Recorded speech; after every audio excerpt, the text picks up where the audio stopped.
Chapter 1. The White Horse Gallops, its lance swaying like poetry, a reflection of youthful vigor. I admire your jump shot. I appreciate your ability to catch the ball with one hand. Alas, that man who scored 13 points in 35 seconds could not break the curse of being number one. A classic scene, accompanied by a melancholic voice. A man in his 20s named Su Bei lay on a hospital bed, watching a video of McGrady. It brought a mist to Su Bei's eyes, as he nostalgically recalled the era of the four great shooting guards. That was their youth. For the love of basketball, they were willing to sacrifice everything. At this moment, Su Bei was also a professional basketball player. However, a single game had led to a shattering fracture in his right leg. The doctor informed him of his current condition. He would never play basketball again, for all eternity. In that instant, Su Bei felt a heart-wrenching pain, one so profound that it caused him to lose consciousness. During the 2018-2019 season, Los Angeles, Staples Center. At this moment, a game was underway between the Lakers and the Clippers. Lewis Williams stood at the right side of the three-point line at a 45-degree angle. Upon receiving the ball, he showed no hesitation. He leaped and took the shot. The basketball arced beautifully through the air. Swish, it went straight through the net. A three-pointer from Lewis Williams. He has now scored 30 points. Lewis Williams is on the verge of triple-double. His scoring is effortless. Truly the mark of a veteran. The commentator gazed at the fiery Lewis Williams on the court, his face radiating admiration. However, observing the current situation, he shook his head in dismay. Looking at the Lakers now, they won't even make the playoffs. Where am I? Su Bei slightly lifted his head, opening his eyes to this astonishing scene. Taking a deep breath, he endeavored to calm himself. He had somehow arrived in the NBA. A flood of memories began to merge within his mind, and soon he regained his composure. He now inhabited the body of another player sharing the same name. This world existed parallel to Su Bei's own. The original owner was also a professional player who had secured a non-guaranteed 10-year contract with the Lakers through sheer diligence. As the third quarter concluded, the score stood at 105-80. The head coach sighed deeply. A 25-point deficit was daunting. The prospect of overcoming such a gap felt more challenging than scaling a mountain. Most importantly, the players wore expressions of desolation, their spirits low, as though they had been stripped of their will to fight. It would be better to field high school players from America. At least they would possess some fighting spirit. The head coach immediately dismissed any thoughts of victory, feeling an absence of hope emanating from his players, muttering to himself, "We'll come back next year. There's no hope this year." He glanced towards the other players on the bench, his eyes reflecting a dim outlook. Let the substitutes take the court in this final quarter. It was merely a formality. As the coach's gaze landed upon the last water boy, a flicker of inspiration ignited within him. Su Bei, this undrafted player, stirred a tremor in the coach's heart. This young man from the Dragon Kingdom reminded him of the late Kobe Bryant, unyielding, with an insatiable hunger for victory. It was astonishingly reminiscent. They all silently wished for a swift conclusion. As there was no way to recover, they would finish and return. The players on the bench who had not played were momentarily stunned, their gazes fixed on Su Bei, disbelief etched on their faces. This kid from the Dragon Kingdom is going in? That 25-point gap will only widen. The Lakers will be humiliated. When the game ends, this kid might set a record for the largest margin of defeat in history. They won't be able to show their faces. Some players whispered among themselves. The presence of a player from the Dragon Kingdom in the NBA was rare. Akin to Jeremy Lin, regardless of the achievements, he was always viewed with a different lens. The physical limitations of the yellow race were an unavoidable reality. Aside from Yao Ming, no other player from the Dragon Kingdom had truly earned their respect. Su Bei removed his training gear, revealing the number 31 jersey, and jogged over as the coach patted him on the shoulder. The coach's voice resonated in Su Bei's ear. "Young man, give it your all."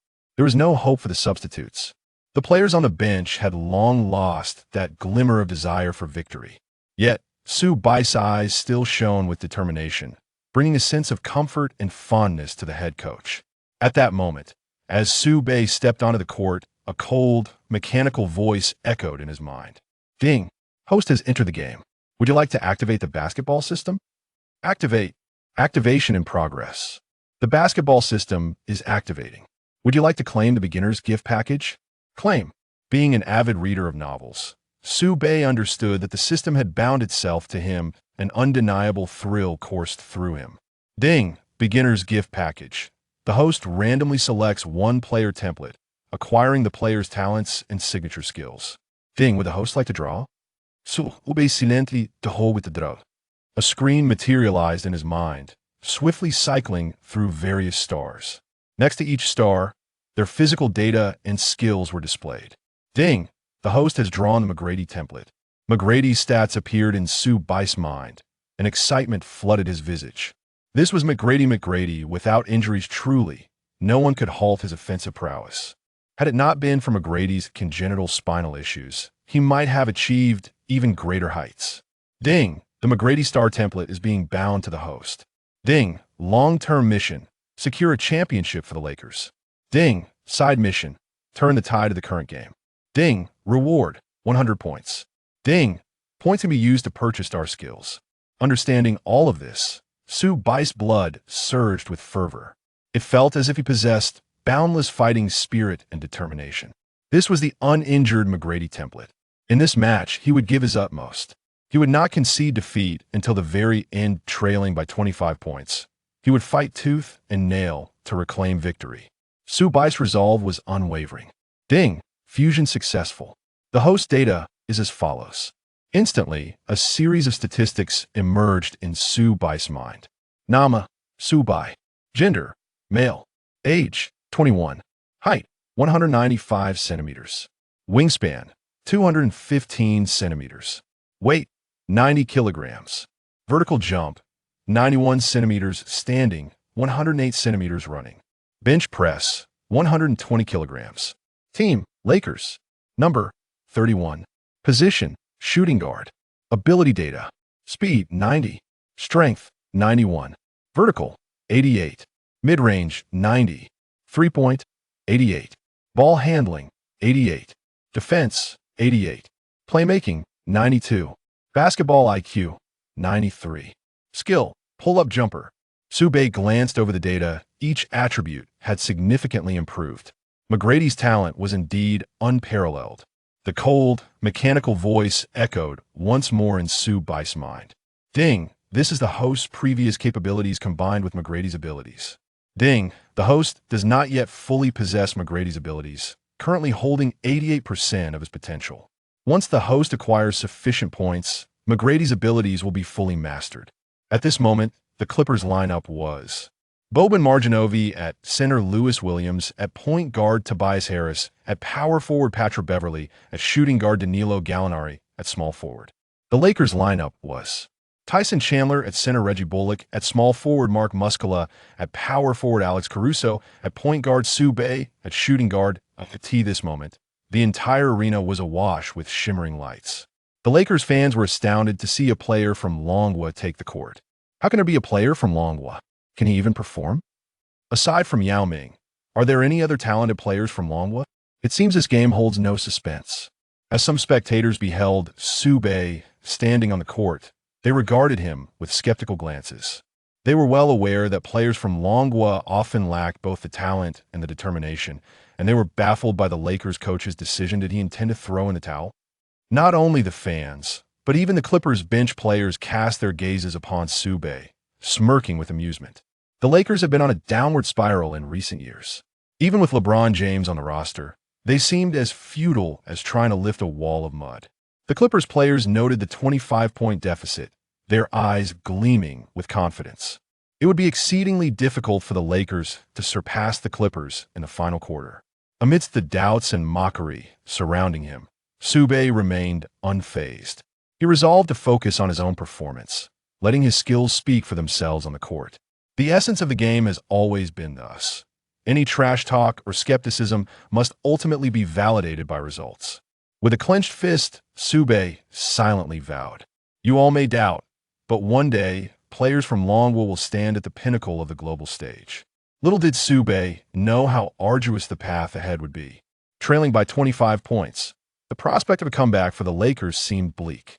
Caruso cast a glance at Su Bei, offering encouragement. Young man, play well, I believe in you. From the sidelines, LeBron sensed an unwavering determination in Su Bei's eyes. That thirst for victory reminded him of the 2016 finals. The game was far from over. They absolutely could not relent. Until the final whistle, no one could predict the outcome. Such is the allure of basketball. Nodding in affirmation, Su Bei was filled with fighting spirit. He was ready to give his all on the court, a testament to a young man's love and respect for the game of basketball. With knees slightly bent, he assumed a defensive stance. On the court, the Clippers launched an offensive. Lou Williams brought the ball to the top of the three-point arc and passed it to Beverly. With the ball in his right hand, Beverly faced Su Bei, the defender. Upon seeing this Long Guo player, Beverly wore a disdainful smile. A player from Longwood dares to guard me? MMP, is this a sign of disrespect? Without holding back, he taunted Su Bei. Trash from Long Guo, with your frail frame. You think you can guard me? I bet even a random woman could easily get past you. Even a garbage collector's grandmother has better physicality than you. Beverly's two main skills are incessantly spewing trash talk and his relentless dog defense, earning him the moniker Mad Dog among many players. In the face of Beverly's trash talk, Su Bei remained unimpressed. Is that all? Beverly's taunts were utterly uninspired. It seemed an opportunity to teach him a lesson might arise. As Su Bei locked eyes with Beverly, the latter felt a shiver. Su Bei's gaze was fierce and unyielding. He resembled a wolf, devoid of any hint of defeat. Beverly executed a triple threat move, driving to the right, momentarily shaking Su Bei, who still closely pursued him. Expecting Beverly to continue rightward, Su Bei stepped back. However, Beverly suddenly noticed a gap between them. He halted abruptly and took a jump shot. Su Bei's heart sank as he lunged forward. Beverly launched a mid-range shot. The basketball traced a graceful arc through the air. Swish! 2 points. The score shifted to 107 to 80. The Lakers now trailed by 27 points. Beverly shook his head at Su Bei. You're worse than my grandmother at defense. You can't guard me. Best head home, kid. In a live streaming room in Long Guo, viewers were watching the NBA game unfold. After witnessing Su Bei's defense, the critics began to unleash their vitriol. With such skill, he should just come back. He's embarrassing himself. Absolutely pathetic. I could perform better than him. Lakers fans, upon seeing this, could muster no interest. Victory seemed a distant dream for the Lakers. This was a veritable slaughter. It felt as though the Clippers were pinning the Lakers to the ground, and even divine intervention would not save them. Perhaps a deity truly might descend from the heavens? Meanwhile, Caruso remained silent. He recognized that Su Bei had indeed defended well, though it regrettably was not enough. Caruso patted Su Bei's shoulder with his large hand and offered a faint smile, saying, "Brother, it's nothing. We shall strike back again." The northern part of Jiangsu has not become less confident due to this incident. At this moment, the Lakers are on the offensive. Caruso, with the ball in hand, approached the midcourt. On the right side of the three-point line, Su Bei requested the ball from Caruso. Whoosh! The ball was passed to Su Bei, who firmly grasped the basketball with both hands, his gaze fixed on the hoop. The Lakers fans, who had previously shown little interest, turned their attention to the court, curious to witness a potential miracle. However, as they beheld Su Bei with the ball, their faces morphed into expressions of astonishment. Could he possibly be contemplating a one-on-one play? Was he truly seeking self-sabotage? Beverly guarded Su Bei, incessantly hurling taunts. You can't do it. You have no shot. Even a trash-picking grandmother is stronger than you. His words seemed aimed at shattering Su Bei's resolve mentally. Yet, who could have anticipated that in the very next moment, Beverly would be left utterly dumbfounded?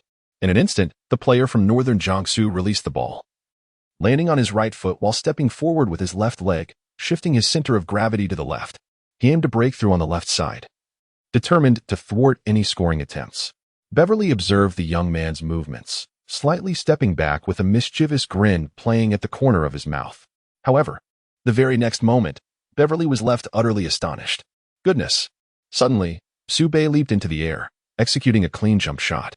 There was nothing extravagant about it, just sheer simplicity and power. Beverly also sprang up, reaching out in an attempt to block Su Bei's shot. However, due to the remarkable height of Su Bei's jump, he ultimately failed.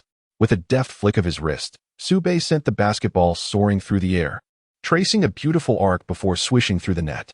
The crisp sound resonated, signaling a successful three-pointer. The entire sequence unfolded with fluid grace and seamless execution. The arena's lights converged upon Su Bei, emanating an aura of undeniable confidence. It was a stunning counterattack in the realm of basketball. The most effective way to retaliate is to score over one's opponent. Nothing is more formidable than this approach. Thus unfolds Su Bei's journey in basketball. Strength is revealed on the court.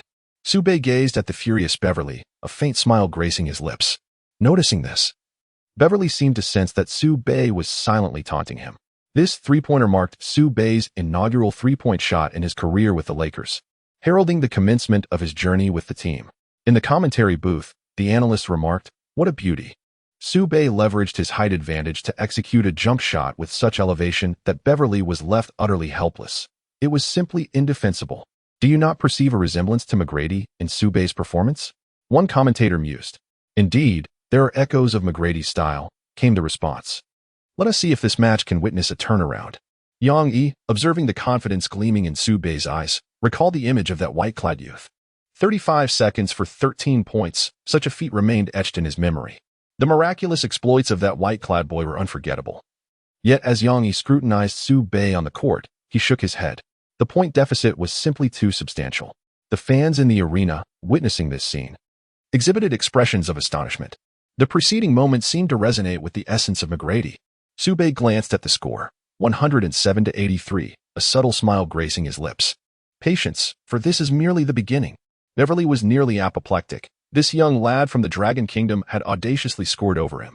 He vowed that such fortunate shooting would not persist. That last basket was merely a stroke of luck. With the game still over 20 points ahead, the scales of victory had long tilted in their favor. No matter how fiercely the Lakers might retaliate, victory seemed an impossibility. Moreover, the Lakers had fielded their substitutes. Yet, that player from the Dragon Kingdom had just netted a three-pointer right in front of him. Contemplating this, Beverly resolutely resolved to retaliate. Determined to obliterate this young player from the Dragon Kingdom and score over him, no chance of that happening. Meanwhile, the Lakers players observed this spectacle with astonishment. A three-pointer right out of the gate, coupled with such remarkable leaping ability. Those who had previously dismissed Su Bei now bore expressions tinged with embarrassment. They had underestimated him, never anticipating such an outcome. The jump shot executed by Su Bei just now was released at the apex of his leap. At that height, Beverly stood no chance of blocking him. LeBron slightly lifted his head, gazing at the handsome young man on the court. Although he appeared somewhat naive, there was a spark in his eyes that seemed to draw LeBron into a reverie. Yes, it was that very gaze, reminiscent of Kobe's indomitable spirit from years past. Moreover, Su Bei's movements were utterly captivating, echoing the elegant pull-up jump shot of Tracy McGrady.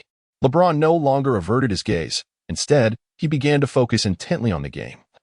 Observing the unfolding dynamics, the Lakers head coach was momentarily taken aback, having never witnessed Su Bei employ such an offensive approach.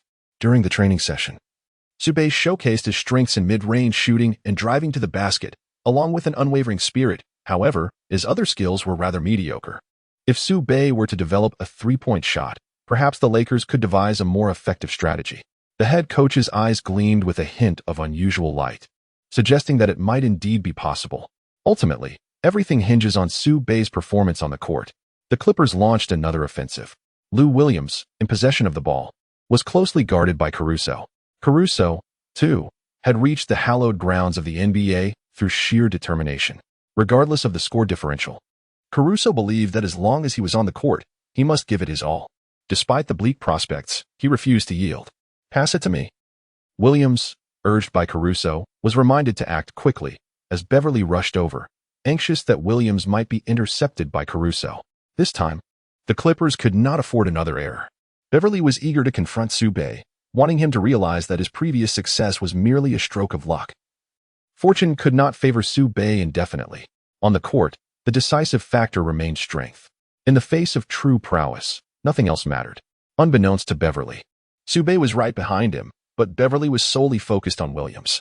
Upon hearing the call, Williams passed the ball to Beverly, who immediately took off, with Su Bei swiftly following in pursuit like a bolt of lightning.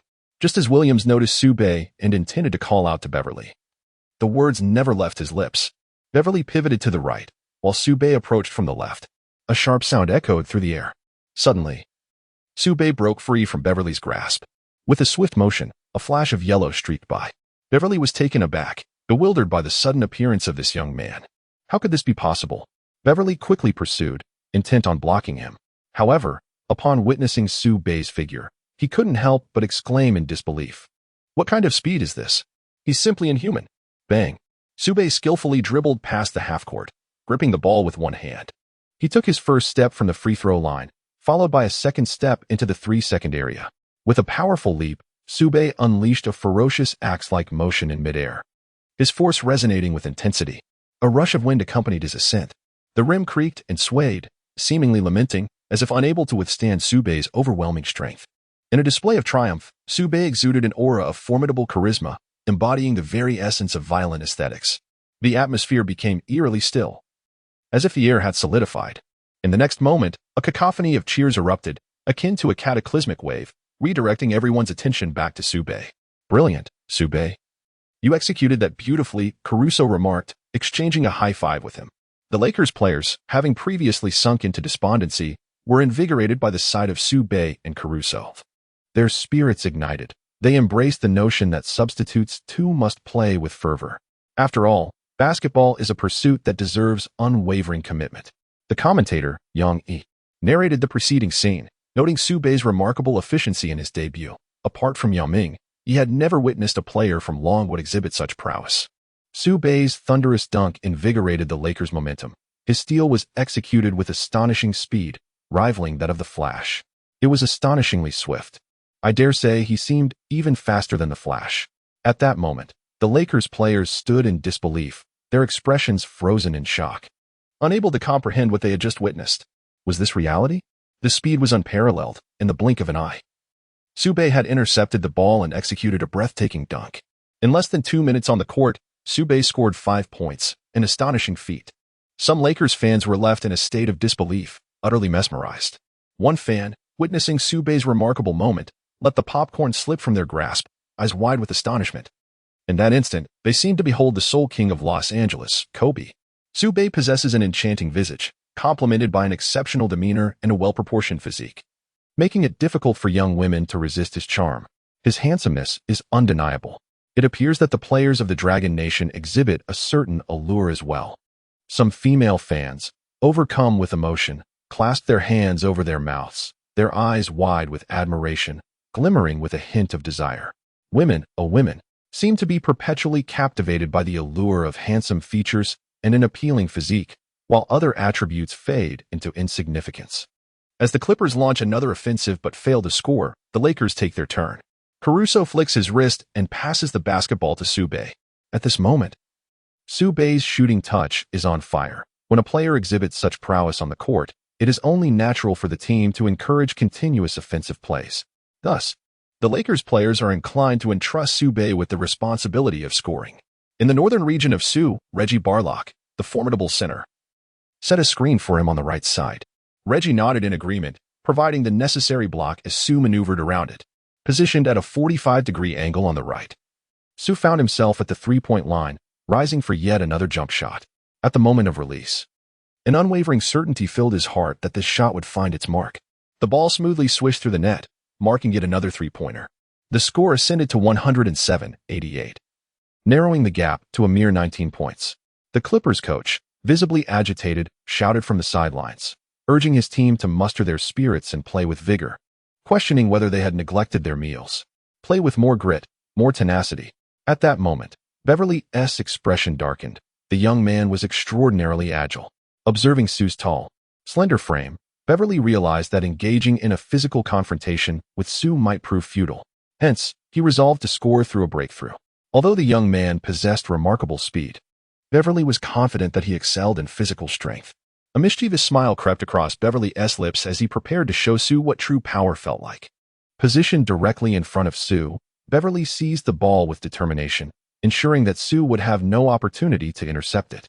He leaned into Su, tauntingly announcing, "Are you ready to experience a true display of strength, kid?" Su Bei fixed his gaze upon him, his eyes devoid of any fear, as if silently challenging him to come closer. Observing Su Bei's expression, Beverly recognized the need to retaliate and reclaim her dignity. With a swift change of direction, she charged forward. This time, Su Bei closely followed, aware that he had provoked Beverly. When a player becomes enraged on the court, their mind tends to become somewhat sluggish, or one might say, less agile. In the northern part of Jiangsu, this principle has been adeptly exploited, leading to a breakthrough against Beverly. Despite being one of the most formidable defenders, the northern player remains undaunted.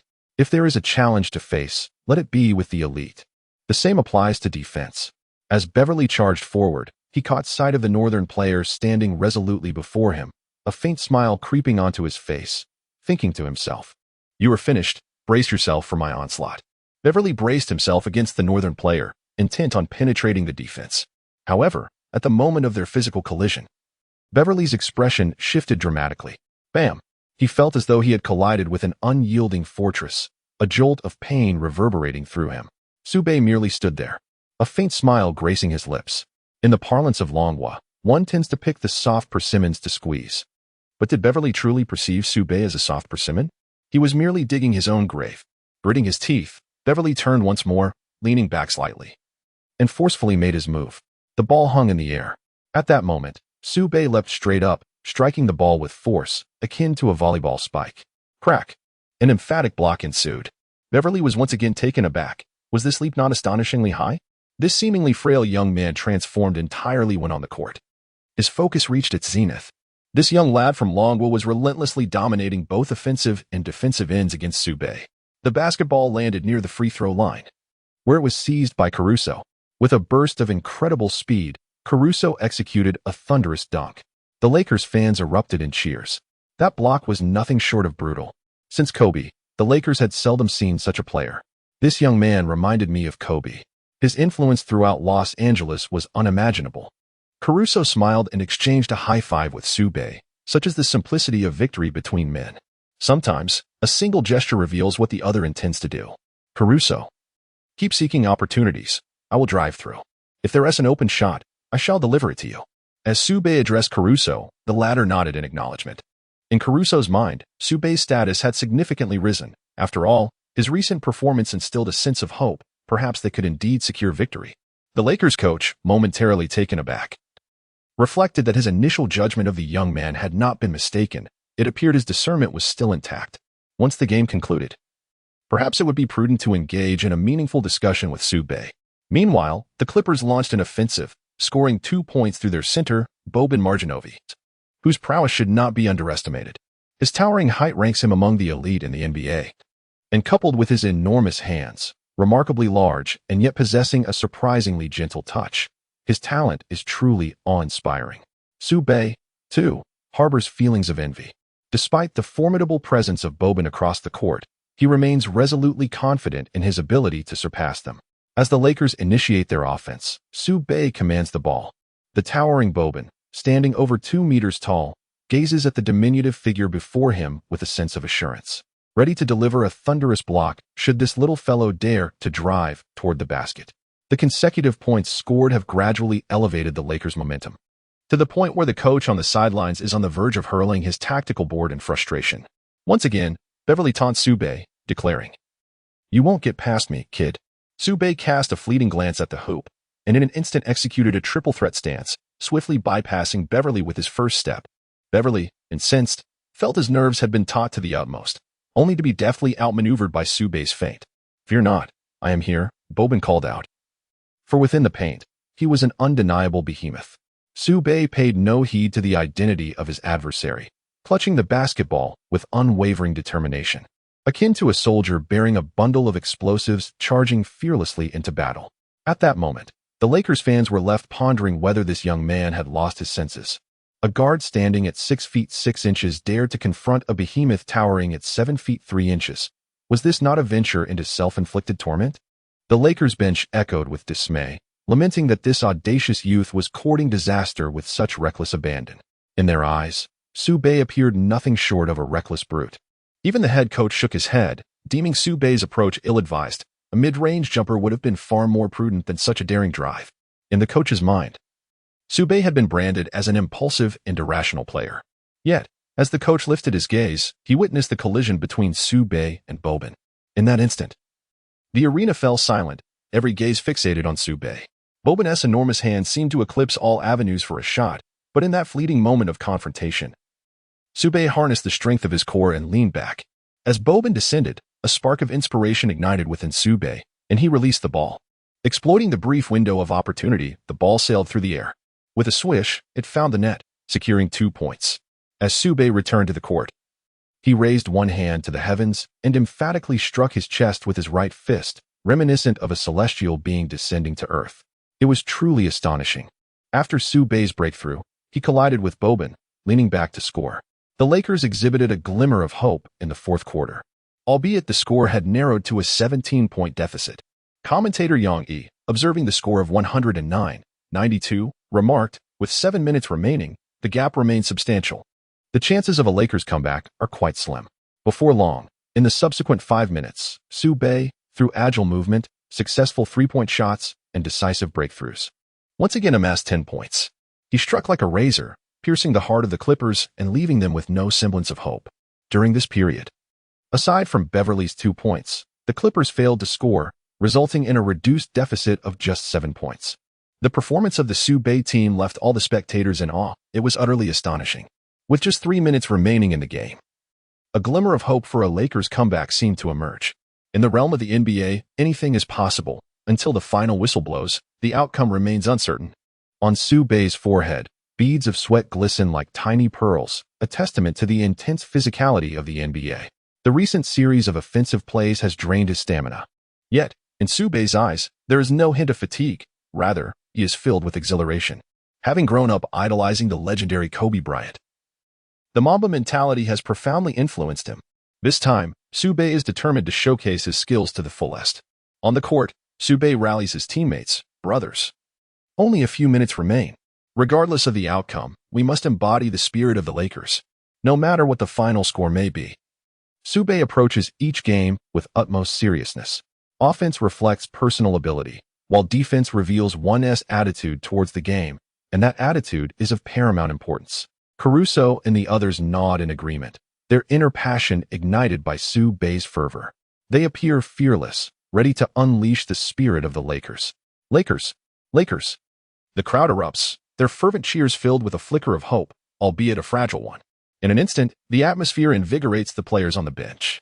LeBron James rises and approaches the head coach, his excitement palpable. "Coach, let me onto the court. I can do this. Please, let me play." It seems James is eager to join Su Bei in the game.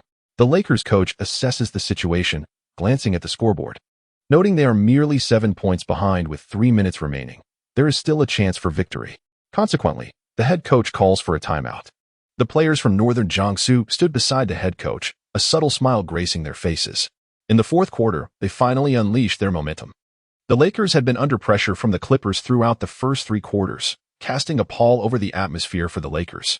The onlookers turned their gaze towards Northern Jiangsu, each displaying a hint of reverence in their eyes. In the entirety of the fourth quarter, Su Bei single-handedly scored an astonishing number of points within mere minutes, demonstrating an intensity akin to that of a savior. Beside him, James patted Su Bei on the shoulder, exclaiming, "Well done, Su Bei. We are now just 7 points behind. We need to secure those 7 points within the next 3 minutes. Can we do it?" "Absolutely." The crowd responded in unison, their eyes gleaming with determination. On the opposing side, the Clippers head coach glared at his players, bellowing, "What kind of performance is this? It's worse than that of elementary school students. Where has your fighting spirit gone? Beverly, do you not realize that you are losing control of your temper? You've completely fallen into the trap set by that Dragon Kingdom player." As he spoke, the coach frequently cast glances at Su Bei. Simultaneously, Beverly's face flushed with anger, astonished that he had been so thoroughly outmatched by Su Bei. Initially, he had perceived Su Bei as merely an ordinary player, assuming his skills would be lacking. He had intended to demonstrate what true NBA competition entailed. However, Su Bei made him acutely aware of the prowess of a player from the Dragon Kingdom. Aside from Yao Ming, Beverly had never encountered a player as formidable as Su Bei. This Dragon Kingdom athlete left the Clippers head coach utterly astounded. He had never witnessed such a relentless display of talent from a player of that origin, coupled with such remarkable efficiency. Su Bei was tasked with facing Beverly, whose defensive skills were regarded as the finest within the Clippers and among the best in the entire NBA. Yet, it was unexpected for a player from the Dragon Kingdom to perform so exceptionally, bringing shame upon Beverly. Having led by 25 points in the first 3 quarters, they now found themselves only 7 points ahead. The head coach's expression grew grave. If he could not stabilize the situation, the Lakers could easily surpass them. In the present day, any team could triumph over the Lakers. If they could squander a 25-point lead and still lose, the coach feared the headlines of the following day would read, "A humiliating defeat, leading by 25 points, yet overcome by the Lakers." The most disastrous game of the 2018 to 2019 season. The head coach's mind was inundated with various negative headlines, which would exert immense pressure not only on him, but also on the Clippers players, who were similarly burdened. As the preseason approached its midpoint, every team exhibited a fierce determination, striving with all their might, for their playoff prospects hinged upon these contests. Each team was laboring for a single coveted spot in the postseason, the playoffs, the semifinals, and ultimately the championship. Every team aspired to claim the title. However, such a pursuit would not be effortless. It demanded relentless effort for any hope of success. Beverly, you must rein in your emotions. On the court, you must staunchly defend against that Dragon Kingdom player. He must not score. His shooting touch is simply too scorching at the moment. The head coach appeared utterly exasperated, lamenting how swift and precise Su Bei's three-pointers and drives were. Can you imagine the frustration? The Clippers head coach felt an overwhelming urge to smash the tactical board in his hands. The emergence of Su Bei instilled a newfound hope within the Lakers, transforming the very essence of their momentum. Each player wore an expression of exhilaration, brimming with enthusiasm. The Lakers coach directed, "Mark Muscala, take a breather. LeBron, you're in." With a resolute nod, LeBron exuded an unwavering spirit of determination. "Let us vanquish them. Let us seize victory in this match," murmured the team, ready to unleash their full potential. As the timeout concluded, both LeBron and Su Bei stood resolutely on the court. And Su Bei felt an unprecedented thrill coursing through him, as if his very blood was ignited by the spirit of battle. The indomitable spirit of the Su Bei has been fully ignited. The ambience on-site has reached its zenith, filled with resounding cheers. Lakers shall triumph. Lakers shall triumph. Upon sensing the fervor of the crowd, the players from northern Jiangsu felt invigorated, their spirits soaring. This is the Staples Center, the home of the Lakers. Here, defeat is not an option. In the final 3 minutes, they shall exert every ounce of their strength. In the left corner beyond the three-point line, Su Bei once again seized the ball for a solitary maneuver, creating space by positioning all his teammates away. It was a quintessential one-on-one scenario, the most effortless method for Su Bei to score. With a swift change of direction to the right and a low center of gravity, he aimed to confound Beverly. As Beverly shifted right, Su Bei's eyes sparkled with determination. He executed a seamless spin, penetrating to Beverly's right. The Clippers center, Boban, stepped in to provide support, murmuring softly, "You want to try again? This time, I won't be as lenient as before." He raised both hands high, fully utilizing his height to completely obscure Su Bei's shooting space, making the act of breaking through a formidable challenge. With a swift glance, Su Bei caught sight of James slicing in from the right. An opportunity, a golden opportunity had arrived. In the northern regions of Jiangsu, one no longer engages in combat against Boban, as the disparity in height is insurmountable. Turning back, one dashes towards the three-point line. In a moment of anticipation, Boban smiled faintly, thinking there was no way he could surpass me. However, in the next instant, Su Bei flicked the ball behind him to James. Upon receiving the pass, James took 3 swift steps and leapt into the air. At that moment, the fans in the arena rose to their feet. James soared, his head level with the rim, his silhouette resembling a bow drawn taut. Boban, realizing too late, attempted to retreat, but James executed a thunderous dunk. The crowd was left in awe. James had just dunked over a towering center standing over 2 meters tall, and the atmosphere in the arena reached a fever pitch. Boban appeared as if he had been struck by a tank, clutching his pained chest. James was simply ferocious. James, James, James. The ferocity of his slam reminded the fans of the days when the young emperor first entered the league, brutally dominating the rim. After landing, James let out a roar that invigorated everyone present. Yet, the Lakers head coach understood that while James's spectacular dunk was breathtaking, it was Su Bei's ability to draw the defense's attention and his unexpected pass that made this moment possible. After securing 2 points, the energy surged among the players, as if they had been invigorated by a potent stimulant. The Clippers launched an offense, but Su Bei and his team held steadfast in their defense. Under immense pressure, Su Bei forced them into errors. Williams, guarded by Caruso, passed to forward Tobias Harris, who attempted a shot over James but missed. James seized the rebound, suddenly accelerating and catching the Clippers off guard. Beverly chased him desperately, yet remained behind. James's explosiveness was beyond their imagination. Beverly thought to himself, how does this man in his 30s still move like a youth? Even when Beverly resorted to fouling, it proved futile. With a resounding dunk, James secured another 2 points. Moments later, he made one of 2 free throws, adding another point to the tally. After receiving the ball, Clippers Williams attempted a three-pointer but failed to hit the mark. The Lakers fans erupted in elation, watching James celebrate with a powerful step back. One incredulous fan exclaimed, "Amazing." The score reached 112-110, with only 20 seconds remaining, forcing the Clippers to call a timeout. In the final 20 seconds, all eyes were on James. They could not allow him to penetrate the paint. If he did, Harris was instructed to guard him closely and provide help defense. The Clippers coach outlined the strategy to Boban and Harris. As James entered the court, all attention gravitated towards him. On the opposite side, the Lakers coach was equally focused. The tension was palpable. Everyone understood this was the Lakers' final offensive opportunity. If successful, the Lakers could turn the tide and secure victory. With 20 seconds remaining, James was set to execute the final play. The Lakers coach looked at James, his eyes brimming with anticipation, regardless of Su Bei's scoring in the fourth quarter. The last shot required the finesse of a superstar. James's prowess was widely acknowledged, yet he shocked everyone with his words. "I believe Su Bei should take this shot. He has been on fire in the fourth quarter, and his chances of hitting a three-pointer are high." Listening to James's analysis, the coach conceded, recognizing the star's insight. "All right. The final shot will be executed by Su Bei." As the timeout concluded, Su Bei approached James, saying, "You drive to the basket, draw the defenders. And I'll be waiting in the corner for the pass." "Good." The two exchanged a fist bump. With the ball in his right hand, James drove past Williams. Harris moved to defend, closely followed by Boban. As James broke through for a layup, he was almost guaranteed to score. Their determination was palpable. They were resolute in ensuring that James would not score before them. In the manner of a shadow, Su Bei stealthily maneuvered toward the corner.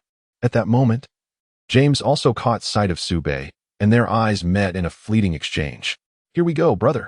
The attention of all the Clippers players was fixated on James, for it was unequivocal that each final offensive play from the Lakers was predominantly resolved by him.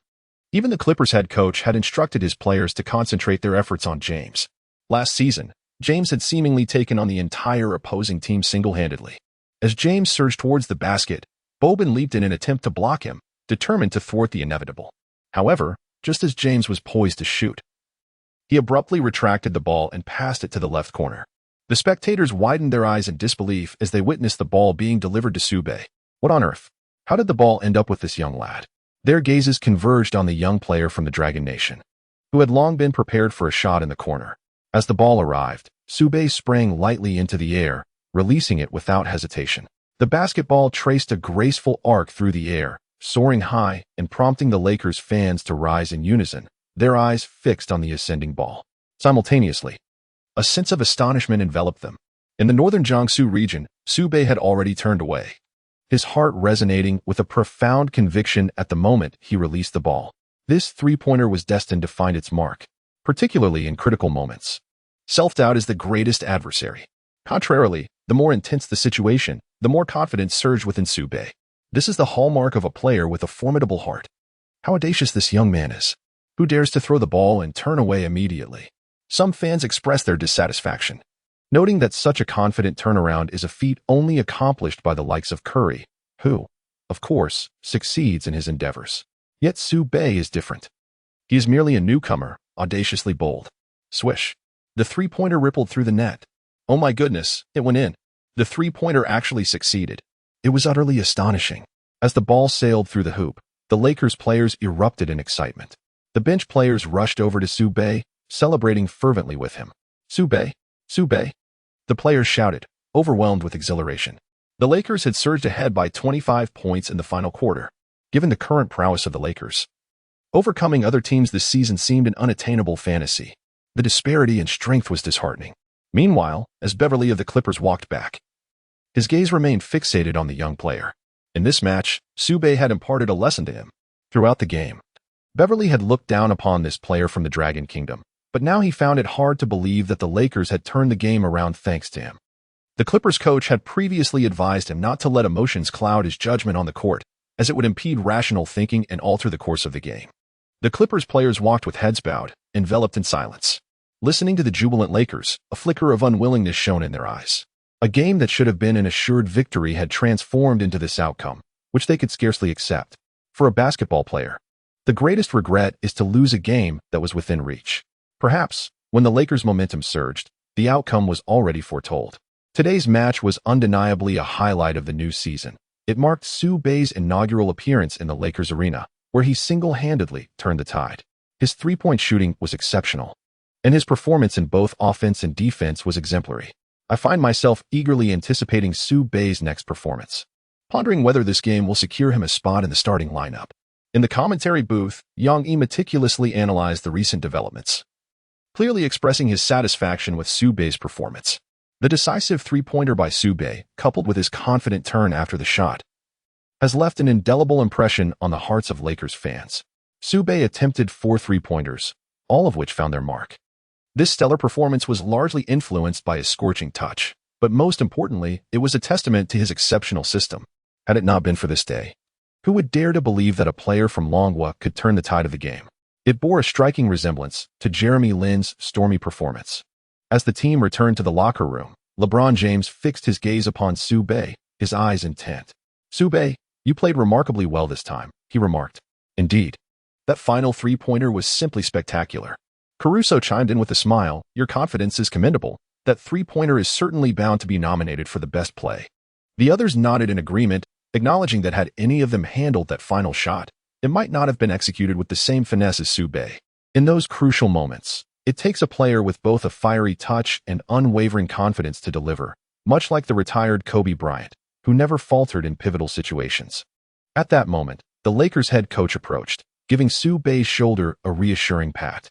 "Su Bei, this victory is largely thanks to you. Well done. I truly did not misjudge your potential." It was also the first time Coach Walton had accurately assessed a player. Had it not been for Su Bei's presence, the outcome of the night would undoubtedly have been a loss. "I never anticipated such a result. My sole focus on the court was to play, undistracted by anything else."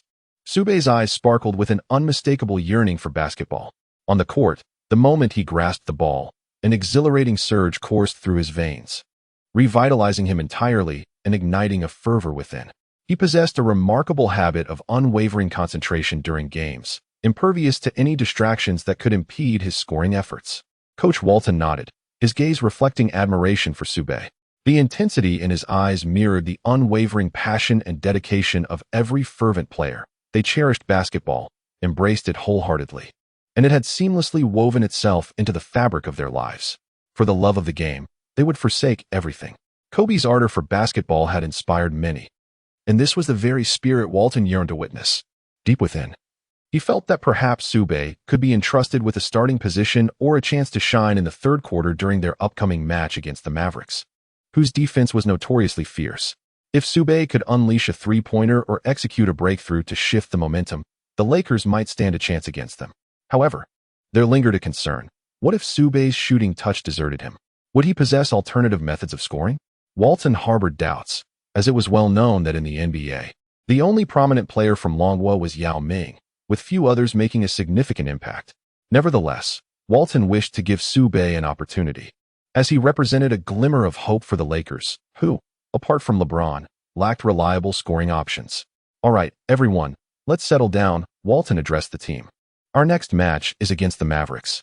I hope we can maintain this excellent form and secure a decisive victory. Do we have confidence?" "Yes," the team resounded in unison. In the northern regions of Jiangsu, thoughts linger on the impending clash with the Mavericks, a team that boasts the remarkable talent of Luka Doncic. This year, he was selected 3rd overall in the first round by the Atlanta Hawks, only to be subsequently traded to the Mavericks, where he has soared to great heights ever since. It is worth noting that Su Bei and Doncic belong to the same draft class. One wonders, is Doncic prepared for my arrival? A faint smile graced the corner of Su Bei's lips. Ding. Congratulations to the host for completing a task. A reward of 100 points has been granted. In Su Bei's mind, he discovered a small box beneath his attribute panel, displaying his points. As the system's voice resonated, Su Bei noticed that his points had increased by 100. Wow, 100 points is quite substantial. Su Bei, filled with anticipation, mused that perhaps he could finally exchange for the skills of a star player. System, could you please open the marketplace page? Certainly. It requires 50 points to unlock the marketplace page. The voice, neither too loud nor too soft, reached Su Bei's ears, causing his face to darken instantly. Is this truly the system? It feels like a deception. After all, he had worked hard to accumulate a mere 100 points. Only to learn that unlocking the marketplace page demands 50 points. Su Bei was overwhelmed by an impulse to confront the system, an endeavor more nefarious than robbing a bank. He had not anticipated encountering such a system. Ding. Please manage your emotions, or you will incur additional points. At that moment, Su Bei was suddenly reminded of a scene featuring the senior brother from the Assassin series, whose phrase time to add funds had gone viral across the internet. The disembodied voice echoed once more in Su Bei's mind. Ding. Does the host wish to unlock? Activate. However, Su Bei found himself short on points. He originally had a mere 100, and now 50 had vanished in an instant. The system was truly ruthless. Ding. Unlocking in progress. Unlocking complete. Upon unlocking the shopping mall, Su Bei was utterly astonished by the skills of those superstars. System, are you truly jesting with me? He mused. The display in the mall revealed, Kobe skill, fadeaway jumper, 30,000 points. Ivasan skill, dramatic crossover, 30,000 points. In that moment, Su Bei's dream of acquiring superstar skills with points shattered into oblivion. It was akin to a rural lad aspiring to purchase a home in the capital of Long Guo, a mere fantasy. Alas, hope was lost. After the shopping mall in northern Jiangsu closed, my eyes glanced at the points, which suddenly exceeded 60. What could be the reason behind this? System, how did my points increase? Ding. This is a result of the host's performance on the field. Simply put, the points earned can be converted into credits. Ding. If the host scores over 30 points in a match, the points earned on the field will be doubled as credits. Ding. If the score reaches 50 points, the conversion will be tripled. At 80 points, it will be quintupled, and if it reaches 100, it will be tenfold. Ding. Given the host's current state, achieving a score of 100 is unattainable. Su Bei wished to give the system a disdainful glare. Its heart was as black as its tongue was sharp. If the system were a person, Su Bei wasn't sure whether she could restrain her emotions, for the system was truly insufferable. Ding. The host has scored the winning shot in this match, rewarding her with 100 points. Ding. As it was a decisive victory, she also received a random grand prize. Upon reviewing his points, Su Bei discovered he had accumulated over 100 points. A grand prize, perhaps? Let the draw commence. In the northern region of Jiangsu, a thought crossed his mind as he pondered the contents of the extracted gift package. Ding. The extraction is in progress. Ding. Congratulations, host. You have acquired a unique skill, shooting accuracy. The more defenders there are opposing you, the more intense their defense, the steadier your shooting accuracy will become. What on earth?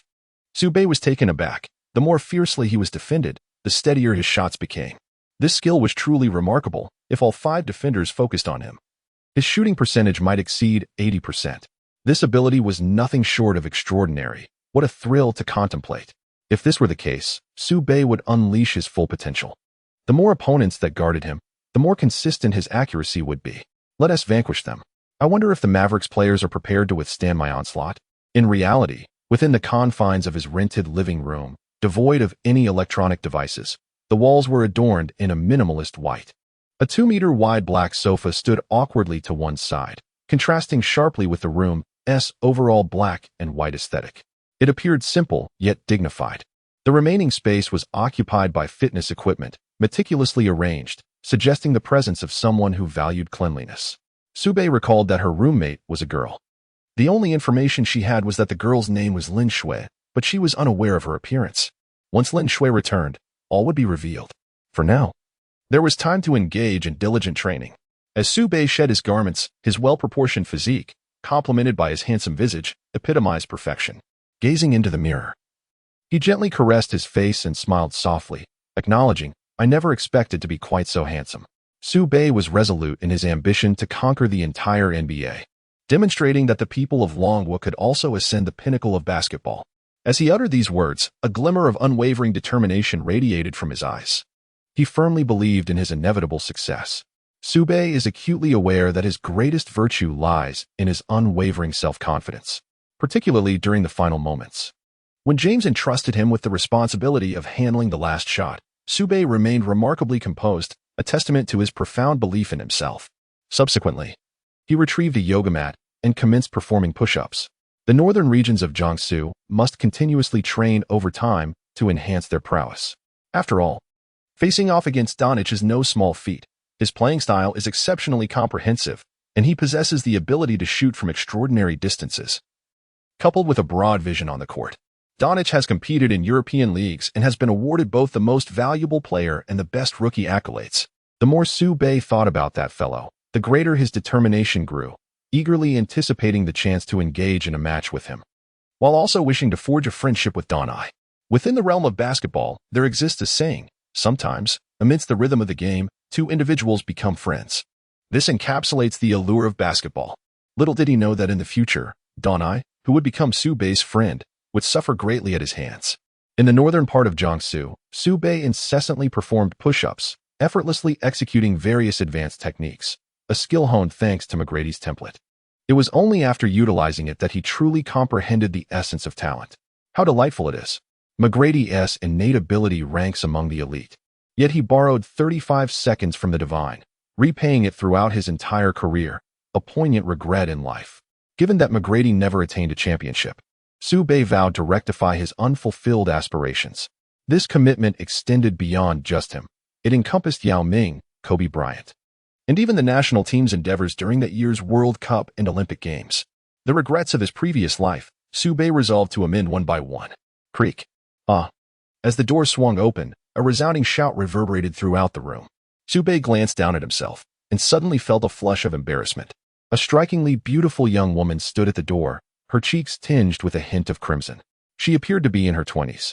Just then, with a loud clatter, before he could utter another word, Su Bei hurriedly retreated into his room, his breath quickening as he sought to don a training outfit. It was all too mortifying. In his previous life, Su Bei never engaged in a romantic relationship, not due to a lack of desire, but rather because he was wholly devoted to basketball, oblivious to other pursuits. Suddenly, a girl appeared, leaving Su Bei somewhat flustered. The sound of the door creaking open. Su Bei slowly pushed open the door and gazed into the living room. Sunlight poured through the window, illuminating the face of the young woman. Her long eyelashes and straight nose revealed an impeccable profile. The girl was clad in blue jeans and a white shirt, standing sideways to him, her graceful figure fully displayed before Su Bei's eyes. Those breathtakingly long legs left him entranced. She was simply too beautiful. Could she be Lin Shui? Just from her silhouette, Su Bei felt as though he were gazing upon a celestial being. I sincerely apologize for what transpired earlier. Su Bei gently cleared his throat, feeling a wave of embarrassment wash over him. His face remained flushed, and his heart raced uncontrollably. Are you Su Bei? The voice was as melodious as a lark, tinged with a hint of coolness, indicating that the earlier incident had not left a favorable impression on the girl. She turned slightly, her stunning visage and crystal-clear eyes captivating Su Bei, rendering him utterly entranced. Such is the instinct of man. The presence of a beautiful woman can render one speechless. Yes, I am Su Bei. I truly apologize for the earlier incident. I momentarily forgot to put on my shirt. I'm sorry.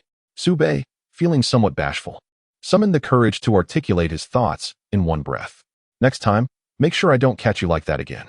The girl, with her enchanting eyes fixed on Su Bei, spoke in a soft voice, continuing, allow me to introduce myself. I am Lin Shui. Here's the contract for the two of us. Please take a good look. As she spoke, Lin Shui gracefully retrieved the contract from her bag and approached Su Bei, handing it to him. In that instant, a delicate fragrance enveloped him. Was it the girl's alluring scent? How delightful. After receiving the contract, Su Bei incessantly perused its contents, yet could not refrain from stealing glances at Lin Shui. Very well, that is settled. However, I must convey this to you in advance, in communal areas. I expect you to dress appropriately before venturing out. Should you fail to comply, I will not hesitate to rescind the contract, and you will have to leave this place. Lin Shui's gaze remained fixed upon him, contemplating that he likely would not act in such a manner again. Understood, there will be no repeat of this incident. I assure you I shall not behave as I did this time. Su Bei promptly nodded and assured Lin Shui. However, a sudden thought struck her. Is this situation solely directed at me? Could it be that she is able to venture out even when poorly dressed? Su Bei shook her head, pondering how such a scenario could possibly occur. After retrieving the contract, Lin Shui returned to her room. Here, She serves as a teacher and has only recently arrived, thus she is not very familiar with the surroundings. Were it not for the lack of a suitable roommate, she would certainly not consider cohabiting with a male. Nonetheless, Su Bei is quite tall. In his own room, Su Bei commenced his training, resolutely determined not to allow any woman to sway his focus. Yet, his heart continued to thump vigorously. The Mavericks, in truth, do not constitute a particularly formidable team. However, Su Bei believed it imperative to remain vigilant. On the court, he must give his utmost effort. For how could he justify his passion otherwise? In his previous life, Su Bei was acutely aware that the Los Angeles Lakers were destined to miss the playoffs during the 2018 to 2019 season to secure a place in the postseason. It was imperative to secure victories in the forthcoming matches. Although LeBron James had joined the Lakers this year, the entire team was undergoing a significant transformation. A period of adjustment was essential for the squad, and currently, Su Bei found himself as a non-guaranteed player. Should he fail to impress in the next 10 days, he could very well find himself leaving the team. After turning the tide against the Clippers, Su Bei felt that Coach Walton might consider integrating him into the rotation. If he performed exceptionally well, there was a glimmer of hope for him to ascend to a starting position. The pivotal factor rested on Su Bei's performance over the next 10 days. The Lakers, since Kobe's departure, had lacked a worthy heir to their legacy. Thus, it was up to him to carry forth this mantle. In the quiet musings of Su Bei, he reflected on the man who was Kobe, the very figure that ignited his passion for basketball. Kobe remained his hero, a legend whose legacy would never wither. The following day, Mavericks head coach Rick Carlisle scrutinized footage of the Lakers' remarkable comeback, a hint of gravity etched on his face.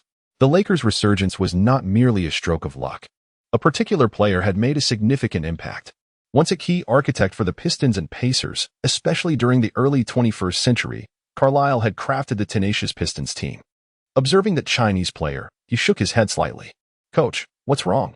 inquired an assistant, noticing Carlisle's somber demeanor.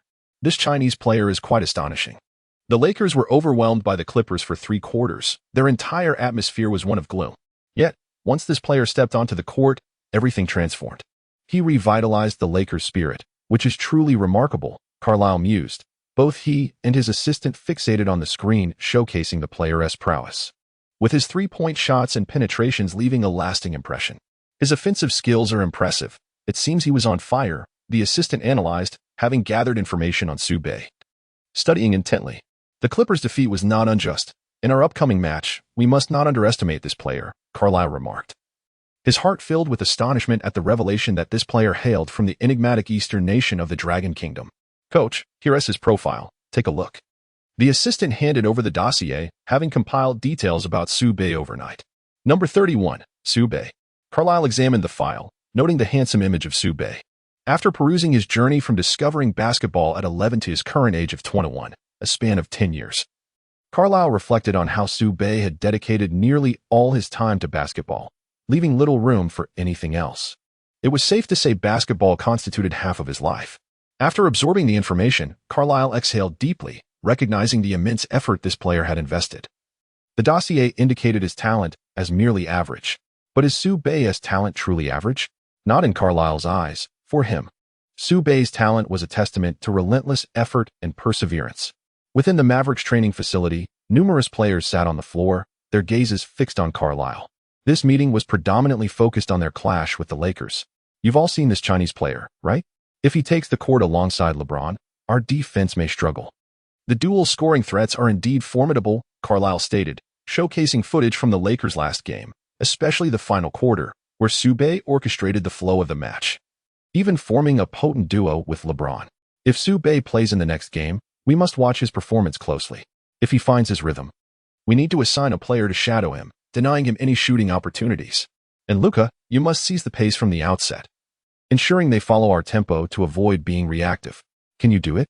Carlisle surveyed the room, awaiting a response. "Absolutely, coach. We will secure the victory," replied Doncic, confidence radiating from his demeanor. Recent 3-point practice had enhanced Doncic's shooting accuracy, and he was eager to showcase his progress on the court. The determination in the players' eyes reflected their resolute spirit. In the second match, the Lakers faced the Mavericks on their turf. Doncic emerged as the Mavericks' principal scorer, and Su Bei affectionately referred to him as chubby, given his fair complexion and portly build. The Mavericks lineup featured Luka Doncic at guard, Dennis Smith at guard, Wesley Matthews at guard, Harrison Barnes at small forward, and DeAndre Jordan at center. The definitions of shooting guard and point guard had become somewhat ambiguous. The Lakers presented Josh Hart at guard, Lonzo Ball at guard, JaVale McGee at center, Kyle Kuzma at power forward, and LeBron James at small forward. The Lakers, playing away, lacked a significant advantage. Su Bei was not a starter, and the head coach would not elevate him to that status based on a single performance. In the first quarter, Doncic initiated the offense, launching a three-pointer from the arc swish. The crowd erupted. Lakers head coach Walton furrowed his brow. This was not an auspicious beginning. Recently, the Lakers had struggled, with their only success against the Clippers, resulting in a less than favorable atmosphere. As the Lakers pressed forward, ball advanced past half-court, passing to Hart. Closely guarded by Doncic, Hart executed a quick change of direction and drove into the paint, but DeAndre Jordan stepped forward, blocking his path, with Doncic closely trailing. Jordan and Doncic exchanged knowing glances, both aware of their intent to double-team Hart, aiming to force a turnover. Hart, comprehending their strategy, kept his eyes forward as he passed the ball. At that moment, Kuzma sprinted to the right for an open shot. The opportunity arose. But Kuzma's mid-range jumper clanged off the front of the rim. Damn. Kuzma muttered quietly, aspiring to retaliate. In the unpredictable nature of the game, no one could guarantee a successful shot. Jordan secured the rebound, while Barnes dashed to the opposite end. Jordan, noticing, launched a long pass. Ball sprinted to intercept Barnes. But the latter's speed proved too great, resulting in another 2 points. In under 2 minutes, the score stood at Lakers 0, Mavericks 5. Observing the unfolding events, Coach Walton's expression revealed concern. This was not the ideal start. The crowd erupted with enthusiasm. In the Tencent livestream, commentator Youngie analyzed. The Mavericks have exhibited a formidable attacking desire right from the start, while the Lakers appear somewhat lethargic. This is not a promising beginning. The Mavericks players exchanged smiles. While Doncic cautioned, let us not get too complacent. The game is far from over. This individual has yet to unleash his full potential, rendering the ultimate outcome shrouded in uncertainty. Once LeBron James steps onto the court, he inevitably draws substantial attention, a privilege befitting the league's foremost player. Aside from the legendary Kobe Bryant, who else would command such regard? At that time, many remarked upon Kobe's ironclad prowess, yet when he possessed the ball, at least 2 or 3 defenders would converge upon him, wary of his shooting ability. On the sidelines, Su Bei clenched his fists tightly, constantly reminding himself to maintain focus, as he would soon take to the court, and he must have faith in his capabilities. On the court, a crisp and melodious sound erupted as James executed a mid-range jump shot, marking the Lakers' first score 5 seconds into the 3rd minute. This did not hinder the Mavericks in their offensive endeavors, as they perceived the Lakers were not in optimal form. With just 2 minutes remaining in the first quarter, the Mavericks amassed a staggering 21 points, while the Lakers could only muster 10, widening the gap to 11 points. Coach Walton's expression turned ashen. Kuzma missed 3 mid-range attempts and committed a turnover, his performance decidedly lackluster. Even the Lakers fans in the stands began to suspect Kuzma might be underperforming intentionally. What was amiss with Kuzma? Another blunder as Doncic snatched the ball from him once more, scoring yet again. In the Tencent commentary booth, analyst Yang Yi shook his head, lamenting Kuzma has not displayed his true level. The Lakers, reminiscent of previous games, find themselves trailing by double digits in the first quarter, with the deficit extending to 13 points. The last game was nothing short of miraculous. Can we expect yet another miracle today? As the first quarter concluded and both teams retreated to their benches, Walton's gaze bore down on Kuzma, tinged with frustration, wishing he could deliver a reprimanding blow. Is this young man playing without any thought? At the free throw line, did he not notice the 2 defenders closely guarding him before attempting that forced shot? Kuzma's recent plays were poorly executed, compounded by an overall lack of vigor, resulting in the Lakers' subpar efficiency. Kuzma, you will be substituted for Su Bei, Walton decided. Casting a glance at Su Bei, internally hoping the deficit would not widen further. Kuzma's frequent turnovers had dampened his spirits, and although he desired to contribute to the team's scoring, his form was lacking. Bowing his head, Kuzma glanced at Su Bei, pondering. Could this guy truly be superior to me? After all, I am a key player, yet I find myself benched at the end of the first quarter. Despite his reluctance, he had no choice but to adhere to the coach's directives. An opportunity had presented itself. Su Bei nodded gently, a flicker of joy illuminating his face, and his heart swelled with excitement, infusing him with an indomitable spirit. Coach Walton outlined the strategy. LeBron, you must attack with all your might. Unleash your full offensive prowess. Ball, your three-point shots are essential. Among the Lakers, it was only Ball's three-pointers that stood out. LeBron, hands on his hips, nodded in acknowledgement. Walton then turned his gaze to Su Bei. Su Bei, I recall your mid-range shooting is remarkably consistent. I hope you can leverage your strengths and not disappoint me. Rest assured, Coach, I will give it my all, Su Bei replied earnestly. Mid-range shots and drives had always been his forte. His previous three-point performance was merely influenced by his admiration for Tracy McGrady, which had ignited his shooting touch. This time, Su Bei was determined to showcase his own offensive style, fueled by the first-step drive he had learned from McGrady, igniting his eagerness to perform. Kuzma and Su Bei exchanged a high five. Regardless of the circumstances, as fellow Lakers, their shared goal was to secure victory for the team. On the Mavericks side, the first quarter unfolded splendidly, leaving the Lakers in a passive position.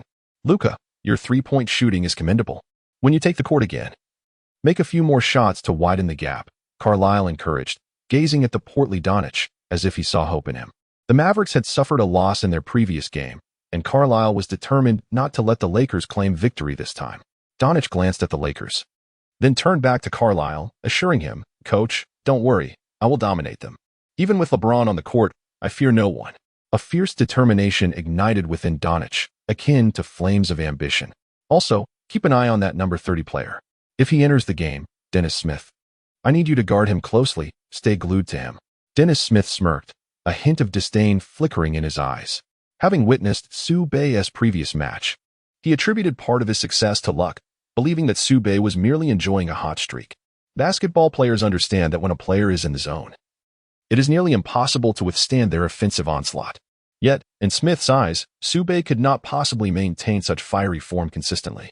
Deep down, he felt that Su Bei, this player from the Dragon Kingdom, was not formidable. If Su Bei took the court, he was eager for a confrontation. The score between the Lakers and the Mavericks stood at 23-10 as the second quarter commenced. Player 31, Su Bei, entered the game. His jersey number held significant meaning. After entering the court, Su Bei jumped twice in place to better immerse himself in the game. At this moment, both teams were employing a three-defender formation. Walton gazed at the players on the field, hoping they could close the gap in the score, as trailing by 13 points in the first quarter was indeed a cause for concern. Just then, a mechanical voice resonated once more in Su Bei's mind. Ding. Task. The host must score over 25 points and achieve more than 10 assists in the match against the Mavericks. Accept the task. In his heart, Su Bei silently recited that 25 points were not an insurmountable challenge, but achieving 10 assists was the true test. Doncic. Doncic. The fans in the arena fervently chanted, the momentum of the Mavericks steadily rising. Each player on the Mavericks wore a determined expression, resolutely vowing to seize victory in this match. The Lakers initiated their offense. Ball advanced the ball across the court before passing it to Su Bei. As a point guard, Ball exhibited remarkable prowess, possessing exceptional court awareness and adept ball handling. Most importantly, his playing style was characterized by composure, selflessness, and a strong willingness to distribute the ball. Upon receiving the ball, Su Bei cast a glance at the positions of all his teammates. James and the others were positioned on the right, leaving only Su Bei on the left. Dennis Smith, standing at a modest height of 188 meters, was tasked with guarding Su Bei, although he was somewhat shorter. His low center of gravity allowed him to effectively defend against Su Bei's. With a subtle smile, Su Bei engaged in one-on-one defense. In comparison to the legendary giants like Kobe and Jordan, this appeared to be the most effortless defense in the NBA. Have you figured out how to thwart my offense? Su Bei queried, addressing Dennis Smith before him. Occasionally, a well-timed taunt can exert pressure on one's opponent. Upon hearing this, Dennis Smith's eyes blazed with intensity as he stepped forward, declaring, "Come on, I'm eager to see how you plan to get past me." No sooner had the words left his lips than Su Bei executed a triple threat stance, propelling himself off the ground. His speed surged to its zenith as he broke to the right. For a fleeting moment, Dennis Smith was momentarily deceived, catching only a glimpse of Su Bei's fleeting silhouette. When he regained his focus, Su Bei had already surged into the paint. This could spell trouble. Was he truly attempting to dunk over DeAndre Jordan? In a sudden burst of energy, Su Bei leaped into the air, grasping the ball with one hand, intent on thrusting it into the hoop. On the opposite side, DeAndre Jordan, the Maverick center, glared at Su Bei, his heart brimming with fury. Did this kid really believe he could score from inside? Did he think he could take me on alone? How audacious. This young man certainly overestimates his own abilities. I'll show him what a true challenge feels like. As he ascended, DeAndre Jordan's massive hand soared towards Su Bei, aiming to swat the ball from the air with ferocity. On the sidelines, Walton felt a surge of anxiety. It seemed certain that Su Bei would be blocked. Should that happen, the Mavericks' momentum would undoubtedly surge, placing the Lakers at a significant disadvantage. However, in the next instant, while suspended in midair, Su Bei contracted his body, transferring the ball to his right hand, deftly evading DeAndre Jordan's impending block. With a resounding clap, the moment unfolded. As Su Bei was struck on his left arm by DeAndre Jordan, he leveraged the strength of his core to propel himself over the railing just before landing. The ball descended gracefully into the hoop, a seamless and fluid motion. Walton's expression shifted dramatically, his eyes wide with astonishment. The other Lakers bench players sprang to their feet, each gazing at Su Bei in disbelief, exclaiming in awe at the sheer elegance of the maneuver. What a spectacular shot. Truly remarkable. After landing, Su Bei was lifted by LeBron and Ball, the three sharing a subtle smile. Beep. The whistle blew. A 2+1 opportunity, and Su Bei sank the free throw effortlessly. Not only did Su Bei secure 3 points, but he also drew a foul from DeAndre Jordan. Luka Doncic approached DeAndre Jordan, gently patting him on the shoulder, offering words of comfort. It's all right, we will bounce back. DeAndre Jordan did not let a single defensive lapse shake his confidence. As Doncic aptly stated, they would indeed fight back. However, what Doncic remained unaware of was that what lay ahead would become the Mavericks' nightmare. In the second quarter, Su Bei took the lead, igniting excitement on the sidelines where the Lakers coach exclaimed, "Su Bei, splendid work. Keep it up." He had longed to express this sentiment. On the opposite side, the Mavericks coach, hearing Walton's voice, was momentarily taken aback, his expression darkening. Isn't it just a mere 3-point play? Why the exuberance? He thought. Soon enough, you Lakers will be in tears. Victory is ours. The two coaches exchanged glances, a mutual disdain evident in their cold huffs. As the Mavericks transitioned to offense, Dennis Smith advanced the ball, directing his teammates before passing it to Doncic, who found himself facing James. Attempting to penetrate from the left, Doncic confronted the formidable LeBron, whose athletic physique was a stark contrast to Doncic's more robust stature. The mismatch was akin to an egg meeting a stone.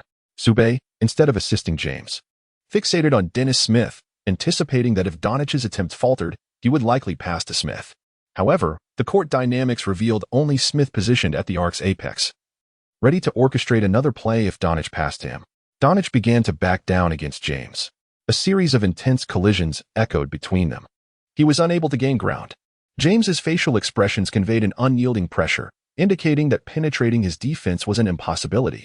At that moment, James effectively sealed off Doncic's offensive route, leaving him immobile. Doncic's face reflected a hint of pain, his shoulders subtly protesting. How would he proceed? Engaging in a direct confrontation with James was no longer an option. He lamented that perhaps a step-back maneuver would have been wiser. Scanning his surroundings, Doncic sought to distribute the ball. Yet, his teammates were tightly guarded by Lakers players, making it challenging to execute a pass. Suddenly, a spark of insight illuminated Doncic's eyes. He could pass to Dennis Smith. He glanced towards the paint, but instead, the ball was directed to Smith at the arc, executed with a no-look pass.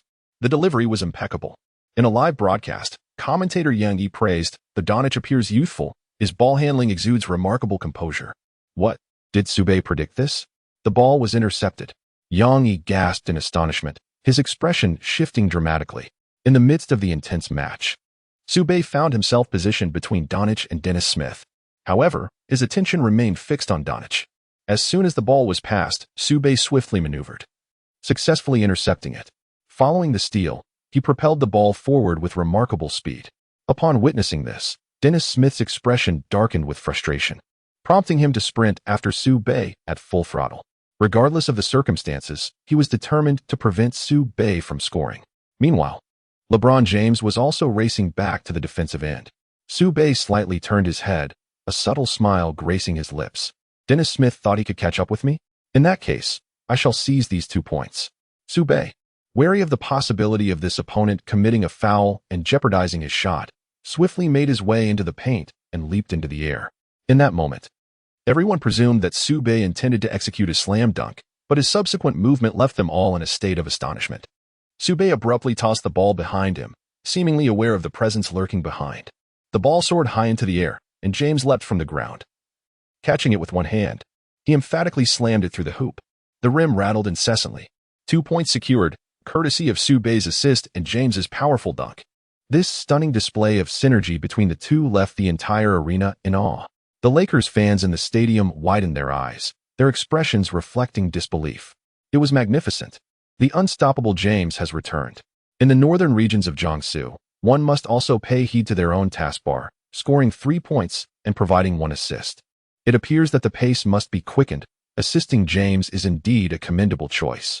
James requires possession to excel in his game. And with Su Bei's mid-range shooting and ability to penetrate after receiving the ball, he can transform into a 3 and D player, ideally suited to James's style of play. Within the Lakers, players adjust their gameplay around James, a testament to the privileges afforded to a superstar. Su Bei and James exchanged a knowing smile. That pass was truly exceptional, Su Bei remarked.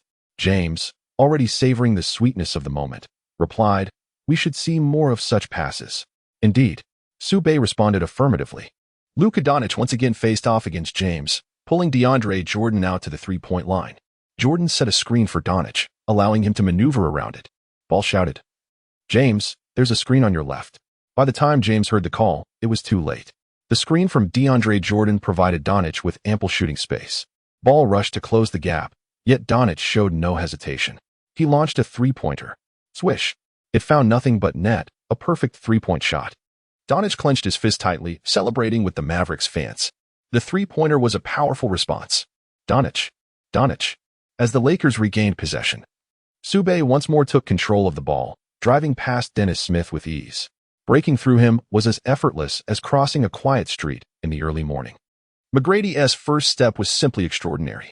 The breakthrough in northern Jiangsu was learned from McGrady, particularly the initial step, which involves no particular skill but rather a swift motion, with the center of gravity slightly lowered forward to accelerate the starting speed. Dennis Smith was once again surpassed by northern Jiangsu, which is somewhat astonishing. The first breakthrough may have been a stroke of luck, but what about the second? Dennis Smith dares not to contemplate it. After Su Bei charged into the paint, 2 Mavericks players rushed to provide defensive support. Instead of attempting a layup, Su Bei passed the ball to the top of the arc ball, shaking off his defender. Received the pass and dribbled once before flicking his wrist for a three-pointer. The basketball traced a perfect parabolic arc through the air. Swish. The three-pointer found its mark. The Lakers responded with a three-pointer, igniting the enthusiasm of their fans who leaped in excitement, cheering, "Ball, you are phenomenal." The timely three-pointer invigorated the Lakers' spirits. With chants of "Lakers will prevail" echoing through the arena. This surge of energy propelled the Lakers, narrowing the score to 26-18. What was once a 13-point deficit had now shrunk to 8. As the game progressed, the Lakers found their rhythm. The Mavericks regained possession, with Doncic bringing the ball to the three-point line. Utilizing a pick from the Mavericks center, he created space for another three-point attempt. However, the ball clanged off the front of the rim, allowing Su Bei to secure the rebound. Su Bei cast a glance at James, who was sprinting towards the backcourt. An assist was on its way. A long pass soared through the air. Goodness, there was no one in the backcourt. Was Su Bei blind? Where on earth was he aiming to pass? The fans were left bewildered, perhaps questioning whether Su Bei had lost his mind. They shook their heads in disapproval of his play. Generally, after securing a rebound, one would protect the basketball before methodically advancing it up the court. Even Coach Walton was left in a state of shock. Had Su Bei misidentified his target? If the Mavericks players intercepted the ball, it would be a tremendous embarrassment. But wait. Look, James had made it to the backcourt. How astonishingly swift. One fan pointed towards the backcourt, exclaiming, "James has the ball." Out of nowhere, James appeared in the backcourt, leaving everyone perplexed. Was this not utterly remarkable? When had James emerged? He found himself unguarded in the backcourt, and before the Mavericks players could react, James had already reached the free throw line. They could hardly fathom it. What they initially perceived as a reckless pass from Su Bei turned out to be a brilliant move as James dashed towards the backcourt. This audacious and exquisite handling of the ball left everyone in awe. As all eyes were fixed on James, he leaped from inside the paint, executing a powerful two-handed dunk. Bam! The basketball thundered through the hoop. Instantly, the fans erupted in thunderous cheers for the Lakers, their memories rekindled of James's younger days. When he relentlessly attacked the rim with a ferocity that was simply unmatched, James celebrated with a powerful stride, a testament to the fans that he was far from finished. Still capable of greatness. No one had forgotten the heroics of James in 2018, leading his team with unparalleled individual prowess. On the bench, Kuzma and the others sprang to their feet, bouncing excitedly and waving their towels in jubilation, celebrating James's triumph. In America, the adoration of individual heroism reigns supreme. The coach couldn't help but applaud, exclaiming, "What a play!" The ball from Su Bei seemed to have been anticipated, landing seamlessly in James's hands for an effortless score. Ever since Su Bei entered the game, the entire team underwent a transformation. Subsequently, the Mavericks primarily relied on Durant for scoring, particularly with his impressive three-point shooting tonight. Meanwhile, the Lakers leaned on the prowess of James and Su Bei, supplemented by Ball's contributions. The competition was fierce, with both sides exchanging blows in a thrilling contest. In the ongoing contest, Su Bei relentlessly penetrated the interior of the Mavericks, scoring with remarkable frequency. Even when two Mavericks players attempted to thwart him, he still managed to breach their defenses. This left the Mavericks players visibly exasperated, each one internally shaken. Is this truly a player from the Dragon Nation? His breakthroughs are exceedingly sharp. They simply cannot contain him. Meanwhile, on the sidelines, Mavericks coach Rick Carlisle shouted fervently, "Defend Su Bei with all your might. Do not allow him to penetrate." Yet, regardless of their efforts, their defense proved utterly futile against Su Bei. The crux of the matter lay in his exceptionally agile footwork and his enigmatic off-the-ball movements. Each time, he would have the Lakers players set screens for him, allowing Su Bei to maneuver around them effortlessly, cutting to the basket for a layup. Not even the Mavericks center could halt his advance. In the second quarter, Su Bei erupted with fervor. When confronted by three defenders, he deftly passed the ball to his teammates, skillfully drawing the opposing defense towards himself to create space for others. By the end of the quarter, Su Bei had amassed an impressive 15 points and delivered 4 assists, orchestrating the team's play with remarkable finesse. The score between the Mavericks and the Lakers stood at a stalemate of 45 as the players retreated to the sidelines, perspiring profusely and breathing heavily. The primary players were invigorated by Su Bei's indomitable spirit, fiercely competing for every possession. Kuzma, after witnessing Su Bei's performance in the second quarter, regarded him with admiration, no longer questioning his capabilities. Talent speaks for itself. Kuzma offered a towel and a bottle of water to Su Bei, who, though fatigued, managed to lift his gaze and smile, expressing gratitude. "Thank you, Kuzma." "No need for thanks. Take a moment to rest," Kuzma replied. Su Bei, "Continue this momentum in the second half.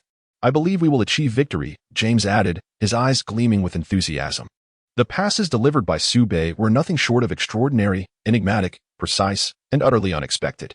No one could fathom how Su Bei possessed such remarkable vision, providing passes to LeBron James and his teammates that felt incredibly comfortable. The score was now even.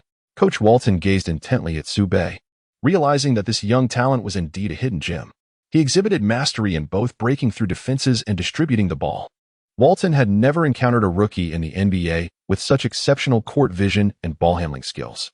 He then glanced over at Luka Doncic of the Mavericks, who was equally impressive. However, Walton pondered who among these two would ultimately prove superior. Perhaps this game would reveal the answer. On the Mavericks side, Coach Carlisle wore a stern expression. His team had utterly failed to contain Su Bei, allowing him to score at will. They resembled softies, unable to defend against a mere newcomer. How could they have let him rack up so many points? "Dennis Smith, I instructed you to keep a close watch on him. How could you defend like this? Is this really your best effort?" Carlisle was beginning to suspect that Dennis Smith might as well have been an undercover agent aiding the opposition. He nearly smashed the clipboard in his hand. Dennis Smith dared not look up, feeling the weight of unexpressed frustration. Despite his best efforts, Su Bei continued to score and assist effortlessly. Dennis Smith truly wished to voice that the Chinese player was exceedingly difficult to guard.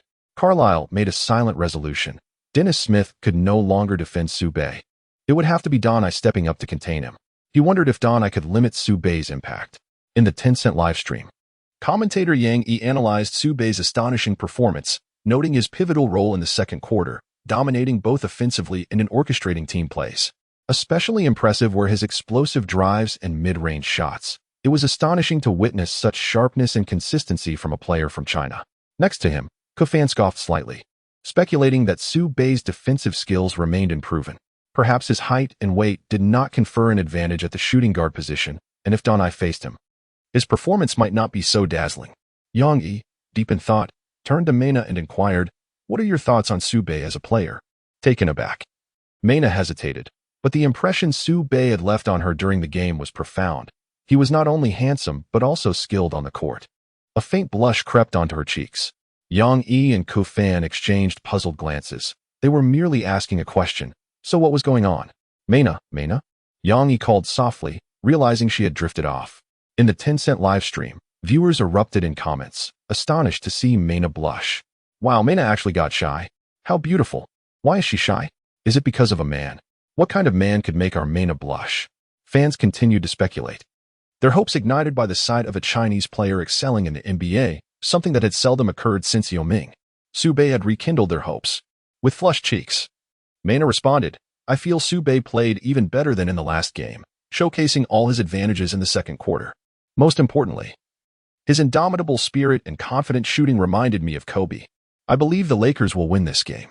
She secretly mused about Su Bei's striking features, wondering why she was fixating on his face. Nevertheless, he truly was quite handsome. Let us anticipate how Su Bei will perform in the second half against the Mavericks. Yang Yi said, redirecting attention back to the game. The Mavericks leaned heavily on Don I, who bore the tremendous burden of orchestrating the offense while also defending. It was a demanding role, as the rest of the team primarily played supporting roles. Don I nodded at his coach, acknowledging that despite both he and Su Bei being rookies, he had already established himself as the team's core player while Su Bei remained a substitute. This distinction highlighted the disparity between them. Through this match, Don I gained a clearer understanding of the Chinese player. Believing that Su Bei would eventually become a key player for the Lakers, he was eager to see how Su Bei would score over him. Don I, confident in his abilities, felt he had the edge, having played countless matches throughout his life and achieved numerous accolades in European leagues. Su Bei, you must continue to connect the team. Play with more steadiness and be decisive in your shots, Coach Walton advised, his eyes reflecting admiration. The Lakers could ill afford to lose Su Bei as their linchpin. His offensive skills outshone even balls, drawing more attention. Su Bei let out a soft sigh. The score was now tied, and the only task remaining was to decisively defeat the Mavericks. The system had assigned him a challenge, to achieve 10 points and 6 assists in the second half. For Su Bei, this task was not insurmountable. He merely hoped that upon completion, the system would not betray him. As the third quarter commenced, the Lakers possessed the ball. Once again in possession, advanced with a purpose. Just as he intended to pass to Su Bei, he noticed Donich closely guarding him. It appeared the Mavericks had adjusted their strategy, intensifying their defense against Su Bei. In a playful tone, Su Bei leaned close to Dong Chi and chuckled, Chubby, you cannot guard against me.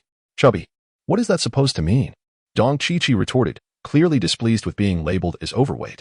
That may not be the case, with my defense. You won't even be able to catch the ball, he countered, refusing to back down in this exchange of banter. Oh, then let us put it to the test. You, Chubby 1, shall witness how I turn you into a round ball. Su Bei observed the positions of the other players, and Hart, positioned at the left three-point line, caught Su Bei's gaze. They exchanged a brief glance, after which Su Bei gestured towards Donich. Hart nodded in understanding and swiftly moved to the top of the arc. Once Hart had settled into position, Su Bei nudged Donich with his shoulder, immediately creating space. Seizing the opportunity, Su Bei exploded into rapid motion, sprinting towards the top of the three-point arc. Behind him, Donich felt a pang in his chest, realizing how cunning Su Bei was being. Naturally, Donich would not allow this young player to score under his watch, and he pursued Su Bei with equal determination. Hart positioned himself in front of Su Bei, who deftly sidestepped him, yet Donich remained closely on Su Bei's heels, obstructing his line of sight and leaving him unaware of Hart's presence. Suddenly, a collision occurred as Donich crashed into Hart, pausing for a moment before erupting in frustration. Damn it! At this moment, Su Bei found himself with an opportunity to make a move. Ball, having broken through to the free throw line, suddenly noticed Su Bei in a position of openness and deftly passed the basketball into his hands. Su Bei was already prepared to take the shot as the ball arrived. He released it. Swish. A three-pointer successfully made. Ball's pass was exquisite.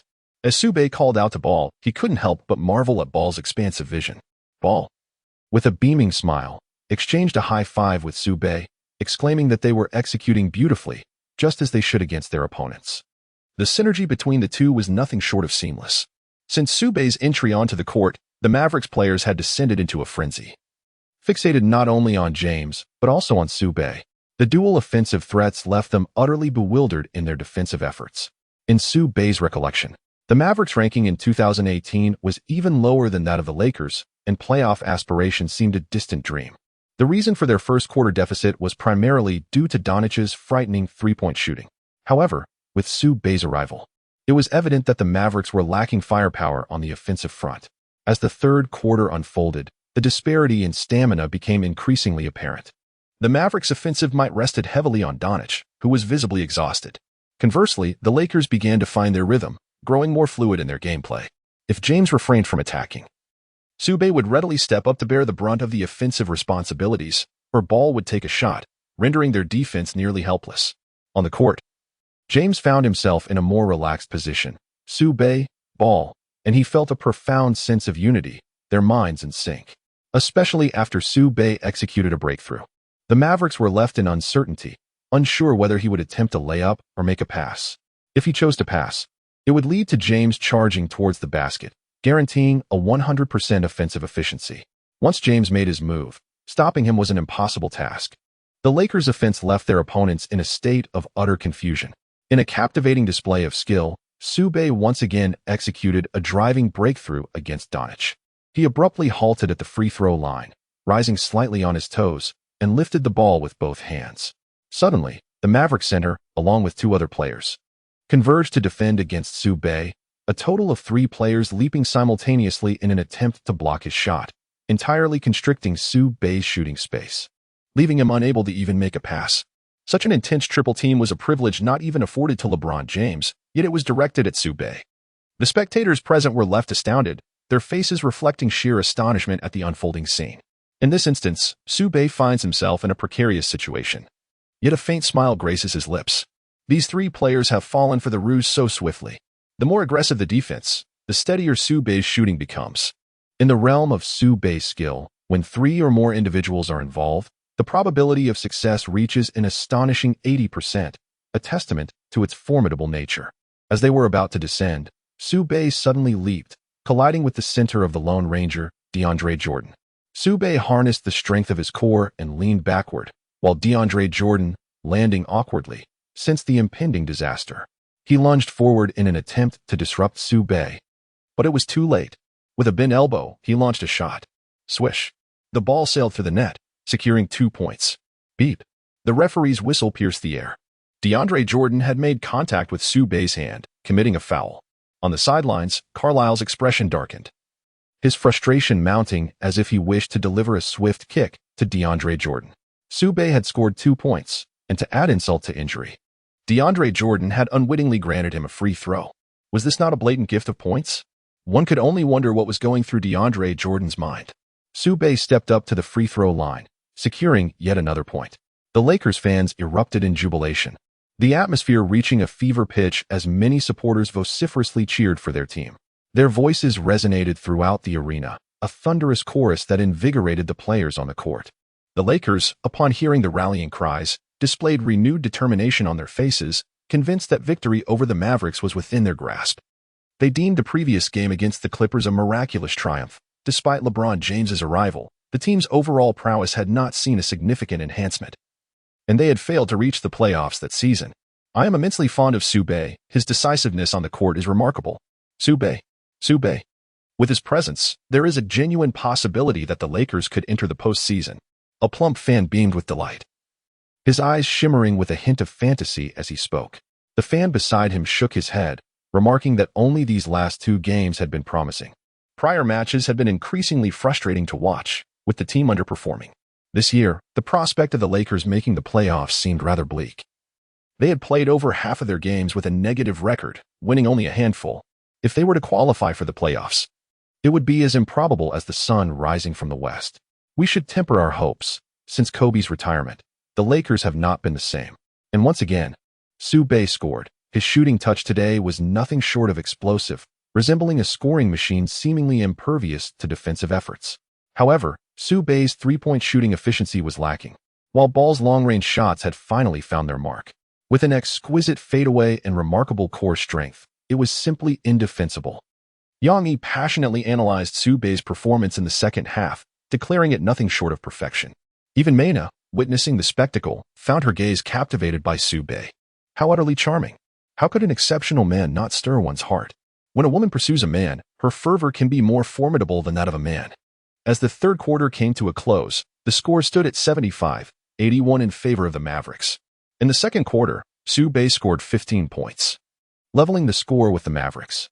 By the conclusion of the third quarter, Su Bei had amassed a total of 33 points, while the entire Lakers team managed to secure 36 points in that same period.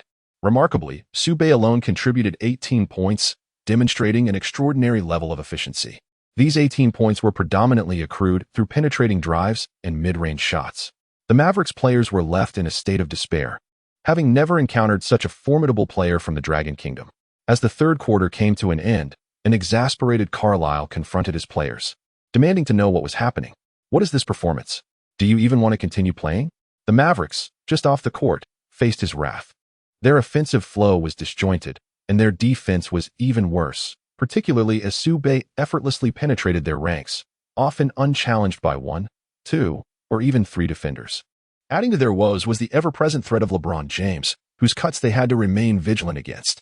They were utterly unprepared for the emergence of Su Bei, this extraordinary talent.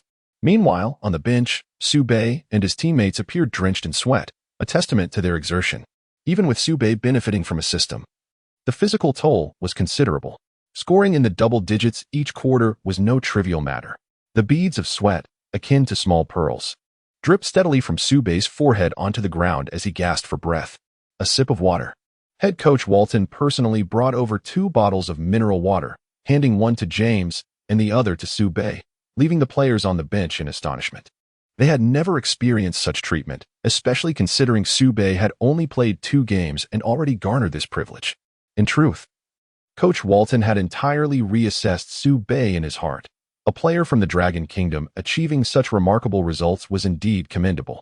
James, as the primary scorer, make every effort to penetrate the defense. Their forwards are not particularly robust, and I believe you can accomplish this. Understood, James replied softly. In the third quarter, he scored 8 points, all of which were set up by Su Bei's passes. Su Bei orchestrated the game like a magician, his passes rendering James exceedingly comfortable. Su Bei, as the secondary scorer, focus on facilitating the entire team's play. You are now the linchpin of our squad. We currently hold the advantage, so let us maintain our composure. All right. Su Bei was just 2 assists away from fulfilling his task. In the final quarter, it was imperative not to rush, but rather to establish their own rhythm and compel the opponents to follow suit. In McGee, we must bolster our defense in the paint. If any Mavericks player attempts to penetrate, ensure they are thwarted. Yes, McGee nodded earnestly, albeit somewhat woodenly.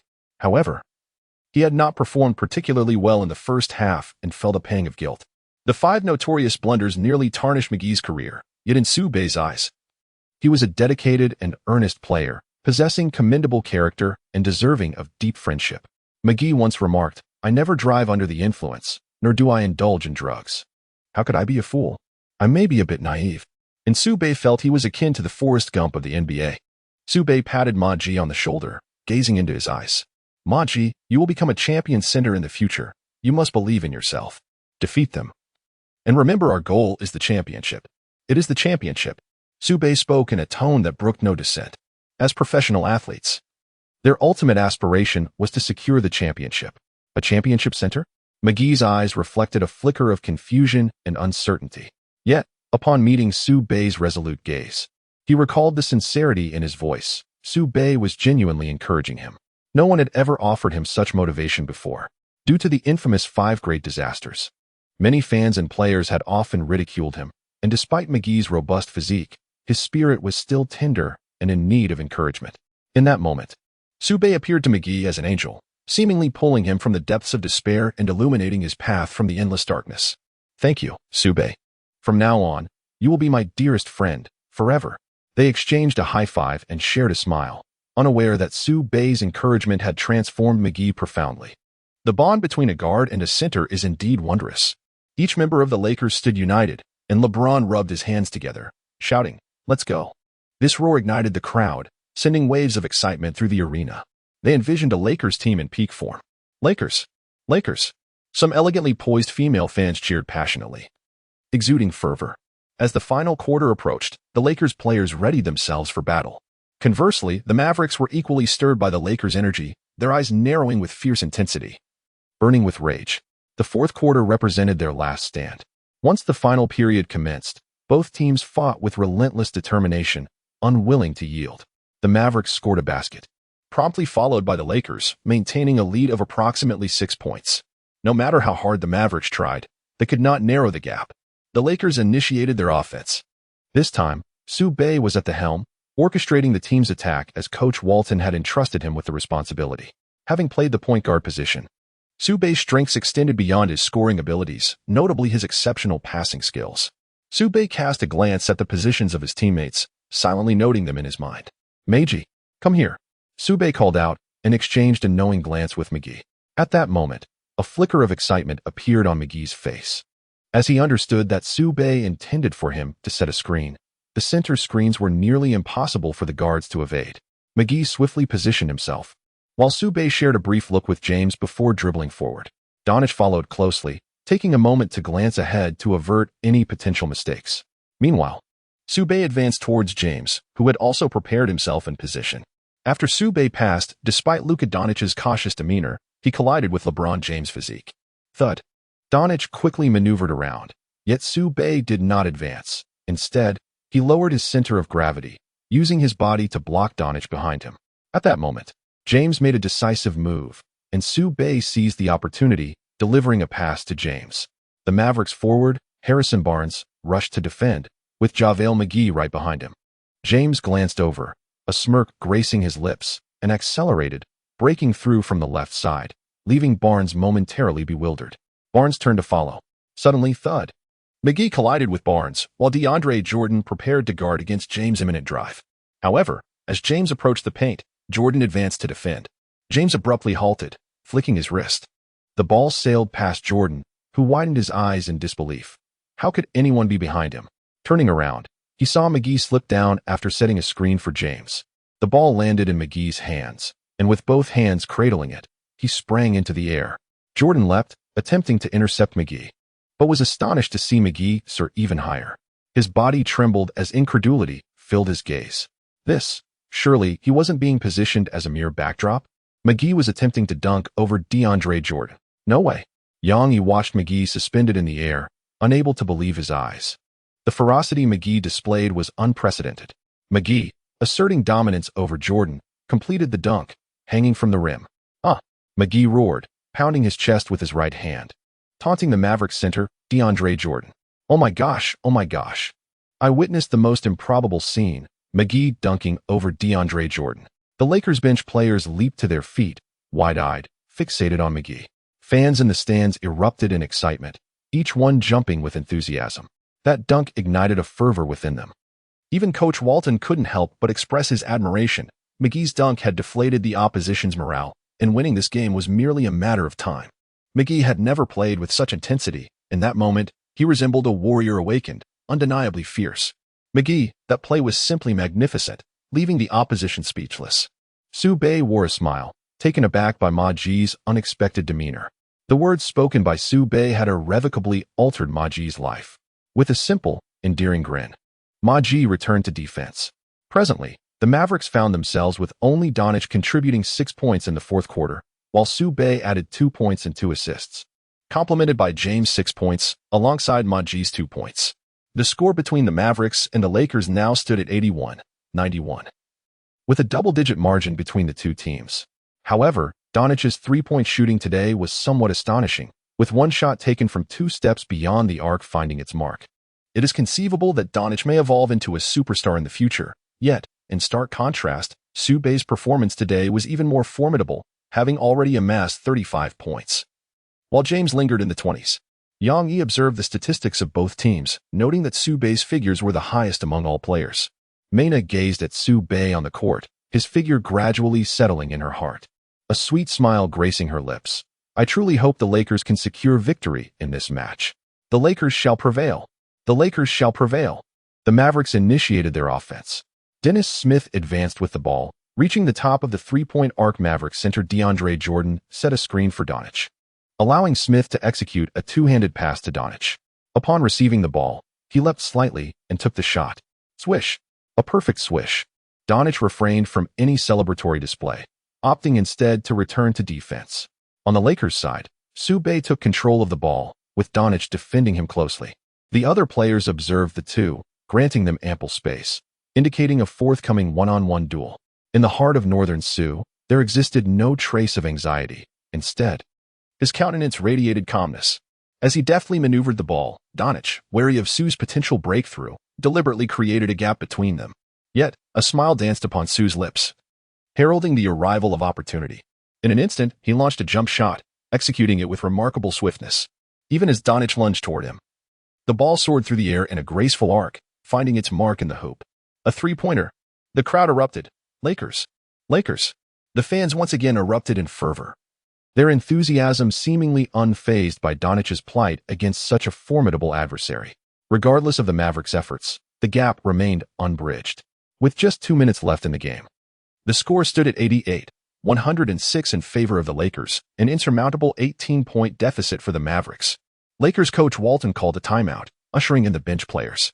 With 2 minutes remaining and an 18-point lead, victory seemed all but assured.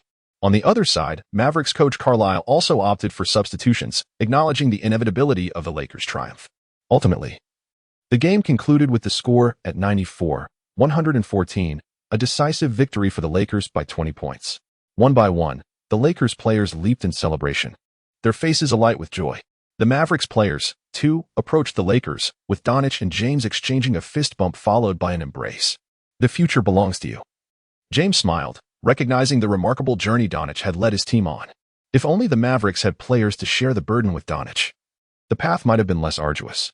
"I believe that one day I will surpass you," Donich declared, playfully punching James's shoulder, confidence shining in his smile. "I await the day you surpass me," James chuckled, pondering that such a day was likely years away. Then, Donich approached Su with a puzzled expression, prompting Su to pause in surprise. "Donich, what troubles you? Why do you call me Pudgy?" "Ah, haha, Pudgy is a name of great significance in our Dragon Kingdom. It symbolizes good fortune," Su explained. "Thus, the name suits you well, for it foretells a life filled with luck. By calling you Pudgy, I am bestowing upon you wishes for a fortunate life. So that's how it is. Su, I misjudged you. From now on, you shall call me Pudgy. You alone can call me that. Others may not." "Agreed. We shall be good friends henceforth." Su Bei spoke earnestly to Dong Qiluo, who nodded in response. Henceforth, the nickname Chubby became exclusively his, a title only Su Bei dared to use. Had it been anyone else, Dong Qiluo would have reacted with ire. "Nevertheless, we are rivals, and in the forthcoming match, we shall undoubtedly triumph over your Lakers." No.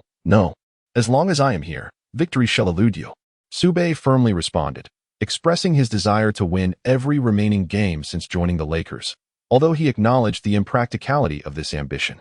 Luka Doncic smirked, finding Su Bei's confidence rather audacious, thinking to himself that he would make Su Bei take notice once he perfected his three-point shot. Donic's competitive spirit was ignited by Su Bei's words, his eyes brimming with relentless determination. The two shared a brief embrace, and Su Bei softly remarked, "Plump one, I'm looking forward to your challenge." Soon, a stunningly beautiful female reporter approached, her form accentuated by a fitted skirt that exuded elegance with every step. The young players nearby were captivated, their hearts racing at the sight. The atmosphere was electric. However, the reporter approached LeBron James and Su Bei, introducing herself. "Hello, James and Su Bei. I am Alice May. May I interview you?" "Of course," they replied in unison. James's dark eyes were fixed on Alice May, while Su Bei remained indifferent. His focus was solely on basketball, as he believed romance could only distract him. Love, he mused, required serendipity. "Alice May I ask how you view Su Bei's performance in the last 2 games?" James turned slightly to glance at Su Bei, his admiration evident. After a moment of contemplation, he stated, "Since Su Bei joined our team, his performance has been remarkable. In these 2 games, had Su Bei not stepped up, we might have lost. Moreover, our on-court synergy has been excellent. I relish this collaboration. With Su Bei's support, I am confident we will reach the playoffs." As the playoffs reached their midpoint, the Lakers stood at 11th place, but James remained optimistic that with Su Bei, they would advance. Alice May noted James's confidence, yet she understood that the playoffs were not as simple as they sounded, especially in those final games. Every team would display an unwavering fighting spirit. The intensity differed greatly from the regular season, with some teams deliberately concealing their strength, only to unleash it in the playoffs. Each team possessed its hidden cards. "I sincerely hope you reach the playoffs," Alice May said, her lips parting to reveal a captivating smile. her voice laced with allure. James, what are your thoughts on Su Bei's future? James cast another glance at Su Bei and replied, his journey will be long. However, I firmly believe that Su Bei will undoubtedly become a superstar in the future. Su Bei was momentarily taken aback, glancing towards James, astonished by the high regard in which James held him. Could he truly become a future superstar? In my eyes, being a superstar is merely the beginning. My aspiration is to attain a global influence. Well, a superstar. Alice May was utterly taken aback.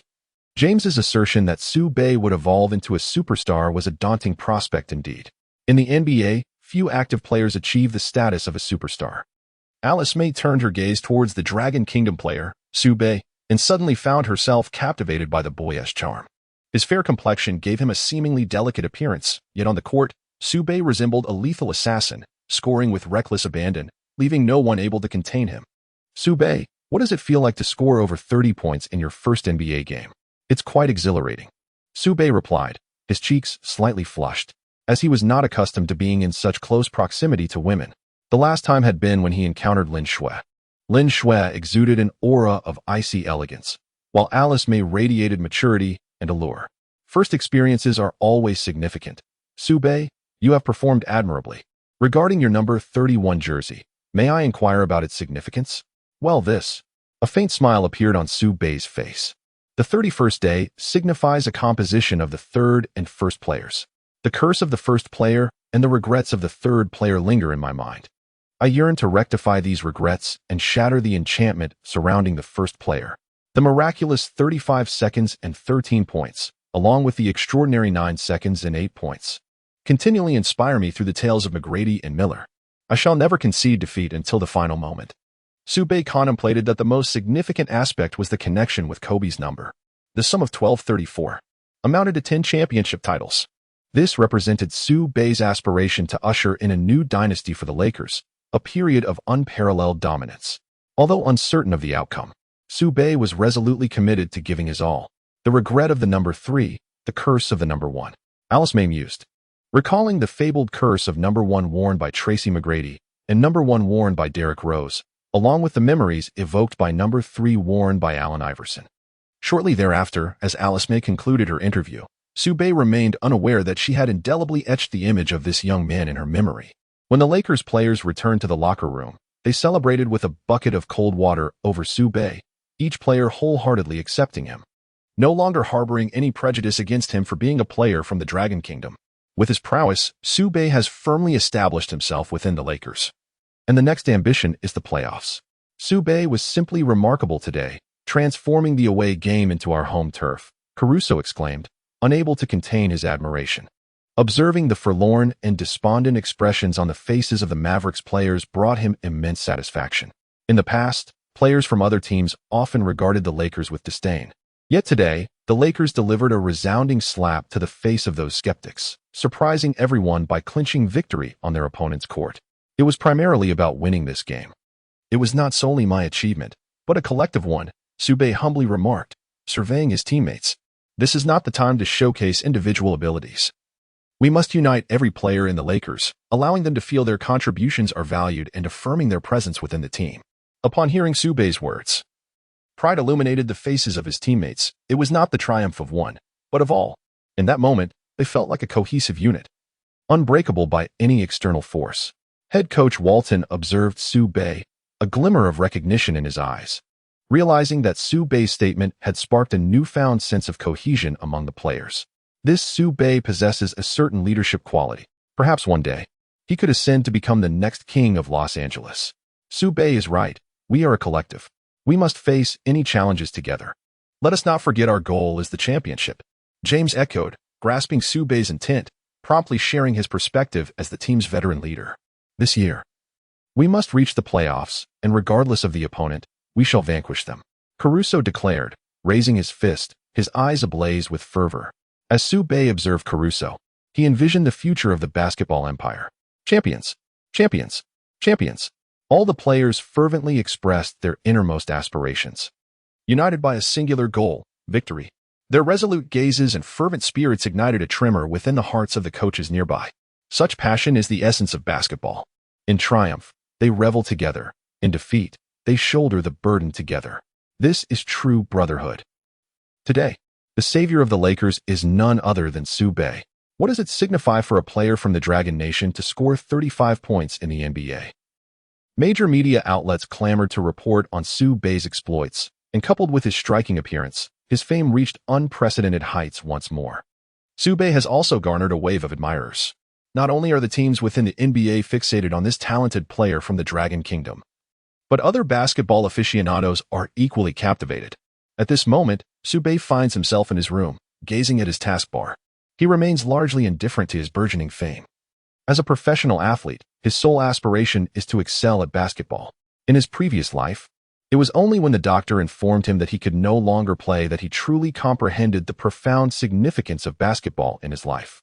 Now that he has reached the NBA, he must cherish this opportunity, for the thought of regret would linger with him for a lifetime.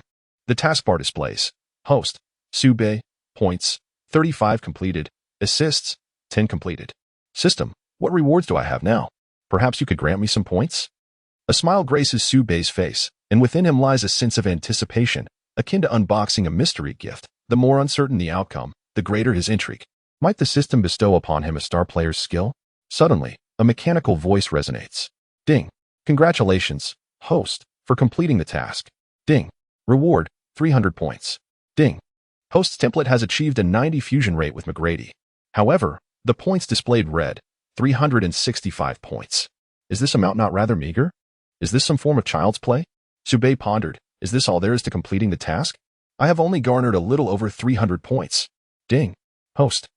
You have indeed completed the task. This modest sum of points is merely the beginning. The reward points are also determined by the teams involved in the competition. In the northern region of Jiangsu, one truly wishes to deliver a kick to the system, as if it believes itself to be invulnerable to mockery. Which basketball player lacks a temper? This system is merely digging its own grave. Ding. The system is currently issuing tasks. Ding. Task 1. The host goals are selected as this week's best. Reward, 1,000 points. Ding. Task 2. In the upcoming matches, score over 30 points in 5 consecutive games. So far, only the match against the Mavericks has yielded 35 points, leaving 4 more matches. Reward, 10,000 points. Increasing the host's compatibility with the Tracy McGrady template by 3%. Ding. Task 3. When the Christmas showdown at the end of this month, reward, 10,000 points.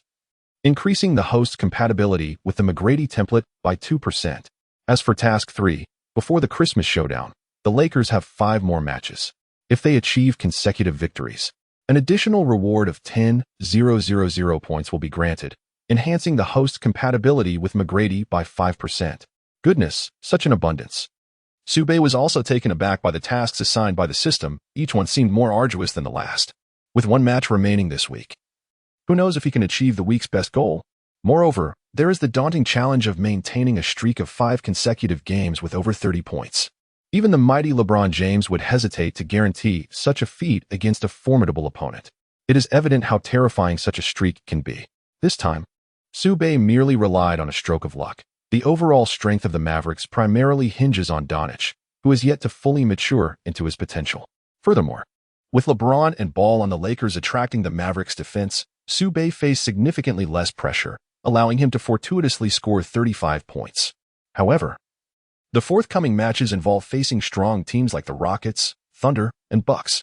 The very thought of contending against the Bucks sends a shiver down Su Bei's spine, fearing injury. His opponents are all formidable, including Harden, Westbrook, George, and Giannis, making victory a challenging pursuit even with LeBron on the Lakers' side. Presently, Su Bei possesses certain skills, such as pull-up shots and one-step drives, but he perceives them as insufficient. Fortunately, he recently acquired a skill that enhances defensive capabilities while stabilizing shooting, which he intends to utilize effectively. Perhaps it may lead to a miraculous outcome. Tomorrow, he must hasten to training, along with the team's practice match. Coach Walton may devise a specific lineup tailored for Su Bei, and he is rather curious about what form of arrangement would best suit him. Su Bei is well aware that he is suited to being a player without the ball. One could describe him as a quintessential 3D player, akin to Klay Thompson of the Warriors. Despite being categorized as a 3D player, he inherently possesses a formidable threat. The following day, Su Bei rose at 5 o'clock in the morning. It is said that waking up early is not merely the result of an alarm clock, but rather the calling of one's own dreams. The dawn has yet to break in December's chill across America, where the cold winds sweep through, rendering the air biting and frigid. Despite the harshness of the environment, Su Bei remains resolute, unwilling to abandon training, especially during the winter months. Enduring the rigors of winter training will yield formidable strength come spring. As the playoffs approach, Su Bei is determined to rectify any deficiencies in physical endurance and other weaknesses. For when the postseason arrives, it shall be a true clash of titans. Su Bei arrived at a park where there was a designated area. In the United States, one can find various basketball courts, both large and small, available for children to use. This is why children in America have a particular fondness for basketball. After a warm-up, Su Bei decided to begin a 5-kilometer run. The distance was not too great, requiring just over 20 minutes to complete. Su Bei was not running very swiftly. His primary intent was to engage in physical activity, all the while gazing into the distance. Suddenly, a slender figure appeared ahead of him, prompting Su Bei to murmur, "Could that be Lin Shui?" In order to ascertain her identity, he quickened his pace to catch up. As he approached the girl, he glanced over, and indeed, it was Lin Shui. Her profile, once glimpsed, had remained etched in his memory. Lin Shui, too, sensed his presence, wondering how it could be him. Preoccupied with this thought, she continued running, oblivious to a small stone protruding in her path. The sound of hurried footsteps echoed against the ground, revealing that both were moving at considerable speed. As Lin Shui advanced, her toes inadvertently brushed against the stone. Her entire body tilted, and she was on the verge of falling. Alarmed, Lin Shui furrowed her brow, realizing there was nothing she could do to prevent the impending mishap. Just then, a pair of strong hands enveloped her, catching her in a protective embrace. The two locked eyes, and a faint blush crept across Lin Shui's cheeks. "Are you unhurt?" Su Bei inquired. Su Bei gazed upon that exquisite visage and softly inquired, "Have you perhaps twisted your ankle?" "And no, it's nothing." Lin Shui stammered, "Please let go of me first." "Ah, very well." Su Bei promptly responded, gently setting Lin Shui down while still supporting her with his right hand, wary of her potential injuries. Lin Shui attempted to move her feet, taking 2 tentative steps, and felt a slight twinge of pain. Nevertheless, she could still manage to walk. A fleeting expression of discomfort crossed her face, a nuance that Su Bei keenly observed. "Fortunately, I can walk on my own," Lin Shui thought, resolute in her independence, unwilling to impose on Su Bei for assistance. After all, they were not yet friends, and she preferred not to trouble him. "No, I shall carry you home." Su Bei gazed at Lin Shui and spoke in a low voice. One must be decisive when it comes to young ladies, particularly considering that her ankle appeared to be sprained. Su Bei would never allow Lin Shui to walk home alone. "No, no, no." Lin Shui hurriedly waved her hand, expressing her desire to return home by herself. Su Bei removed his coat and draped it over Lin Shui, then lifted her into his arms. Although Lin Shui wished to protest, Su Bei offered her no opportunity to do so. The coat resting on her shoulders was intended to provide her with warmth. In such frigid weather, inactivity leads to an overwhelming chill, particularly for girls, who tend to be more sensitive to the cold. Nestled against Su Bei's chest, Lin Shui acquiesced to his gesture, acutely aware of the rapid thumping of his heartbeat resonating within her. The rhythmic sound, echoing like a drum, stirred something within Lin Shui. As the man's presence ignited a soft blush across her cheeks. She had never been this close to any man before. With her face flushed, Lin Shui leaned once more against Su Bei's chest. Perhaps this Su Bei was not so bad after all. The image of Su Bei in Lin Shui's heart had significantly improved. The cold wind howled relentlessly, and as Su Bei removed his coat, it felt as though he were traversing a frozen expanse. He could sense the chill permeating his entire being, yet despite this, Su Bei resolutely continued onward. The distance to their residence was merely around a kilometer. In less than 10 minutes, Su Bei had carried Lin Shui back home. Upon entering the room, he gently placed Lin Shui on the sofa in the living room. Her beautiful eyes remained fixed on him, noticing that his ears were flushed a deep red from the cold. A twinge of guilt stirred within Lin Shui, recalling how frigid the wind had been upon their return, as if it had seeped into one's very bones. After Su Bei gently set Lin Shui down, he proceeded to his room to retrieve some medicinal oil. Su Bei always kept a supply of ointment for sprains on hand. "Allow me to give you a massage," he offered. Lin Shui nodded, extending her delicate foot. Su Bei focused intently on massaging Lin Shui, clearly indicating that her condition was not too serious. "You should rest at home and recuperate today. I estimate that after a day, you will be able to walk again." Su Bei gently lifted her head, gazing at Lin Shui with a faint smile. "Thank you," she said. "It's all right. I truly felt embarrassed last time. Today, you should rest well at home. I will return in the afternoon to prepare a meal for you." A smile graced Su Bei's face as she glanced at the time. It was past 7, time for training. Remarkably, even Lin Shui was taken aback by her own acquiescence. Pondering within, "What has come over me? I still have training today. I shall return afterwards." Indeed, Su Bei hurried to the training facility. Aware that the Lakers' practice was scheduled for 8 o'clock, he felt the urgency as he raced over. Today was an important team training session, and punctuality was imperative. Soon, he arrived at the training center. In the gym of Northern Jiangsu, it was discovered that McGee and Caruso were diligently practicing their shooting, having arrived early. Encouraged by Northern Jiangsu, McGee felt an invigorating sense of determination to grow stronger. The experience of playing alongside Northern Jiangsu was truly enjoyable, and he had developed a fondness for this atmosphere. For the sake of their collective goal, McGee believed he must not lag behind. "Good morning, McGee and Caruso." As Su Bei entered the arena, he greeted the two individuals present. "Good morning, Su Bei." Mackie and Caruso also acknowledged Su Bei's arrival. The player from Northern Su has begun to participate in training. In addition to mid-range shots and drives, he now aims to develop his three-point shooting. When the Lakers face other teams and find themselves trailing, the most effective strategy would be to rely on three-point shots to close the gap. Although his three-point shooting may not be as formidable as Curry's, he has reached a level that is at least above average in the league, with a shooting percentage of at least 30%. In the northern region of Jiangsu, Su Bei held the ball at the apex of the three-point arc, preparing to shoot. The corners and both flanks at 45 degrees also required diligent practice for three-point shots. Only by mastering every potential shooting point could Su Bei truly become a formidable force. "McGee, observe Su Bei's shooting," Caruso remarked, his gaze fixed on Su Bei. A flicker of astonishment crossed Caruso's face, for Su Bei's shooting form was exquisitely refined. An aesthetic delight one could never tire of. Upon hearing Caruso's voice, McGee turned to watch Su Bei. Swish, swish, swish. Swish, swish, swish. Swish, swish, swish. 9 consecutive three-pointers swished through the net. In the realm of basketball, Su Bei's three-point shot is executed with remarkable speed, often in just over a second. His eyes reflect unwavering determination and decisiveness, resulting in a high accuracy rate when shooting without defensive pressure.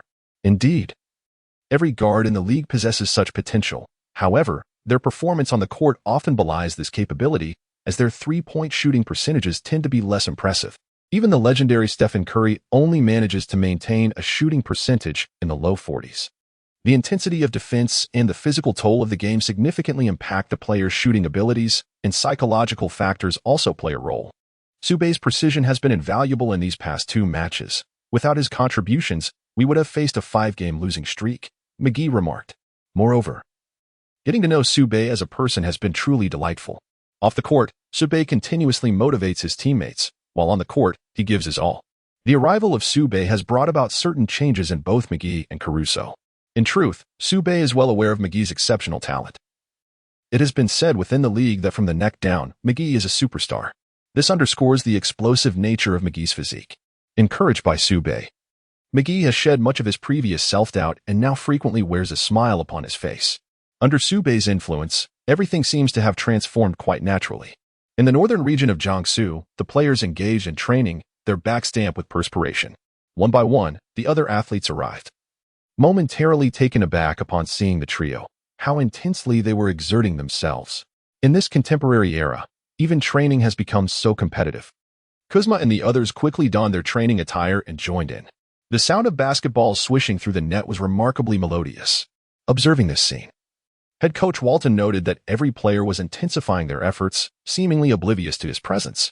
A smile crept onto Walton's lips, for they had brought about a refreshing transformation. Each player's gaze reflected a subtle shift, imbued with a hint of fierce determination, a fierceness directed solely towards themselves. Pausing momentarily, Walton commanded, "Everyone, gather around." His voice brooked no dissent. Upon hearing the announcement, the players from the northern region of Su hurried over, gathering around Walton. He surveyed them with a slight nod, a flicker of satisfaction gleaming in his eyes as he regarded the tactical notes in his hand. "We shall engage in an intra-squad scrimmage. This matchup serves not only as a training exercise, but also to enhance the players' synergy. Each athlete possesses a unique style of play, thus, to elevate their performance. A profound understanding and cooperation among them is imperative. Basketball is a team sport, reliant on mutual coordination. In Long Guo, the emphasis lies on teamwork, whereas in the United States, individual heroism is celebrated. The players exchanged glances and shared amused smiles, relishing the prospect of this training method, particularly the substitutes who could finally compete with the starters. A commendable performance could present them with opportunities to step onto the court. Walton's gaze settled on James and Ball as he declared, "James, Ball, Kuzma, Chandler, Hart. You form one team." James and the majority of the main roster nodded in agreement. Su, Caruso, McGee, Reggie Bullock, Markieff Morris, you comprise the second team. The positions were assigned: McGee as center, Caruso as point guard, Su as shooting guard, Bullock as small forward, and Morris as power forward. Chandler would take the center position for James's team, Ball as point guard, Hart as shooting guard, James as small forward, and Kuzma as power forward. You shall play to 30 points. The first team to reach this score will be victorious. Walton explained the rules. He then added with a mischievous grin, "Should any team lose, each player must complete 500 push-ups." How does that sound? 500? The group paused in surprise. Kuzma turned to McGee's team and remarked, "McGee, I suppose you all should start preparing for those 500 push-ups." Huh? Su Bei gazed at Kuzma with a slight smile, remarking, "The outcome is still uncertain." "Isn't it? How about we raise the stakes a bit? 1,000 push-ups per person. What do you say?" Kuzma, confident that their team would triumph over the second team, especially with the presence of the formidable LeBron James, readily agreed. "Absolutely," he exclaimed. Reggie Bullock wore a pained expression, facing James, who could possibly defend against such a powerhouse. James was still matched against him, and he knew he would be in for a challenge. However, the other players on the second team showed no signs of fear. Instead, they were filled with excitement. Particularly, Su Bei and Caruso were undeterred by their opponents. Regardless of who stood before them, even if it were a deity, they were determined to prevail. In an instant, the competitive spirit surged within both teams, filling the air with a palpable sense of battle. At that moment, Walton took a step back, a smile flickering across his face. Originally intending to stir the pot, he was pleasantly surprised by Kuzma's contribution. Walton was eager to observe which team would prove stronger. 30 points was not an insurmountable lead. A result could materialize in a mere 20 minutes. An assistant nearby observed the scene and inquired, "Coach, which team do you believe will emerge victorious?" Walton replied, "I think LeBron's team will win." He cast a glance toward James, whose prowess was indisputable, especially with all the key players on his side. The second team had only JaVale McGee and Su Bei. But against James' squad, Walton felt the second team would struggle. Despite the overall weakness of the second team, Walton had arranged this matchup to see what Su Bei could achieve. Especially since Su Bei's contract was nearing its end, Walton intended to use these final games to assess Su Bei's performance before considering a new contract. As both teams took to the court, Kuzma and his teammates brimmed with confidence. "Just you wait. Those push-ups are a done deal," they declared. But Caruso was equally determined, ready to respond to Kuzma's taunts with their play. They did not jump for the tip-off. James allowed the second team to take the first offensive move. With possession of the ball, Caruso advanced, scanning the court for his teammates. Su Bei ran toward him, positioning himself to Caruso's right and giving him an encouraging nod to break through. Caruso lightly nodded in acknowledgement, while Su Bei remained steadfast. Defending Caruso was Ball, who not only excelled in orchestrating plays and passing but also held a significant advantage in defense. When Ball saw Caruso veering to the right, he shifted his position accordingly. Suddenly, a loud thud echoed as Su Bei collided with Ball. "Help defense," Ball shouted to Hart, realizing he could not keep up and directing Hart to closely guard Caruso to prevent a layup. By the time Hart reacted, he barely caught a glimpse of Caruso's fleeting figure as he dashed through, moving with ghost-like speed, creating a rush of wind around him. Hart quickly pursued. While Ball maneuvered past Su Bei, his focus locked on Caruso. All eyes were on Caruso as Su Bei seized the opportune moment. After setting a screen, Su Bei slipped down toward the basket, and both he and Caruso entered the lane simultaneously. "Caruso, the ball," Su Bei called out. In the northern region of Jiangsu, a call from Su Bei captured Kuzma's attention. Caruso executed a deceptive pass, evading Chandler, and then performed a Eurostep for a layup. The ball ricocheted off the backboard. And Caruso, witnessing this moment, revealed a victorious smile. Their second team was on the verge of scoring first blood, unbeknownst to Caruso. Behind him, James soared high, his head level with the rim. With a resounding clap, James's large hand grasped the basketball. In that instant, Caruso felt the vast chasm between himself and James. The 30-something veteran still exhibited formidable one-on-one prowess, truly a terrifying force. Once James secured the ball, Kuzma and Ball sprinted towards the opposite end. A long pass found its way into Kuzma's hands. With a thunderous boom, Kuzma executed a 360-degree dunk, landing triumphantly as he raised his fists in celebration of their team as 2 points, invigorating the players of the first team. Nearby, Walton nodded in approval, quite pleased with the efficiency of the first team. The assistant coach, witnessing the first team's successful basket, praised, with James and Ball, along with Kuzma. The victory seems all but assured. Whenever James was on the court, the players felt a sense of reassurance, almost as if fortified by an invisible shield. Indeed, James's influence was immense. He was worthy of his title as the former king. Walton gazed at James's silhouette and remarked, "If I were to coach peak James, the probability of making the playoffs would exceed 90%. Alas, during James's tenure in the Eastern Conference, he nearly secured a playoff spot every year. He loomed over the Eastern teams like a colossal mountain, suppressing their aspirations. Particularly in the previous season, James embodied true individual heroism. Any team in the East that faced James was certain to engage in a fierce battle. Those teams were left with no choice to reach the finals. They first had to conquer James and his team, or else their chances were non-existent. Since James transitioned to the Western Conference, Eastern teams rejoiced. This formidable adversary had finally departed. Caruso, prepare to do push-ups." Kuzma smirked at Caruso, taking the opportunity to deliver a light-hearted jab. The style of play in the United States starkly contrasts with that of the Dragon Kingdom. They engage in trash talk aimed at undermining the morale of their opponents. When a team loses its momentum, the specter of defeat looms ominously. Su Bei shook his head, urging calm. "Kuzma, speaking like that will lead to regret." "Regret?" A flicker of disdain crossed Kuzma's face. "How could that possibly be? Our overall strength surpasses yours. Do you truly believe we would lose? How absurd." Without delay, Su Bei's team launched another offensive. This time, Caruso did not drive into the paint but instead passed the ball to Su Bei, who sprinted towards the corner. Positioned at a 45-degree angle beyond the three-point line, Su Bei feigned a move, accelerated in place, and deftly maneuvered past Hart, heading straight for the interior. LeBron and Chandler quickly converged to provide defensive support. In the northern regions of Jiangsu, Su Bei executed a deceptive maneuver before breaking through.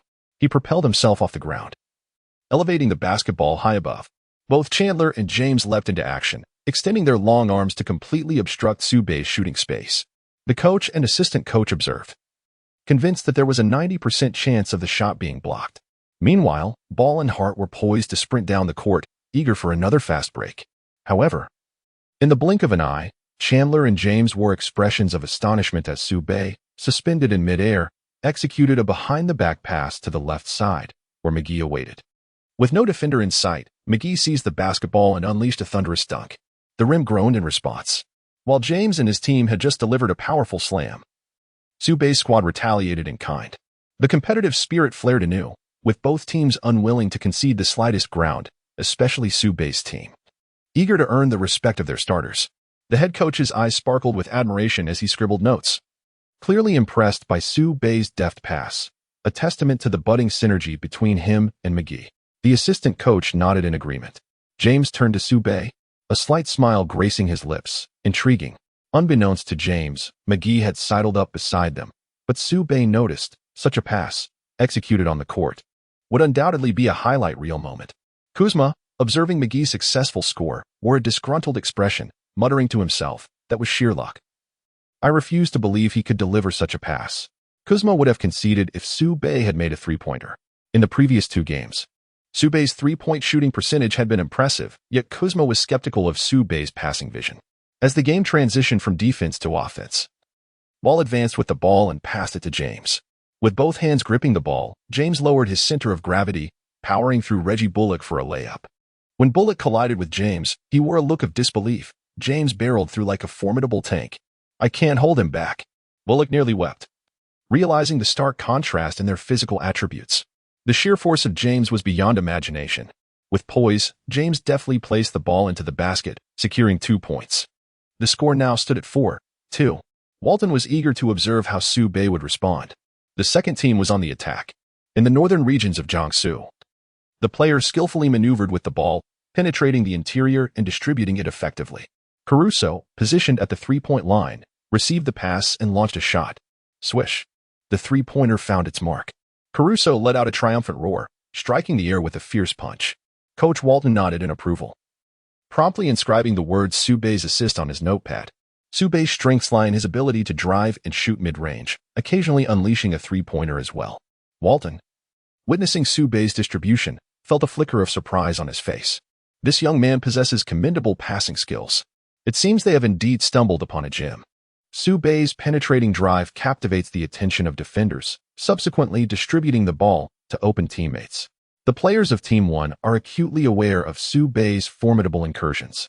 Whenever he breaches the paint, he boasts an astonishing probability of over 80% to score. Thus, upon witnessing Su Bei's advance, the interior defenders of Team 1 are compelled to converge upon him with a double team. As Team 1 initiates their offensive once more, Ball brings the ball up court, closely guarded by Caruso. Step by step, Caruso maintains his pursuit, his gaze reflecting unwavering determination. In the northern part of Jiangsu, Su Bei kept a vigilant watch on James, who leaned against him with a slight smile and said, "Su Bei, you cannot guard me." "Impossible," came the reply. "You certainly won't score." In response, Su Bei remarked that within the current league, LeBron remains the undisputed leader. No one poses a threat to his position, not even Durant. As long as he is present, Durant shall remain in the second tier. Suddenly, Ball noticed LeBron calling for the ball and promptly passed it to him.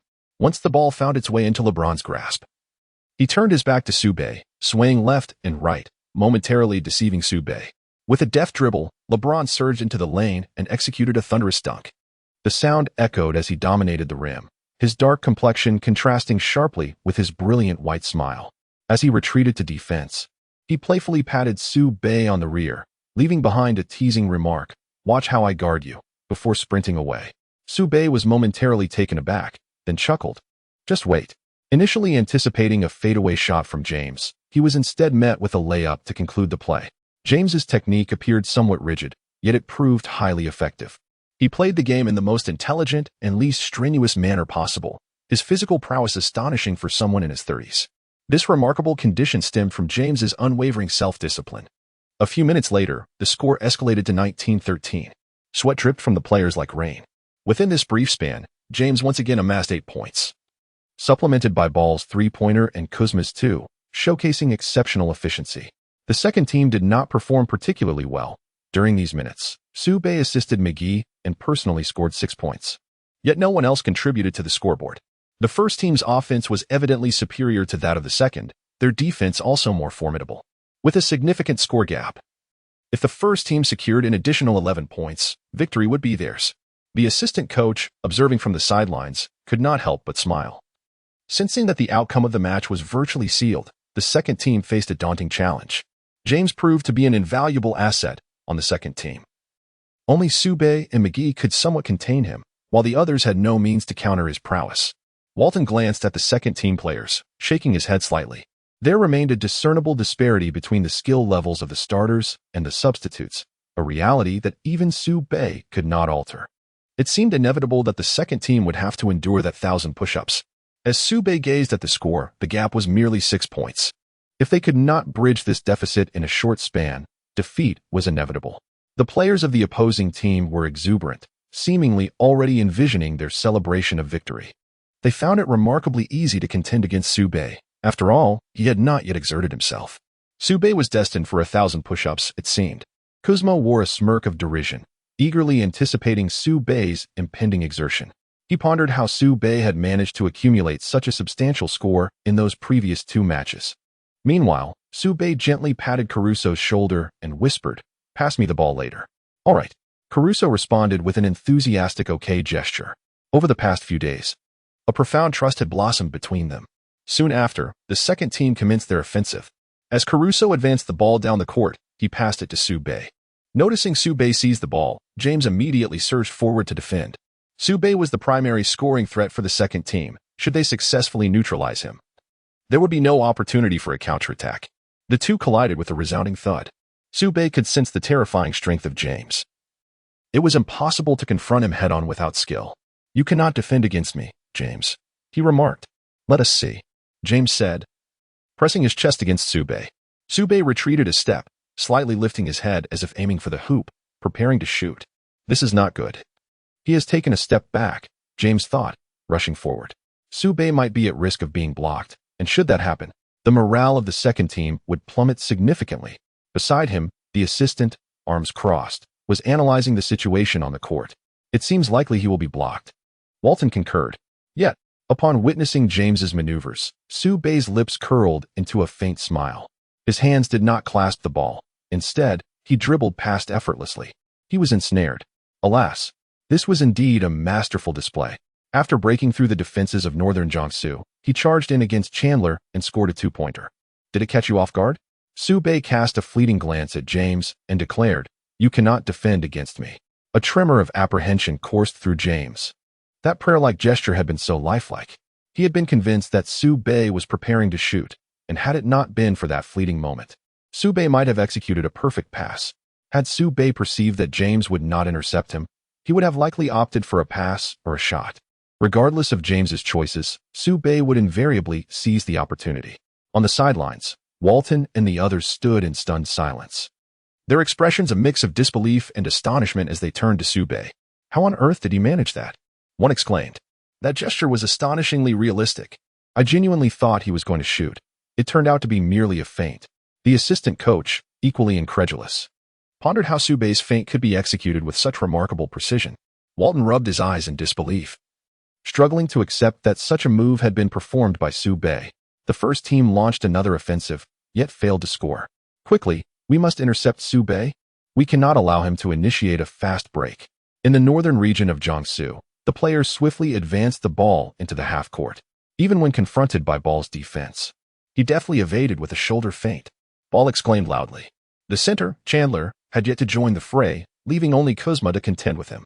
James was in hot pursuit, intent on defending. Both James and Kuzma aimed to double-team the northern player, determined to thwart any chance of a fast break score. In the northern region of Jiangsu, Su Bei swiftly maneuvered the ball, noticing James and Kuzma poised to intercept him. Attempting a forceful breakthrough might not guarantee success. So Su Bei reached their free throw line, the sound of his sneakers scraping against the floor resonating in the air. Instead of advancing, he veered to the left, casting a sidelong glance at Kuzma and James. Momentarily taken aback, Kuzma quickly followed Su Bei, determined to defend against him. You won't score, Kuzma declared, confident with James stationed behind him. No one could penetrate their defense, especially given that Su Bei was merely a rookie. Kuzma was certain that this young player would hesitate to advance. Su Bei chose to ignore him, as he was in search of an opportunity.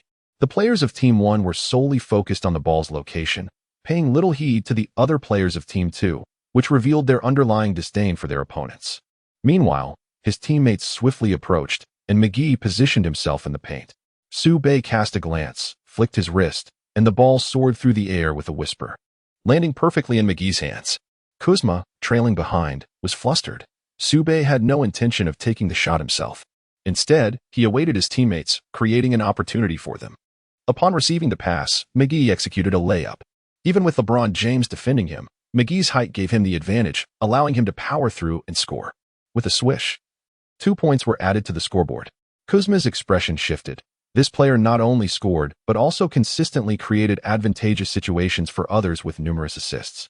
Such a guard on the court is truly formidable. What a splendid play. Su Bei's passing was exceptional, remarked an assistant coach beside Walton, his eyes reflecting admiration for Su Bei. Even if their team were to lose this match, it would not alter the coach's favorable opinion of Su Bei. In the northern region of Jiangsu, Su Bei performed exceptionally well within the team, showcasing mid-range shots, breakthroughs, and passes. Walton bowed his head and diligently noted down observations. He meticulously recorded each player's strengths and weaknesses, ensuring that he would know precisely which type of player to deploy on the court when the moment arose. After McGee scored, the scoreboard reflected a close contest, with the first team leading by a mere 2 points at 19-17. Su Bei and his teammates merely required a breakthrough or a mid-range shot to level the score with the first team. It was all contingent upon how they pursued the game. I found myself rather eager to see how Su Bei and his team would fare. Walton assessed the dynamics on the court, realizing that the outcome was far from certain. It was not until the final moments that one could truly predict the result. Perhaps this is the allure that basketball offers to its enthusiasts. On the first team's side, James held the ball, while Su Bei crouched slightly, his gaze fixed intently on James. Should James make a breakthrough, Su Bei and his teammates would be compelled to converge on him. They would rather allow him a shot than permit him to penetrate the defense.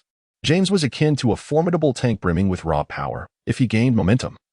No one could halt his advance. Su Bei urged the other players, "Everyone, focus. We are merely 2 points behind. Trust me, we can catch up." Under the basket, McGee added, "If LeBron gets past me, you come over to help." Upon hearing Su Bei's words, the players of the second team rallied with renewed vigor, their eyes brimming with indomitable spirit, as if they were ready to fight to the last breath to reclaim those 2 points. "All right," McGee declared, patting his chest with his right hand in assurance. "Don't worry, Su Bei, I can defend against him." LeBron felt a slight tremor in his heart, reflecting, "This kid possesses some leadership qualities.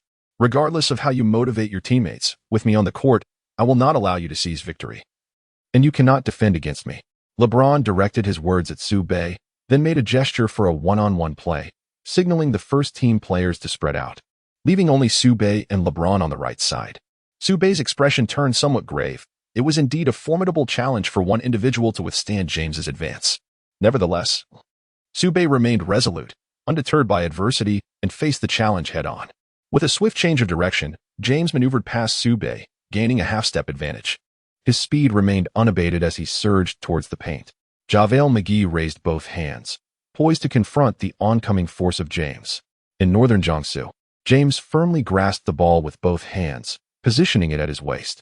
This technique served to thwart any attempts at theft, allowing him to elevate the ball only upon leaping. However, as James commenced his jump, still clutching the ball, he intended to raise it. In a moment of opportune clarity, Su Bei decisively seized the opportunity and intercepted the ball. With a sharp crack, the sphere vanished from James's grasp, leaving him utterly bewildered. Where had the ball gone? The players of Team 1 stood in stunned silence, witnessing Su Bei snatch the ball and propel it towards the backcourt. Ball, stationed at the three-point line, sprinted after him. In less than a second, the distance between Su Bei and ball widened significantly, several meters apart. The spectators observed as Su Bei advanced the ball and executed a layup, scoring effortlessly. The score was now tied at 19-19. Coach Walton exhibited palpable excitement. This young player possessed an astonishing speed. He resolved to start Su Bei in the next game. Failing to do so would be a sheer waste of talent. As the intensity escalated, Team 1 began to feel the pressure. After a few minutes, James and his teammates unleashed their full potential, racking up 8 points. However, Team 2, ignited by Su Bei's determination, managed to score 7 points, resulting in an intensely competitive atmosphere. Walton and his assistant marveled at the players' exceptional scoring, their astonishment evident. Each athlete exerted themselves to the fullest, even with Team 1 boasting numerous star players. Su Bei and his teammates refused to allow James and his cohort an easy path to the basket. With heavy breaths and perspiring brows, they labored on. Backs drenched in sweat, both sides remained vigilant, eyes locked on one another. The current score stood at 27-26 in favor of Team 1. Caruso focused intently on defending ball, determined to prevent any three-point attempts. Su Bei felt beads of sweat trickling from his brow onto the floor, inhaling deeply, his expression more serious than ever before. Su Bei tirelessly defended against James, expending considerable energy. And then, Caruso nodded, feeling the pressure from ball's consecutive three-pointers. Another would spell disaster for them. As the offense commenced, Ball approached with the ball, lowering his center of gravity, maneuvering around Caruso just beyond the three-point line. Caruso stayed closely attached to him, denying him any opportunity to shoot. Observing this, James moved to set a screen for Ball. However, Su Bei remained right behind James. Upon seeing James ready to block for him, Ball revealed a slight smile, dribbling and faking before darting towards James. With a loud thud, Caruso collided with James. His brow furrowed as he shouted, "Help defense." In the northern region of Jiangsu, reinforcements were promptly dispatched. Bauer dashed to the right side of the free throw line, executed a sudden halt, and unleashed a jump shot. Su Bei joined the fray, yet the ball eluded his fingertips, narrowly escaping his grasp. Swish. 2 points secured. The score now stood at 29-26. The second team faltered. The assistant coach beside him shook his head, letting out a sigh. At this moment, Su Bei and his teammates found themselves in a dire predicament, with no retreat available. The first team needed merely one more point to claim victory. On the court, Kuzma raised his arms in celebration, a triumphant smile gracing his lips as he regarded the second team, tauntingly proclaiming, "The game is over. Soon enough.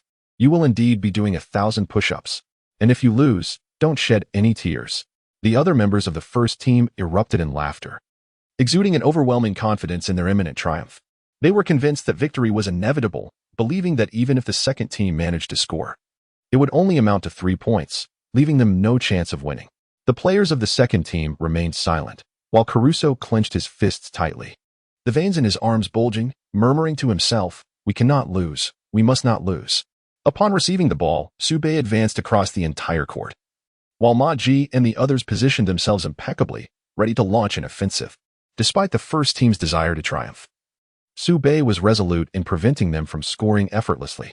"Su Bei, please give me the ball in a moment. I will take this shot." As Caruso approached, he whispered softly to Su Bei, a flicker of determination gleaming in his eyes. He was unwilling to accept defeat for their second team. Reluctance. Su Bei cast a glance and nodded slightly. James and his team would undoubtedly assume that Su Bei would execute the final offensive maneuver. Su Bei mused that James would certainly assign someone to focus on guarding him. Instead, he decided to let Caruso take the lead, delivering an unexpected twist that might yield delightful surprises. Moreover, Caruso's offensive prowess was not to be underestimated. His moniker, Kara King, had already stirred quite a tempest in the NBA. Even the great Jordan would tremble at the sight of the bald Caruso. As Su Bei approached the apex of the three-point arc, he surveyed the positions of his teammates, committing them to memory. Ball, stationed a mere meter away, was diligently guarding him. A sense of unease crept into Ball's mind. He was acutely aware of Su Bei's exceptional ability to penetrate defenses. Should he draw too close, it was inevitable that Su Bei would elude him in a single, fluid motion. Ball was resolute in his desire not to be the reason this match remained in suspense. The intensity in Northern Su has notably diminished. As if poised for an impending breakthrough, a serious expression flickered across James's face as he urgently called out. Hart swiftly moved to provide defense. Without a moment's hesitation, Hart positioned himself behind Ball, both of them fixated on Northern Su, ready to launch a coordinated attack, as the threat posed by him was exceedingly formidable. Suddenly, with a whoosh, the ball was passed from Su Bei to Caruso, leaving everyone momentarily astonished. What was Su Bei planning? Was he not going to attack? Coach Walton, standing nearby, wore a perplexed expression, utterly bewildered by Su Bei's decision. The assistant coach shook his head. If Su Bei refrained from offense, victory would surely belong to the opposing team, leaving no chance for success. As the ball reached Caruso, he swiftly executed a threatening move, feinting to evade Kuzma. Kuzma, having been momentarily thrown off balance, realized with a jolt that he had been outsmarted by Caruso. He hastily shifted to the right, attempting to obstruct Caruso's path. With a resounding thud, Caruso, noticing Kuzma closing in, suddenly dribbled forcefully in place and executed a sharp pivot, the ball smoothly slipping from his grasp. Kuzma's expression shifted to one of disbelief. This defied all logic. Even Coach Walton, witnessing the impressive maneuver, exclaimed in astonishment, "What a play!" The move was flawlessly executed, leaving Kuzma behind as Caruso charged towards the paint. As Caruso leaped, his right hand rose high, launching the ball into the air. It arced beautifully, tracing a lofty parabola. Chandler followed suit, leaping as well, but the basketball slipped past his fingertips. Infuriatingly, he failed to block it. Caruso deliberately opted for a jump shot. Attempting a layup would have likely resulted in a rejection, but a jump shot was a different story. Suddenly, a figure emerged behind Chandler, and everyone instinctively looked up in disbelief. Could it be? James, with an enormous hand, swung down with ferocity. With a resounding slap, the ball was sent hurtling back. It seemed as though James was an insurmountable mountain. This spectacle left Caruso's heart in turmoil. Walton and the assistant coach stood in stunned silence, rendered speechless. James was indeed the indomitable force he was known to be, a testament to his unparalleled prowess. The title of the league's finest was not merely a claim. Just last season, while with the Cavaliers, even the management had acknowledged their bleak prospects. Yet, this man led his teammates to an unexpected berth in the Eastern Conference Finals, crafting a miracle. In the next instant, Su Bei, positioned beyond the three-point line, seized the ball. After a brief dribble, he held it with one hand. At that moment, the muscles in his arm were prominently displayed. His figure moved with astonishing speed, so swift that the other players seemed to only catch a glimpse of his shadow. Approaching the paint, he sprang from the ground, his body arching gracefully like a crescent moon, drawing back an imaginary bow. Both James and Chandler noticed and leapt simultaneously. Yet Su Bei managed to execute a one-handed dunk effortlessly. The rim shook violently with a resounding clang as 2 points were added to the score. James and Chandler wore expressions of frustration, having failed to contain Su Bei. This young man had indeed scored. Instantly, the momentum surged for the second team. Each player gazing at Su Bei as if he were a savior, instilling hope in their moment of despair. Remarkable. Su Bei was indeed extraordinary. This dunk was nothing short of ferocious. As Su Bei sprinted back, he exchanged high-fives with his teammates, who erupted in jubilant cheers. The score now stood at 29-28. Kuzma's expression darkened ominously as the suspense thickened once more. One offensive play, 3 remarkable feats. Caruso's extraordinary dribble, James' phenomenal block, and Su Bei's breathtaking dunk. Walton and his assistant coach watched from the sidelines, their hearts racing with excitement. Both had initially believed Team 1 would claim victory effortlessly. Yet now Team 2 appeared to have a glimmer of hope, with both sides merely a point apart. The outcome had become uncertain. The assistant coach remarked, currently, "Possession lies with Team 1. Their advantage seems considerable." Walton glanced at the players of Team 1, speaking gravely, "All right, brothers, if we defend against their play, victory is ours. If we secure the final basket, we shall triumph. Let us win, let us emerge victorious." Su Bei narrowed his eyes, which sparkled with excitement. The more he exhibited this demeanor, the more his fighting spirit surged within him.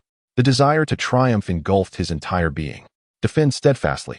These words echoed in the minds of the players of the second team. They were determined to prove themselves in this match, to demonstrate to the coach that they were no less capable than the main players. As the first team's offense commenced, Ball dribbled forward and passed the ball to James. Confronted by Su Bei's defense, James signaled to his teammates to spread out. He intended to take on this challenge solo. The players of the first team created space, their gazes fixated on the two of them. Typically, it would require 2 defenders to contain James, but now, in this one-on-one scenario, they had presented him with an opportunity. At this moment, the entire arena fell silent.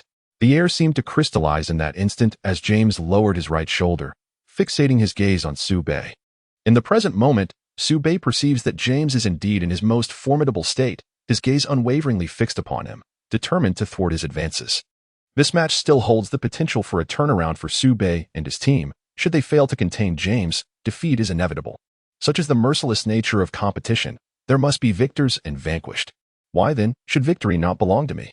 The words of Kobe resonate within Su Bei's mind. As James dribbles to the right, lowering his center of gravity, he deliberately engages Su Bei in a confrontation. Instantly, Su Bei feels the terrifying force exuded by James, a strength bordering on the menacing. James charges forward. Su Bei, unable to maintain his balance, stumbles backward, creating distance between them. Seizing the opportunity, James leaps and executes a mid-range jump shot. At that moment, all players fix their gaze upon the ball, while Caruso and his teammates are engulfed in anxiety. Even on the sidelines, Walton and the assistant coach remain silent, their eyes glued to the soaring basketball, uncertain if it will find the net. The ball traces a graceful parabolic arc through the air before striking the front of the rim with a resounding clang. It ricochets upward, and McGee leaps with all his might to secure the rebound, surveying the court. A flicker of resignation crosses James's eyes. He muses that had he exerted more force, it could have been a game-winning shot. Get back on defense. Hurry. Ball shouts, sensing the precarious situation. At this juncture, no one has made the final shot. The outcome remains undetermined. The first team has squandered an opportunity for a decisive blow, yet can the second team truly seize this final shot?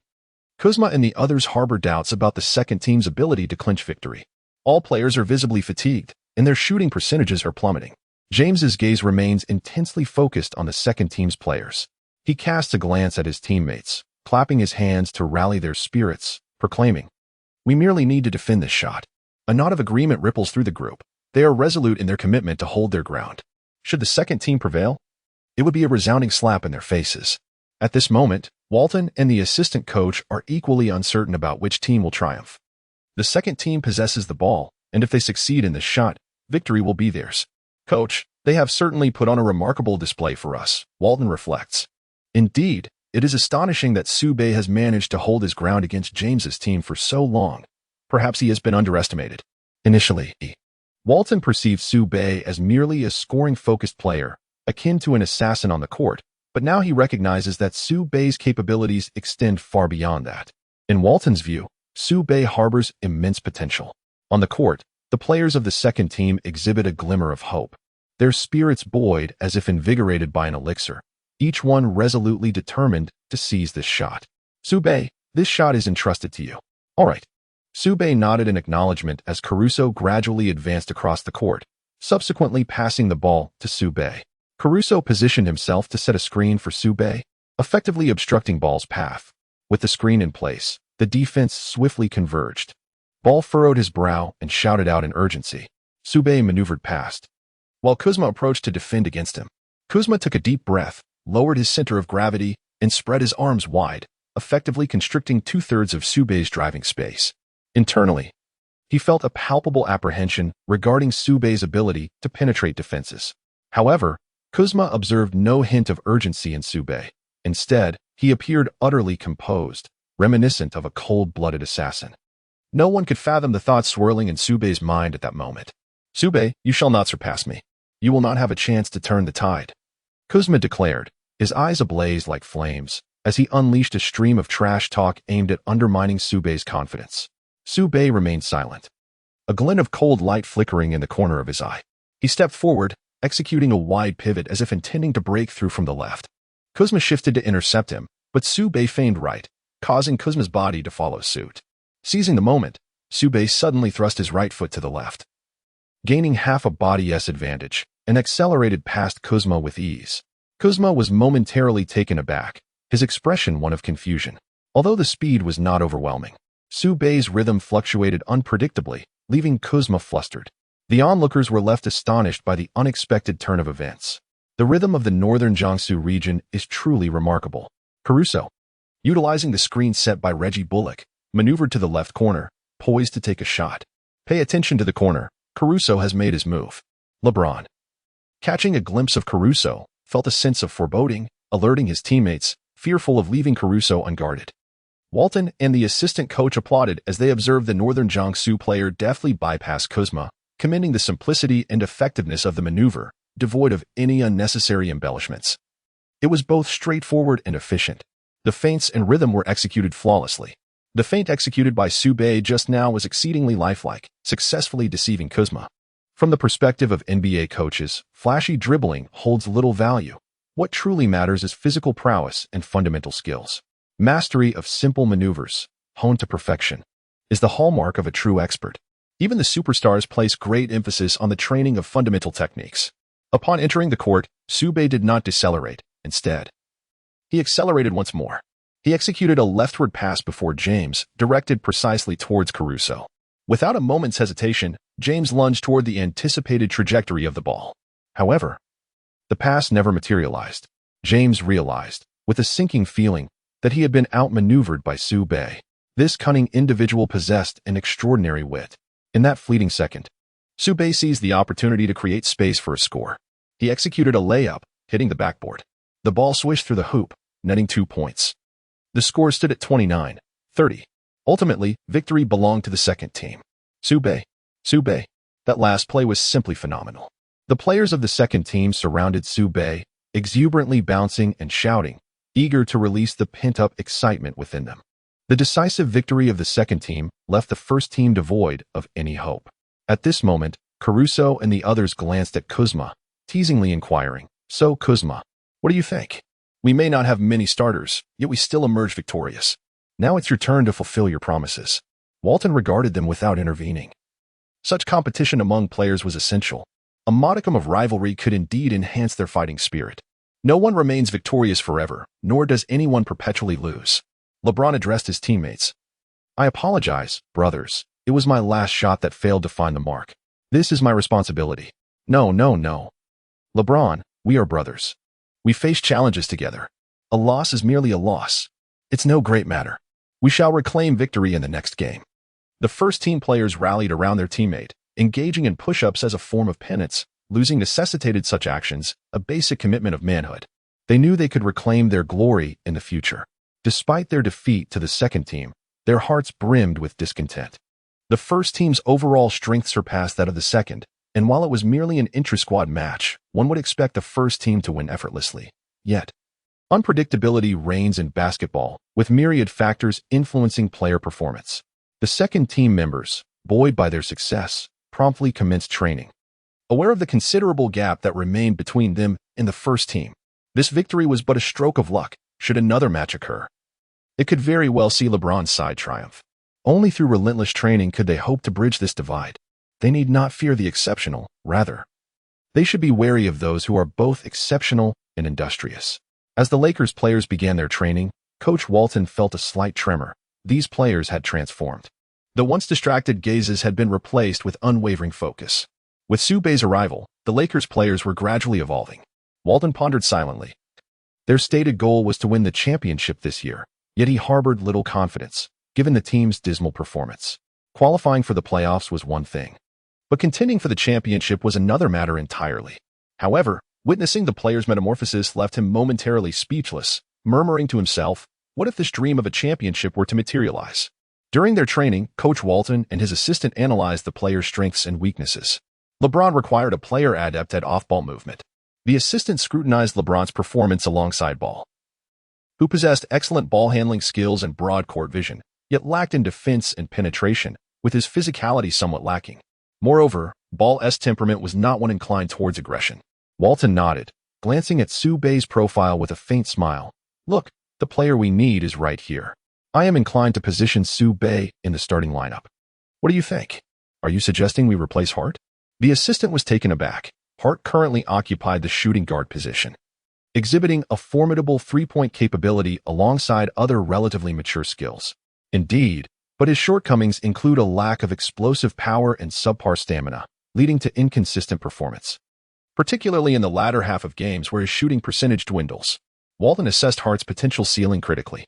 In the shooting guard position, Hart's competitive spirit appeared less pronounced than Su Bei's demonstrated prowess over recent matches.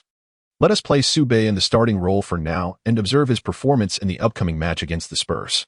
The assistant contemplated for a moment, deciding to first monitor Su Bei's progress. Walton's gaze was filled with the image of Su Bei. The latter's stunning performance on the court had completely captivated him. The morning passed with training, apart from the match they had just played. In the northern regions of Jiangsu, Su Bei has been diligently practicing his three-point shooting, focusing on the corners, the 45-degree angle, and the top of the arc. Alongside his shooting practice, he has engaged in strength training. Currently, his bench press stands at a mere 120 kilograms, which is decidedly insufficient. Such a level of strength pales in comparison to that of LeBron James. It is imperative that he enhances his physical power. Following the morning training session, Walton gathered the team together. All members stood before him, and his gaze fell upon Su Bei as he proclaimed, "Su Bei, you will be a starter in the next game." At this moment, every pair of eyes was filled with astonishment and respect as they turned towards Su Bei, all equally taken aback. It is truly astonishing that Su Bei has been mentioned as a starting player after only participating in 2 matches. Upon hearing the coach designate him for a starting position, Su Bei felt a surge of joy within. Recognizing the honor of being a starter, he resolved to train diligently and exert his utmost efforts to assist the Lakers in securing victories in the forthcoming games. The starting lineup is not immutable.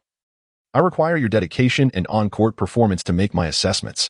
Should a starter underperform, I will not hesitate to replace them.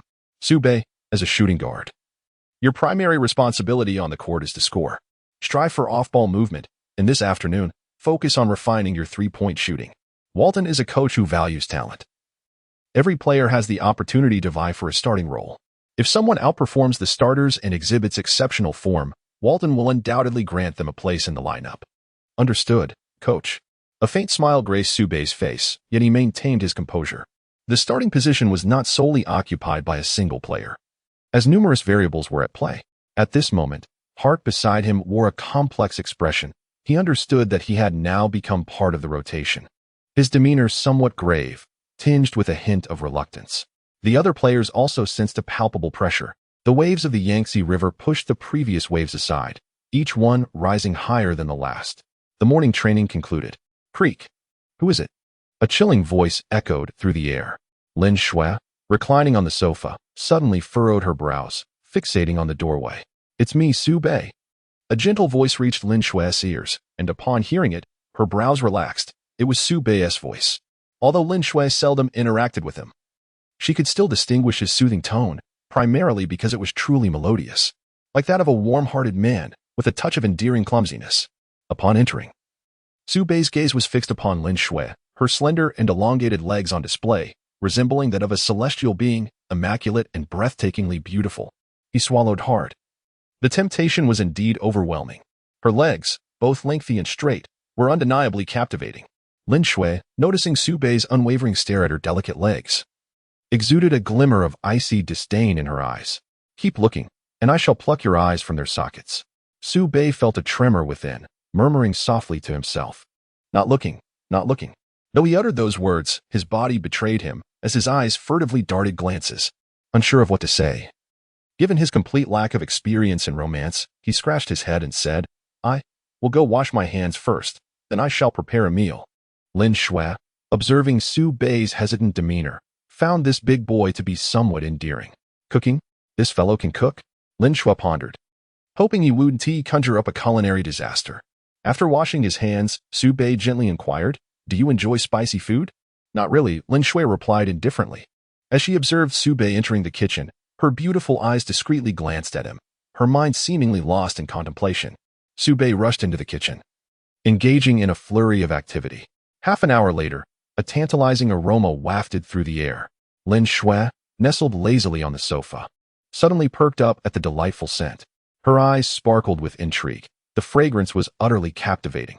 Lin Shui swallowed hard, her gaze fixated on the kitchen, where Su Bei's figure was visible.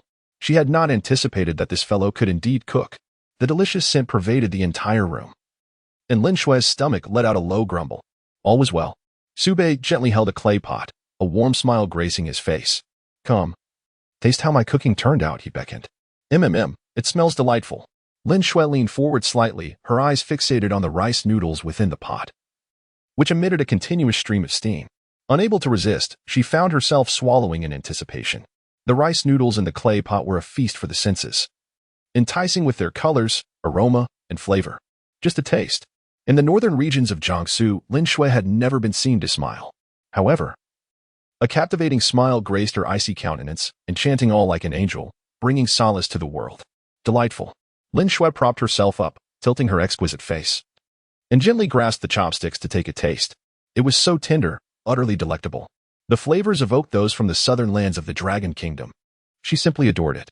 Lin Shui had initially assumed that Su Bei lacked culinary skills and had prepared to order takeout, but upon beholding the rice noodles before her, the thought of takeout vanished in an instant. Suddenly, Lin Shui found that this big boy, Su Bei, was not so intolerable after all. Her impression of him deepened once more. Which girl would reject a boy who could cook, especially one who did it so splendidly? If it was delicious, then she would indulge further, ensuring no morsel went to waste. In a hushed tone, Su Bei uttered a few words, a smile gracing his lips. Meanwhile, within the confines of the Spurs arena, the venerable coach Popovich scrutinized the documents in his hands, lost in contemplation. The materials before him detailed Su Bei's performance, and it was undeniable that Su Bei had left a striking impression on him. Apart from Yao Ming, no other player from the Dragon Nation had captured Popovich's attention in such a manner. Even the statistics of Su Bei did not particularly warrant Popovich's focus at this moment. The Lakers boasted LeBron James, a true powerhouse. Should James unleash his full potential, his impact would far surpass that of Su Bei. What Popovich feared most was the simultaneous eruption of both players. Such a scenario would render the match devoid of suspense. "Coach, we believe that aside from his remarkable shooting touch, Su Bei also possesses a measure of luck," remarked a dark-skinned assistant coach beside Popovich. He held a rather skeptical view of players from the Dragon Nation, perceiving a significant disparity in athletic prowess compared to their African counterparts. Furthermore, the data indicated that Su Bei did not exhibit particularly swift speed. His mid-range shots were notably consistent, while his three-pointers in the initial two games could merely be attributed to fortuitous circumstances. His drive showcased a quick first step, yet overall, he posed little threat to our Spurs. Our team is fortified by DeRozan, who also boasts a reliable mid-range game. The recent two matches in which Su Bei participated have indeed left many in awe, showcasing that players from Long Guo can still deliver remarkable performances in the NBA, particularly as a guard, which is truly astonishing.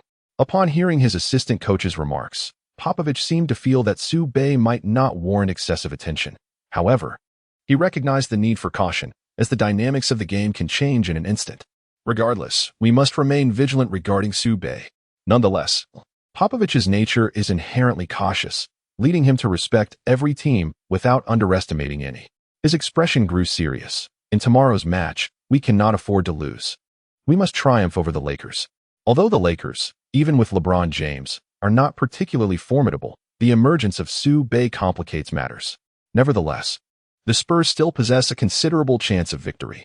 The Lakers, having faced numerous defeats in previous games, are now in a precarious position. Aside from Su Bei's 2 recent victories, they have scarcely secured any wins. Such is the current state of the Lakers, their strength utterly lacking. After watching Lin Shui finish her meal, Su Bei also ate a little.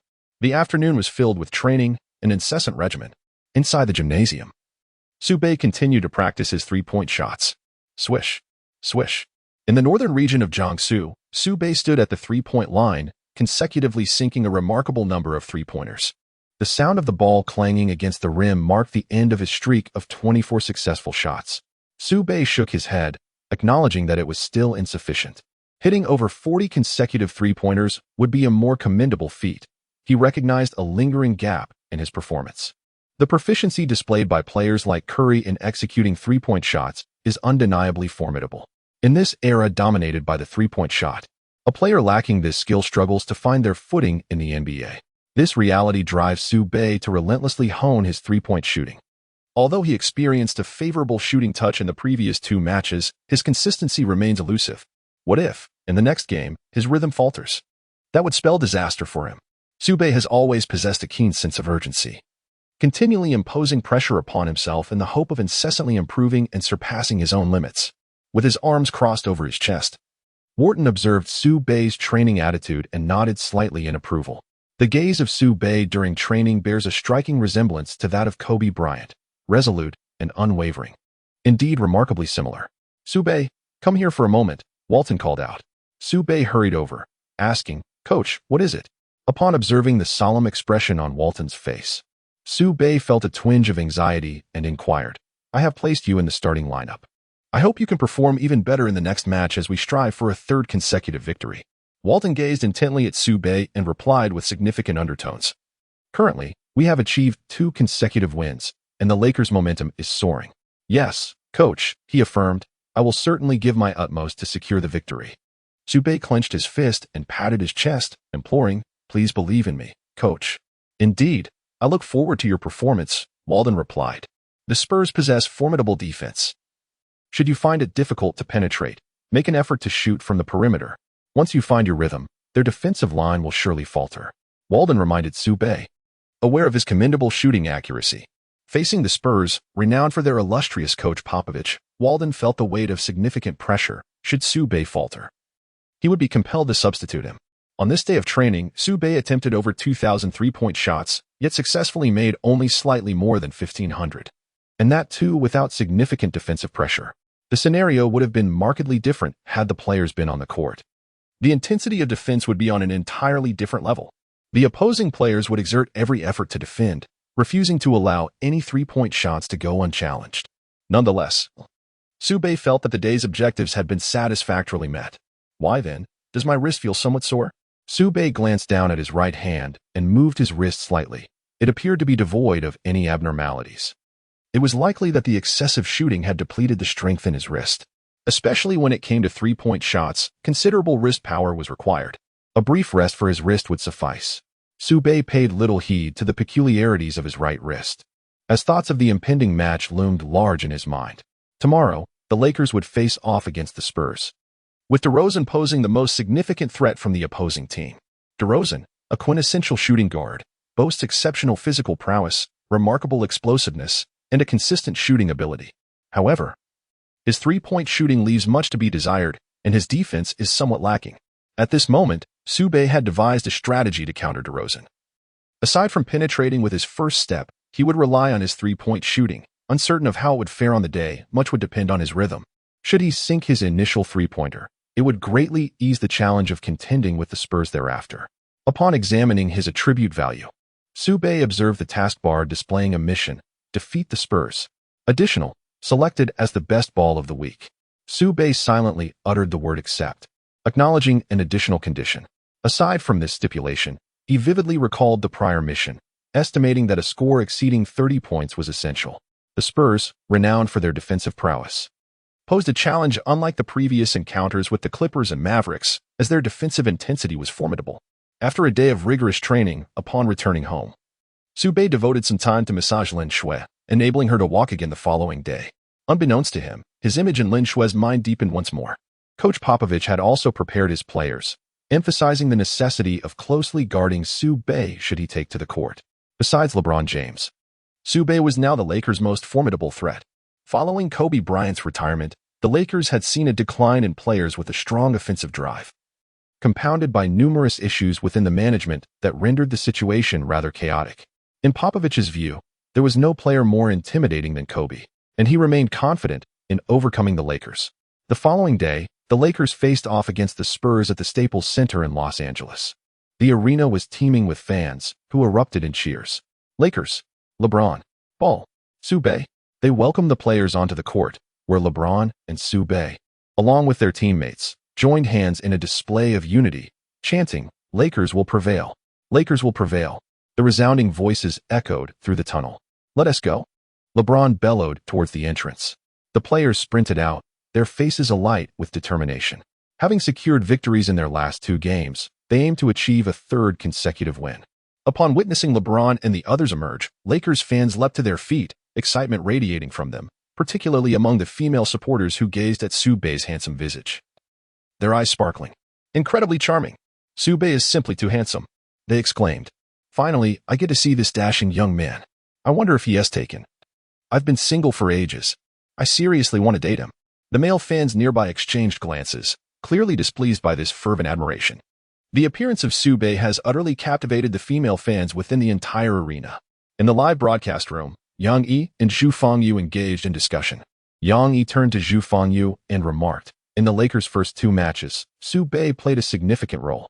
I wonder if he can stir up a tempest akin to that created by Lin Shuai in his heyday." Zhu Fengyu, what is your perspective on our player from Long Guo? Yet, who truly knows if Su Bei can replicate Lin Shuai's consecutive victories? The crowd remained uncertain. After a moment of contemplation, Zhu Fengyu analyzed. Su Bei possesses excellent physical attributes and is indeed a diligent player. I have observed his performance in these 2 matches, which has been outstanding. Such success is undoubtedly a result of his years of hard work. However, when comparing him to Lin Shuai, I feel it is slightly premature to make such an assessment. The opponents faced in the first 2 matches were merely the Clippers and Mavericks, neither of which rank particularly high. If confronted with stronger teams, the outcomes might not be as favorable, especially against today's formidable Spurs. In agreement with Zhu Fengyu's analysis, Yang Yi nodded, acknowledging that only through facing tough opponents can an exceptional player truly shine. "So, who do you believe will emerge victorious today?" Yang Yi inquired once more. "I would lean towards the Lakers," Mei Na replied, her gaze fixed on Su Bei, a subtle smile gracing her lips. "Their momentum appears quite formidable today, coupled with the advantage of playing at home. I trust the Lakers will secure the win." At that moment, the Spurs starting lineup was announced: DeMar DeRozan at shooting guard, Patty Mills at point guard, LaMarcus Aldridge at power forward, Rudy Gay at small forward, and Jakob Poeltl at center. The Lakers starting lineup was also set to be revealed. In Northern Jiangsu, the shooting guard, Su Bei, stands poised alongside Lonzo Ball, the point guard, JaVale McGee, the center, Kyle Kuzma, the power forward, and LeBron James, the small forward. As both teams take to the court, McGee and his opponent, Jakob Poeltl, prepare for the jump ball. The ball is tossed high into the air. With a confident demeanor, McGee leaps and deftly flicks his wrist, directing the ball into Ball's possession. Ball advances slowly, keenly observing the positions of his teammates, who similarly position themselves, readying for their inaugural offensive play. Arriving at the top of the three-point arc, Su Bei lowers his center of gravity, expertly dribbling the ball. At this moment, with a screen set by James, Su Bei maneuvers to create space. Ball. Upon hearing the call from Su Bei, Bauer reacted with remarkable swiftness, the ball swiftly finding its way into Su Bei's hands. Goodness, this fellow's speed is astonishing. The onlookers were left utterly astonished by such rapidity. Su Bei moved with an astonishing swiftness, almost like a phantom. Popovich wore a look of disbelief, deeply intrigued by how Su Bei managed to evade the defense. The available data had never indicated that Su Bei possessed such remarkable speed. Could it be that the information was fabricated? He felt utterly misled by the documents in his possession. A grave miscalculation. Popovich's expression darkened. Was it possible that the data was indeed pirated? He leapt, his wrist flicking with urgency. The ball struck the rim with a clatter and ricocheted away. The Lakers' first offensive attempt came to an end, with the rebound secured by the Spurs. Thankfully, it did not find its mark. Popovich exhaled softly, relieved. Su Bei remained unperturbed, his demeanor calm and unaffected by the circumstances. Even if this attempt failed, the next one might very well succeed.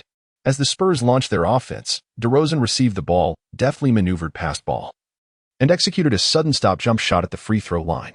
Swish. It found the net effortlessly, securing 2 points for the Spurs, who led by a narrow margin.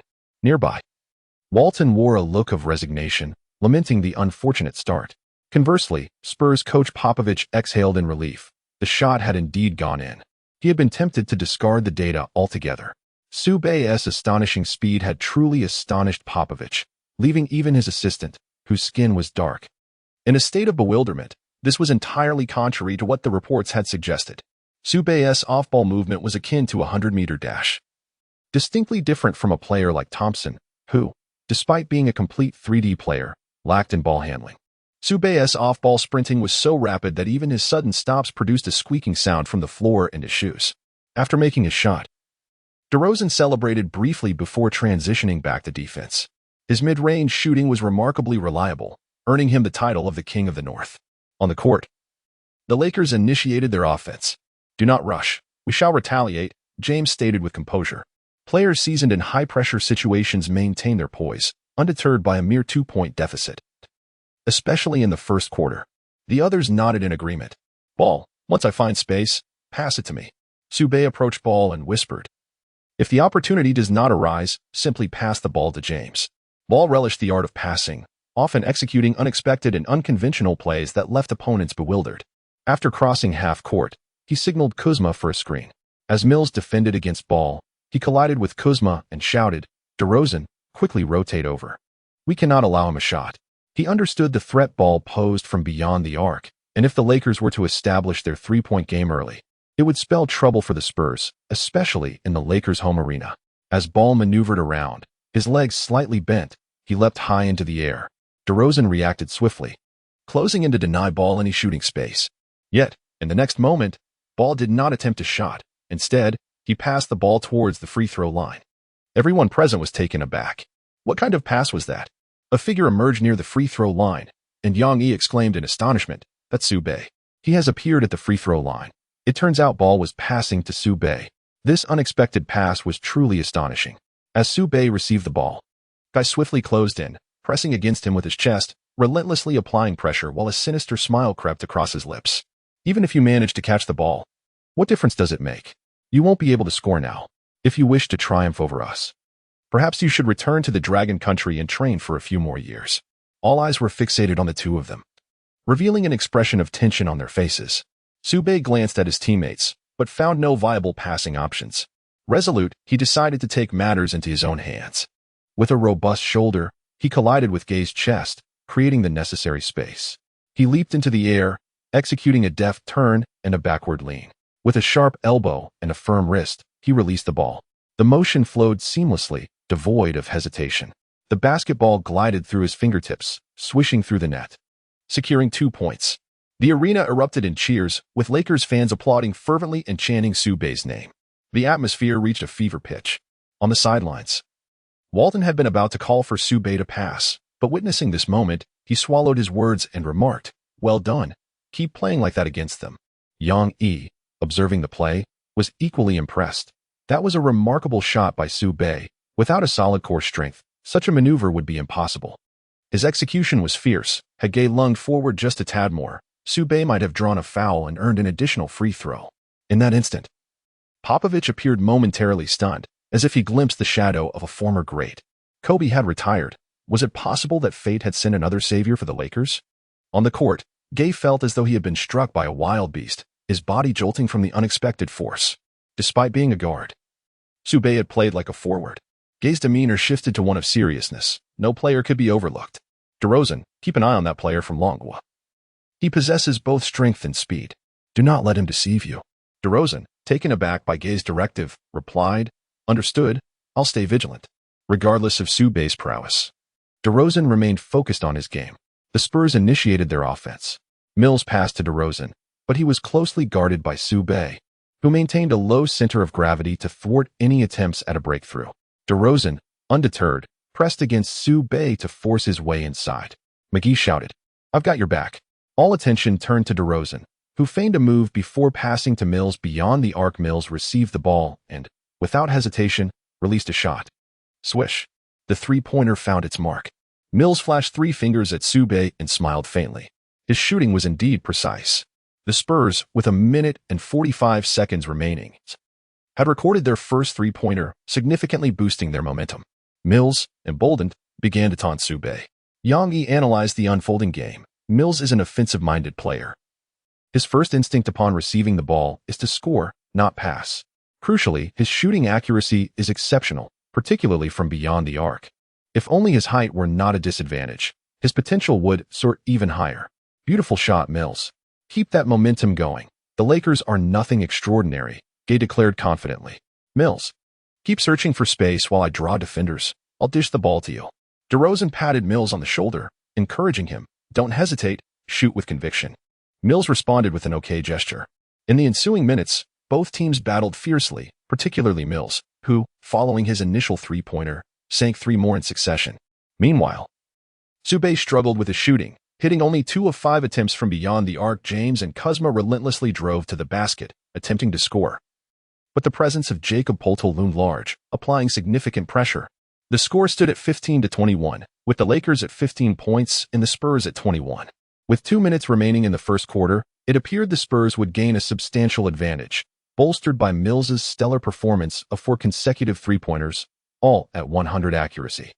The Lakers found themselves consistently trailing, which could be a blow to their confidence. Yang Yi empathized with the Lakers, pondering how often they could rely on last-minute comebacks.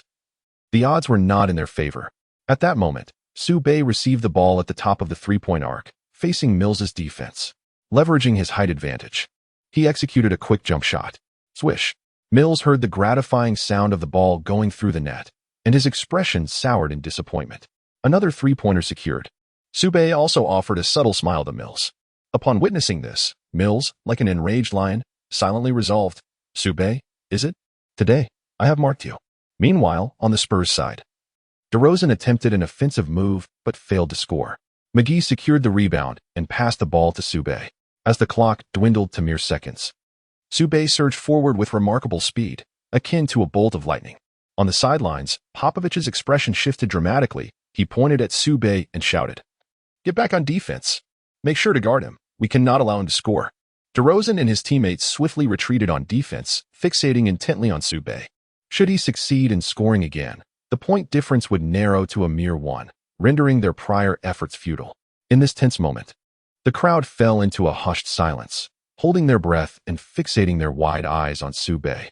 Su Bei maintained a serene demeanor as Mills defended against him. With a sweeping change of direction, he accelerated past, leaving behind a mere phrase for Mills. To pass you is as effortless as crossing a quiet morning street. It was a feat accomplished with such ease. In that moment, Mills stood frozen, astonishment etched across his face. Slightly shaking his head in disbelief, this cannot be real. He found it impossible to accept that this individual had outmaneuvered him so effortlessly. In truth, as Su Bei changed direction, he capitalized on his longer reach, executing a wide maneuver that effectively left Mills behind. Mills, standing at just over 6 feet, could not quite match Su Bei's stature. After Su Bei maneuvered past, DeRozan reacted swiftly, moving in rapidly to defend against him. Su Bei must not be allowed to advance. Only a few seconds remained on the clock, and the situation was indeed urgent. The fans in the stands clenched their fists tightly, their palms damp with a sheen of perspiration. Su Bei glanced at DeRozan. Even if he managed to bypass him, the opposing center and forward were lurking inside, ready to double-team him, rendering any attempt to shoot utterly futile. If penetration into the paint was not an option, then he would resort to striking from beyond the arc. In the northern region of Jiangsu, Su Bei dribbled with a low center of gravity, maneuvering to break through on the left side, closely pursued by DeRozan. Suddenly, Su Bei executed a swift pivot to the right, followed by a feint. The deception was so convincing, it appeared utterly genuine. Even the spectators were led to believe that Su Bei was about to take a shot. DeRozan, caught off guard, leapt into the air without a moment's hesitation. Yet, at the precise moment DeRozan ascended, Su Bei refrained from shooting. As DeRozan descended, Su Bei released the ball in a breathtaking last-second effort. Swish, 2 points scored. Beep. The first quarter concluded. Su Bei's performance was nothing short of magnificent. This feint was unparalleled. The fans in the arena erupted in excitement. jumping in jubilation at the spectacle they had just witnessed. The moment Su Bei outmaneuvered DeRozan was truly breathtaking. Fans believed that the Lakers would enter the second quarter with a 6-point lead. However, who could have anticipated that Su Bei would ultimately score 5 points, reducing the gap to a mere single point? In the live broadcast, Yang Yi's face radiated joy as he couldn't help but exclaim. Su Bei's final 3-pointer and 2-pointer left the Spurs players at a loss. They simply could not defend against him. Su Bei faced Mills and executed a decisive jump shot without hesitation. Both teams displayed playoff intensity in the first quarter, indicating that neither side was willing to concede this match. Coach Walton expressed his satisfaction with Su Bei's performance, patting him on the shoulder and excitedly stating, "Su Bei, you played excellently. Your shots should always be taken with such decisiveness. Never fear losing your confidence.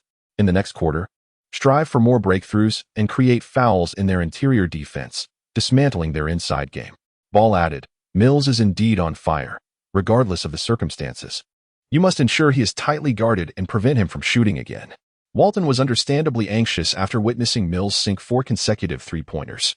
His shooting was exceptionally hot. Was Curry channeling his skills? If it weren't for LeBron's drives to the basket and Su Bei's several 3-pointers, the point gap between the Lakers and Spurs would surely have widened to double digits. Popovich's expression darkened. The gap, once 6 points, had dwindled to 1 in the final 2 minutes. Who on earth could he turn to for reason? The scoring prowess of Su Bei has instilled a sense of dread within Popovich. It is all due to that faulty information. Wasn't he had said that Su Bei lacked speed? Where does one perceive any sluggishness in Su Bei's pace? His counterattacks unfold at a velocity that surpasses even Popovich's wildest imaginings, bordering on the unbelievable. Popovich finds himself questioning whether Su Bei is truly a player from the Dragon Nation, as such swiftness seems inconceivable. Guy, you must keep a vigilant watch on James. Do not allow any openings. Mills, you too must contain Su Bei. Better to allow him to shoot from the perimeter than to let him drive inside. His penetration is alarmingly rapid. Everyone, muster your spirits. We must secure a victory against the Lakers. Aim to win by an even greater margin. Popovich shot a glare at his assistant coach before directing his gaze towards Su Bei, this young player from the Dragon Nation, causing him considerable distress. He harbored a premonition that Su Bei might pose an even greater threat than James in this contest. The dark-skinned assistant coach, witnessing Popovich's piercing gaze, dared not utter a word. He had always believed there to be a significant disparity in physical prowess between the Dragon Nation and the African-American players. Yet Su Bei has utterly shattered that perception. His performance is nothing short of extraordinary. As Su Bei resolutely contested DeRozan's shot, everyone anticipated a miss. However, Su Bei remarkably made the basket, nearly drawing a foul on DeRozan. As the second quarter commenced, neither the Spurs nor the Lakers altered their lineup. As both teams deployed their strongest players, with the point differential remaining minimal, the Lakers were determined to close the gap. "Su Bei, if you can't penetrate, just pass it to me," LeBron said softly as he approached Su Bei. "You prefer to drive on the left? I'll support you from the right. If an opportunity arises, pass the ball to me, and I'll cut straight to the basket." "All right."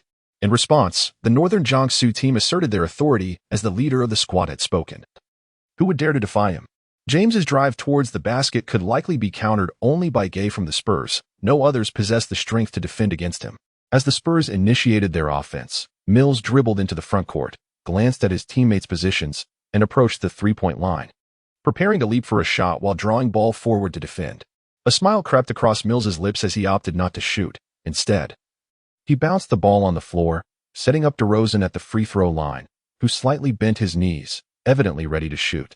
McGee from the Lakers sensed trouble and rushed to defend. Observing this, DeRozan lowered his center of gravity and swiftly broke through. His explosiveness was remarkable. Even McGee, despite a moment's delay in reaction, found himself outmatched. Yang Yi's eyes widened as he watched DeRozan on the court. DeRozan charged towards the paint, leaped off the ground, and with one hand grasped the basketball, he slammed it towards the rim. The resounding thud ignited a cheer among some Spurs fans in the arena. Such ferocity was undeniably overwhelming. DeRozan was spectacular. Go Spurs. Victory is certain. DeRozan's thunderous dunk propelled the Spurs' momentum to new heights. While Popovich shouted in encouragement, "Yes, play hard against the Lakers," Gay focused intently on defense, nodding with determination as he pressed closely against James, posing a significant challenge. Zhu Fengyu observed the unfolding situation with a slight shake of his head. If no one from the Lakers stepped up, they were likely to lose this match. Yang Yi and Mena exchanged surprised glances, noticing how fluidly the Spurs had been attacking since the first quarter. It was evident that every player was contributing to the scoreboard. While the Lakers relied almost solely on James and Northern Jiangsu for any real threat, the rest had little presence. Having begun his career as a player, Zhu Fengyu was acutely aware of the atmosphere on the court. The morale was low. Someone needed to rise to the occasion. Yang Yi's gaze was fixed on James as he adjusted his glasses and stated solemnly, "If anyone needs to stand up for the Lakers, it is undoubtedly James. The indisputable number one." Zhu Fengyu nodded in agreement. There was no question about James's capabilities. Once again, DeRozan retreated for a three-pointer. Ball's defense was solid. Yet DeRozan was simply too swift. Ball shook his head in resignation. Yang Yi's eyes remained glued to the game as he commented, "As we enter the second quarter, DeRozan's shooting touch is indeed scorching hot, having already scored 5 consecutive points." DeRozan exploded in the second quarter, leading a 5-0 run within the first 2 minutes. James attempted to drive into the paint for the Lakers, but failed to score. Su Bei furrowed his brow slightly, given the current circumstances. It seemed unlikely that the Lakers would endure for much longer. The players of the Lakers appeared somewhat despondent. Walton's gaze was fixed intently on the game unfolding before him, displaying an urgency that surpassed that of the players on the court. As the second quarter commenced, the Spurs unleashed their full offensive prowess, while the Lakers found themselves in a rather precarious situation. A glimmer of cold light flashed in Su Bei's eyes. The Lakers could no longer be subdued. The team urgently needed a player to emerge and break the scoring drought. LeBron surveyed the situation on the court, fully aware that the Lakers relied on him to step up and score. He turned to Ball and shouted, "Ball, the ball." Upon uttering those words, LeBron exchanged a knowing glance with McGee in the corner, signaling him to set a screen. McGee nodded and moved into position. Guarding LeBron was Gay, who clung closely to him, occasionally taunting, "You're getting old. With me around, you won't score. At your age, you should be thinking about retirement." A flicker of anger crossed LeBron's face, though it vanished quickly. Not everyone dared to provoke him, for they would have to bear the brunt of his wrath. At that moment, LeBron noticed McGee had positioned himself beside Gay, completing the screen. LeBron dribbled the ball and sprinted towards McGee. As Gay realized LeBron's speed, he turned just in time to collide with McGee with a loud thud. LeBron had already reached the right side of the free throw line, and Ball seamlessly passed the ball to him. Upon receiving it, LeBron took his shot. Swish. 2 points secured. The crowd erupted in cheers, chanting, "MVP, MVP, MVP." In a moment when no one else on the Lakers could score, it was LeBron who rose to the occasion, embodying the essence of a true leader, capable of taking over the game at any moment. Lakers fans could forever place their trust in LeBron. Yang Yi observed LeBron on the court and remarked, "His prowess is beyond doubt. Consider what LeBron showcased last season. He epitomized personal heroism, leading his team to the finals and silencing countless skeptics." Zhu Fengyu nodded in agreement, asserting that among active NBA players, none could surpass LeBron, not even the formidable Durant or Curry. LeBron declared, "As long as I remain, you shall all be my subjects." Meanwhile, Popovich shouted from the sidelines, "Gay, you must tightly guard LeBron. Stick to him, do not let him receive the ball, and under no circumstances allow him a chance to score." Popovich was on the verge of exploding with frustration. In the northern regions of Jiangsu, the situation seemed bleak until LeBron James emerged onto the scene. Indeed, it was a formidable challenge. Subsequently, it became nothing short of a showcase for James. His scoring drew the attention of numerous players, thereby providing opportunities for his fellow Lakers to contribute on the scoreboard as he orchestrated the flow of the game. James had activated his full-throttle mode. No matter how vigorously Rudy Gay defended, it proved futile. With the ball in his possession, whether shooting or driving, James dominated Gay effortlessly. Each physical encounter left Gay feeling the sting of pain, as if he were up against an armored vehicle and impenetrable force. Once again, James descended upon Gay, delivering a resounding 4-point play. "Look at me. Even at my age, I can bring you to tears," he seemed to taunt. "Youngster, you have much to learn." As he approached Gay, a smirk danced upon his lips. "As long as I don't retire, you'll never have the chance to contain me." Gay's expression twitched slightly, his heart nearly breaking from the onslaught. It was as if he wanted to convey to the coach that anyone tasked with guarding James would understand the daunting nature of the task. This was a perilous undertaking, as James's physicality was beyond that of mere mortals. The score was once again tied. Walton wiped the sweat from his brow, a cold chill enveloping him. Had it not been for James stepping up, the Spurs would have nearly run away with the game. In the arena, Su Bei found himself thwarted by DeRozan's tenacious defense, leaving him bereft of opportunities to attempt a three-pointer or even a mid-range shot.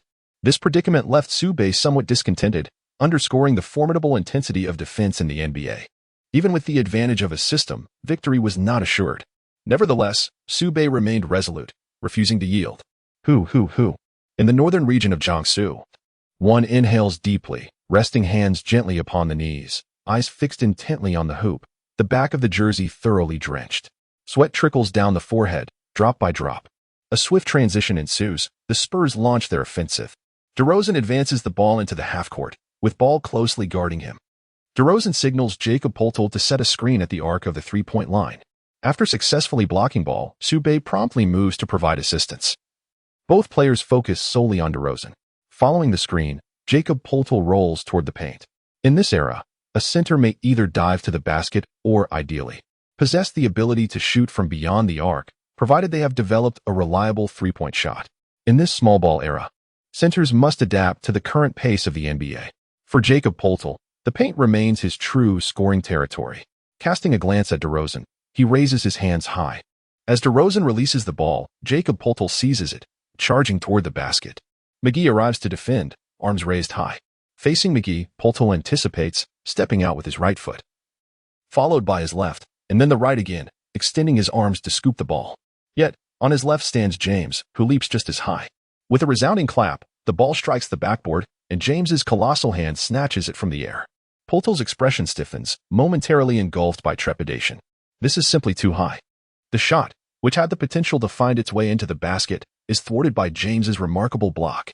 Poeltl is left questioning his very existence. Competing against James proves to be an insurmountable challenge. Observers of this scene are reminded of the epic 2016 finals between the Cavaliers and the Warriors, where James's last block solidified the Cavaliers' triumph. Now, that moment remains vivid in memory, as James continues to exude his formidable prowess.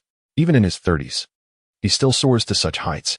Yang Yi, equally astonished, gasps in disbelief, compelled to admire James, as memories of his prime resurface, evoking a sense of nostalgia for the peak of his career. Su Bei sprinted towards the backcourt, and after landing, James launched the ball towards him from a distance. Upon receiving the pass, Su Bei executed a powerful two-handed dunk, hanging from the rim as it swayed under the force of his athleticism.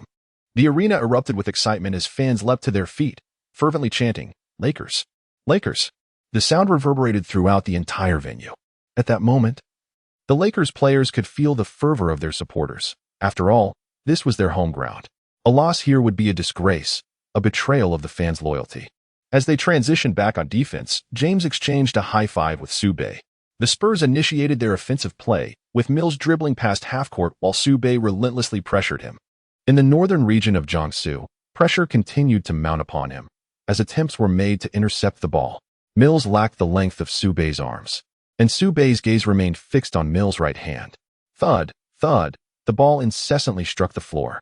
With a swift pivot to the left, Mills momentarily illuminated Su Bei's vision, prompting him to launch himself forward with astonishing speed akin to a flash of lightning.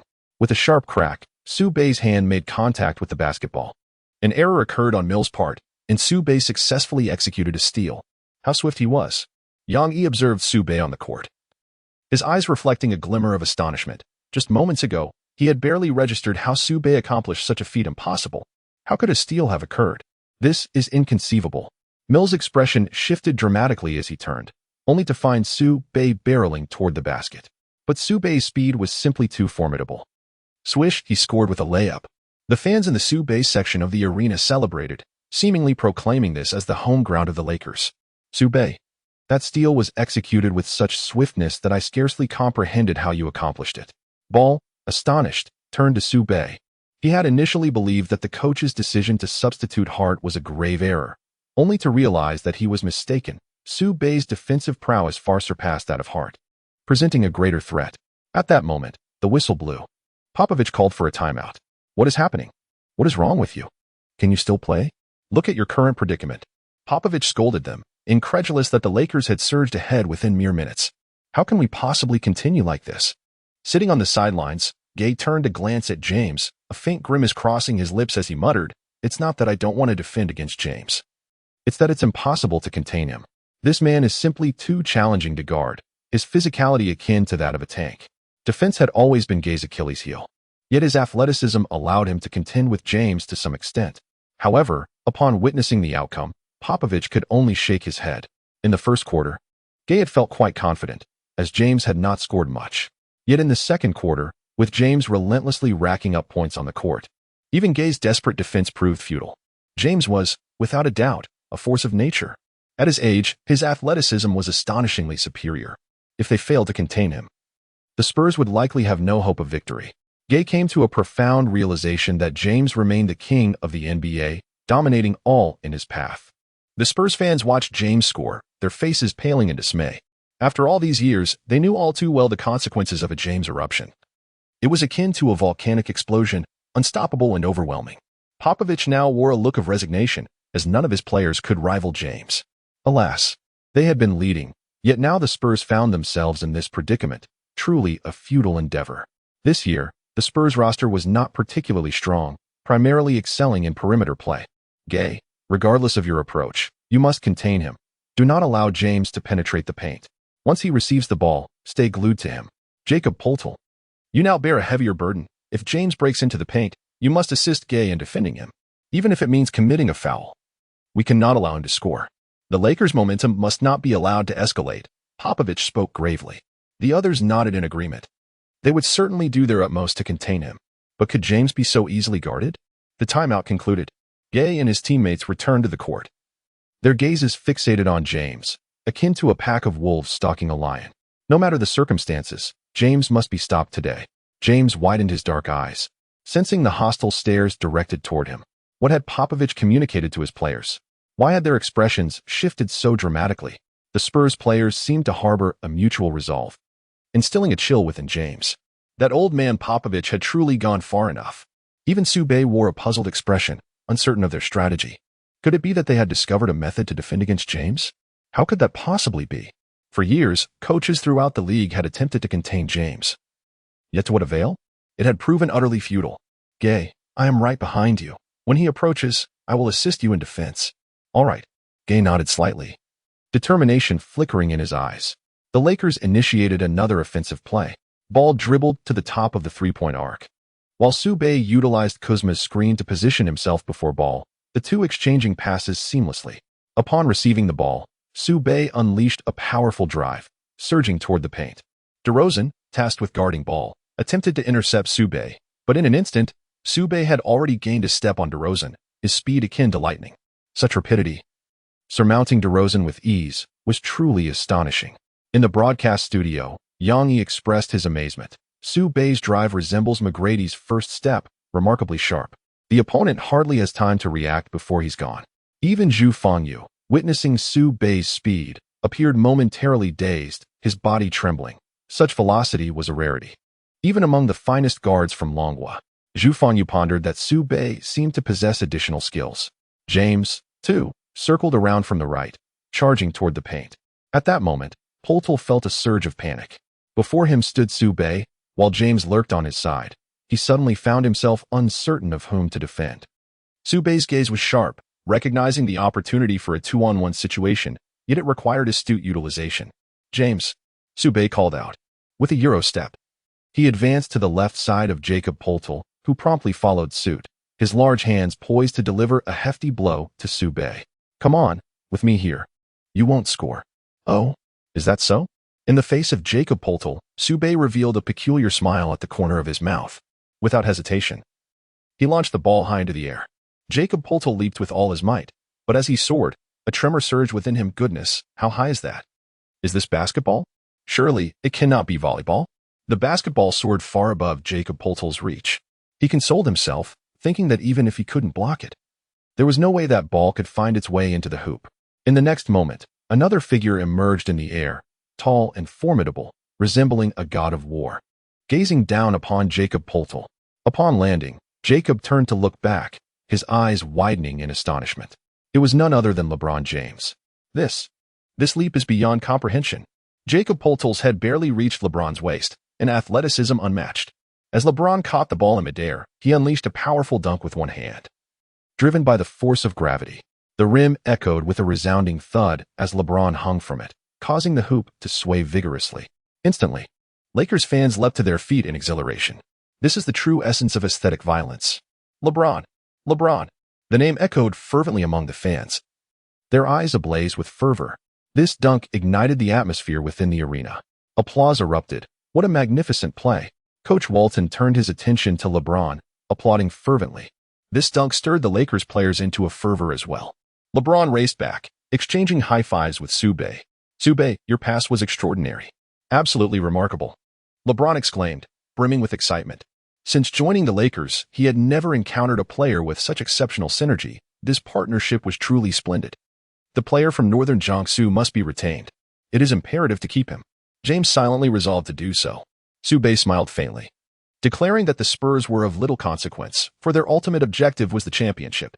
This was also Su Bei's ambition, especially since the system's ultimate aim was likewise the championship. The NBA championship was firmly within Su Bei's grasp. Additionally, he sought to rectify the regrets of the 2019 World Cup. Observing the earnestness in Su Bei's eyes, James nodded subtly. The Lakers had overtaken the Spurs. The score now standing at 30-26, a mere 4-point difference. The Spurs initiated their offensive. Gay, set a screen for me, DeRozan whispered to Gay. Gay acknowledged with an okay gesture and positioned himself beside DeRozan. With a determined step, Gay blocked ball, creating an opening. Seizing the opportunity, DeRozan maneuvered around Gay, sprinting toward the three-point line. Mills swiftly passed the ball to DeRozan, who, after receiving it, executed a textbook shooting motion. Swish. The ball found the net. The Spurs' counterattack was indeed swift. DeRozan's three-pointer narrowed the gap to a single point. Yang analyzed the situation, noting the urgency of the score as both teams remained fiercely competitive. The rhythm of offense and defense was rapid. Every basket by the Lakers was met with an immediate response from the Spurs. Despite the presence of James, the Lakers found themselves challenged by Mills' three-pointers and DeRozan's mid-range shots, unable to effectively defend against them. The offensive efficiency of both teams was remarkable, captivating the fans. With 20 seconds remaining, the score stood at 50-45 in favor of the Lakers. If we can defend this possession, we will have another chance in the third quarter, DeRozan panted. His energy spent after relying heavily on his scoring in the second quarter, having even taken on James a few times. It was a daunting task. Even James, witnessing DeRozan's determination, regarded him with a sense of respect. He was indeed a worthy opponent. However, the synergy between Su Bei and James caught the Spurs off guard. With one inside and one outside, their understanding was impeccable. James, backing into Gay, extended his hand for the ball. Su Bei, dribbling, noticed James's request and unhesitatingly passed it to him before darting toward the corner. James forcefully collided with Gay's chest, creating some distance. That hurts. Using that move again. James, you lack sportsmanship, Gay muttered, focusing solely on preventing James from shooting. James dribbled in place, feigning with his shoulder.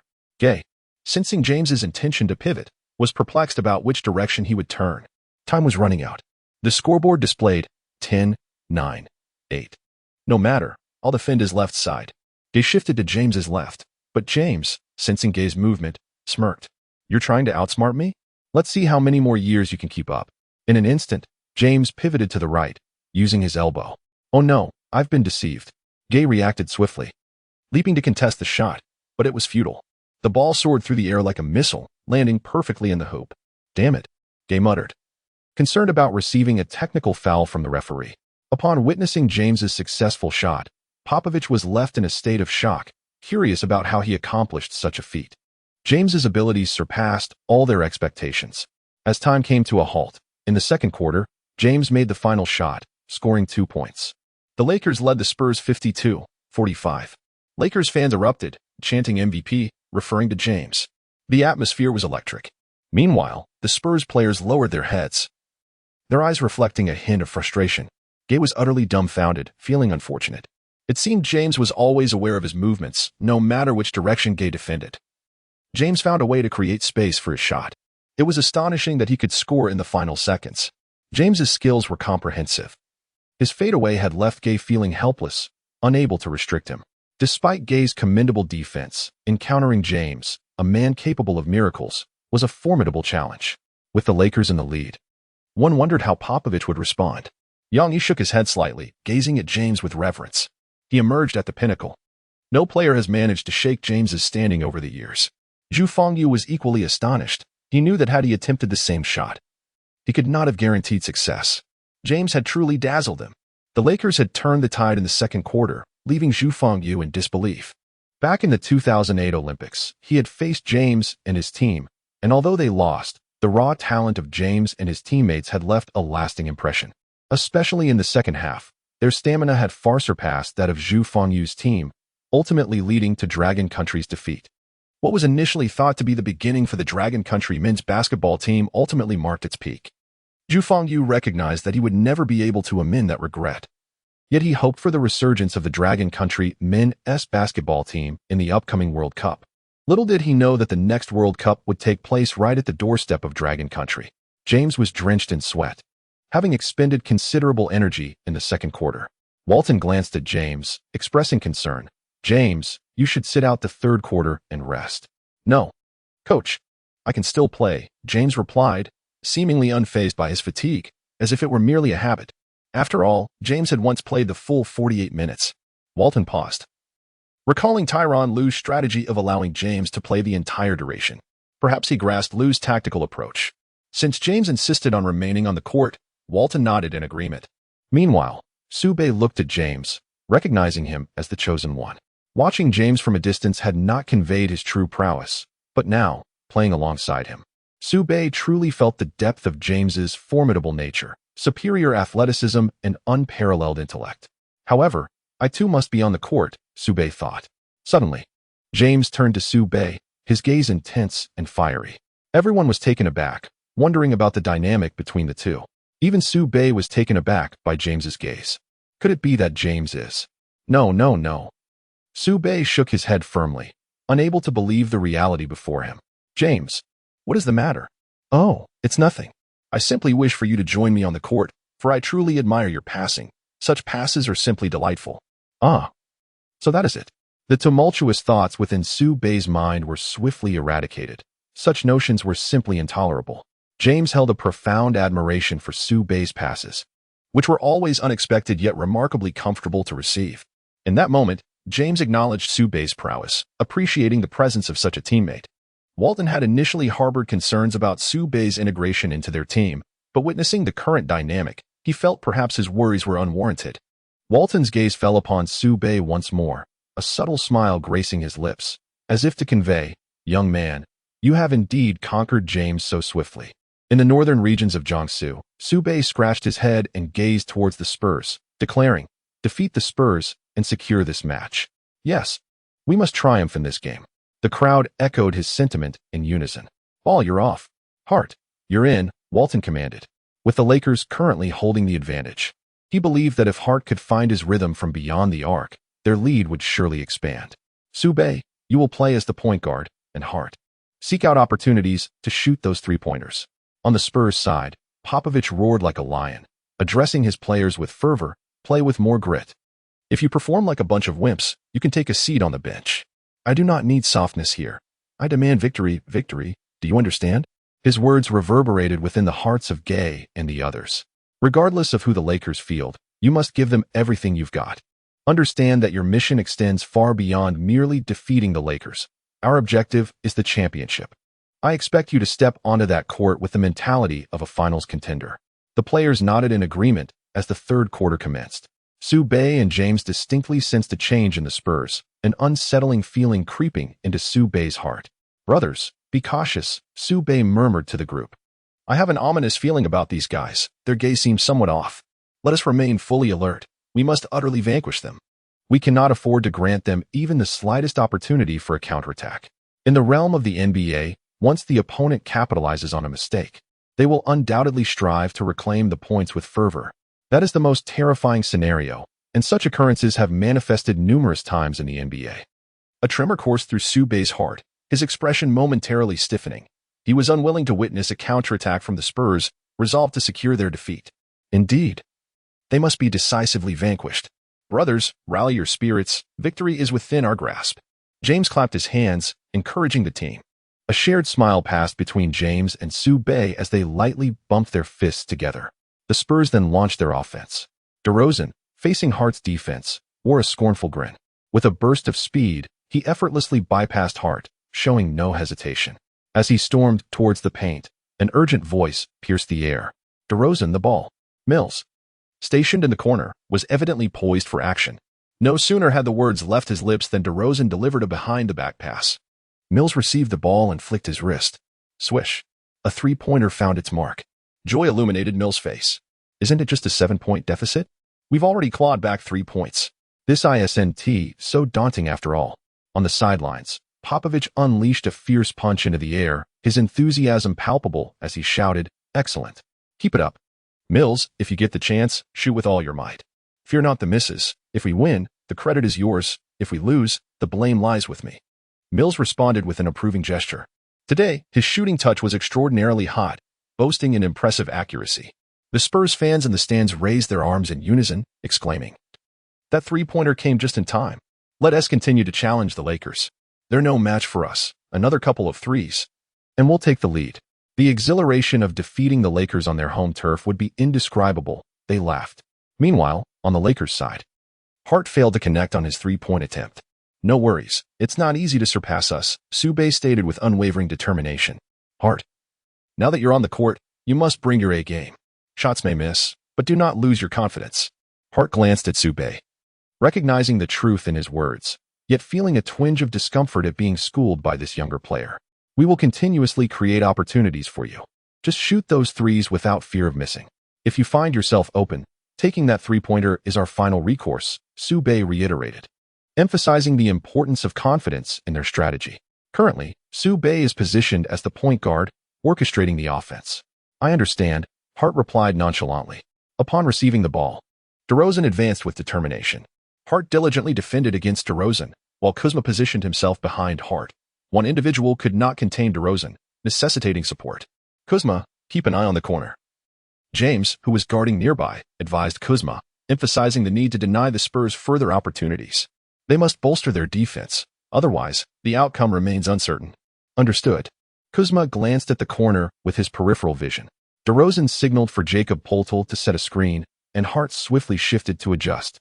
Yet Poeltl's imposing physique effectively obstructed him. Consequently, Hart failed to keep pace with DeRozan. A faint smile graced DeRozan's face. He relished screens like the one Poeltl provided. Each screen presents a chance to create space. In the northern region of Jiangsu, Su Bei leaped into action, his entire being propelled upwards, while DeRozan's shot appeared rather low. With a resounding thud, the ball was abruptly swatted away by Su Bei's massive hand. DeRozan stood momentarily stunned. This was inconceivable. How could he possibly achieve such a feat? Seizing the opportunity, James swiftly darted past, akin to teleportation, claiming the ball and launching a fast break. Su Bei had executed an extraordinary block against DeRozan, showcasing an astonishing speed. It was none other than James, performing a thunderous dunk, providing the Lakers with a resounding response to the Spurs. Su Bei's defensive prowess was now on full display for all to witness. Yang Yi commented that the Lakers and Spurs were merely 6 points apart, a gap that was hardly insurmountable. Observing the Spurs' current momentum, it seemed they were resolute in their quest to surpass the Lakers. After completing his dunk, James pounded his chest with his right hand, arms outstretched, slightly lowering his body, lifting his knee in a grand display of dominance before the audience. James is simply extraordinary. Su Bei, too, demonstrated remarkable skill in blocking DeRozan's shot, an impressive feat indeed. With James on the court, the Spurs' chances of victory appeared slim. Among the audience, a Lakers fan beamed with a radiant smile. In truth, Su Bei had merely anticipated DeRozan's screen. With no Mills in the corner, the likelihood of a pass was minimal, and there was a 90% chance DeRozan would attempt to score himself. Furthermore, Jakob Poeltl's successful screen provided DeRozan with ample space to shoot.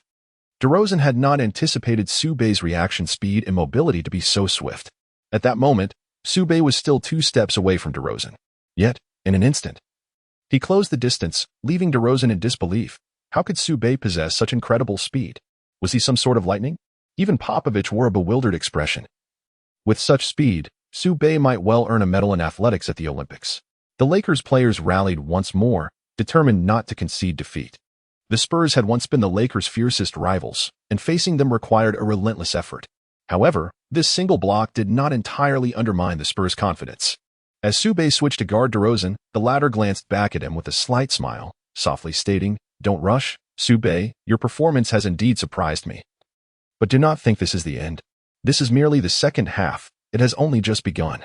Su Bei retorted, if you wish to defeat us. I find that improbable. DeRozan replied, then let us put that to the test. With that, he received the ball near the free throw line and executed an exquisite fadeaway shot. Once again, Su Bei lunged forward, but the angle at which he leaned back was exceedingly tricky. He failed to block the shot. The ball was released. Swish. It found its mark in the basket, scoring 2 points. The Spurs fans erupted in jubilant cheers, exclaiming, DeRozan! DeRozan! Their voices resonated throughout the entire arena. DeRozan glanced at Su Bei and shrugged his shoulders slightly, seemingly responding to the earlier block attempt. What now? You can't block me anymore, he thought. As you match up against me, prepare to experience my prowess firsthand. DeRozan showcased his signature skill, for the mid-range jump shot was his eternal weapon of choice. In the face of DeRozan's provocation, Su Bei displayed no sign of anger, though his heart simmered with rage. Matters on the court ought to be resolved within the game, not postponed until its conclusion. While Su Bei appeared relatively mild-mannered, his innate fierceness destined him to be a formidable individual. Every basketball player possesses a temper. Yet Su Bei refrained from revealing his. True strength lies in remaining unperturbed by provocations, letting one's performance do the talking. If one can prevail, they should decisively overpower their opponent. If not, retreat to a secluded corner for training. Basketball is as straightforward as that. Those who provoke me shall face the consequences. Su Bei murmured, a glint of coldness flashing in his eyes. This contest was far from over, and DeRozan should brace himself. The score between the Lakers and Spurs stood at 54-50, with the margin narrowing. Popovich, observing the recent play, shifted his gaze to DeRozan, recognizing him as the team's linchpin. When the team trailed, it was the leader who stepped up to score. DeRozan fulfilled this role, satisfying Popovich. Get back on defense. Hurry back. DeRozan shouted to his teammates, urging them to avoid momentary lapses, a common occurrence in the NBA, often influenced by psychological pressure or the crowd's reactions. Upon hearing DeRozan's call, the Spurs players quickly returned to defense. Walton's expression grew serious. Despite a slight lead, no substantial advantage had been established. The final victory was uncertain. Should the Spurs regain the lead, it would be a shameful defeat for the Lakers. Su Bei, it's fine. I'll take the next shot, LeBron stated. His face inscrutable. Those players need to understand our ferocity. If the opportunity arises, I'll pass to you, and you can cut straight for the layup. Understood, LeBron nodded. DeRozan provoked my younger brother. It seems he must be taught a lesson. As the Lakers initiated their offense, Mills began defending Su Bei from the backcourt. Aiming for a one-on-one defense, likely hoping to prevent Su Bei from crossing half-court in 8 seconds. Mills tightened his grip. Yang Yi looked astonished, never anticipating Mills would take such initiative. Zhu Fengyu smiled, noting, every point guard faces such defense. If one cannot even cross half-court, they simply do not measure up. The point guard is the core of every team, orchestrating the offense while also serving as the last line of defense against fast breaks. Failing to cross half-court is truly unacceptable. You want to get past my defense, Su Bei, Mills snarled, his large hands blocking Su Bei's offensive space. The other Lakers players were closely guarded by the Spurs, their expressions reflecting concern as they glanced towards Su Bei. Just as LeBron intended to assist Su Bei, he noticed Su Bei smiling faintly, signaling him not to come over. Seconds ticked away. In the northern region of Jiangsu, the player skillfully dribbles the ball with his left hand, positioning it enticingly in front, tempting Mills to make a steal. In the next instant, Mills suddenly springs into action. His gaze sharp, as his hand swiftly reaches for the ball. The opportunity has arisen. This fellow has indeed fallen for the ruse. With a deft dribble, Su Bei evaded his opponent's steal and swiftly advanced past the halfway line. The other Lakers players displayed expressions of delight as Su Bei, exhibiting remarkable speed, surged forward. He maneuvered past Mills, now facing a 4-on-5 situation. Such opportunities are rare and must be seized. As Su Bei charged towards the free throw line, DeRozan stood nearby, his eyes widening in disbelief. What on earth had this guy consumed to grow so fast? DeRozan swiftly shifted to intercept Su Bei's offensive maneuver. Su Bei dribbled forward, his left foot stepping out to the left, the ball suspended in his right hand. He glanced to the left, his shoulder subtly angled that way, intending to launch an attack from that side. DeRozan, sensing the move, quickly adjusted to the left. However, Su Bei propelled himself forward with his right foot while pushing off with his left. In an instant, he exploded off the ground, breaking through from the right side. Casting a glance back at DeRozan, with the ball cradled in his right hand, Su Bei surged towards the paint. In the live broadcast, he executed a flawless change of direction, effortlessly leaving DeRozan in his wake, a textbook maneuver. Yang Yi commented, Su Bei has outmaneuvered DeRozan and scored with a layup. Zhu Fangyu looked on in astonishment, noting that in such a high-paced scenario, Su Bei adeptly controlled his body and rhythm, indicating a solid foundational skill set. The comments flooded in, Brother Bei, incredible. That misdirection would baffle anyone. So swift, the timing and speed are impeccable, simply perfect. The game paused momentarily as Popovich substituted LaMarcus Aldridge for Davis Bertans, recognizing that scoring in the paint was proving difficult against the likes of McGee and James. Thus, they would have to rely on their shooting prowess. While Bertans may not excel defensively, his shooting is remarkably steady. Unable to penetrate inside, they turned to perimeter scoring. Combining Mills' three-pointers, DeRozan's mid-range shots, and Bertans' accurate shooting to counter the Lakers lineup. Davis Bertans, play well and shoot often. I need you to light them up, understand? No problem, coach. Bertans replied, brimming with confidence. It's my time to shine, and I'll show the Lakers what precision shooting looks like. Once on the court, Bertans utilized screens from Rudy Gay and Jakob Poeltl, leveraging his height advantage of 208 centimeters. From beyond the arc, few could contest his shots. He needed only to find the space created by the screens. The Spurs' offense began to revolve around perimeter shooting. Upon receiving the ball, Bertans called for a screen from Gay on the right. Kuzma, in defense, found himself helpless against Gay's formidable physique. Hart rushed to help, but the height disparity was overwhelming. Bertans leaped slightly, releasing the ball at its apex. Swish, nothing but net. 2 points secured. Bertans turned to the Spurs fans, roaring in triumph. The crowd echoed his enthusiasm. Spurs. Spurs.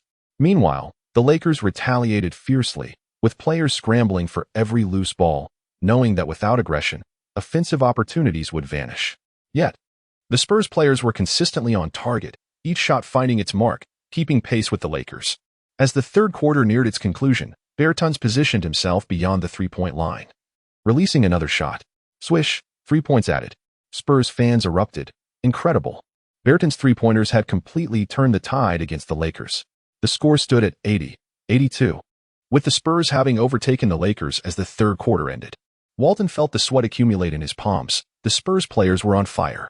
Even when Su Bei and James penetrated the paint, they could only manage 2 points at best. In contrast, Mills and Bertans' consecutive three-pointers allowed the Spurs to pull ahead decisively. The current situation for the Lakers appeared dire. The intensity in their gazes intensified, with Su Bei's energy dwindling. Yet, they remained tightly in the game, trailing by just 2 points. The Lakers faced significant risks. If they did not intensify their efforts in the fourth quarter, their prospects appeared grim. DeRozan's mid-range shots were exceedingly accurate, presenting an almost insurmountable challenge. What should we do now? James lamented, seated on the bench, his expression one of resignation. How do we limit their shooting ability? Silence enveloped the room. The only option is to play tight defense. We must give it our all. There are no alternatives. Su Bei calmly assessed the situation, especially against the Spurs. We must fight. We have no retreat. We can only move forward. I refuse to believe that under our relentless pressure, they can maintain their shooting success. In the northern regions of Jiangsu, skepticism prevails. Both teams' players seem to have reached their limits, and it now hinges on who can muster the last ounce of endurance to complete the 4 quarters. Particularly, the Spurs have fully unleashed their perimeter shooting. Should they fail to devise a countermeasure, they may decisively triumph in the fourth quarter. At this juncture, Walton interjected, your current form is far from ideal, and your stamina has plummeted to its nadir. Our only advantage lies in being at home. Supported by a multitude of fans, we must seize this opportunity to win the game. At this moment, it is evident that the Spurs possess remarkable shooting efficiency. Yet we must still endeavor to penetrate their interior defense. Their shooting accuracy is likely to diminish due to fatigue, and we must take a gamble on their declining performance in the fourth quarter. Kuzma, you must heighten your focus and fortify your defense on your side, as they are aware that it is a vulnerability. Kuzma nodded slightly. The players are acutely aware that in the fourth quarter, they must exert every effort and dedicate their utmost energy to the game. In the first 3 quarters, Su Bei and James have been the leading scorers, both penetrating the interior, thus exposing a significant weakness in their defense. Walton surveyed the team with a serious expression and addressed them. Given the predicament we find ourselves in, it is imperative that we comprehend the essence of basketball. At this moment, we must exert our utmost to secure victory. We will alter our lineup. Caruso, you're in. Hart, take a breather. Hart acknowledged, recognizing that he had not showcased his best performance in the third quarter. The court is indeed merciless. Poor performance leads to substitution. Caruso exchanged a high five with Su Bei, their eyes conveying mutual understanding. To remain on the court, one must endure hardships beyond ordinary limits and continuously strive for improvement. Caruso's substitution for Hart was strategic, as Caruso excels in penetration and exhibits a proactive defensive approach. Walton recognized this and opted for the change, hoping to clinch the victory. You must win this game. This is our home court, and we must defend it fiercely. Every player, having begun their journey in basketball at a young age, understands the significance of victory and defeat. The realm of sports is fiercely competitive. Only those who triumph can stand in the limelight, while the vanquished fade into obscurity. As each player gradually raised their heads, a unique glimmer ignited in their eyes. They refused to lose, for defeat on their home turf would leave the entire arena's fans disheartened. Currently, the Lakers' opportunities appear scant. Should they alter their strategy in the fourth quarter, perhaps a glimmer of hope may arise. However, witnessing DeRozan's steady mid-range shooting likely extinguishes their aspirations. Zhu Fangyu, microphone in hand, elucidated the situation, recognizing that the players are struggling in the fourth quarter and scoring through shooting is indeed less demanding. The Lakers' performance has not been commendable. After the second quarter, they were overtaken by the Spurs, indicating underlying issues with their lineup. Yang Yi meticulously analyzed the Lakers' condition. Kuzma has proven to be less effective. The Spurs have capitalized on this, consistently penetrating through him, leading to their resurgence in the third quarter. What adjustments will the Lakers make now? As the fourth quarter commenced, the atmosphere in the arena reached a fever pitch. Fans rose to their feet, their eyes fixated on the players of both teams, eagerly anticipating who would emerge victorious. However, the Lakers supporters were particularly exhilarated, with chants resonating throughout Staples Center. Lakers! Lakers! Lakers! As the Lakers players took the court once more, Su Bei's gaze radiated unwavering confidence. The female fans in the stands couldn't help but steal glances at him, captivated by his charm. Among them, a strikingly attractive female fan caught the attention of nearby male supporters, yet her eyes remained fixed on the players, particularly Su Bei. Her expression filled with admiration. He is undeniably handsome. I wonder how he is in other respects. Talented and good-looking players are a rarity. The aesthetic appeal of Northern Jiangsu is undeniably captivating. The Lakers' offense is in motion. Caruso advances with the ball, reaching the apex of the three-point arc. With a pronounced change of direction, he deftly maneuvers past Mills. Confronted by Jacob Poeltl, Caruso executes a Eurostep, effortlessly bypassing him. He finishes with a left-handed layup, the ball kissing the backboard before swishing through the net for 2 points. Such rapid footwork is commendable. Caruso undoubtedly embodies an aggressive player. This layup invigorates the team's spirit, prompting a look of admiration from Yang Yi. On the court, Caruso plays beautifully, while LeBron and Northern Jiangsu approach him with smiles. It's nothing, Caruso humbly replies. The Spurs respond swiftly. DeRozan, positioned at a left-side 45-degree angle beyond the arc, launches a three-pointer, seemingly still in rhythm. The Spurs players intermittently provoke their Lakers counterparts. In the face of such taunts, the Lakers intensify their defense, applying relentless pressure. For several minutes, the contest between the Lakers and Spurs becomes fiercely intense. The Spurs' shooting accuracy remains exceptional. Despite the Lakers' continuous drives, the Spurs maintain their dominance, leaving the Lakers gasping for breath. Both the offensive and defensive fronts of the Spurs are formidable, their players radiating an aura of determination. Silence envelopes the crowd. DeRozan's mid-range shots are remarkably steady, as he astonishingly scores 8 consecutive points in the fourth quarter. This is truly remarkable. Incredible, exclaims Yang Yi, while the astonished Zhu Fangyu shakes his head in disbelief, casting a shocked glance at DeRozan. One individual can elevate an entire team's performance. This is the essence of leadership. Meanwhile, the Lakers are not without merit. Although they have yet to take the lead, they remain closely tethered to the scoreline. The score stands at 110-112 in favor of the Spurs.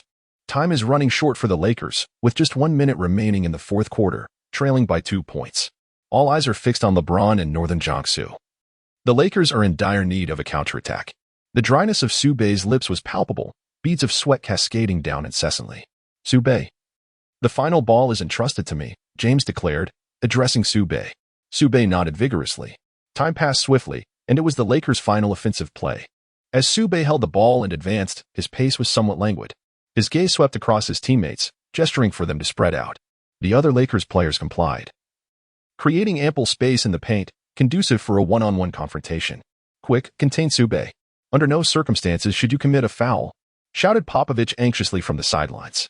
It was evident that if Su Bei penetrated and drew a foul, the resulting free throws could equalize the score, potentially leading to overtime between the Lakers and the Spurs.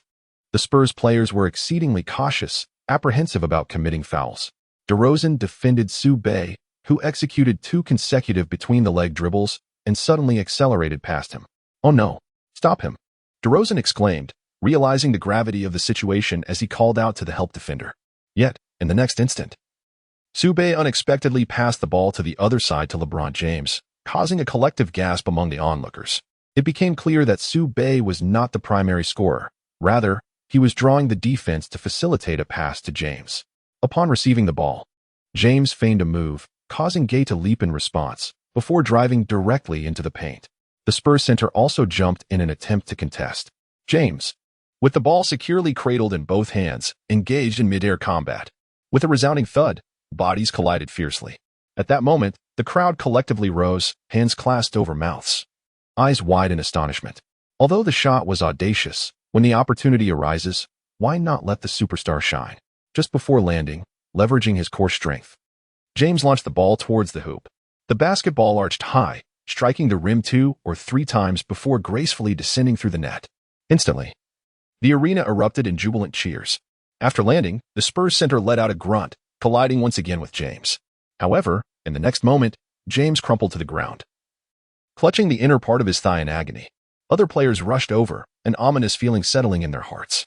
All eyes turned to James as fans silently offered their prayers, anxious about the possibility of his injury. James clenched his fist, pounding the floor in an attempt to redirect his focus away from the pain. The Lakers' medical staff hurried to his side, crouching down to assess his condition. It was diagnosed as a groin strain. After the examination, a doctor turned to the rest, his tone tinged with sorrow. A collective gasp echoed through the crowd. The uncertainty of when he might return loomed over them all. Su Bei's gaze remained fixed upon James, imbued with a hint of concern. The moment James sustained an injury, it signified the loss of a pivotal offensive force for the Lakers. Every player's eyes were glued to James, collectively wishing for their comrades to evade the clutches of injury. Injuries constitute a formidable threshold for every professional athlete. As James was assisted from the arena, an atmosphere of sorrow enveloped the entire venue. Su Bei felt a slight tremor within him. How could James sustain an injury at such a critical moment? Could it be that the very fabric of this world had shifted because of him? He vividly recalled that during the 2018 to 2019 season, James had been injured in a fierce contest between the Lakers and the Warriors, a battle that took place on Christmas Day. Yet now, the situation had unfolded prematurely. With 4 games still remaining before Christmas and the showdown against the Warriors, it seemed implausible that James would return before then. In fact, if the injury were severe, he might not even be back before the playoffs commenced. The Lakers were undeniably at a disadvantage without James, as their roster lacked completeness. Walton found himself at a loss, as if an unforeseen calamity had befallen him. Regardless of the circumstances, the Lakers had to press on. The expressions on the faces of the Lakers players were devoid of excitement. Instead, a cloud of sorrow loomed over them. They were uncertain how to proceed without James. Even Coach Walton fell into a moment of silence, before raising his head slightly, surveying the room, and solemnly declaring, "James has brought us back to parity. We must seize this game. We cannot let James down. We must win." As the weight of his words settled in, the players felt a surge of determination, their eyes igniting with a flicker of anger, eager to unleash it. They rallied together, affirming their resolve. "Can we secure this game?" "Yes." "All right, McGee, Ball, Su Bei, Kuzma. Caruso, you're up," Walton commanded, his gaze resting on Su Bei and the others, for they were the only ones still brimming with vigor. Overtime commenced, and the Lakers prepared to inbound the ball.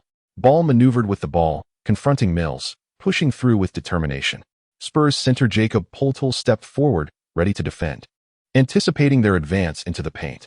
McGee circled around behind him, reaching out his right hand for the ball. Ball launched a high pass. Poeltl leapt but failed to reach it, while McGee soared, the ball landing perfectly in his grasp. The rim trembled with a resounding clang. Ball's pass had been impeccable. Had McGee not caught it, Ball would have driven in for a layup. What a play! This dunk was a tremendous morale booster. However, the absence of James cast a long shadow over the Lakers' future games, and the prospect of making the playoffs seemed increasingly bleak. Yang Yi expressed his certainty, noting that since Kobe's departure, the Lakers had struggled to progress past the playoffs, and with James now injured, their hopes for this season appeared dim. Beside him, Zhu Fengyu concurred. Indeed, without James, they won't go far. Even Mena, a supporter of the Lakers, sensed the precariousness of their situation. After all, the young players were still acclimating, and this adversity threatened their chances of playoff contention. Ball, DeRozan shouted at Mills, spotting an opportunity in the corner. Mills decisively passed to DeRozan, who shot without hesitation. Swish. 2 points secured. DeRozan didn't even glance back, instead beaming at the fans as if celebrating victory. No matter how fervently Ball and Caruso attacked the basket, DeRozan and Mills were simply on fire. DeRozan's mid-range shot was swift and precise. Today, DeRozan and Mills had been relentless, piercing through the Lakers' defense. Yang Yi couldn't help but admire their performance, noting that together, they had likely amassed over 60 points, completely dominating the game. On the Lakers' side, confusion reigned. The score stood at 114 to 116, with no widening gap. The players dripped with sweat, their eyes reflecting unwavering resolve. Although James's absence weighed heavily on them, they yearned to clinch the game. With just 8 seconds remaining and trailing by 2 points, Popovich barked, DeRozan, press them hard. We cannot allow a successful inbound pass. The clock ticked down, and if the Lakers landed a three-pointer, they could snatch victory from the Spurs. Popovich wanted no part of being the backdrop for a Lakers triumph. Now, it appeared the final shot would likely fall to Su Bei or Ball. Both held the potential for a three-pointer. Either could feasibly sink a shot in the remaining seconds. Ball, if one of you finds space, ensure you pass to the other. We must end this with a three-pointer, Popovich instructed. Understood, Ball replied, knowing they had to aim for 3 points.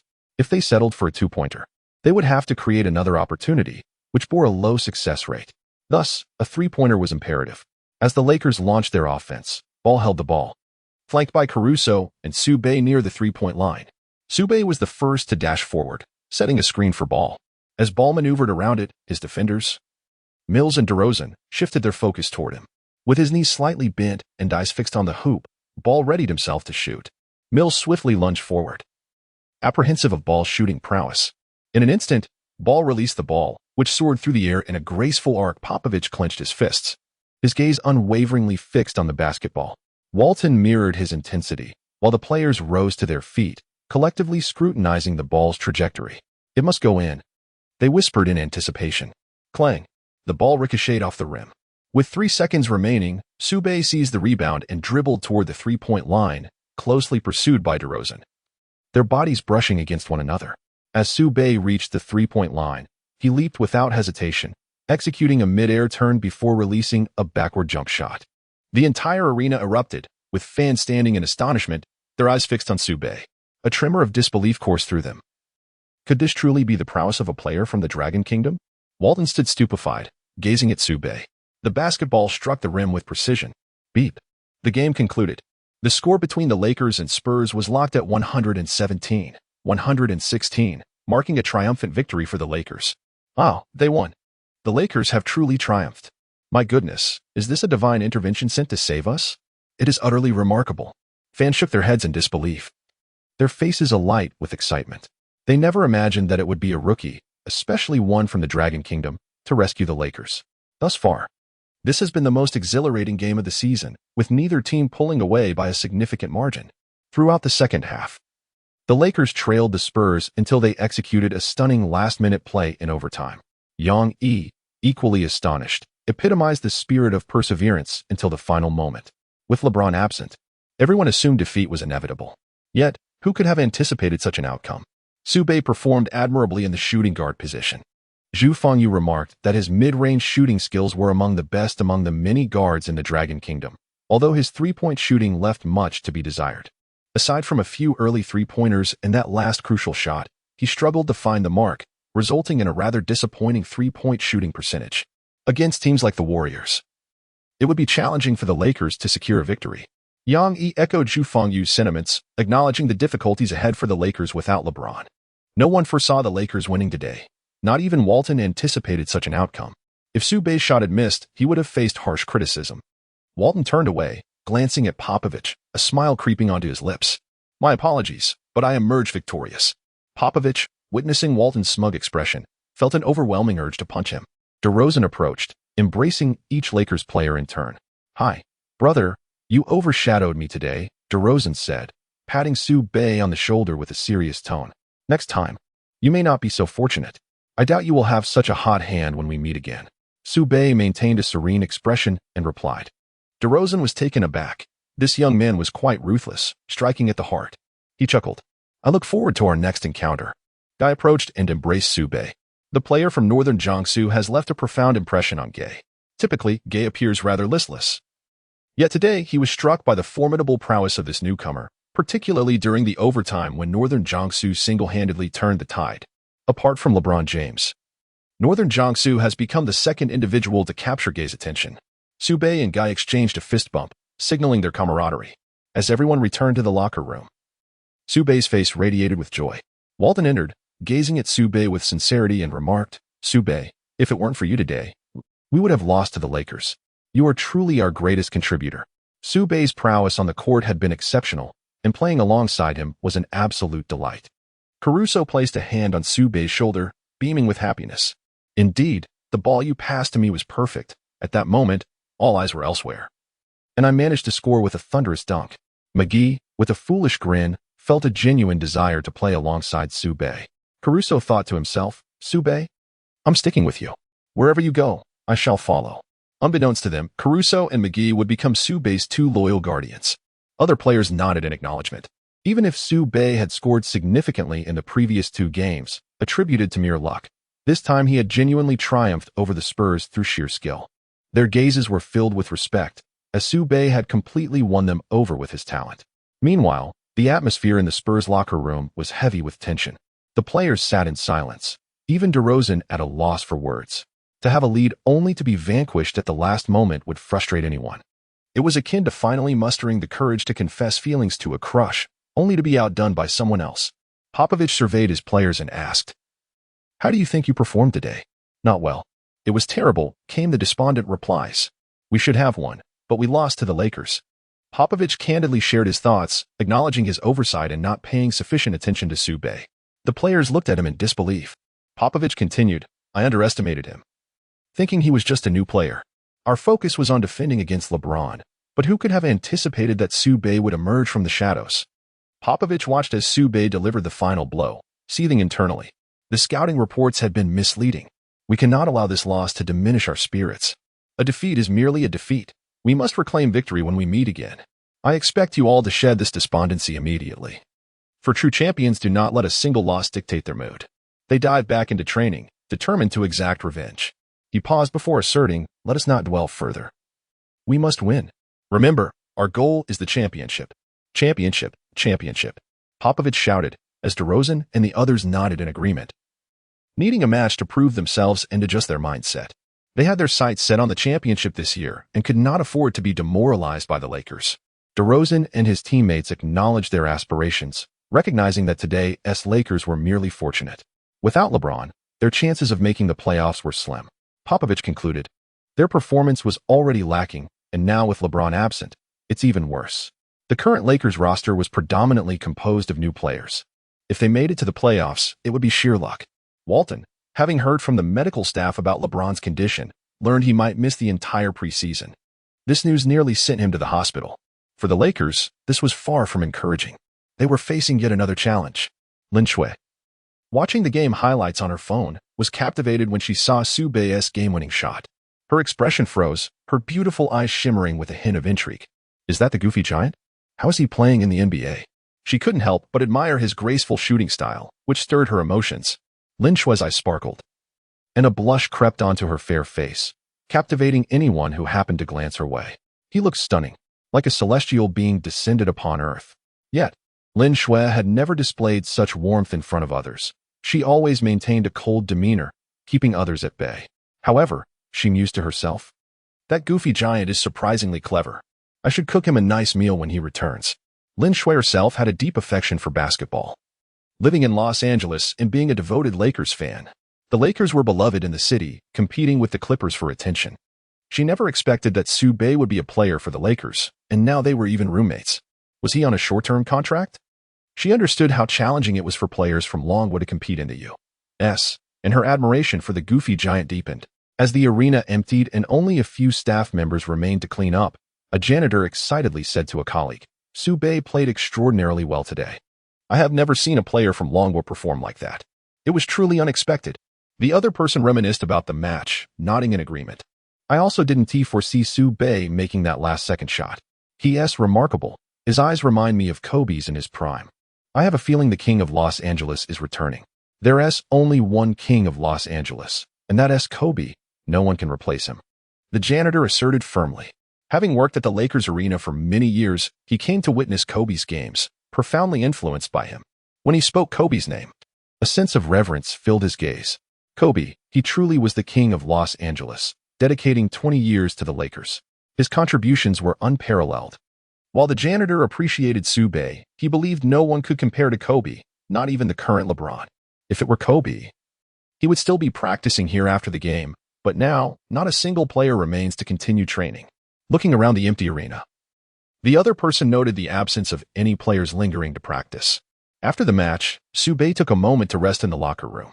Caruso turned to him and asked, "Su Bei, are you leaving now? Want to come to my place for a celebratory drink?" "No, I have other matters to attend to." Su Bei quickly waved his hand in refusal. "Why not?" Caruso scratched his head, gazing at Su Bei with a look of utter bewilderment. Could there possibly be anything of greater significance than this? Su Bei picked up the nearby basketball, a faint smile gracing his lips. "I still want to continue practicing." "What? Oh my God. Did I hear that correctly? Su Bei, you still wish to practice at this hour?" Caruso's eyes widened in disbelief as he gazed at Su Bei, questioning why there was still a need for practice at such a time. The other players also turned to look at Su Bei, equally astonished by his declaration. Still want to practice? In truth, some of them played the game primarily for their livelihood. Once the match concluded, it signified the end of their workday, and naturally, they would seek to unwind afterward. As for how to relax, one might inquire with certain ladies. This phenomenon explains why many exceptionally talented individuals in the NBA, despite their potential, often find themselves stagnant after a few years. Even Walton cast a glance at Su Bei, inquiring, "Are you certain you wish to continue practicing here?" "Indeed." Su Bei nodded vigorously. He came here to play basketball in order to stand atop the highest league, thereby enhancing his own strength.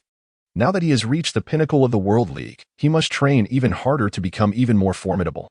In the northern regions of Jiangsu, he firmly believes that one day he will ascend to the pinnacle of basketball. Walton's gaze remained fixed upon him as he softly remarked, "Training is important. Yet one must also heed the necessity of rest." With James currently injured, Walton certainly hopes that no further players from the Lakers will succumb to injury. "I understand, coach. I will be mindful of that," he replied. As Su Bei spoke, he bid farewell to the other players and resumed his training. Thud, thud, thud, thud, thud, thud, thud, thud, thud. Who could it be? Who was still dribbling? The elderly janitor turned to take a glance. A tall figure appeared before his eyes, his hands trembling slightly, his gaze filled with disbelief. Those nearby also noticed his actions and turned to look back. How did he arrive? Is he here to practice? Indeed, that figure was none other than Su Bei, dribbling the ball as he approached. Upon the arrival of Su Bei, he greeted the two elderly gentlemen and promptly commenced his training. The two elders were astounded. Just moments ago, they had been discussing him, convinced that no one would venture to train in this place. Yet, here stood Su Bei, their assumed figment of imagination made flesh. They exchanged incredulous glances. Was this merely an illusion? "Give me a nudge. Let us see if I'm dreaming," suggested the elder with the broom. In an instant, the other individual delivered a swift kick to his rear. "Ah, this is no dream," exclaimed the broom-wielding elder, turning his gaze towards Su Bei, who was indeed a source of immense anticipation. Half an hour later, the two watched as Su Bei continued to shoot hoops, showing no signs of respite. With beads of sweat cascading down his forehead and his garments thoroughly drenched, Su Bei showed no sign of relenting. Was this fellow out of his mind? He continued to practice fervently. An elderly man sweeping nearby could not help but comment, sensing that Su Bei had entered a state of obsession. Indeed, aside from Kobe, I have never witnessed any player train with such fervor. Others nearby echoed the sentiment. They remained oblivious to the singular focus in Su Bei's eyes, which were solely fixated on the basketball, embodying an intense passion for the sport. In Su Bei's philosophy, if one wishes to pursue a goal, it must be done to perfection, transcending personal limits. Thud, thud, thud.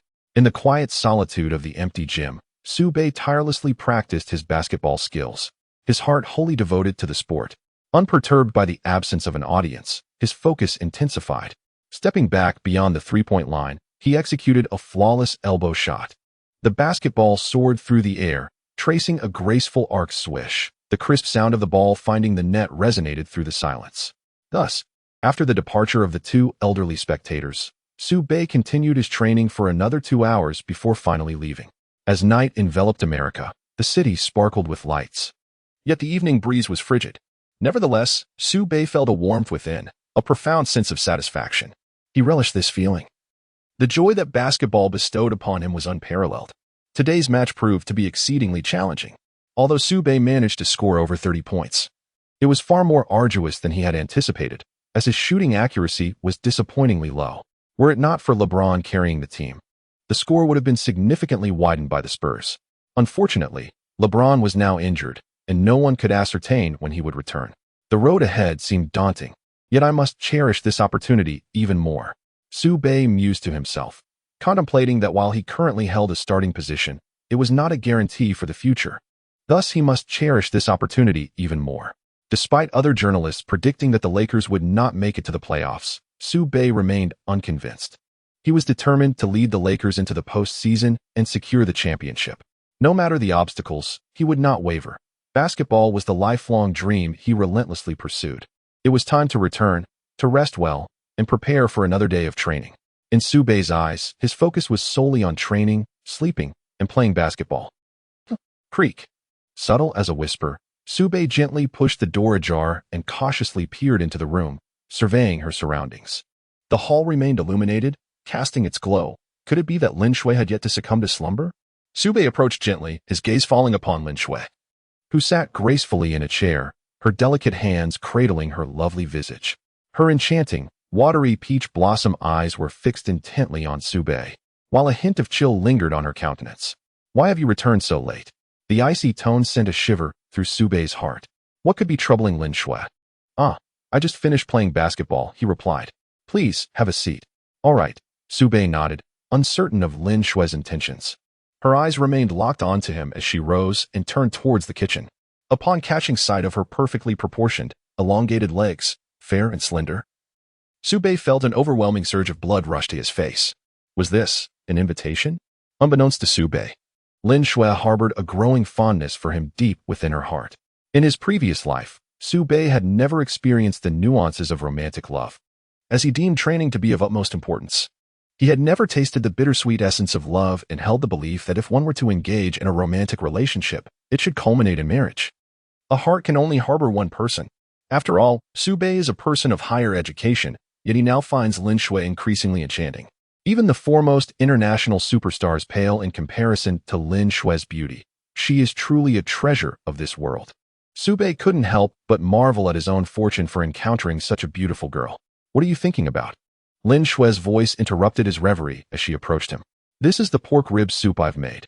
Do give it a taste, and let me know what you think." Su Bei appeared somewhat dazed, then looked at Lin Shui with a face full of disbelief. He suddenly noticed a hint of bashfulness subtly illuminating Lin Shui's fair complexion. Lin Shui tightly pressed her vibrant red lips together. It was her first time cooking for a boy, which inevitably made her a bit anxious. "Why don't you give it a try?" Lin Shui's delicate hand gently brushed against her lustrous black hair, her gaze revealing a flicker of anticipation intertwined with a touch of shyness. In the presence of a boy she was pursuing, she certainly couldn't afford to show any sign of initiative. Su Bei smiled gently and said, "Good." He picked up a spoon and began to taste the soup. After taking a sip, he gulped it down heartily, completely disregarding Lin Shui beside him. "How is it? How is it?" Lin Shui hurriedly inquired. "Is it delicious?" "MMHM. It's delightful, truly exquisite." "Really?" "MMHM. I never expected you could make such a delicious soup."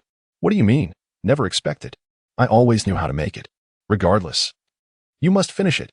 Lin Shui's icy demeanor softened into a smile as she playfully urged the big fool, Su Bei. However, seeing him devour the soup with such gusto, she couldn't help but think how endearing his clumsiness was. "Su Bei, may I ask you a question?" "Oh, what would you like to know?" Su Bei was taken aback, pondering Lin Shui's intentions. Have you always played for the Lakers? Well, actually, I'm an undrafted player. The Lakers offered me a chance to try out, which allowed me the opportunity to play in the NBA.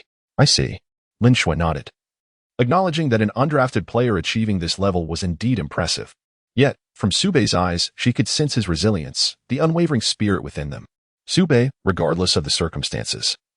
I believe your teammates in the Lakers will make it to the playoffs, Lin Shui stated earnestly, looking directly at him.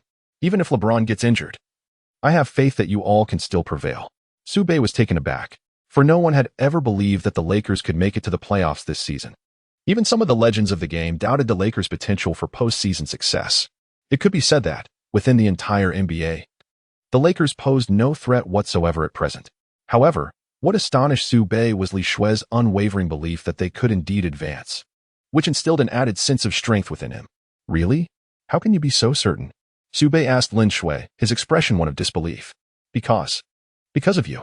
Lin Shui gazed intently at Su Bei, articulating each word with heartfelt sincerity. If you reach the playoffs, I will be there in the stands cheering for you.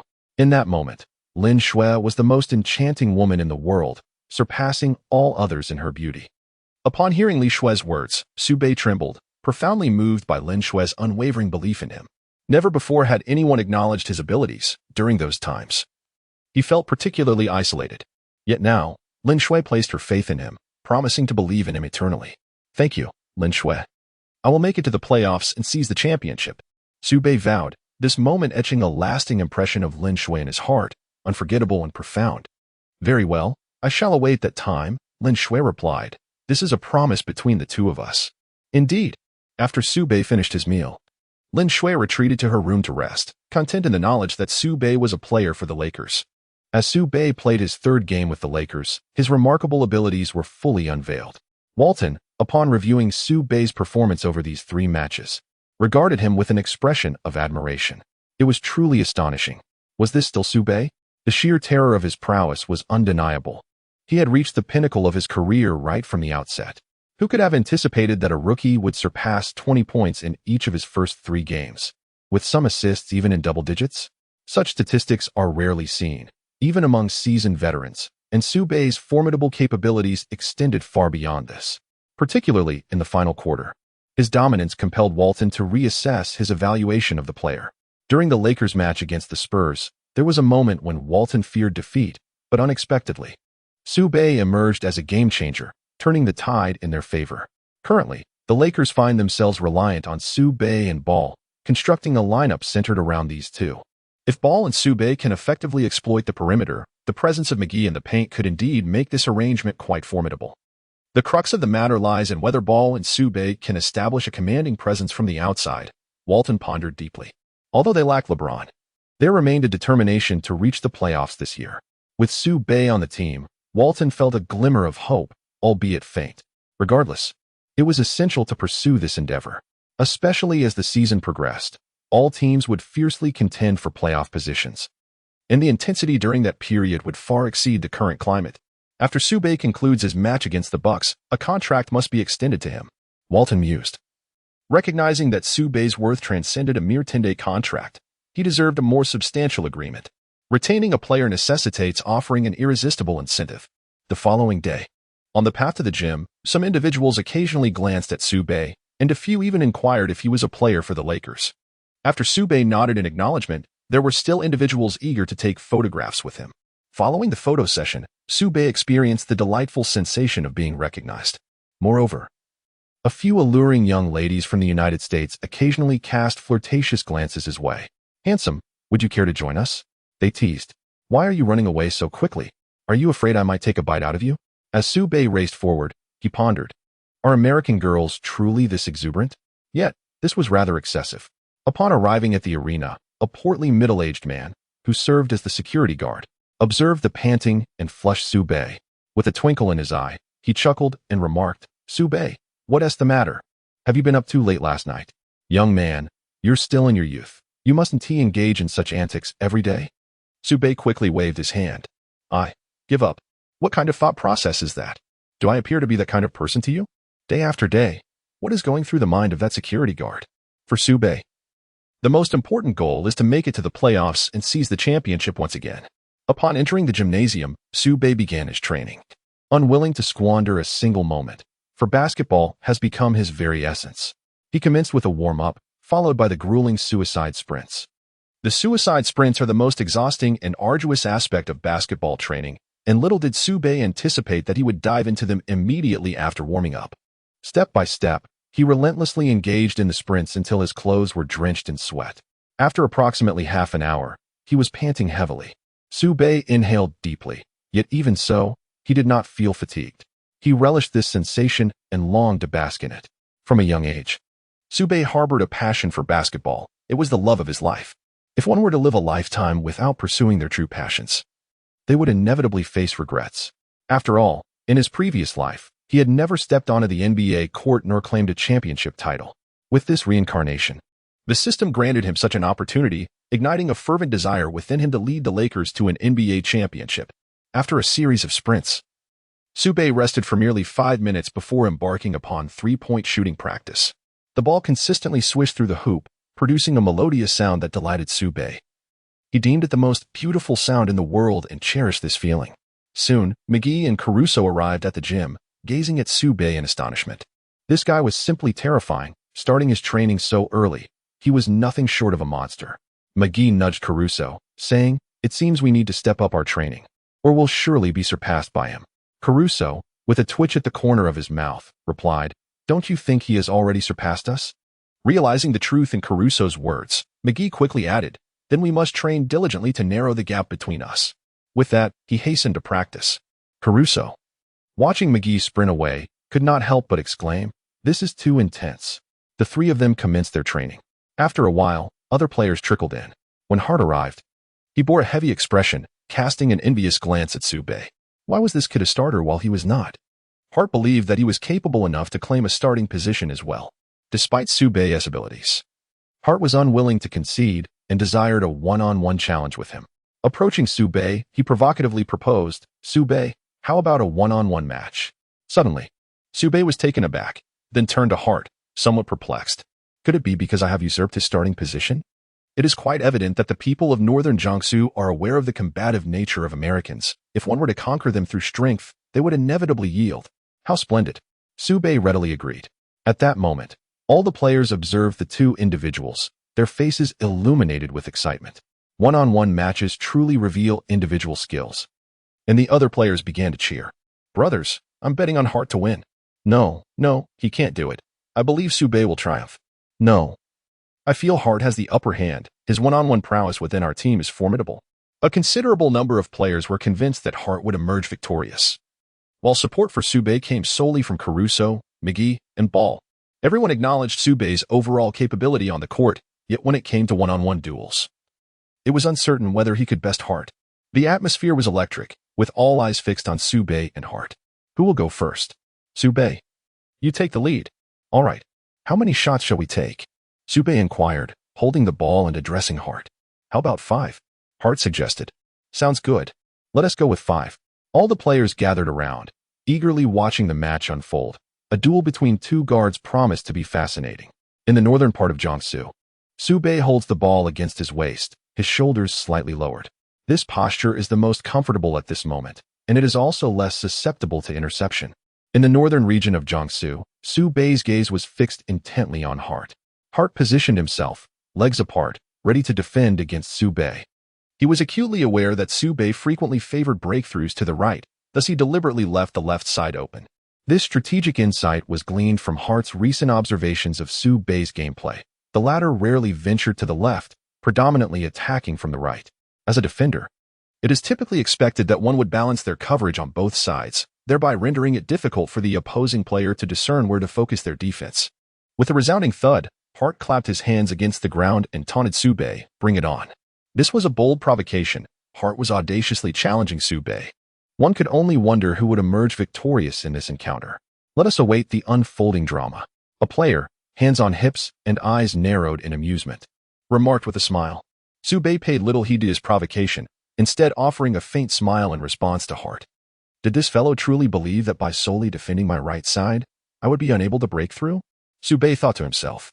It seems this young man has indeed done considerable homework. Today, I shall completely subdue you, providing a perfect opportunity for those around to witness my strength. To set an example, bang. In the northern regions of Jiangsu, the player dribbled towards the left, executing a sweeping change of direction before swiftly advancing to the right. He pushed off the ground, accelerating with all his might. Indeed, he was breaking through to the right. Hart pondered, swiftly shifting laterally to the left. However, a tremor coursed through his heart. Could it be that individual? How could he be so fast? After breaking through to the right, Su Bei swiftly seized half a position on Hart, leaving him with no opportunity whatsoever. The players surrounding them couldn't help but exclaim, "So fast! This speed is astonishing! Oh, my God, is this the speed of the divine?" Their perception of Su Bei was once again transformed. Fortunately, it was not themselves facing Su Bei in a one-on-one duel, for they might have faced a crushing defeat. Who could have imagined that Su Bei's speed was so extraordinary, evoking a sense of disbelief among the crowd? After shaking off Hart, Su Bei effortlessly scores with a layup. Hart, feeling somewhat helpless, realizes he was unable to stop Su Bei's breakthrough to the right. That fleeting moment transpired with such swiftness that Hart seemed to catch only a glimpse of Su Bei's afterimage. 1-0. Su Bei leads by a point. According to their current one-on-one rules, if a player scores, they retain possession and can continue their offensive play. Hart, you really need to step it up. I have wagered on your victory, one player remarked, having just bet $500 against Caruso. Should Hart falter, that $500 would vanish. And he certainly does not wish to lose it without a fight. Hart's veins bulged with tension, his expression grave. At this moment, he must exert every ounce of his strength, for failure would mean zero chance of reclaiming possession. It would indeed be too humiliating to allow Su Bei to triumph with a score of 5-0. The initial step of Su Bei was astonishingly swift, even surpassing the pace exhibited in previous matches. Such a formidable rate of progress left Hart feeling somewhat embarrassed. How could such a terrifying situation arise in Long Guo? In fact, the true measure of speed can only be discerned during fast breaks, while one-on-one confrontations reveal the full extent of individual prowess. Moreover, Su Bei is currently in a phase of ascendance, his velocity rivaling that of the peak T-Mac. After all, Su Bei embodies the essence of the illustrious T-Mac template, and his physical capabilities have elevated to an entirely new echelon. Additionally, just yesterday, he enhanced his speed attributes. Let us continue. I refuse to believe it. His gaze fixed on Su Bei, who merely shook his head in response. You cannot guard me. You have only secured one basket. The game is not yet won. And it is premature to presume my defeat. Perhaps it is you who shall falter. Hart countered, and the atmosphere grew increasingly tense. All eyes were riveted on the two competitors, oblivious to the presence of the coach and his assistant. Walton stood quietly in the background, observing the one-on-one duel, fully aware of Hart's mindset. He sensed some resentment. Yet he hoped Su Bei would ultimately prevail over Hart. Walton reflected that Hart's strength lies primarily in his precise shooting, while Su Bei's drive and mid-range shooting completely overshadowed Hart's capabilities. And so, the second ball was about to be played. In the northern regions of Jiangsu, Su Bei initiated a dribble, attempting to break through on the right. Hart, having anticipated this move, swiftly shifted to the left, effectively obstructing Su Bei's path of attack. Should Su Bei insist on forcing his advance, it would likely result in an offensive foul, thereby transferring possession to Hart. Let us see how you intend to break through on the right. Do you truly believe yourself invincible? He mused to himself, a smirk forming on his lips. Just then, at that very moment, with a sudden flash in his gaze, Su Bei leaped before Hart. What? At that moment, everyone's eyes widened in astonishment. This was a pure jump shot. The air seemed to freeze in that instant. Even Hart was taken aback as Su Bei executed the jump shot with unanticipated swiftness. As the player from northern Jiangsu reached the pinnacle of his vertical leap, a subtle flick of his wrist propelled the ball into the air at the apex of his jump. The fingertips, like a maestro conducting a symphony, sent the basketball soaring, tracing a graceful arc through the atmosphere. Swish! The ball found its mark. At that moment, the crowd erupted into applause. In a moment of sheer brilliance, Su Bei executed a sudden jump shot, showcasing an unparalleled reaction speed. Even Walton, positioned behind him, was profoundly astonished, momentarily questioning whether this was a rookie or a seasoned veteran. Hart's demeanor darkened considerably. The intensity of Su Bei's performance was almost overwhelming. It was evident that he had evaded defense effortlessly. Once again, he advanced to the right, a repetition of his earlier maneuver. Hart felt an urge to reprimand himself, resolutely thinking, "Today, I refuse to believe that I cannot guard you, not even once." He was determined to dispel any doubts. Su Bei was not a deity with infallible precision. The next shot must be defended, It simply had to be. A fervent conviction took root in Hart's mind. The atmosphere around them became hushed, with all eyes fixated on the duel between Su Bei and Hart. Can you still defend against me? In the northern regions of Jiangsu. A faint smile graced my lips as I remarked, I have mentioned that you cannot guard against me, yet you still harbor doubts. Come now, shall we continue? Young ones should not be overly arrogant. Oh, this is not arrogance. I possess this capability inherently. You are simply unable to counter my prowess. In response, Su Bei declared, Today, I shall show you what it truly means to be young. Su Bei ceased his verbal banter and let his actions speak for him. In the next moment, he feigned a move to the left, momentarily catching Hart off guard. Seizing the opportunity, Su Bei deftly tapped the ball to the right and accelerated once more. With a swift motion, Hart, having been deceived twice, was not about to let Su Bei escape so easily.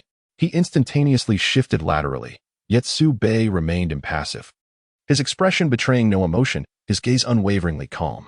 The sound of sneakers scraping against the wooden floor resonated through the air, prompting gasps of astonishment from onlookers.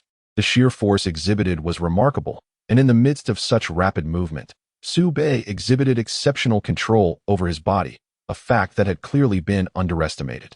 The player who had wagered was left in resignation, murmuring to himself, It's over. I've lost that $500. Meanwhile, Caruso flashed a subtle smile, signifying that the $500 were now under his dominion. After a sudden halt, Su Bei cradled the basketball in his right hand and executed a shot in perfect form. Hart leapt to contest the shot, but failed to block it. The ball glided past his fingertips, though it did create some distraction for Su Bei. The ball struck the front of the rim, an unfortunate miss. Caruso sighed, remarking, No matter. The ultimate victory still belongs to Su Bei. Not necessarily, came the retort from the player to Caruso's right, arms crossed over his chest. In the NBA, players' one-on-one abilities are relatively comparable. Typically, the player who first gains possession has a greater chance of victory. However, given that Su Bei had just missed a shot, the ball was now in Hart's possession. With a confident grin, Hart, possessing the ball, looked towards Su Bei, relishing his newfound opportunity. Now it's my turn to attack. Today, I shall demonstrate my true prowess. The northern region of Jiangsu does not seem overly concerned and plans to make every effort to defend against Hart. In the realm of basketball, Su Bei believed that the ball he lost must be reclaimed by his own efforts. Subsequently, Hart executed a swift dribble to the right, while Su Bei slightly crouched and swiftly maneuvered to intercept. In an instant, Hart halted and released the ball with precision. The sound of the basketball swishing through the net echoed triumphantly. What a splendid shot! Hart retaliated against Su Bei with remarkable finesse, showcasing an exquisite counterattack. Even Caruso, with his $500 player status, finally exhibited a faint smile. Hart's shot reignited a glimmer of hope within him. The score now stood at 1-2 in favor of Su Bei. What do you think, Su Bei? The newcomer is undeniably audacious. Su Bei shook his head in response to Hart, cautioning him not to become overly complacent, lest he find himself in tears after a loss. Instantly, Hart's expression darkened, as he had vowed to make Su Bei regret his words today. Don't just talk. I hope you can prove yourself through action, Su Bei. Hart fixed his gaze on Su Bei, ball in hand, poised for a second offensive attempt. The coach observed the two, nodding slightly. Recognizing that both were newcomers to the NBA, though Hart had spent an additional year adapting to its intensity. In truth, Hart was quite seasoned in the scoring position, possessing a well-rounded skill set. Besides Su Bei, he was also a vital rotation player. Suddenly, with a burst of speed, Hart attempted to surge past Su Bei. But how could that possibly succeed? The reaction of Su Bei was swifter than he had anticipated as he took a step back. The distance between the two players instantly widened. Suddenly, he pulled the ball back and executed a retreating step, positioning himself at the three-point line. Upon witnessing this, Su Bei realized the predicament he was in and considered lunging forward, yet it was already too late. Hart leapt slightly, his wrist flicking with finesse. The ball sailed through the air, striking the hoop with precision. The sound echoed sharply, eliciting gasps of astonishment from the spectators. What accuracy!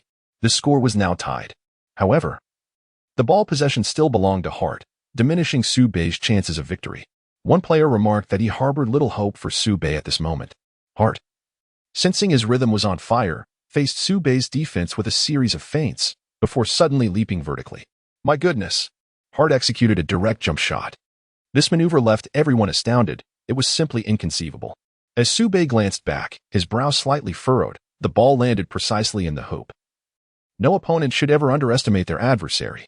Presently, Hart held a slim lead with a score of 3-2.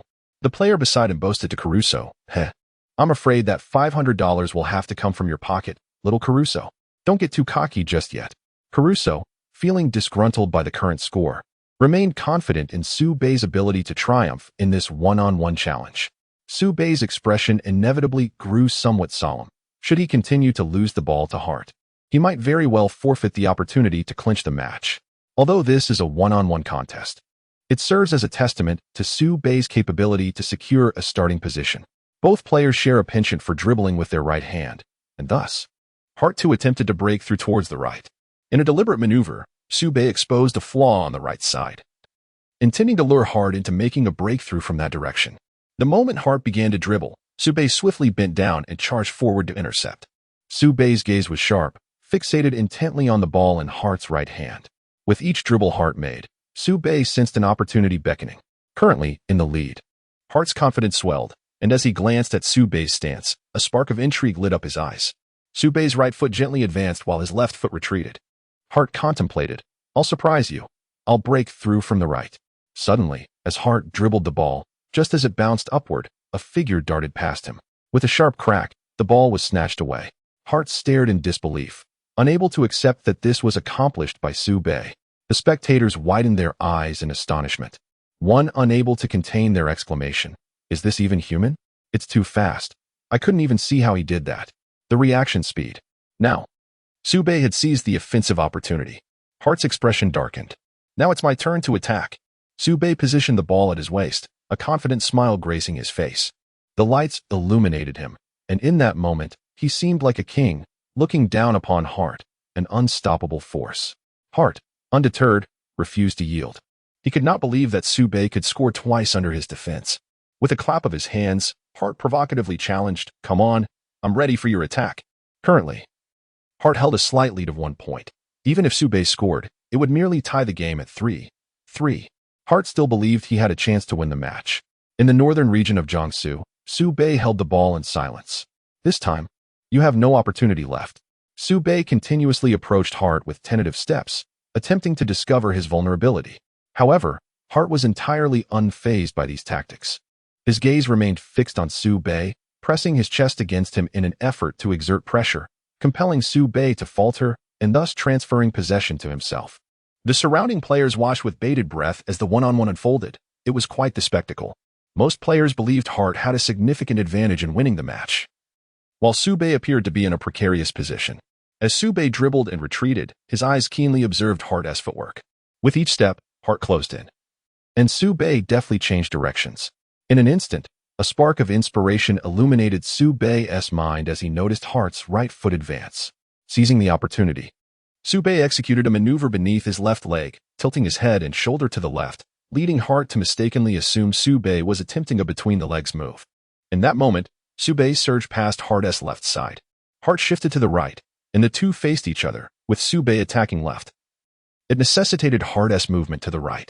Hart effectively obstructed Su Bei's path to the basket, leading Su Bei to conclude that a breakthrough was unlikely. Indeed, Hart's defense was formidable, and his center of gravity remained low.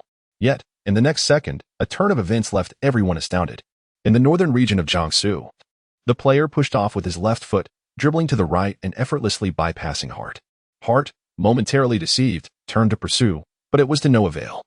Su Bei arrived at the basket, gripping the ball with his right hand, and leaped off the ground. In midair, he resembled a battle axe. With a resounding thud, he executed a powerful slam dunk. Every onlooker gasped in astonishment. This was indeed formidable. Hart was momentarily taken aback, as the score had now reached 3-3, bringing the two competitors to a tie. See, I told you Su Bei wouldn't be so easily defeated. You still owe me that $500, Caruso said, flashing a triumphant smile at the player beside him. Deep down, he was confident that Su Bei would triumph in this match, for he was akin to a war deity on the court, emanating sheer terror. In this one-on-one confrontation, it was as if points were being handed directly to Su Bei. Caruso had initially considered advising Hart, but upon reflection, he deemed it unnecessary. If this attempt did not succeed, Hart would surely seek another opportunity to challenge Su Bei. This thought had taken root in his mind. Without facing Su Bei directly, Hart would struggle to overcome that mental barrier. It would be better for Su Bei to decisively defeat him. Walton, witnessing Su Bei's recent maneuver, could not help but beam with delight. The rhythm of Su Bei is remarkably intense, characterized by an array of feints that leave Hart utterly bewildered, unable to discern from which direction Su Bei might advance. This disorientation significantly enhances Su Bei's chances of outmaneuvering Hart. In truth, Su Bei does not rely heavily on dribbling. Each movement is deliberate and purposeful, devoid of any frivolity. The essence of mastery lies in simplicity. The more straightforward the approach, the more one must strive for perfection. Do not provoke me, for should you do so, your defeat will be most severe, Su Bei murmurs as he approaches Hart, his gaze transforming into a sharp intensity. A tremor runs through Hart as he realizes that this is no longer the mild-mannered Su Bei he once knew. A newfound edge has emerged, piercing and formidable. This is the essence of Su Bei on the court. His brilliance is always aimed at his adversaries. Today, however, Su Bei feels compelled to demonstrate to Hart that his abilities far surpass those of his opponent. He wishes for Hart to understand that Su Bei is an insurmountable mountain. Defeat does not frighten him. Hart remains unfazed. Even in loss, he desires to be fully convinced of the outcome. At the very least, he aims to comprehend the chasm that separates him from Su Bei, providing him with the motivation to pursue his aspirations. The score stands at 3-3, and the match is far from lost for Hart. Meanwhile, a player beside them, wagering $500, experiences a flicker of anxiety, sensing deep within that he may indeed lose his bet. As the play unfolds, Su Bei again opts to advance to the right. Hart exerts every ounce of his strength to defend against Su Bei, the pressure of the defense mounting rapidly. Hart's expression becomes serious, his demeanor entirely earnest. With a rhythmic thud, the ball is repeatedly dribbled against the floor by Su Bei. As Su Bei sought to make a breakthrough, Hart seemed to possess an uncanny foresight, instantly obstructing Su Bei's path of attack, leaving him with no opportunity to advance. Walton, observing Hart in this moment, was momentarily taken aback. Soon after, a look of enlightenment crossed Walton's face, and he smiled in understanding. The pressure exerted by the Su Bei on Hart has compelled him to unleash his utmost potential. Indeed, Hart possesses significant room for growth, indicating the necessity for further enhancement of his training regimen. Walton contemplated that Hart exhibits certain deficiencies in his defensive capabilities. Should he elevate his defensive skills, Hart would experience considerable advancement, thereby strengthening the rotation lineup. If LeBron were to return, there might indeed be a glimmer of hope for them to reach the playoffs. One can only hope for LeBron's swift return. In northern Jiangsu, several attempts were made to break through, yet none were successful, and they nearly fell victim to a steal by Hart. Cold sweat trickled down Su Bei's forehead as he realized that Hart had become even more formidable and menacing. Hart's proactive defense forced Su Bei into a reactive stance. All eyes were fixed on the two of them, and in that moment, the entire arena was enveloped by the sound of the basketball. In the northern regions of Jiangsu, a breakthrough was unsuccessful. Hart remained closely pressed against Su Bei, using his chest to hold him in place. A faint smile appeared at the corner of Hart's mouth. Suddenly, Su Bei suddenly leaped, leaning back. Hart raised both hands high, obstructing Su Bei's shooting space. In fact, his right hand extended outwards, shielding Su Bei's eyes. He could hardly believe that, under such circumstances, Su Bei could still make the shot. As Su Bei leaned back at an extraordinary angle, though momentarily obscured by Hart, his sense of direction remained remarkably acute. He was aware of the hoop's location. With a swift elbow thrust, he released the ball, which arched gracefully through the air. Swish! The basketball found its mark with pinpoint accuracy. How could this be? Is he endowed with a second sight? Someone exclaimed, for to them, this feat appeared utterly implausible. Yet Su Bei had accomplished it. Even with his vision hindered, he still managed to score. In that instant, all gazes turned towards Su Bei, filled with a profound admiration. Astonishing! Even Walton was taken aback by the incredibility of the moment. No one had anticipated that Su Bei would make the shot. Hart also regarded Su Bei, suddenly overwhelmed by a sense of helplessness, as if no strategy could effectively counter him. This time, Su Bei has delivered a decisive blow to Hart. A fine sheen of cold sweat beads upon Hart's forehead as his gaze fixates on Su Bei, a flicker of trepidation stirring within him. Although he entered the NBA slightly ahead of Su Bei, the latter exudes the presence of a seasoned veteran.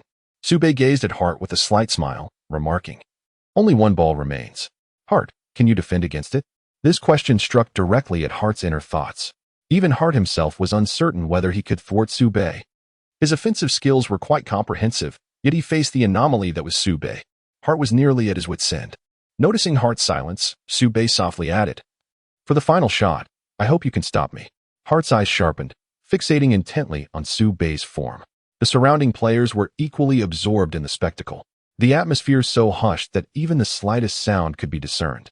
"Caruso, I believe I owe you $500, sighed the player who had wagered. It appeared that Hart's chances of victory were dwindling. Caruso extended his hand with a grin, then handed over the money. "No? Indeed, the outcome is all but decided." "Not so fast. What if Su Bei misses?" The player turned his face away, but such a scenario seemed improbable, akin to finding a needle in a vast ocean. Caruso replied, "You needn't pay me now. Eventually, you will owe me anyway. I am indifferent to this moment." On the court, Su Bei created a distance. Crouching like a poised cheetah, his gaze piercingly sharp. Hart, locked in his stare, suddenly felt a wave of trepidation. He thought to himself, "If I cannot win, then so be it. But how could I be afraid?" Throughout their training, Su Bei had initially presented an impression of scholarly elegance, yet once he took to the court, he transformed entirely. Now, Hart perceived Su Bei as even more formidable. Bang, bang, bang. In the northern part of Jiangsu, the player continuously dribbled the ball, suddenly accelerating forward. Alarmed, Hart's expression changed drastically as he quickly retreated, aiming to establish a defensive position. After taking a step back, the distance between the two players extended to 2 strides. Su Bei abruptly halted, the soles of his shoes skidding against the floor. His legs slightly bent, his gaze fixed upon the hoop. Both hands were poised to seize the basketball, seemingly readying for a jump shot. Hart lunged forward once more. Bang!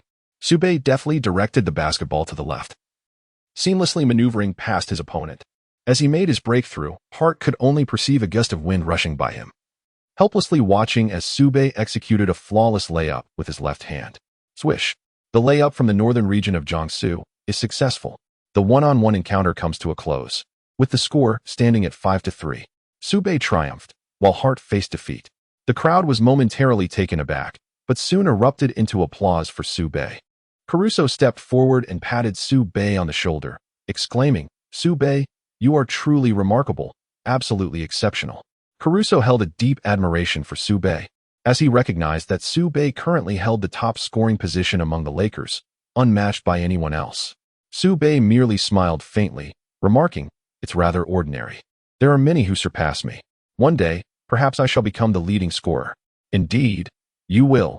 You can certainly achieve that," Caruso declared with conviction. Surprisingly, he had won $500 from this one-on-one match. Caruso felt it was only fitting to treat Su Bei to a grand meal sometime soon. Hart shook his head, but his face once again radiated a spirited resolve as he locked eyes with Su Bei and proclaimed, "One day, I will defeat you." "Very well. I shall await that day," Su Bei replied with a smile. He had heard similar declarations from others, including the rather portly fellow, and it seemed many shared this sentiment. In truth, Su Bei believed they were devoid of hope. Sooner or later, they would come to realize the widening chasm between themselves and him. He sensed the day was drawing closer. Hart had a newfound objective, to vanquish Su Bei and reclaim his starting position. "Excellent," a voice resonated among the players. They turned to see it was their coach. "Hello, coach." "Hello." The players chorused towards Walton. They had been oblivious to his presence behind them for quite some time. A rather unsettling thought. "You both performed admirably. I hope you maintain this level of performance, not just in training," Walton remarked, observing the two with a hint of admiration. "The scoring positions are secure. My only concern lies with the forward position. With James gone, someone must fill that void. If Ingram returns, the situation may improve. Today, no one can afford to let their guard down. We must train diligently. Tomorrow, we will face the Bucks on their home court. Hart, you must enhance your defense. If you improve in that area, I believe you will see significant growth." "Defense?" Hart muttered, fully aware of his shortcomings in that regard. Defense indeed involves a certain technique. In comparison to offense, it is rather straightforward. The crux of defense lies in a player's attitude, which often reflects their defensive mindset. On the court, one may struggle offensively, but one must tenaciously defend. Such effort may secure a chance for possession, potentially pivotal to the entire game. In Su Bei's eyes, no opportunity should be overlooked.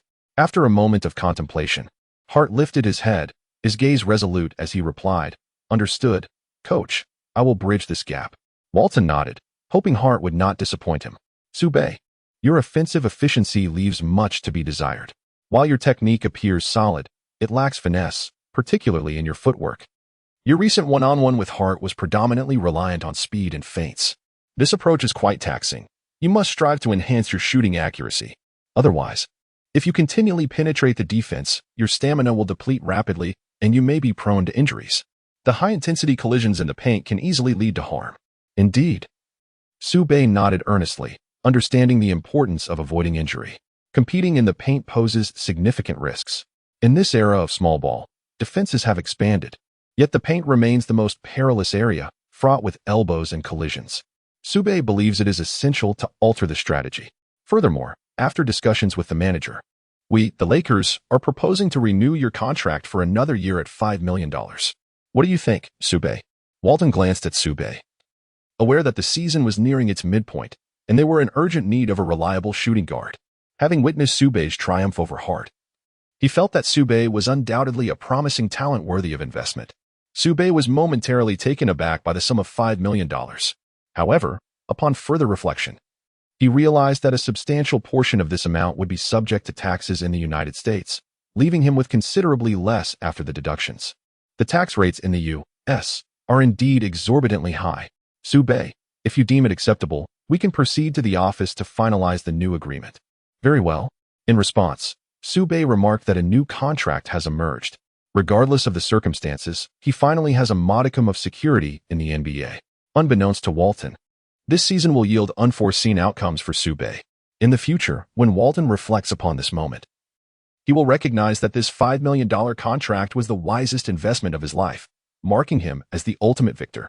After a day of rigorous training, Su Bei felt an exhilarating rhythm in his three-point shooting. Particularly after practice, he mandated that he must sink 100 three-pointers before he could return home. In times of adversity, players trained with fervent zeal. However, with conditions now significantly improved, the desire for such intense training has waned. Among the many in the NBA, Su Bei holds a profound admiration for Kobe, a man who devoted his life to the sport of basketball. No matter the time, Kobe has always regarded training as paramount. Training, an unceasing pursuit of excellence. Kobe, a figure of unwavering dedication, has deeply influenced Su Bei. He believes that since he has been granted a second chance at life, he must wholeheartedly commit to basketball, while also aspiring to contribute to the success of the Chinese national basketball team. With one final shot made, it was time to return home. As Su Bei watched the final ball pass through the net, a faint smile graced his lips, a testament to his rigorous training and a profound admiration for the sport. In the background, two figures stood silently, observing Su Bei's silhouette. They were the same two elderly men. The one sweeping the floor turned to his companion and remarked, "I believe Su Bei will carve out an era for the Lakers in the NBA.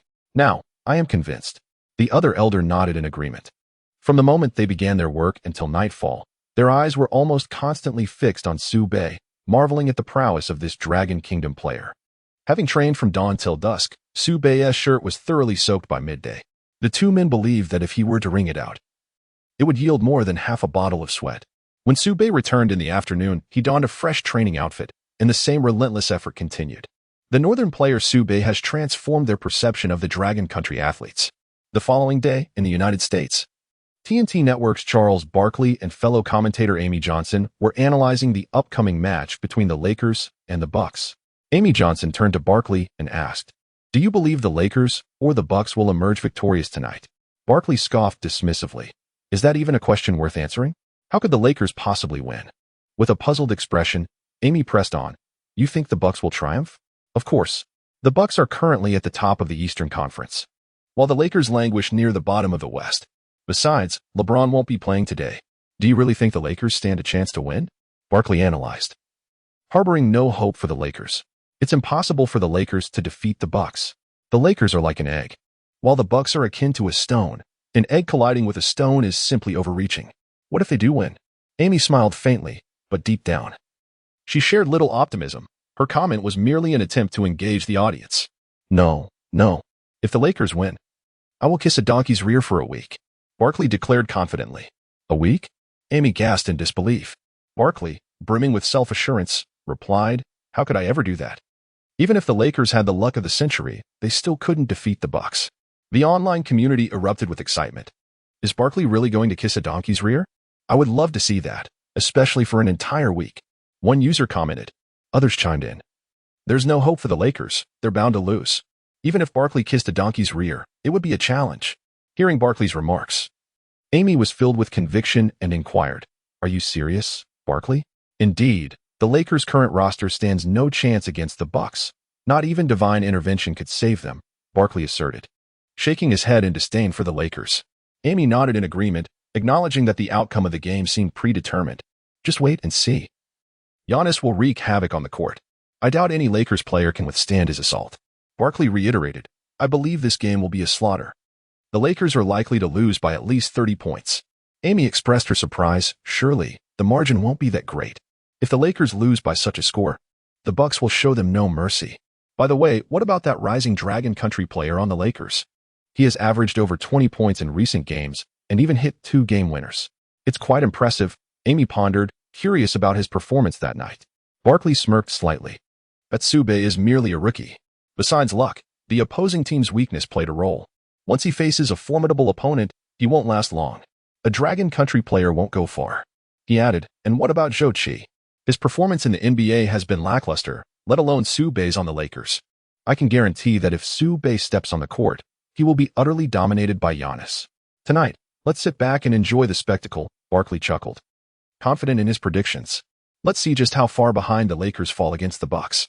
Amy silently echoed this sentiment, wondering if Barkley would indeed end up kissing a donkey's rear if the Lakers managed to win. Later that night at 7:30, in the Bucks' home arena, the Lakers faced off against the Bucks. Upon arriving at the stadium, a mechanical voice echoed in Su Bei's mind. Mission, block Giannis 3 times. Reward, 600 points. Accept? Su Bei whispered, accepted, while a tempest of emotion surged within him. Block Giannis? The man stood over 2 meters tall with incredible jumping ability. Few players in the league could ever hope to block him. Typically, it was Giannis who did the blocking. The thought was almost unfathomable. Nevertheless, having accepted the challenge, he resolved to give it his all. The tranquility of northern Jiangsu was swiftly restored, presenting a formidable challenge. Nevertheless, northern Jiangsu was determined to give it their all. After all, if Giannis succeeded in blocking, it would bring a profound sense of accomplishment. Upon their arrival, the Lakers players were aware of the words of the flying pig Barkley, and their anger was palpable. Today, we must triumph over the Bucks. Ensuring that flying pig Barkley spends an entire week kissing a donkey's backside. Indeed, they were resolute in making him do so. Caruso echoed, although we, the Lakers, face formidable opponents like the Bucks, we fear nothing. We must win this game. Their voices united in fervor, exuding an indomitable spirit akin to enraged lions. On the opposing side, Bucks coach Mike Budenholzer addressed his players with a grave tone. We are currently on a 13-game winning streak. After defeating the Lakers, we will achieve 14 consecutive victories. Do you believe the Bucks can accomplish this? Yes, we are confident that defeating the Lakers will be a straightforward task. It's perplexing how the Spurs managed to lose. They are no longer a strong team. The outcome of a match between 2 lackluster teams means little to us. However, they will not find us as fortunate. Chris Middleton wore a self-assured smile. Nevertheless, we must not underestimate any team, even the Lakers. Play diligently. We must secure a victory tonight.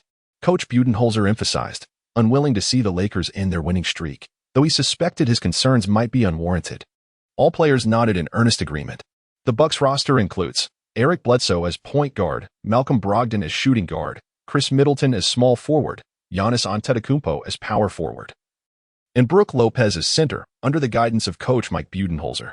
The Lakers lineup features Ball as point guard, Northern Jiangsu as shooting guard, Kuzma as power forward, Reggie Bullock as small forward, and McGee as center. As both teams took the court, Walton turned to McGee, solemnly instructing, defend against Giannis in the paint.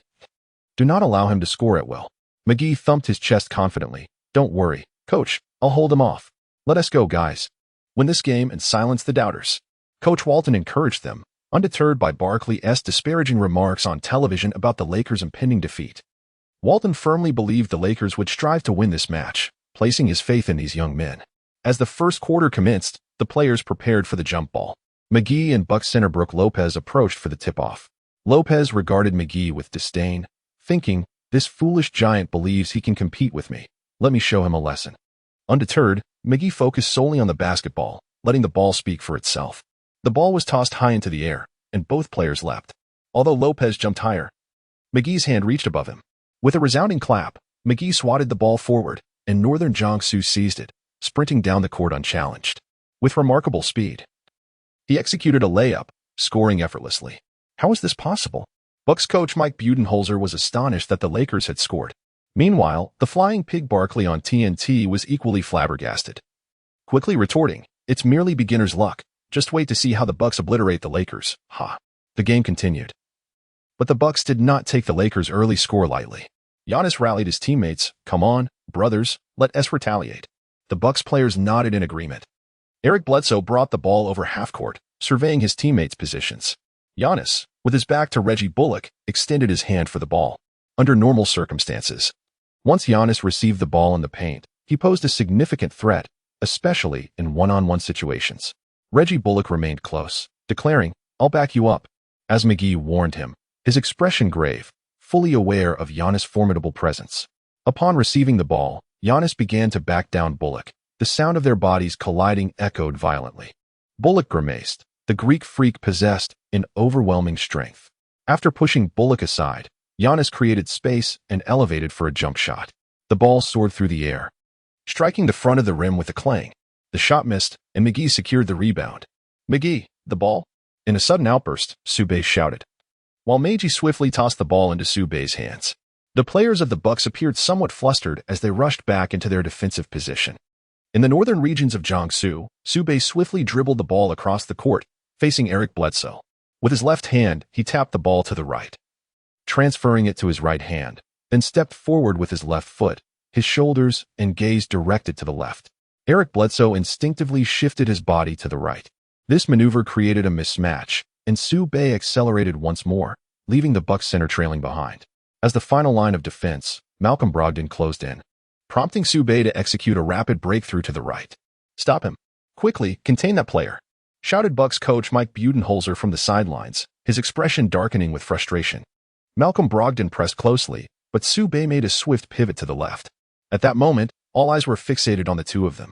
As Su Bei turned away, Malcolm Brogdon's expression darkened as he fixed his gaze upon Su Bei's figure. "It was inconceivable for you to score against my defense."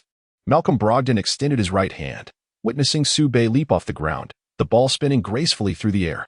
In the next moment, Malcolm Brogdon lunged forward, his right hand striking forcefully against Su Bei's left arm with a resounding crack.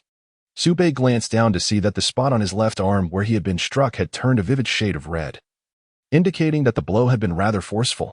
The referee blew the whistle. Malcolm Brogdon was called for a foul. The Lakers players approached, each offering a supportive high five to Su Bei. Lonzo Ball stepped forward, expressing concern as he inquired, "Are you all right?" Su Bei shook his head, dismissing the matter. This fellow had already been reduced to a mere 2-on-1. "If things continued this way, I might just rack up a few more 2-on-1s, he chuckled.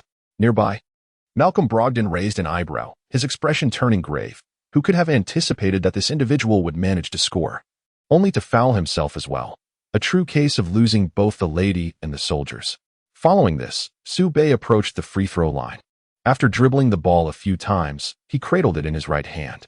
Swish. The ball went in, adding another point to the score. The Bucks players glared at Su Bei, their frustration palpable. They were desperate to take him down. They had never started a game so poorly. "Nice. Keep it coming," Walden exclaimed excitedly, astonished that the Lakers were ahead right from the start. This was an outcome Walden had not anticipated. Su Bei was indeed a secret weapon, and the Lakers' consecutive scores had completely bewildered the Bucks. On TNT, Charles Barkley felt a twitch at the corner of his mouth. Was this truly the Lakers he knew? Was I really going to have to kiss a donkey's behind? Unthinkable. Absolutely unthinkable. I still have my discerning eye intact. The Lakers, without LeBron on the court, were astonishingly formidable. If LeBron were present, he would likely be taken aback, questioning whether they had been playing him all along. The Lakers had opened with a 5-0 lead, a dreamlike start. Bucks coach Mike Budenholzer was nearly rendered speechless. Currently, the Bucks had yet to score a single point at home, and their fans were on the verge of outrage, having expected to witness a thorough thrashing of the Lakers. If this continued, the fans might even contemplate requesting refunds. In the live broadcast room, Yang Yi and Maina stared wide-eyed, utterly shocked. The Lakers were displaying tremendous momentum, finding their rhythm in the first quarter and dominating the Bucks from the outset. Yang Yi analyzed, the Bucks seemed to be out of sorts. They've attempted 2 shots without success. Given the situation, they should focus on driving inside, or else the Lakers will widen the gap. The Bucks had initially been too lax in their defense, clearly underestimating the Lakers. With 5 minutes left in the first quarter, Giannis Antetokounmpo, facing JaVale McGee's defense, managed to force a shot through the net. After scoring, Giannis celebrated by pumping his fist in the air, and the Bucks fans erupted in cheers finally. A point on the board. However, the score remained 7-2, with the Lakers still in the lead. In the northern region of Jiangsu, an individual astoundingly scored 7 points, instilling a sense of trepidation among the players of the Bucks regarding this formidable player from the Dragon Kingdom. Upon entering the court, Giannis Antetokounmpo realized that they had initially underestimated their opponent. He cautioned his teammates, "We must contain the player from Jiangsu. His speed is exceptional, and we cannot allow him to penetrate the paint." He urged them to focus their efforts towards the interior, turning to Eric Bledsoe, and said, "Pay attention to me here. If I call for the ball, deliver it to me, and I will take him one-on-one." Giannis emphasized the need for a swift counterattack to establish their momentum, reminding them that this is their home court, and they must not be dominated by the Lakers. In northern Jiangsu's breakthrough into the paint, they deftly attracted the attention of the interior defense, and then, almost imperceptibly, the ball was passed to McGee, who executed a flawless layup. This maneuver exerted immense pressure on the Bucks' interior defense. The McGee of today is not to be trifled with. Ever since northern Jiangsu encouraged him, he has transformed into an extraordinarily diligent player, training fervently and rapidly enhancing his skills. Perhaps aside from Giannis Antetokounmpo, there are few within the Bucks capable of withstanding McGee's offensive prowess. Meanwhile, on the offensive end, Eric Bledsoe pushed the ball up the court, with ball fiercely defending at the three-point line. On the other side, Su Bei observed his surroundings intently. Suddenly, he noticed Giannis Antetokounmpo positioned in front of Reggie Bullock, reaching out for the ball. Upon witnessing this, Eric Bledsoe would undoubtedly pass the ball to Giannis. On the defensive front, Su Bei guarded Malcolm Brogdon while casting a sidelong glance towards Giannis Antetokounmpo, hoping to intercept the ball at the very moment Brogdon would pass it to him. Faced with ball's defense, Malcolm Brogdon orchestrated a pick-and-roll with Brook Lopez, a master of such maneuvers. Lopez emerged from the paint, positioning himself beyond the three-point line as Brogdon dribbled toward him, with screens set to the left. Screens were indeed set to the left. Upon encountering Su Bei, ball shouted loudly. Brook Lopez, possessing a formidable physique, effectively set screens, and ball chose not to evade him. Observing this, Su Bei could only rush to assist. Suddenly, Malcolm Brogdon appeared poised to shoot, only to deliver a pass instead. A sense of dread washed over Su Bei as he turned to see the ball heading towards Giannis Antetokounmpo. Upon receiving the pass, Giannis's eyes ignited with fury as he backed down Reggie Bullock. Bam, bam. Reggie Bullock staggered backwards, and Giannis pivoted once more. Su Bei surged toward that direction. In the live broadcast room, Yang Yi exclaimed in astonishment, "What on earth does Su Bei intend to do?" As Giannis turned to take his shot, the ball spun gracefully through the air. In the northern region of Jiangsu, one soared into the air with remarkable height. Witnessing this scene, all present gasped in astonishment. This is an extraordinary leap. The giant from northern Jiangsu struck down with tremendous force, sending the ball soaring out of bounds. Giannis stood frozen in place, his gaze vacant, murmuring to himself, "How is this possible?" Everyone around him gaped in astonishment, their expressions a tableau of disbelief. In a stunning display, Su Bei managed to block Giannis Antetokounmpo. The players on the Lakers bench sprang to their feet, brimming with excitement and fervently cheering for Su Bei. The collective momentum of the Lakers surged to its zenith. Meanwhile, Bucks head coach Mike Budenholzer wore a grave expression, his gaze fixed intently on Su Bei's visage. In that moment, he re-evaluated the prowess of this player from the Dragon Nation. The dominance displayed on both ends of the court was formidable. From Su Bei's determined eyes, Budenholzer seemed to glimpse the unwavering dedication to victory reminiscent of Kobe Bryant. Consequently, the morale of the Bucks players plummeted. As the first quarter concluded, the score stood at 15-6. Upon returning to their seats, the Bucks players hung their heads in despondency. Observing this, Mike Budenholzer's face flushed with anger. "What is the meaning of this? Are you conceding just because the Lakers dominated the first quarter? This is merely the beginning. We have yet to reach the final outcome. If you continue in this manner, we might as well forfeit the game."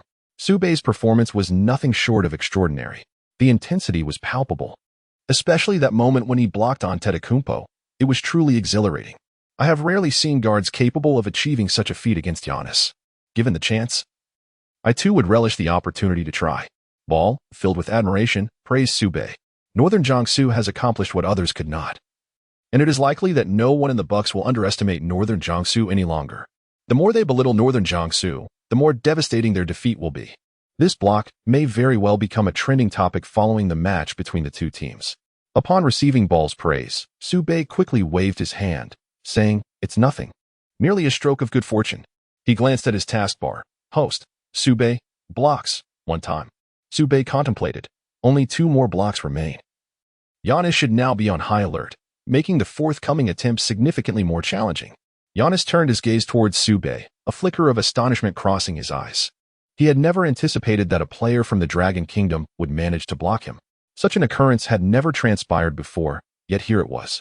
A tremor of uncertainty stirred within him. Was this truly a player from the Dragon Kingdom? The earlier moment replayed vividly in Giannis's mind. The basketball prowess of the player from Northern Jiangsu is truly astonishing. Even when compared to Giannis Antetokounmpo's most vigorous leap, he seems to soar just a tad higher. It is unfathomable how this athlete from the Dragon Kingdom possesses such extraordinary verticality. Not only Giannis, but the entire audience of players was left astounded.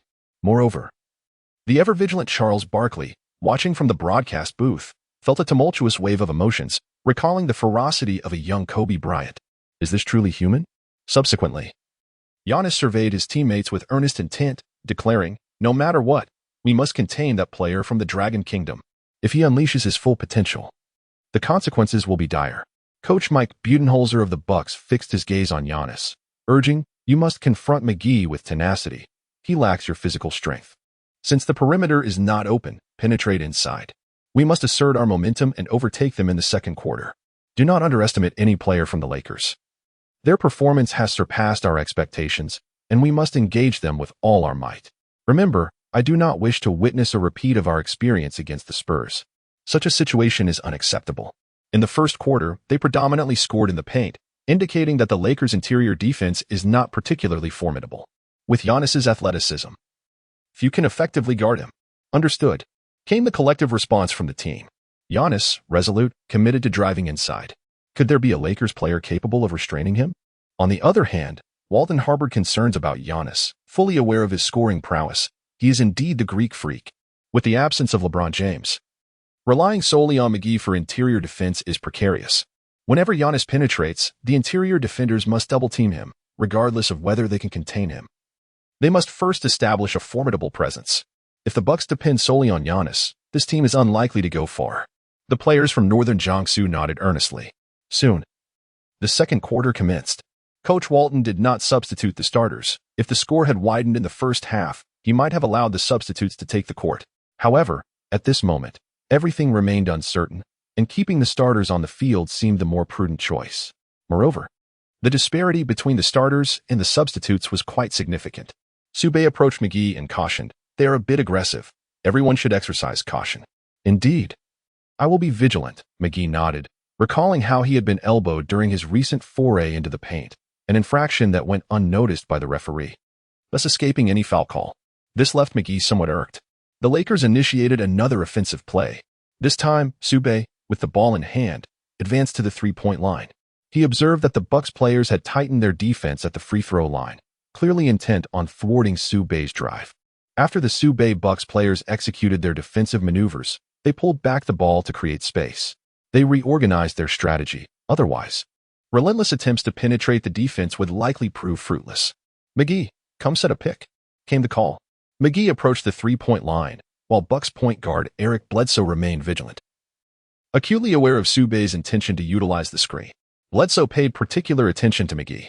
However, as McGee reached the free throw line, Su Bei suddenly signaled for him to remain still. This unexpected move left everyone momentarily stunned. What is Su Bei attempting to achieve? No one is quite certain. Eric Bledsoe seems somewhat perplexed as well. Does Su Bei not desire McGee to set a screen? In the absence of a screen, Eric Bledsoe remains confident in his ability to guard Su Bei, as he is merely a step away. This proximity allows him to react swiftly during Su Bei's drive, enabling him to effectively defend against him.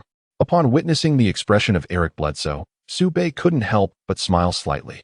Did they truly believe they could guard him? Surely, the players of the Bucks must be unaware that in a one-on-one scenario, that is Su Bei's forte. This was almost akin to handing him free points. Suddenly, Su Bei began to weave and change direction repeatedly, leaving Eric Bledsoe somewhat disoriented. In an instant, Su Bei seized the opportunity, accelerating past on the right side. Charging towards McGee, Eric Bledsoe closely pursued him. With a resounding thud, Eric Bledsoe collided with McGee, obstructing him. After Su Bei's departure, Brook Lopez, the center for the Bucks, cast a cold gaze and positioned himself directly in front of Su Bei. Observing this, Su Bei revealed a peculiar smile at the corners of his lips, which struck Brook Lopez with an unsettling intuition. In the northern regions of Jiangsu, Su Bei relentlessly drove toward the basket, aiming for a layup against Brook Lopez. His speed unwavering, remarkably swift. Has this young man lost his mind? How could he possibly attempt to overpower a center for a layup? Brook Lopez braced himself, fully prepared to counter Su Bei's advance.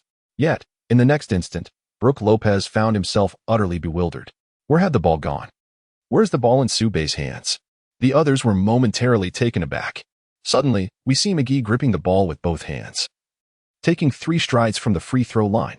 Alas, Brook Lopez notices McGee charging in with great momentum. Lopez retreats to the paint, hoping to thwart his advance. With his final step, McGee springs off the ground, soaring over Lopez to deliver an emphatic slam dunk. The rim reverberates with a mournful cry, seemingly unable to withstand McGee's immense power. It was an astonishing display. McGee executed the dunk with one hand, to everyone's surprise. Some Lakers fans in the arena erupted in cheers. McGee, McGee. The chants ignited the atmosphere. Many Lakers supporters felt their ticket purchase was justified. Witnessing such a spectacle, McGee's explosive dunk invigorated the Lakers' morale. Giannis, with his thick lips pressed together, kept his gaze fixed on Su Bei. He was the true linchpin, drawing all attention to himself and thereby creating scoring opportunities for McGee. Su Bei proved to be a worthy contender against that old veteran, Paul. He was quite the cunning player. For a newcomer to exhibit such prowess speaks volumes of innate talent. Little did Giannis know that Su Bei dedicated countless hours to studying game tapes, relentlessly reviewing plays to refine his skills, particularly in passing and penetration. Since his rebirth, Su Bei has retained an indelible memory of every basketball video he has watched, absorbing the techniques and positioning with remarkable clarity. Yet, this is merely the beginning. He is compelled to enhance his practice continuously. Mastery comes with diligence. When talent falls short, perseverance shall suffice. Su Bei believes that every drop of sweat shed during training is not in vain. He is confident that he will transition from quantitative changes to qualitative ones, and hopes that the day of transformation will not be too distant. Su Bei directed a subtle smile towards the Bucks players, his gaze brimming with provocation. Did the Bucks genuinely believe they could triumph over us? Every player on the Lakers was resolute in their desire to win this game. Even if the external world had lost hope in them, they could not afford to relinquish faith in themselves. They were averse to the sensation of defeat and yearned for victory, to assert their prowess, to reaffirm that the Lakers remained a formidable team. They seemed filled with inexhaustible energy, their spirits soaring. Brothers, defend against them. Hold them back, McGee shouted to his fellow Lakers. If their essay screen, I'll let you know.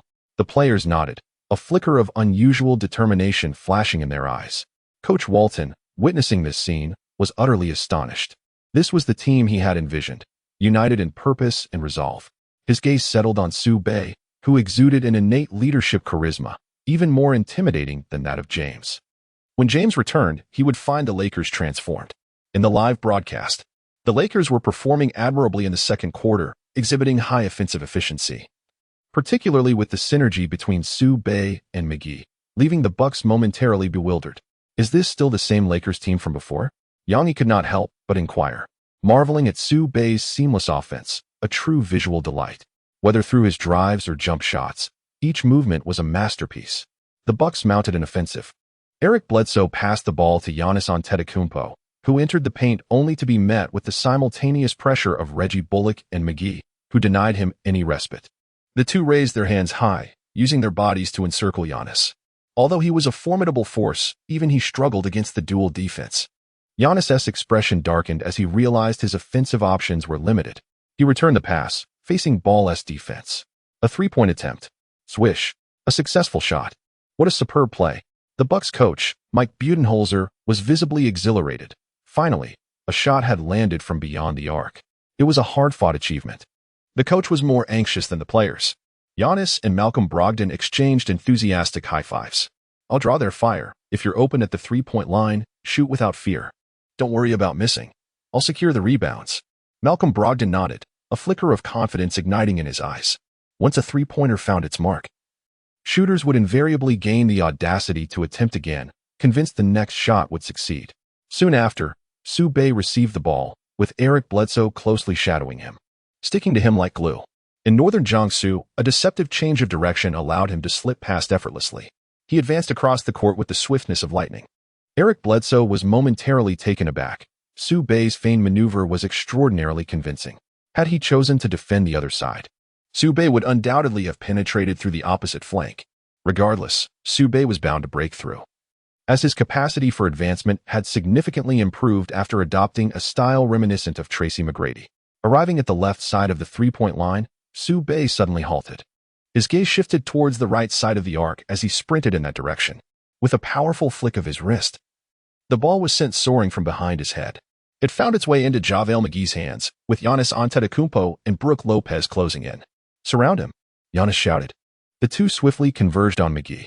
In response, McGee executed a two-handed pass, and Lonzo Ball, utilizing Su Bei's screen, positioned himself at the three-point line in front of McGee. The ball arrived, and with a fluid motion, he leapt for a jump shot. Swish. The ball found the net, securing the three-pointer. Ball celebrated with a decisive fist pump, countering the Bucks' previous three-pointer. Ball's shooting from beyond the arc was notably reliable, and with Su Bei's penetrating drives combined with Ball's shooting prowess, the synergy among the trio posed a formidable threat to the Bucks. Should the Bucks fail to devise a strategy to counter them, it was likely that the Lakers would establish a double-digit lead by halftime. Yang Yi observed the unfolding scene, relying on his experience to analyze the situation. The Lakers had dominated the first half, which was truly remarkable. In the final minutes of the second quarter, the Bucks gradually regained some momentum, with Giannis relentlessly attacking the interior or distributing the ball to the perimeter to steadily close the gap and score between the two teams. This style of play bore a resemblance to the current Lakers. Since they could not find a solution to counter the Lakers' tactics, they opted to imitate them. The outcome would hinge on the turnovers committed by both teams. However, while Giannis drew fouls inside, McGee had already accumulated 3 fouls, whereas Giannis had only 1 to his name, placing the Lakers at a slight disadvantage.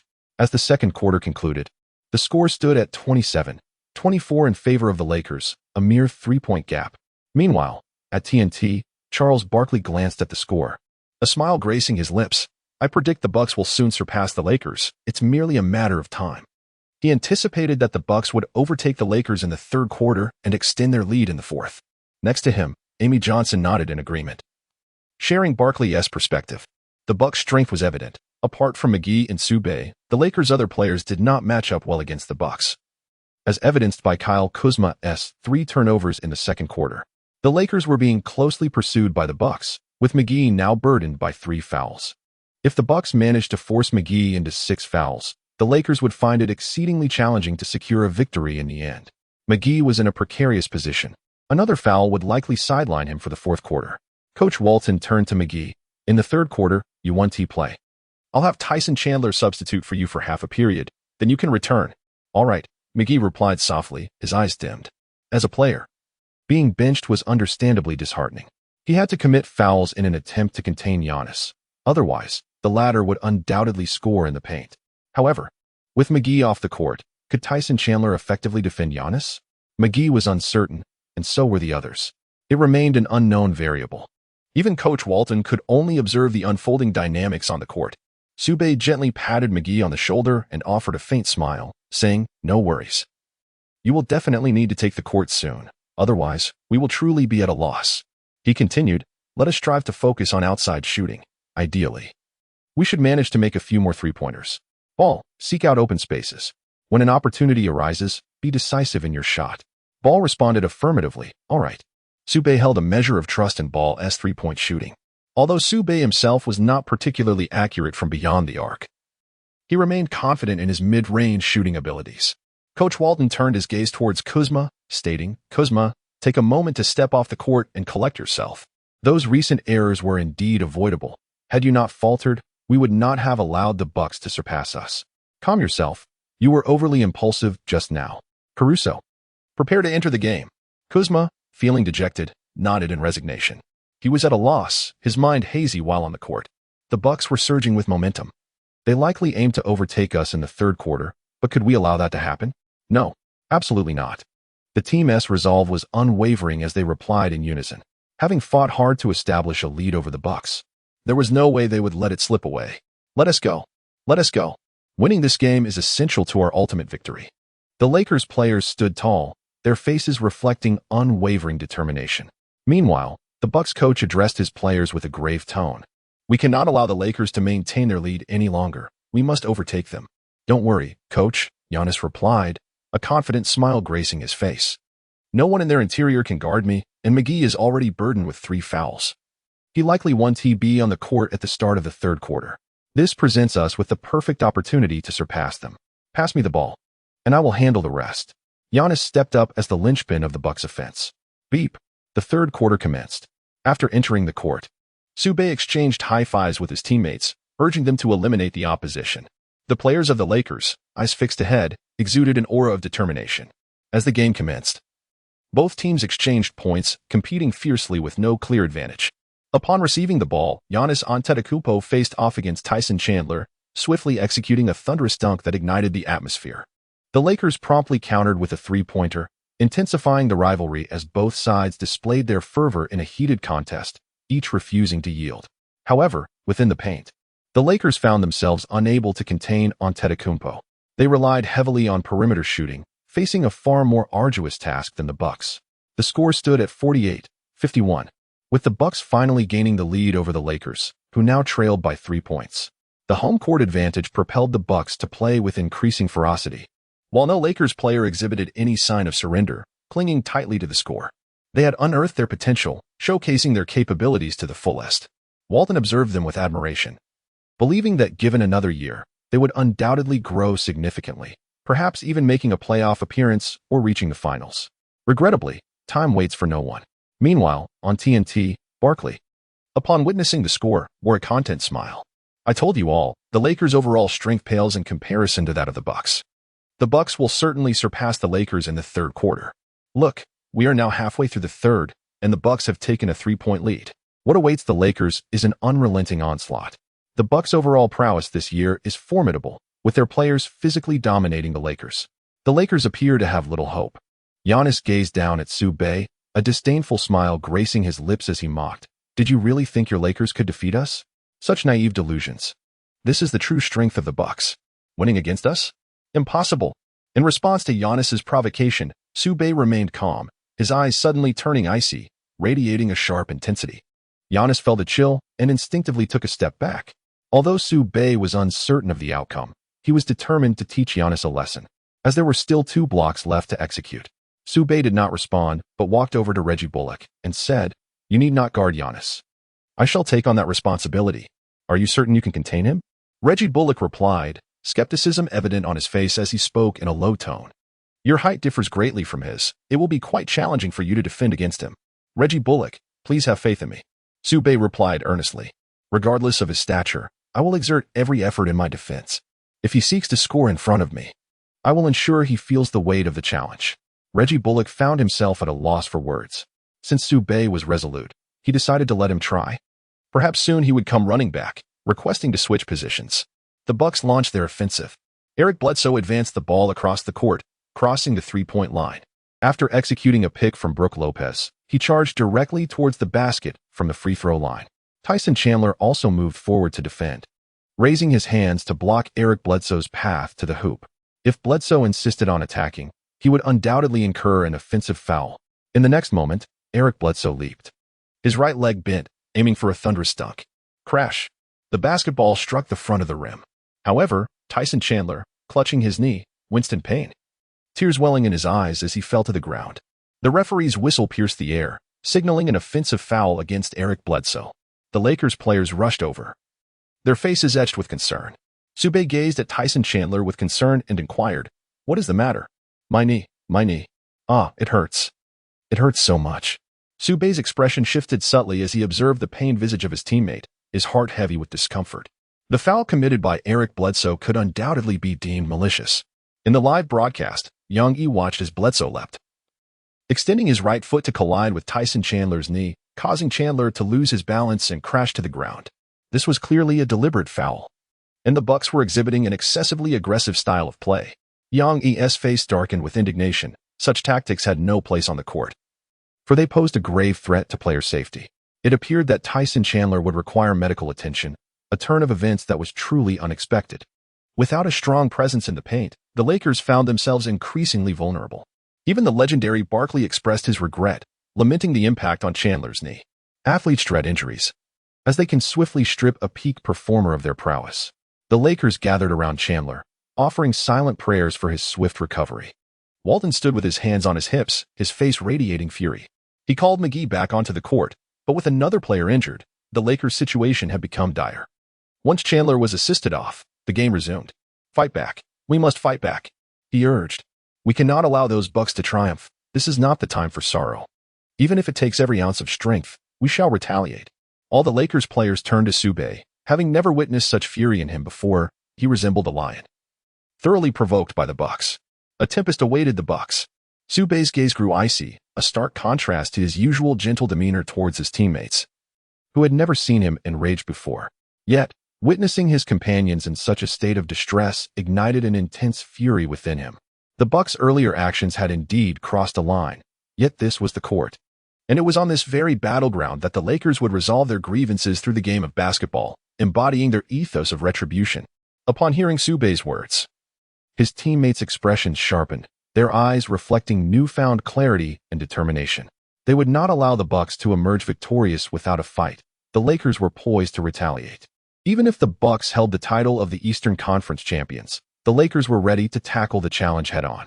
"Ball, remember to position yourself at the three-point line. I will drive through," Su Bei instructed. "Understood." Ball nodded, his gaze fixed on the Bucks' side. "To win, you must first overcome my body." As the Lakers launched their offensive, Ball rapidly advanced, utilizing Su Bei's screen to surge toward the vicinity of the free throw line. After Su Bei set a screen for Ball, he charged towards the basket. Ball glanced quickly, sending the ball bouncing away. Eric Bledsoe was momentarily taken aback, wondering where the ball had gone. Just then, Su Bei and the ball arrived simultaneously, prompting Brook Lopez to rush forward in response. After receiving the pass, Su Bei slightly bent his legs, adopting a posture reminiscent of a basketball shot, remarkably lifelike. As Brook Lopez leapt into the air, Su Bei accelerated with the dribble. Taking 3 powerful steps from the free throw line, he exerted immense force against the ground. In the northern region of Jiangsu, Su Bei's head aligned perfectly with the basketball hoop as he executed a one-handed spin. The resounding clang echoed through the arena. The hoop swayed precariously, and countless spectators gaped in astonishment at the spectacle. Players on the Lakers bench rose one after another, their eyes brimming with respect. "My goodness. That was astonishing." He just bypassed Brook Lopez for an emphatic one-handed dunk, a display of sheer athleticism that I find utterly captivating. In the audience, a girl clad in a Lakers jersey fixed her gaze intently on Su Bei, her eyes shimmering with admiration. The purple and gold fabric hugged her soft figure, accentuating her graceful curves exquisitely. As she cheered, many male fans found themselves unable to look away, so striking was her beauty. Other women in the crowd, upon witnessing the girl's stunning visage, felt their own allure diminish in comparison. "How charming he is. I have developed quite an affection for Su Bei. Just look at that handsome face and those sculpted muscles. How could I not be enamored? I wonder if Su Bei has a girlfriend. If not, I shall seize my opportunity." "Hey, Lin Shui, why are you so quiet?" Unbeknownst to many, the girl beside her was Lin Shui, who shared living quarters with Su Bei. Lin Shui had come here to reunite with her close friend Bai Fei, who, like her, was an ardent Lakers fan. The two had decided to purchase tickets to witness the game today. Dressed in a sleek black dress, Lin Shui's petite waist and long, fair legs radiated an ethereal beauty. The arena was air-conditioned, not particularly cold, yet there was a warmth in the air. However, Lin Shui's cool demeanor made her seem unapproachable. As she watched Su Bei dominate the court, a thought crossed her mind. This towering figure indeed looks quite dashing while playing. A hint of a smile broke her typically icy expression, reminiscent of the enchanting allure that captivates all. Bai Fei, noticing this, playfully wrapped her arms around Lin Shui's slender waist and teased, "Are you, the Ice Queen, smitten with Su Bei?" "Of course not. Stop saying nonsense," Lin Shui replied, a faint blush creeping onto her cheeks. Bai Fei, brimming with envy, remarked, "Lin Shui, you are simply too beautiful. I wonder which fortunate fellow will win your heart. He would be truly lucky." "Enough with your nonsense," Lin Shui retorted, her fair, smooth hand forming a fist as she gently tapped Bai Feifei. This mischievous girl is simply too much. Stop it, stop it. Bai Feifei pouted in playful rebellion, quickly turning her attention back to the game. Go Su Bei. After a fierce dunk by Su Bei, he found himself defending against Giannis Antetokounmpo. The Bucks were on the offensive, and as Giannis sought to receive the ball, Su Bei relentlessly maintained physical contact, causing Giannis considerable frustration. Nevertheless, Eric Bledsoe successfully delivered the ball to Giannis. Do you still wish to defend me? Giannis mused, gazing down at Su Bei, whose height paled in comparison to his own. Even if Giannis opted for a jump shot, it would be a considerable challenge for Su Bei to effectively defend against him. Yet, Su Bei managed to block Giannis once, leaving the latter with a lingering unease. What are you afraid of? You're so short, and you think you can block me? Giannis scoffed internally, convinced that such an occurrence could not be repeated. Last time was merely a fluke. I will overpower him, Giannis thought, eager to see how Su Bei would attempt to block him again. In the presence of the Greek freak, Su Bei finds itself at a disadvantage, revealing a slight flaw in its defense that allows him to pivot and execute a bank shot. Su Bei stepped forward with his right foot, while his left foot moved backward. Giannis, with his back against Su Bei, sensed his defense, focusing particularly on guarding Giannis's right side. A subtle smile appeared at the corner of Giannis's mouth as he dribbled and made a leftward breakthrough. Su Bei swiftly pursued, and upon noticing Su Bei's weight shifting to the right, Giannis seized the opportunity. With powerful dribbles, the ball floated effortlessly in his palm. A rapid pivot brought him to Su Bei's left side. He executed a quick three-step approach, soaring for the layup. The ball struck the upper left corner of the backboard, seemingly destined to enter the hoop. Upon witnessing the scene, the individual from northern Jiangsu made a powerful leap, their formidable hand striking forward with great force. A resounding crack echoed through the air. The basketball was forcefully seized by Su Bei, producing a resounding thud that echoed throughout the arena, a testament to his immense strength. Even the referee could not help but be astonished by his towering presence. This scene was reminiscent of moments only witnessed with the likes of LeBron James. Once again, Su Bei's remarkable leap sent a shiver through the hearts of the Bucks players, their faces betraying sheer astonishment. Upon landing, Su Bei assertively grasped the ball, the lights illuminating his strikingly handsome visage. The Bucks players momentarily stood in awe, having witnessed yet another block, without any foul committed. How could this be? This fellow is truly extraordinary. Even Mike Budenholzer, the Bucks coach, appeared momentarily dazed, a hint of surprise etched on his face. If the first instance was mere luck, what could be said of the second? Could it also be attributed to chance? No, that was utterly implausible. Was this truly a testament to his prowess? It was evident that Mike Budenholzer had already arrived at an answer within himself, sensing that Su Bei was the greatest threat on the court. If he could not be contained, the outcome of the game remained uncertain. In the stands, the sight of Su Bei exuded charisma. How wonderful it would be to marry him. His skills on the court were equally impressive, eliciting deep admiration. Bai Feifei, witnessing this scene, gasped in awe, her lips agape in a state of infatuation. Hearing her words, Lin Shui's face clouded with concern, her enchanting eyes fixed on Su Bei, her heart consumed by his image. What is happening to me? Why do I feel such worry for that clumsy giant? Am I truly afraid of losing him? On the court, Giannis Antetokounmpo's expression darkened with anger as he rushed towards Su Bei, intent on reclaiming possession of the ball he had carelessly lost. Yet Su Bei, surveying the positions of his teammates, noted that ball had already sprinted towards the backcourt with remarkable speed. This was the hallmark of a seasoned guard.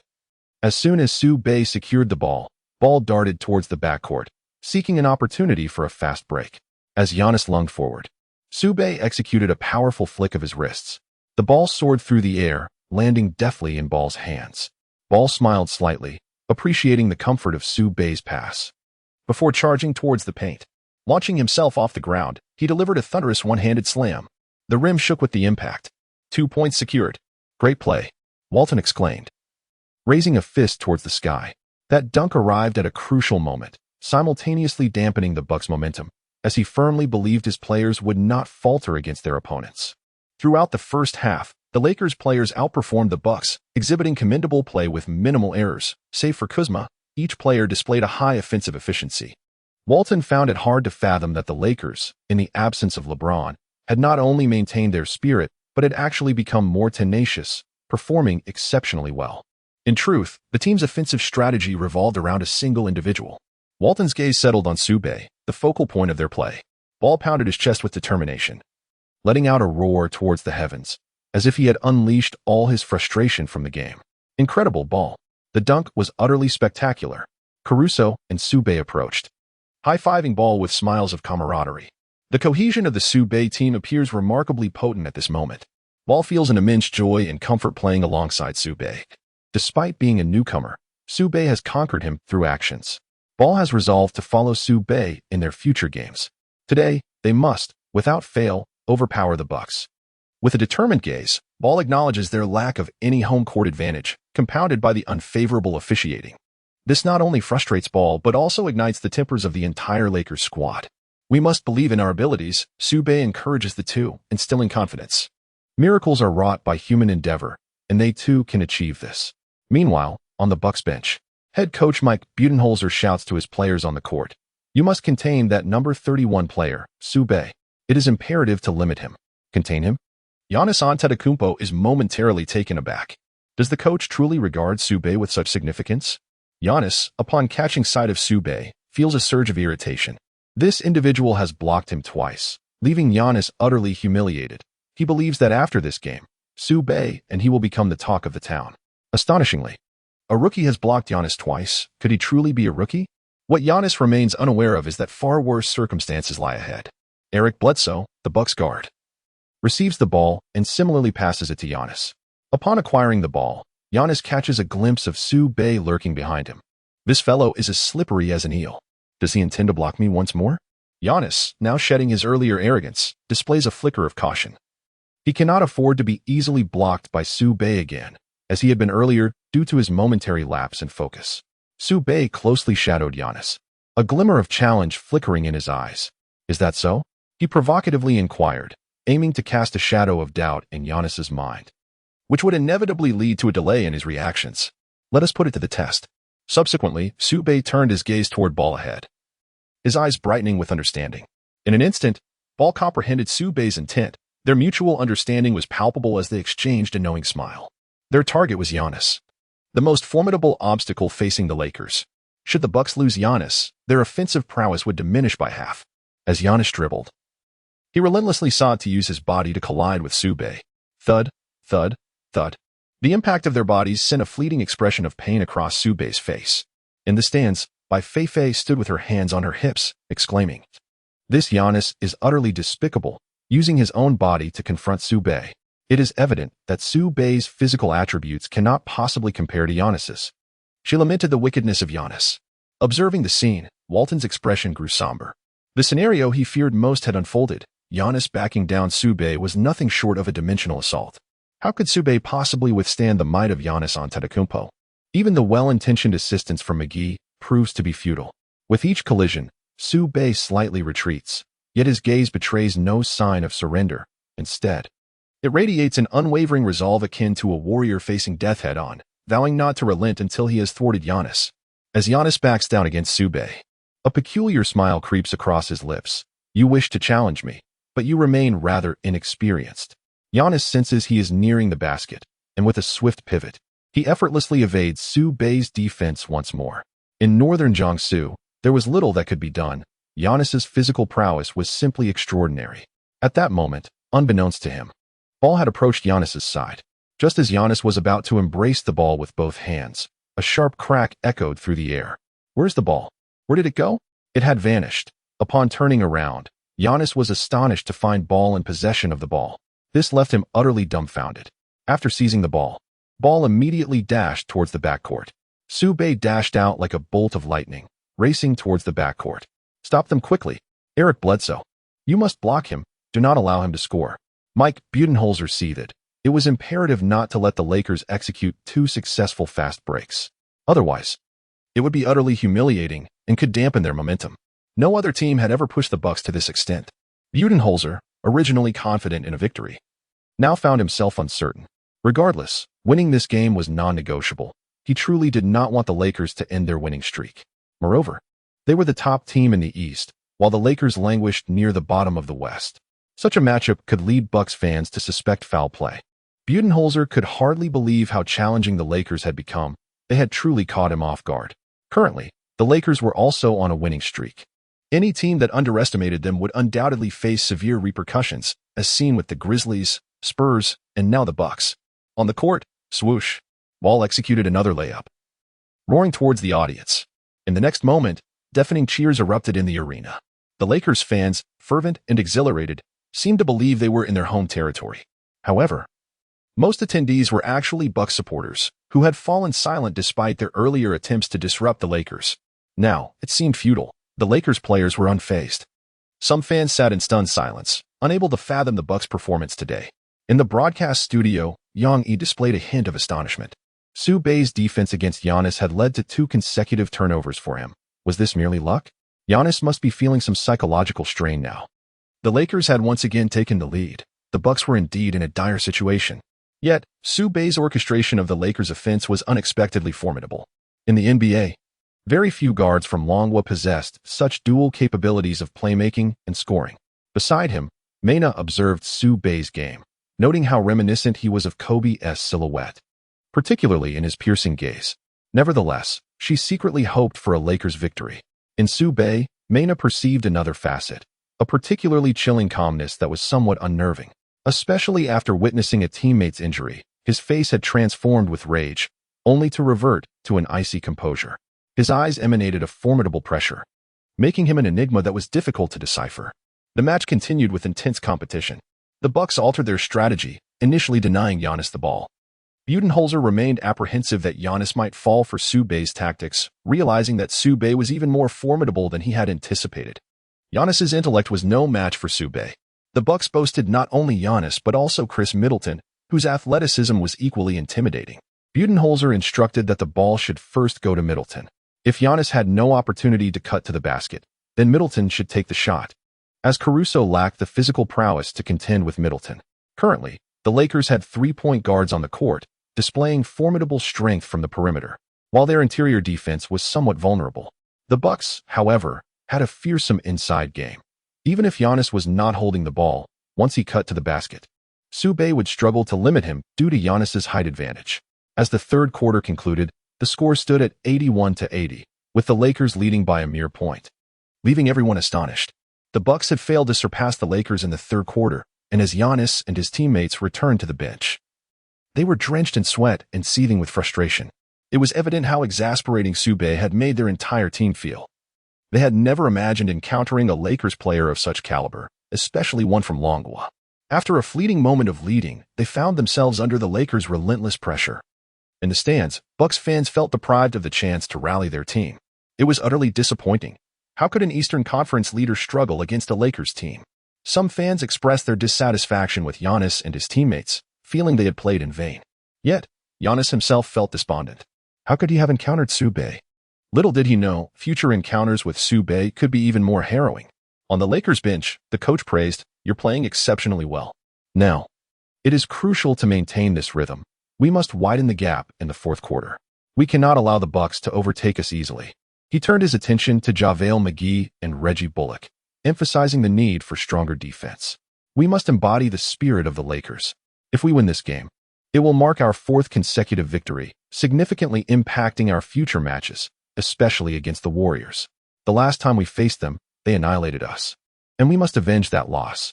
Coach Walton understood that the upcoming match against the Warriors was imminent, and it would occur on Christmas Day, drawing significant attention to the Lakers versus Warriors clash. The mere thought of Draymond Green made Walton feel a surge of disdain come that day. He was determined to dismantle Green's confidence. Su Bei also gazed at the task bar within his mind. Host, Su Bei task, block Giannis Antetokounmpo twice. There remains only one opportunity. If he fails to block Giannis in the final quarter, the task will be deemed unsuccessful, and he would forfeit 600 points. In northern Jiangsu, the duck that was nearly within grasp has flown away. As the final quarter approaches, Su Bei smirks slightly, pondering whether Giannis is truly prepared. Perhaps should he block him 3 times, it would lead Giannis to question the very essence of his existence. Emmy Johnson turns to the formidable Charles Barkley, playfully inquiring, "Given that the Lakers are still ahead of the Bucks, do you still believe the Bucks will emerge victorious?" Several others glance at Barkley, who had previously boasted about the Bucks' prowess, only to see the game unfold contrary to his predictions. It seems that Barkley may indeed be in for a rude awakening. Who could have anticipated such a turn of events? Yet, it remains uncertain.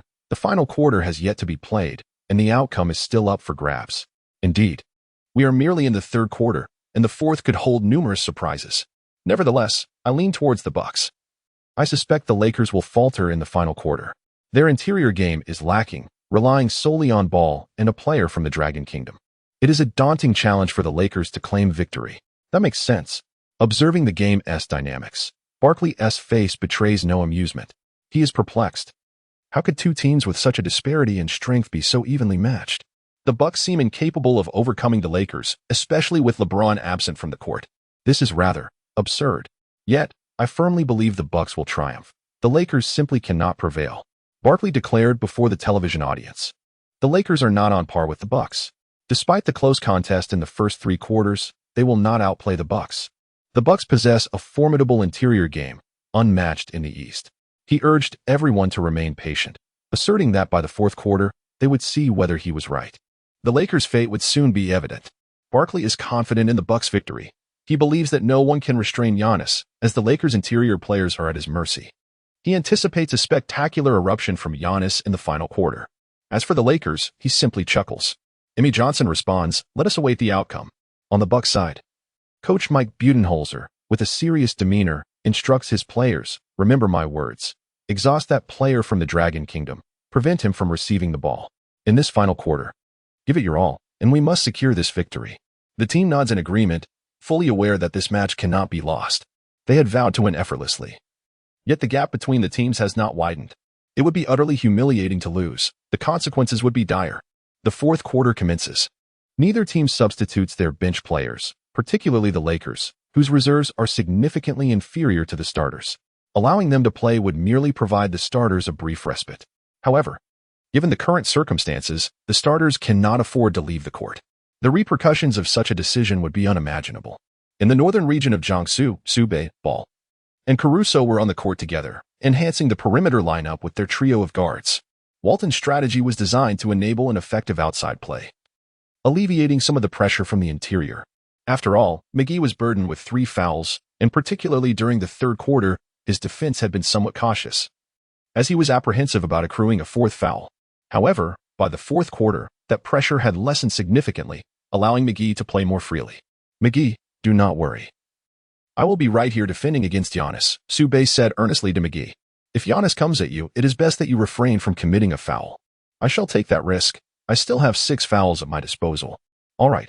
McGee nodded slightly, a glimmer of surprise flashing in his eyes. He suddenly recalled that Su Bei had not committed a single foul throughout the game, and it seemed that he had made very few mistakes, unlike Ball and Caruso, who had both committed 2 fouls. The intensity of the Northern Jiangsu team is truly remarkable. The Bucks are on the offensive. Eric Bledsoe advances the ball, confronted by Ball's relentless defense, wearing an expression of discontent. This style of play is undeniably taxing, especially in the final quarter when fatigue becomes a pressing concern. However, every Lakers player enters the fray with an air of fierce determination, their eyes filled with unyielding spirit. As Ball defends him, he breathes heavily, persisting through the strain. Everyone is exhausted. They are all fighting for their last breath. If they can endure, they will face no insurmountable challenges. With the aid of a screen set by the Bucks center, Bledsoe maneuvers past Ball, only to be met by Caruso's defense.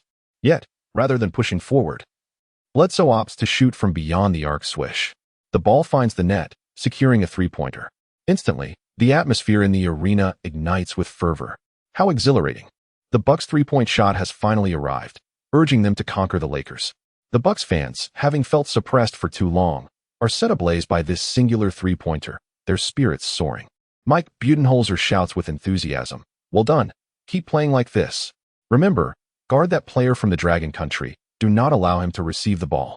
After Bledsoe's successful 3-pointer, he closely defends Su Bei, seemingly intent on preventing him from obtaining the ball. For they are wary of Su Bei's south potential to drive to the basket. In the northern regions of Jiangsu, Su Bei signaled to Ball to advance the play. Upon receiving the ball, Ball passed it to Caruso from beyond the 3-point line. Eric Bledsoe remained steadfastly focused on Su Bei, shadowing his every movement and refusing to allow him any space. Shortly thereafter, Su Bei moved to set a screen for Caruso. Following the screen, Caruso surged forward from the opposite side. The speed of the Northern Jiangsu team surged impressively, reflecting a sense of unwavering determination. Eric Bledsoe trailed closely behind, a smile curling at the corners of his mouth, convinced that shaking him off was an impossibility. As Giannis Antetokounmpo noticed Caruso entering his defensive zone, he swiftly shifted laterally, his large hand outstretched. Meanwhile, in the paint, JaVale McGee positioned himself against the Bucks' center, reaching out for the ball. Observing this, Caruso launched a high throw. In midair, a figure suddenly emerged. With a resounding clap, Giannis forcefully swatted the ball out of bounds.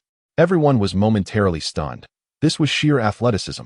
Just as the ball reached its apex, Giannis sent it flying away. In that instant, Caruso stood agape, utterly astonished. MVP, MVP, MVP. The Bucks fans erupted, rising to their feet, their eyes ablaze with fervor as they cheered for Giannis. He had ignited their spirits.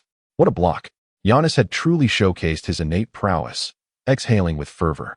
In the stands, both Bei and Lin Shui exchanged glances of concern, not anticipating that the Bucks' momentum would soar to such heights right at the beginning of the fourth quarter. The Bucks had even surpassed the Lakers by 2 points. 81-83 in favor of the Bucks. Giannis's physical gifts were undeniable, leaving everyone astonished at his terrifying presence in the fourth quarter. His leaping ability was formidable, making it quite challenging for guards to surpass him. Yang Yi observed the preceding moment, acknowledging Giannis's exceptional static talents. If the Lakers could not penetrate the defense, they would be forced to rely on their outside shooting. Should they fail to find success from beyond the arc, they might truly find themselves at a loss. With no advantages remaining, not only Yang Yi, but even Charles Barkley from TNT was increasingly convinced that the Bucks could triumph over the Lakers. The ball remained in the Lakers' possession. In the northern Jiangsu region, utilizing a screen set by Ma Ji, he evaded the defensive grasp of Eric Bledsoe. Upon receiving the ball, he attempted a shot from beyond the arc, but alas, it clanged off the rim, resulting in a miss. Su Bei shook his head gently, his gaze revealing no hint of surrender. It's fine, keep shooting. I have faith in you. McGee's eyes brimmed with unwavering trust. Su Bei possessed a formidable shooting ability, particularly with his mid-range shots, which had proven remarkably stable during practice matches. The Bucks launched their offense. Giannis nudged Su Bei, momentarily stalling his momentum. Subsequently, Giannis seized the ball, disregarding McGee's defense, and forcefully drove to the basket, scoring effortlessly. The swish of the net echoed as the score advanced to 81-85, the gap widening. If the Lakers failed to score again, it was widely believed that the Bucks would undoubtedly extend their lead significantly. Giannis roared at both McGee and Su Bei, seemingly seeking to vent his frustrations. Winning against us, the Bucks? Impossible. His ferocity was striking, charging through the defense with relentless determination. He reminds me so much of my younger self, exclaimed the proud and smug Buck, Barkley. The Lakers have no means to contain Giannis this time. The outcome is already decided. As possession shifted, the Lakers prepared for their offensive play. Su Bei understood that the current situation could not persist. He recalled that the system had bestowed upon him a skill, the harder his defensive intensity, the significantly higher his shooting accuracy would also become. Even though Eric Bledsoe remained closely on his heels, Su Bei discreetly signaled Caruso to set a screen for him. Su Bei maneuvered around the baseline, slipping past Caruso. In the ensuing clash between Eric Bledsoe and Caruso, Su Bei accelerated, shaking off Bledsoe's defense. With both hands, Ball delivered the pass, placing the ball firmly in Su Bei's grasp. In northern Jiangsu, a flicker of opportunity emerged. With a deft twist of the wrist, he decisively released the ball. Whoosh! The basketball swished through the net. A three-pointer scored. In the northern part of Jiangsu, Su Bei smiled slightly, finally landing a shot. Eric Bledsoe wore an expression of helplessness, taken aback by Su Bei's exceptional positioning awareness. Moreover, after running alongside him for such an extended period, he felt as if Su Bei showed no signs of fatigue. At this moment, it became evident that Su Bei's stamina surpassed his own. The score between the Lakers and the Bucks stood at 84-85, a mere 1-point difference. Walton was filled with excitement, as Su Bei had granted the Lakers another chance at victory. Had it not been for this three-pointer, Walton dared not imagine how far behind the Lakers would have been, especially considering a double-digit deficit would have made a comeback nearly impossible. Thankfully, Su Bei delivered a crucial three-pointer. Caruso, McGee, set more screens for Su Bei. Walton shouted from the sidelines, his eyes glimmering with a flicker of hope. Bei clenched her delicate little hands tightly, whispering words of encouragement for Su Bei. Su Bei will win this match. He surely will. He must defeat the Bucks. Meanwhile, Lin Shui was increasingly concerned about whether Su Bei had sustained any injuries. Having collided repeatedly with Giannis Antetokounmpo, her heart brimmed with anxiety, fearing for Su Bei's well-being. He will be fine. He must be. In the ensuing minutes, Giannis and Su Bei engaged in a dazzling display of athleticism. Each time Giannis executed a thunderous dunk, Su Bei responded with a three-pointer, their exchanges electrifying and impenetrable on both ends. Giannis, once again, made a powerful break for another dunk. McGee, having already committed 5 fouls, refrained from challenging him, overwhelmed by Giannis's explosive strength. On the Lakers' side, Su Bei fired back with another three-pointer. Today, he was on fire during the fourth quarter, sinking 3 of 4 attempts.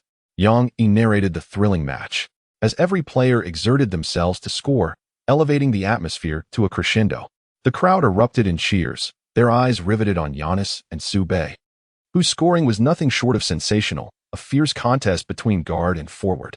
The audience was utterly captivated. Particularly mesmerizing was Su Bei's fadeaway three-pointer, which found its mark despite the defensive efforts of both Giannis and Eric Bledsoe. In that moment, it felt as if the Lakers fans were witnessing the return of Kobe. Walton gazed at Su Bei, his eyes brimming with admiration. At this moment, Su Bei showcased his offensive prowess to the fullest, even with Giannis giving his all. He could not withstand Su Bei's fiery shooting touch. The score between the Lakers and the Bucks stood at 112-110. Due to Su Bei's three-pointer, the Bucks players found themselves in a quandary.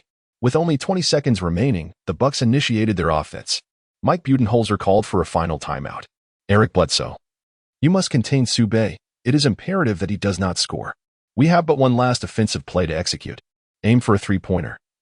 But let us also secure 2 points if needed, he instructed.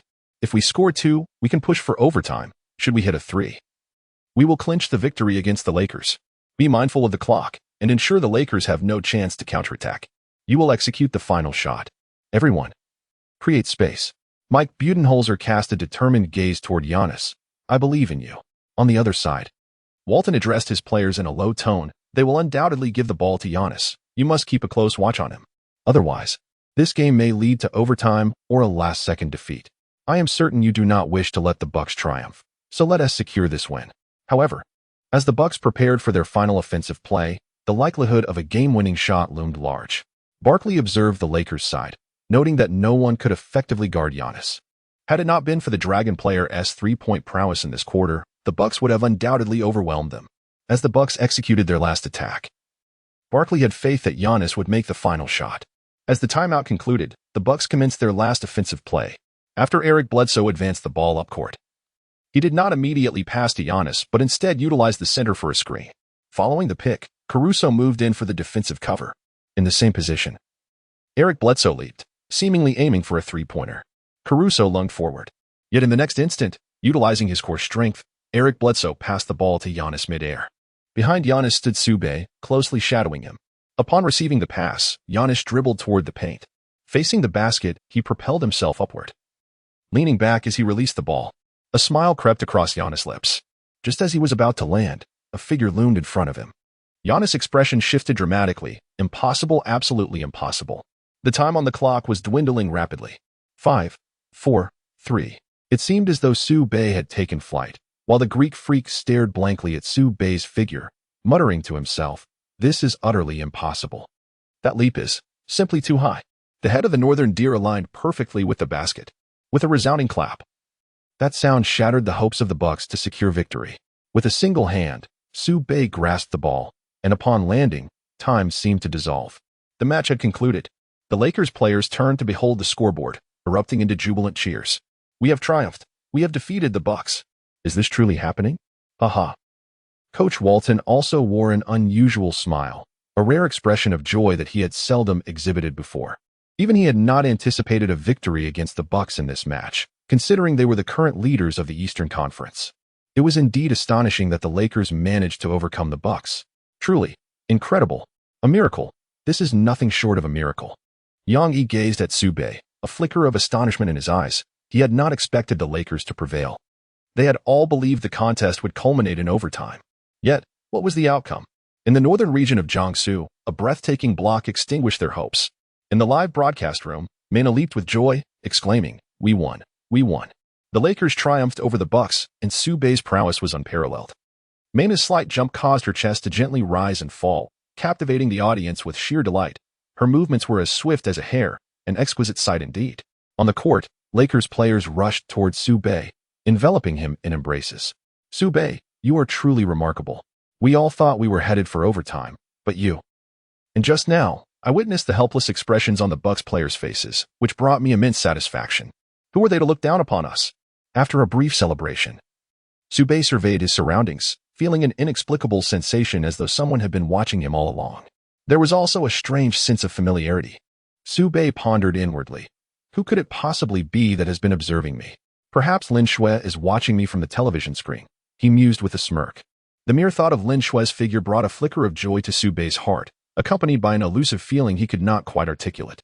To him, this sensation was remarkably enchanting. Su Bei, what occupies your thoughts? Caruso inquired, wrapping an arm around Su Bei, a hint of curiosity gracing his expression. Su Bei emerged victorious in the match, yet he appeared to be preoccupied with some inner turmoil. When Caruso inquired, a faint flush crept onto Su Bei's fair complexion, prompting Caruso to widen his eyes and ask, "Have you encountered an attractive young lady?" "Oh no," Su Bei replied. However, Caruso continued, "Your expression suggests otherwise." "Su Bei, do you not have a partner?" A peculiar smile danced upon Caruso's lips as he added, "I am quite familiar with this matter." "Not at all. Women only serve to hinder my pace on the court. If I were to find someone, it would be when we secure the championship. And I would then ask her to marry me." Su Bei gently lifted his head, his eyes brimming with determination. However, when he spoke of her, his heart was entirely filled with the image of Lin Shui.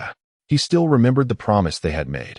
If the Lakers reached the finals, Lin Shui would personally attend to cheer for him and the team. Alas, my friend, since you do not have a girlfriend yet, it is best to refrain from such thoughts. Perhaps you should wait until you find a suitable partner. You are in the same situation, Su Bei retorted. My future partner will undoubtedly be more attractive than yours. Humph, that's not necessarily the case. Caruso turned to Su Bei, his face brimming with anticipation. My future wife will be exceptionally beautiful, and her figure will be equally splendid. Well, that's merely a prospect for the future. As Su Bei made his way back to the changing room, he remarked, "Let's hurry." Meanwhile, the Bucks coach cast a scowling gaze towards the Lakers, clearly displeased.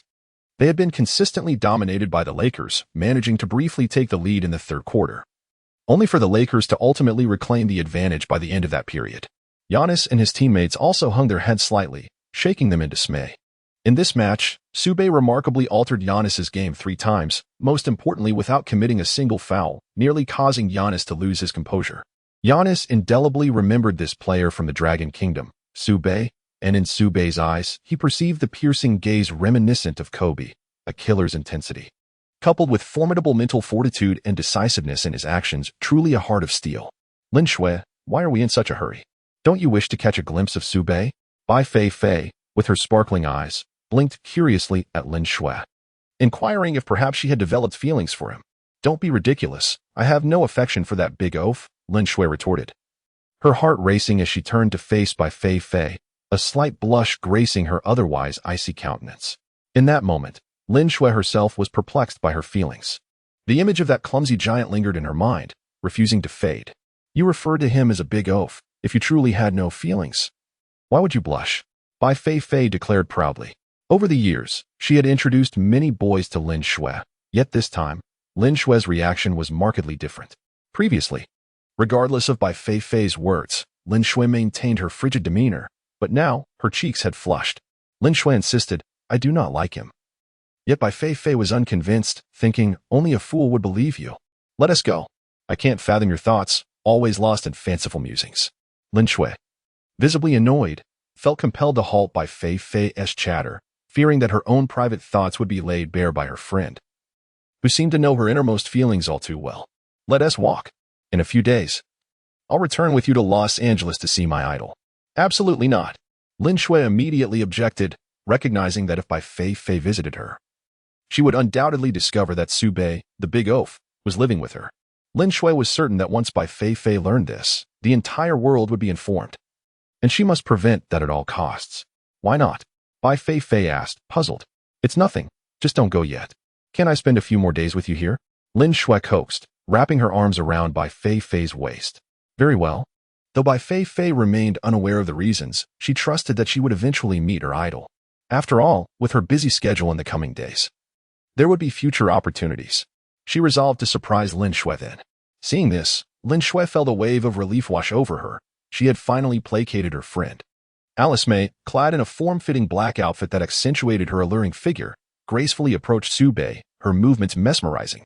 The elegance of her silhouette and the enchanting allure of her eyes made those nearby catch their breath. She resembled a siren. Yet, in comparison to Lin Shui's beauty, she fell slightly short. Su Bei's voice, smooth and captivating, stirred disquiet within the hearts of those who heard it. Upon returning to the changing room, they were unexpectedly met by Alice May. Su Bei distinctly recalled her as the first reporter to inquire about him, leaving a lasting impression. Caruso, upon seeing her, was momentarily entranced, captivated by her extraordinary beauty. The young man from the north of Jiangsu truly possesses remarkable qualities. What is the matter? May I conduct an interview? Certainly. How does it feel to have triumphed over the Bucks today? Alice May inquired softly, her gaze imbued with charm and allure, exuding an intoxicating grace. It was quite ordinary. My teammates performed exceptionally well, and defeating them was not particularly challenging. Su Bei replied with an air of indifference. I hope that when we encounter them next time, we can apply some pressure. Alice May was momentarily taken aback, captivated by Su Bei's confidence and his handsome visage, as if her heart were melting away. He is so strikingly handsome. My visit here has certainly not been in vain. Subsequently, Alice May asked, May I inquire about your goals? The championship, Su Bei stated directly. Although our current ranking is rather dismal, we firmly believe that the Lakers will undoubtedly advance to the playoffs and seize the championship. Alice May nodded in agreement, acknowledging that Su Bei's confidence exemplified true masculinity. She then inquired about various other matters, to which Su Bei responded with measured grace. Before long, Su Bei returned to the locker room, where each teammate embraced him warmly. Tonight belongs to you, Su Bei. Their voices echoed with exhilaration, reflecting on the match against the Bucks, which had been immensely satisfying. Many had anticipated a significant defeat for the Lakers prior to the game. Yet this encounter had thoroughly silenced their doubts. The sounds of applause rang out, and as for Barkley, who had looked down upon our Lakers, I shall relish witnessing him eat his words tomorrow, as he will surely be feasting on humble pie for an entire week. Ha. I am eager to see how he fulfills his promise. Ha. At that moment, everyone was keen to witness how he would indeed eat his words.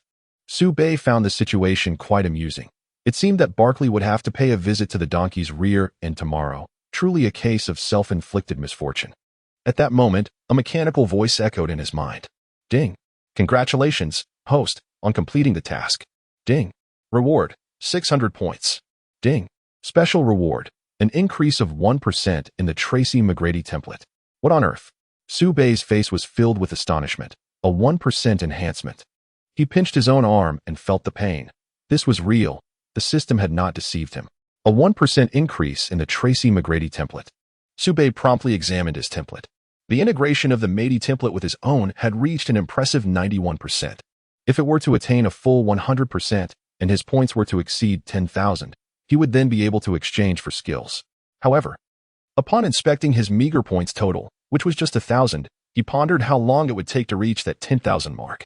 If Su Bei manages to secure 2 more victories, achieving a 5-game winning streak with each match scoring over 30 points, he may indeed accumulate the coveted points in the range of 10 to 20,000. However, his ambitions remain unfulfilled, necessitating continued effort. Su Bei reflects on the arduous journey of basketball, recognizing the challenges ahead. It is not solely about innate talent. Injuries can significantly impact one's professional career. Within the league, LeBron James stands out, having maintained remarkable physical condition without experiencing major injuries, a testament to his unwavering discipline. The benefits of such self-discipline extend far beyond mere physicality. Upon his rebirth, Su Bei became increasingly disciplined. In every aspect of his life, as well as in training, he maintained a steadfast commitment to self-discipline, determined to avoid the ruin of his career due to injuries, an outcome he never wished to encounter. With a beaming smile, Coach Walton entered the room and remarked, Everyone performed exceptionally well today. The game was truly remarkable. Faced with the formidable Bucks, we exhibited no fear. The greatest contributor today is Su Bei. Whether in offense or defense, you were the driving force.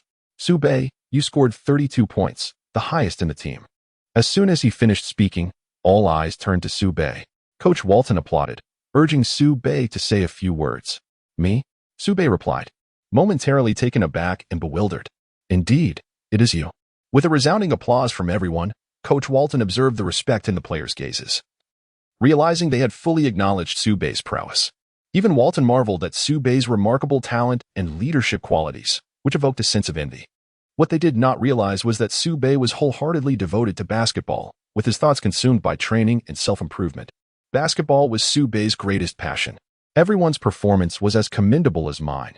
Today's victory is a triumph we achieved together, not the result of any single individual.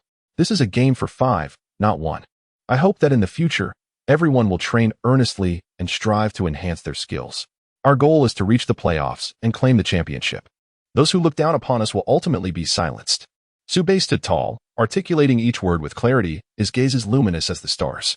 However, upon hearing Su Bei mention the championship title, some players' eyes dimmed. The championship was a dream that felt exceedingly distant to them. Could it truly be achieved solely through their current abilities? Doubts began to creep in. Su Bei was well aware that these Lakers players harbored concerns about their own abilities. However, they still had the opportunity and time to refine their skills and engage in training. After his remarks, the entire team joined in applause, regardless of the circumstances. Aside from LeBron James, they were to heed Su Bei's guidance on the court. No matter what, everyone needed to maintain their self-belief and continue training upon their return. Walton addressed the group, expressing that after their victory over the Bucks, he believed there was still considerable room for improvement in their overall prowess. And these players needed to enhance their training. Before the practice, let us look forward to Barkley's performance tomorrow. Indeed, it is essential to witness how Barkley intends to. Well, you know. The following day, the Lakers players returned to Los Angeles. They now had the opportunity to properly adjust for 2 days before awaiting their next game. After returning, Su Bei did not catch a glimpse of Lin Shui, leaving him with a sense of emptiness. Nevertheless, he resolutely continued his training, undeterred by external distractions. His right hand still ached, as did his shoulder. In the quiet of his thoughts, Su Bei's eyes flickered with a hint of anguish, a remnant of the pain inflicted by defending against Giannis Antetokounmpo. Indeed, the Greek freak's physical prowess is unparalleled. Within the confines of his room, Su Bei diligently trains to enhance his core strength. This fundamental strength not only improves their bodily coordination but also mitigates the risk of injuries, rendering it vital for Su Bei and his teammates.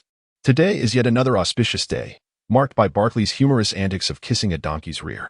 Following the Lakers' victory over the Bucks yesterday, Su Bei ascended to newfound glory, captivating the entire internet, especially in Long Guo, where many have turned their attention to him.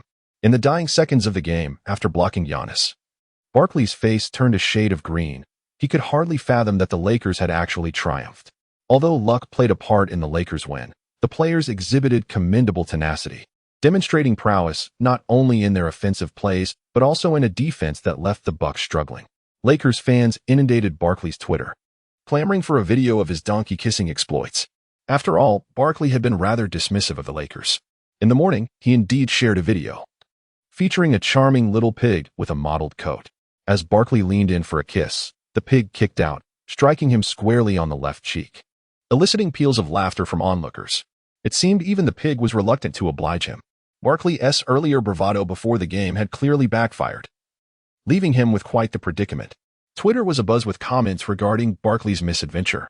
The incident quickly soared to the top of trending topics, culminating in Barkley ultimately kissing the donkey. The aftermath left him questioning how many times he had brushed his teeth, overwhelmed by the lingering taste. He resolved never to underestimate the Lakers again, feeling they were his nemesis, and wished for a quieter existence. Alas, this was merely day one of what he anticipated would be a week of misfortune. Following his donkey-kissing escapade, he was further besieged by inquiries about the experience, prompting him to wish that those asking would partake in the same folly. The Bucks players, in the wake of the match, exhibited palpable despondency. They struggled to comprehend how a team they deemed inferior could best them. It was simply unfathomable. The coach observed his players with a simmering frustration. What has happened to you? Have you truly allowed a single loss to shatter your resolve? Is this not embarrassing? Just yesterday, you proclaimed with confidence that victory was assured. Now, look at you bereft of confidence. The coach felt a sense of helplessness, yet the harsh reality of defeat loomed large. The Bucks players needed to confront this truth. Without addressing their psychological burdens, the coach feared they would not emerge as champions this season. Do not forget our goal, the championship. This loss reveals areas for improvement. Let us train diligently, for when we face the Lakers again, vengeance must be our aim. If you remain in this state, we shall inevitably falter once more, perhaps even suffer a humiliating defeat. Remember, our goal is the championship. The championship, the coach declared, his fervor igniting a fire within the team. Giannis was the first to respond, asserting that losing a single game was not frightening. What was truly daunting was a lack of confidence post-defeat. Hearing the coach's words dispelled much of his earlier gloom. One by one, the other players rose, their spirits renewed. Yes, our goal is the championship. The championship. They echoed, their voices resonating with determination. A smile flickered across the coach's face as he contemplated. Lakers, brace yourselves. When our paths cross again, you shall witness a transformed Bucks team, and defeating us will be beyond your reach. After integrating the McGrady template to a remarkable 91%, Su Bei felt an invigorating surge throughout his entire body, as if he were imbued with boundless energy. Notably, both his strength and vertical leap had noticeably enhanced, surpassing at least a level of 110. It was simply extraordinary. The power and agility were overwhelming. As the next match approached, he eagerly anticipated testing his newfound first step. McGrady's initial burst of speed was exceptional. Should a defender falter even slightly, McGrady would explode off the ground, accelerating past them with ease, rendering it nearly impossible for the defender to keep pace. During his prime in the NBA, McGrady was indeed a top-tier scorer. Even Kobe, when faced with McGrady, found himself at a disadvantage. Su Bei lamented that had it not been for injuries, McGrady's achievements could have soared even higher, yet he regrettably lacked a championship title. Su Bei contemplated the remaining 2 matches, realizing that he needed to score over 30 points in each to accumulate the necessary points. With those points, he aspired to transform himself into a top-tier scorer. If only he were a tad taller. Just then, a voice resonated in his mind. Ding. The host can purchase height-enhancing fruit. Height-enhancing fruit promotes growth? Ding. If the host consumes the height-enhancing fruit, he can grow 6 centimeters within a year. How many points is that? 10,000 points. Perhaps it would be wiser to acquire it later. Su Bei contemplated that he had discovered an abundance of resources within the system. However, each item required a minimum of 10,000 points, while he currently possessed merely 1,000. Despite his relentless efforts, he had yet to accumulate enough. In the northern regions of Jiangsu, Su Bei resolved to triumph in the remaining 2 matches, for upon securing those points, he possessed a profound confidence that he alone could lead the Lakers to vanquish the Warriors. After all, the Warriors stood at the pinnacle of the Western Conference, their momentum formidable. Moreover, Su Bei held a particular disdain for Green. Just yesterday, the Warriors similarly triumphed over the Celtics, and during their post-match interviews, a reporter inquired of Green whether he was familiar with Su Bei of the Lakers. Green, with a scoff, dismissed him as merely a brash young lad. Remarking on his mediocre physical prowess, he declared that should they encounter one another, he would ensure Su Bei experienced the depths of despair. Their confidence was well-founded, as the Warriors boasted an exceptionally robust roster. Provided the Warriors players performed at their usual caliber, no team could hope to best them. Observing this scene in the video, Su Bei maintained a calm demeanor, yet his eyes gleamed with a fierce determination. Should the occasion arise, he too would impart upon them the true meaning of despair. Su Bei has not forgotten this grudge. He does not subscribe to the notion that a gentleman's revenge is best served after a decade. After 2 games, he will confront the Warriors, and when that moment arrives, he intends to reintroduce them to the true essence of the Lakers. Upon their arrival at the arena that morning, the players were all smiles, having witnessed the incident involving Barkley, which elicited hearty laughter from everyone. Caruso remarked, "I can't shake the feeling that Barkley is truly smacking himself in the face, and it's a resounding slap." Laughter erupted at the thought of Barkley's predicament. Ball chimed in, admitting he had never witnessed such an embarrassing display from Barkley, who has surely learned a lesson. However, it was time to move past Barkley's incident and focus on preparing for the upcoming match. Walton, with a serious expression, addressed the team. "Our roster is currently less than ideal, with both Chandler and James injured. We are left with only McGee at center, leaving us significantly undermanned in the paint. While our perimeter play remains competent, we are about to face the Rockets. Their strength is undeniable, having just defeated the Trailblazers. They are on a 3-game winning streak. Most importantly, they possess the formidable duo of Harden and Paul. This light bulb combination makes them a daunting opponent. Harden, in particular, is a terrifying force, a true superstar who has been crowned the NBA scoring champion 3 times and earned an MVP award in the regular season. He is a master of the rules, adept at utilizing them to his advantage, and his ability to penetrate defenses is sharp, despite his struggles with mid-range shooting.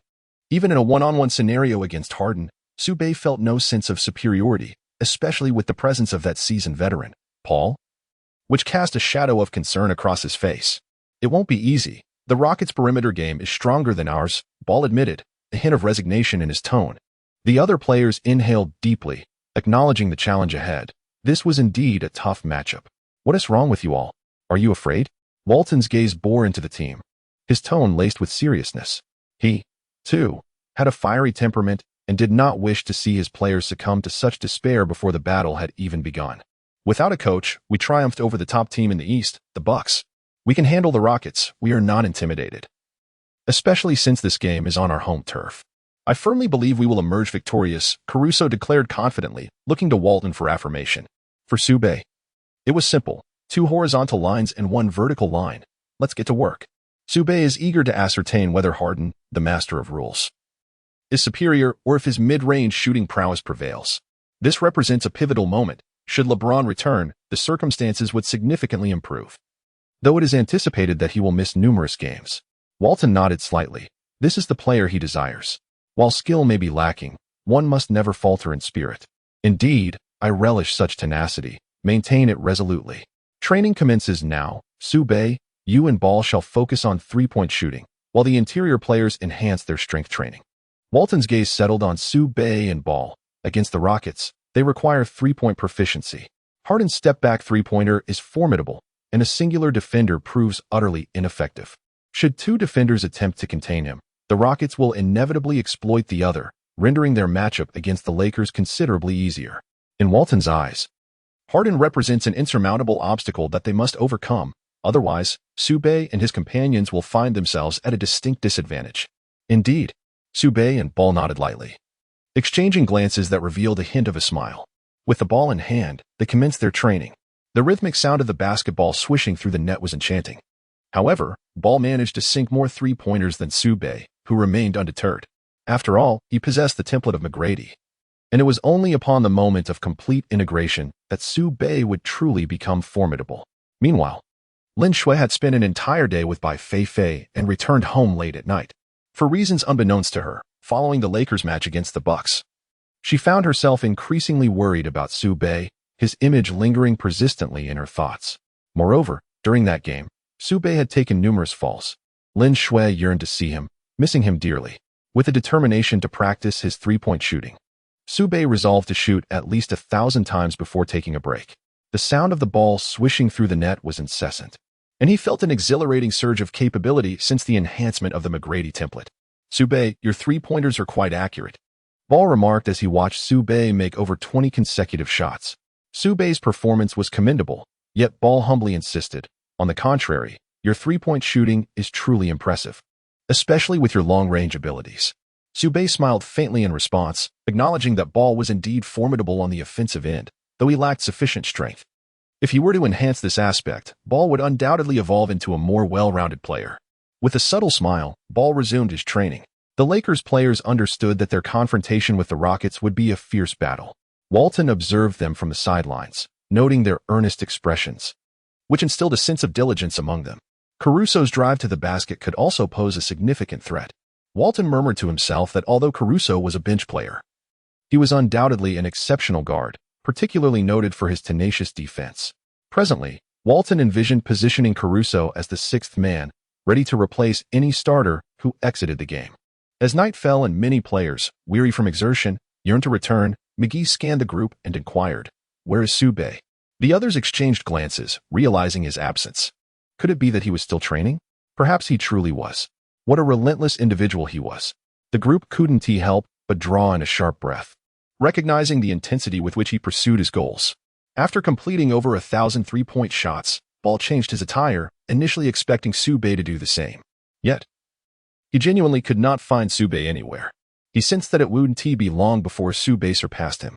Ball, who prided himself on his three-point shooting, feared that if Su Bei were to eclipse him, he would find himself devoid of any distinct advantages. In the NBA, there are not many players who exhibit true self-discipline. Since his arrival in the league, Su Bei had never left early. He always waited for his teammates to finish before continuing his own training. Inside the gym, the sounds of training echoed. Thud, thud, thud, swoosh, swoosh, swoosh. In the northern regions of Jiangsu, Su Bei stands beyond the three-point line, relentlessly shooting. In his mind, a figure is being chronicled, reflecting the tally of Su Bei's three-point attempts. Three-pointers. 3,000. It has reached 3,000. Perhaps it is time for a brief respite. After their departure, the team from northern Jiangsu finally succeeded in scoring 3,000 three-pointers. What has happened to the right hand?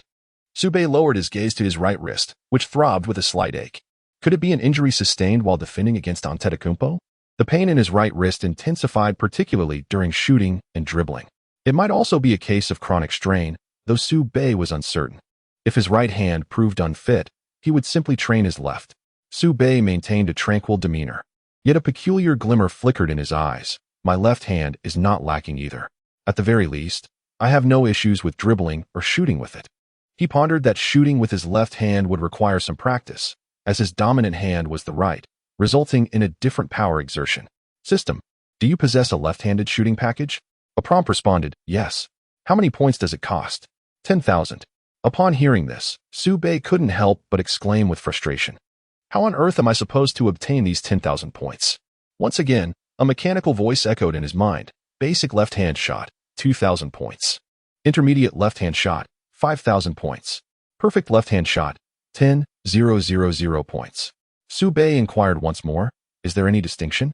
The basic accuracy rate can only be sustained at 30%, while the moderate accuracy rate hovers around 40%. And the most optimal range lies between 45 and 60%. Good grief. A hint of excitement flickered across the face of Su Bei. This system was truly remarkable. Currently, he possessed 1,000 points, and how he wished for another 1,000. 1,000 points, how many tasks would that entail? Su Bei was uncertain about how many tasks he needed to complete, so he decided to first test his left hand. At the very least, being able to shoot free throws with his left hand would be a commendable achievement. Thud, thud, thud, clang. Now, as Su Bei attempted to shoot with his left hand, he found it quite challenging. After several attempts, he managed to score just one basket. Su Bei's face bore no expression as he picked up the basketball and continued to shoot. The essence of basketball lies in patience. One cannot expect immediate results. Su Bei possesses a remarkable patience. If he fails to score, he simply continues to shoot. While it is bearable to miss in practice, the anguish of failing to score during a game is far more profound. The exhaustion of training can never compare to the moment of defeat on the court. Su Bei is determined to prevent such occurrences. At present, he is focused on honing himself into a premier scorer, possessing a remarkably comprehensive skill set. Half an hour. As Su Bei departed from the arena, a faint smile graced his face at that very moment. Each time he successfully fulfilled the goals he had set for himself. An inexplicable sense of satisfaction enveloped him. Moreover, there was confidence.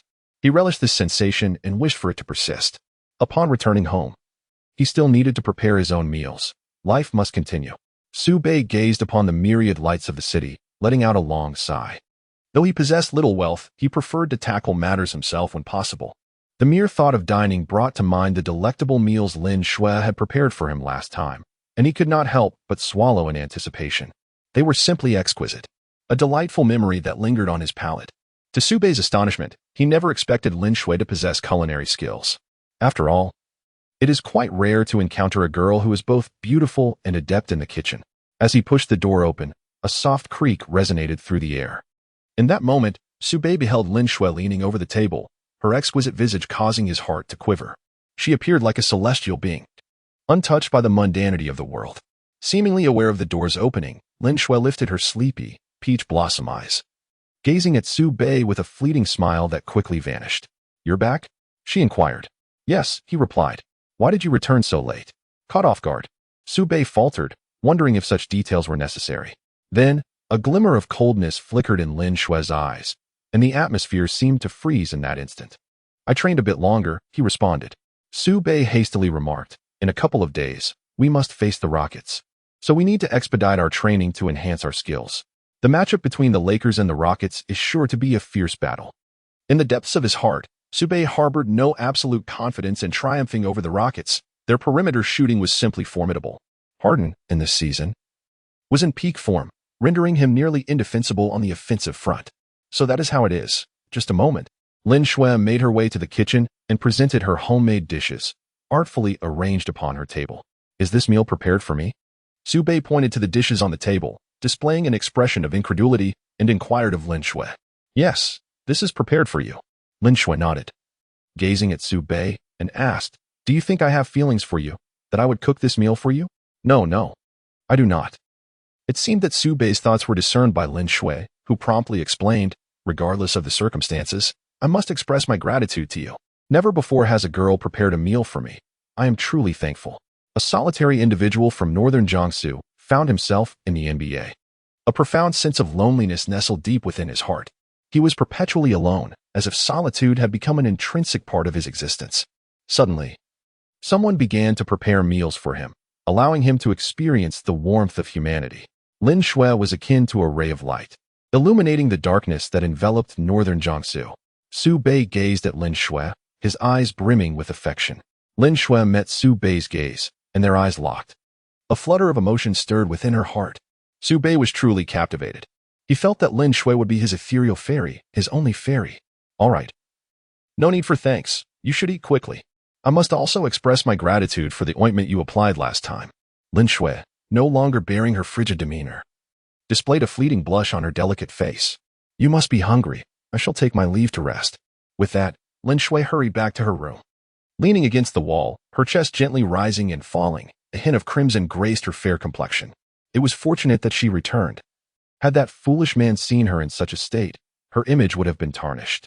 In truth, while Lin Shui appeared exceptionally cold to outsiders, her heart was filled with warmth. She presented a frosty facade primarily to safeguard herself. Meanwhile, Su Bei's place in Lin Shui's heart was increasingly elevated. After Lin Shui departed, Su Bei began to eat. It was utterly delicious. What a delightful aroma. Lin Shui's cooking is truly exquisite. As he savored each bite, he exclaimed how delectable the meal was. He had never tasted such exquisite food before. It was truly a delight. If only he could indulge in such culinary pleasures every day. Su Bei exclaimed with evident delight, proclaiming that the taste was simply exquisite, a sensation that even the chefs of five-star establishments could scarcely replicate. His voice resonated loudly, reaching Lin Shui's room. How naive. To assume he would cook for her every day. Lin Shui couldn't help but roll her eyes. This oaf was truly insatiable. She realized she had forgotten to inquire about his injury. Given her current state, venturing outside was out of the question. The blush on Lin Shui's face had yet to fade, and she would surely be caught by Su Bei if she stepped out. Perhaps she would ask him about it tomorrow. The following day, upon rising in the morning, Su Bei opened the door to his room. His drowsy eyes brightened as they fell upon the table, where milk and bread awaited. Su Bei felt a surge of delight within. This must surely be the breakfast prepared for him by Lin Shui. What could be going on with Lin Shui? Could it be that she has developed feelings for him? It must be so, for otherwise, how could she have possibly made him breakfast? Su Bei settled down, savoring her bread, her face radiating sheer joy. Once she finished, she did not glance at Lin Shui, but promptly headed to the gym for training. After Su Bei departed, 10 minutes elapsed. Creak. Lin Shui donned her attire, preparing to partake in a meal. However, upon glancing at the table, it was utterly devoid of sustenance. Where's my breakfast? Why is it absent? A look of confusion washed over Lin Shui's face, which swiftly morphed into a frigid expression. An air of chill seemed to permeate the room. With only 2 inhabitants in this abode, it was unequivocally Su Bei who had vacated the premises. Lin Shui turned her gaze towards Su Bei's quarters. Su Bei. Su Bei. Her voice resonated with volume, laced with palpable ire. Yet, silence echoed from the room, indicating that Su Bei had indeed departed after his meal. Lin Shui, exasperated, thought to herself, You big oaf, I shall remember this. She would have to prepare another meal. When you return, there shall be consequences. A flicker of rage danced in Lin Shui's eyes as she muttered through gritted teeth. Originally, she had intended to inquire about Su Bei's injuries. But now, the mere thought of that clumsy giant ignited her fury. If Su Bei were to witness Lin Shui's irate demeanor at that moment, it would surely stir something within him. However, that cup of milk was meant for my lips. Does that mean he? Lin Shui's icy visage betrayed a hint of shyness. Upon arriving at the gymnasium, Su Bei was the first to make an appearance. This had seemingly become a habit. The security guard, glancing at Su Bei's countenance, remarked, You're here. Here are the keys. Thank you. Su Bei smiled and replied, I truly appreciate your kindness. It is no trouble at all. It is my duty. The other man responded, Young man, I hold you in high regard. In my many years here, aside from Kobe, you are the second individual who has impressed me with your relentless dedication. I have faith that you will undoubtedly become a superstar. Really? Su Bei was taken aback, not expecting such high praise. However, becoming a superstar was not his ultimate ambition. He aspired to transcend even the divine. He aimed to become the basketball god, Michael Jordan. Su Bei also expressed regret that the two were not from the same era. Otherwise, he would have truly desired to compete with Jordan. The security guard nodded. Having observed Su Bei's matches through videos, the intensity of his scoring ambition in those eyes was even more fervent than Kobe's, and it might even surpass Kobe's. I must hasten to my training. Su Bei glanced down at the time and waved his hand to the security guard. The guard observed his figure. Never having anticipated that a player from Long Guo could achieve such remarkable results, aside from the illustrious Yao Ming, there truly had been no one else. Upon entering the gymnasium, Su Bei continued to practice his three-point shots. Whoosh, whoosh, whoosh, retrieving the ball, shooting. Su Bei's face bore no expression, resembling a machine, devoid of any sign of fatigue. Yet this was insufficient. He continued to practice relentlessly. He aspired to rectify his weakness in three-point shooting. However, during moments of significant physical exertion, the optimal choice remained the mid-range shot. The mid-range shot, an eternal deity, especially in high-intensity matches, where the accuracy of three-pointers tends to plummet. Players of Curry's caliber are exceedingly rare, appearing perhaps once in a decade. Meanwhile, on the other side, Mike D'Antoni, the head coach of the Rockets, had been honored as the NBA's Coach of the Year in 2017. Last season, he led the Rockets to an impressive record of 65 wins and 17 losses, the best in the league and in the franchise's history, breaking a record for a 60-win season. D'Antoni's expertise is unparalleled, and this year, their goal is the championship. The previous year, during the Western Conference Finals, the Rockets faced the Warriors. Particularly in the decisive Game 7, the Rockets held a lead at halftime, only to be overturned by the Warriors in the second half, an unexpected turn of events. At that time, Paul was also injured. This marked the first playoff appearance for the Paul-Harden duo, and they were tantalizingly close to the finals. They were on the cusp of glory, yet just a fraction away. Such regrets are deeply felt by the Rockets players. They yearn for a different outcome this year, especially since the current roster is more complete and Harden is in peak form.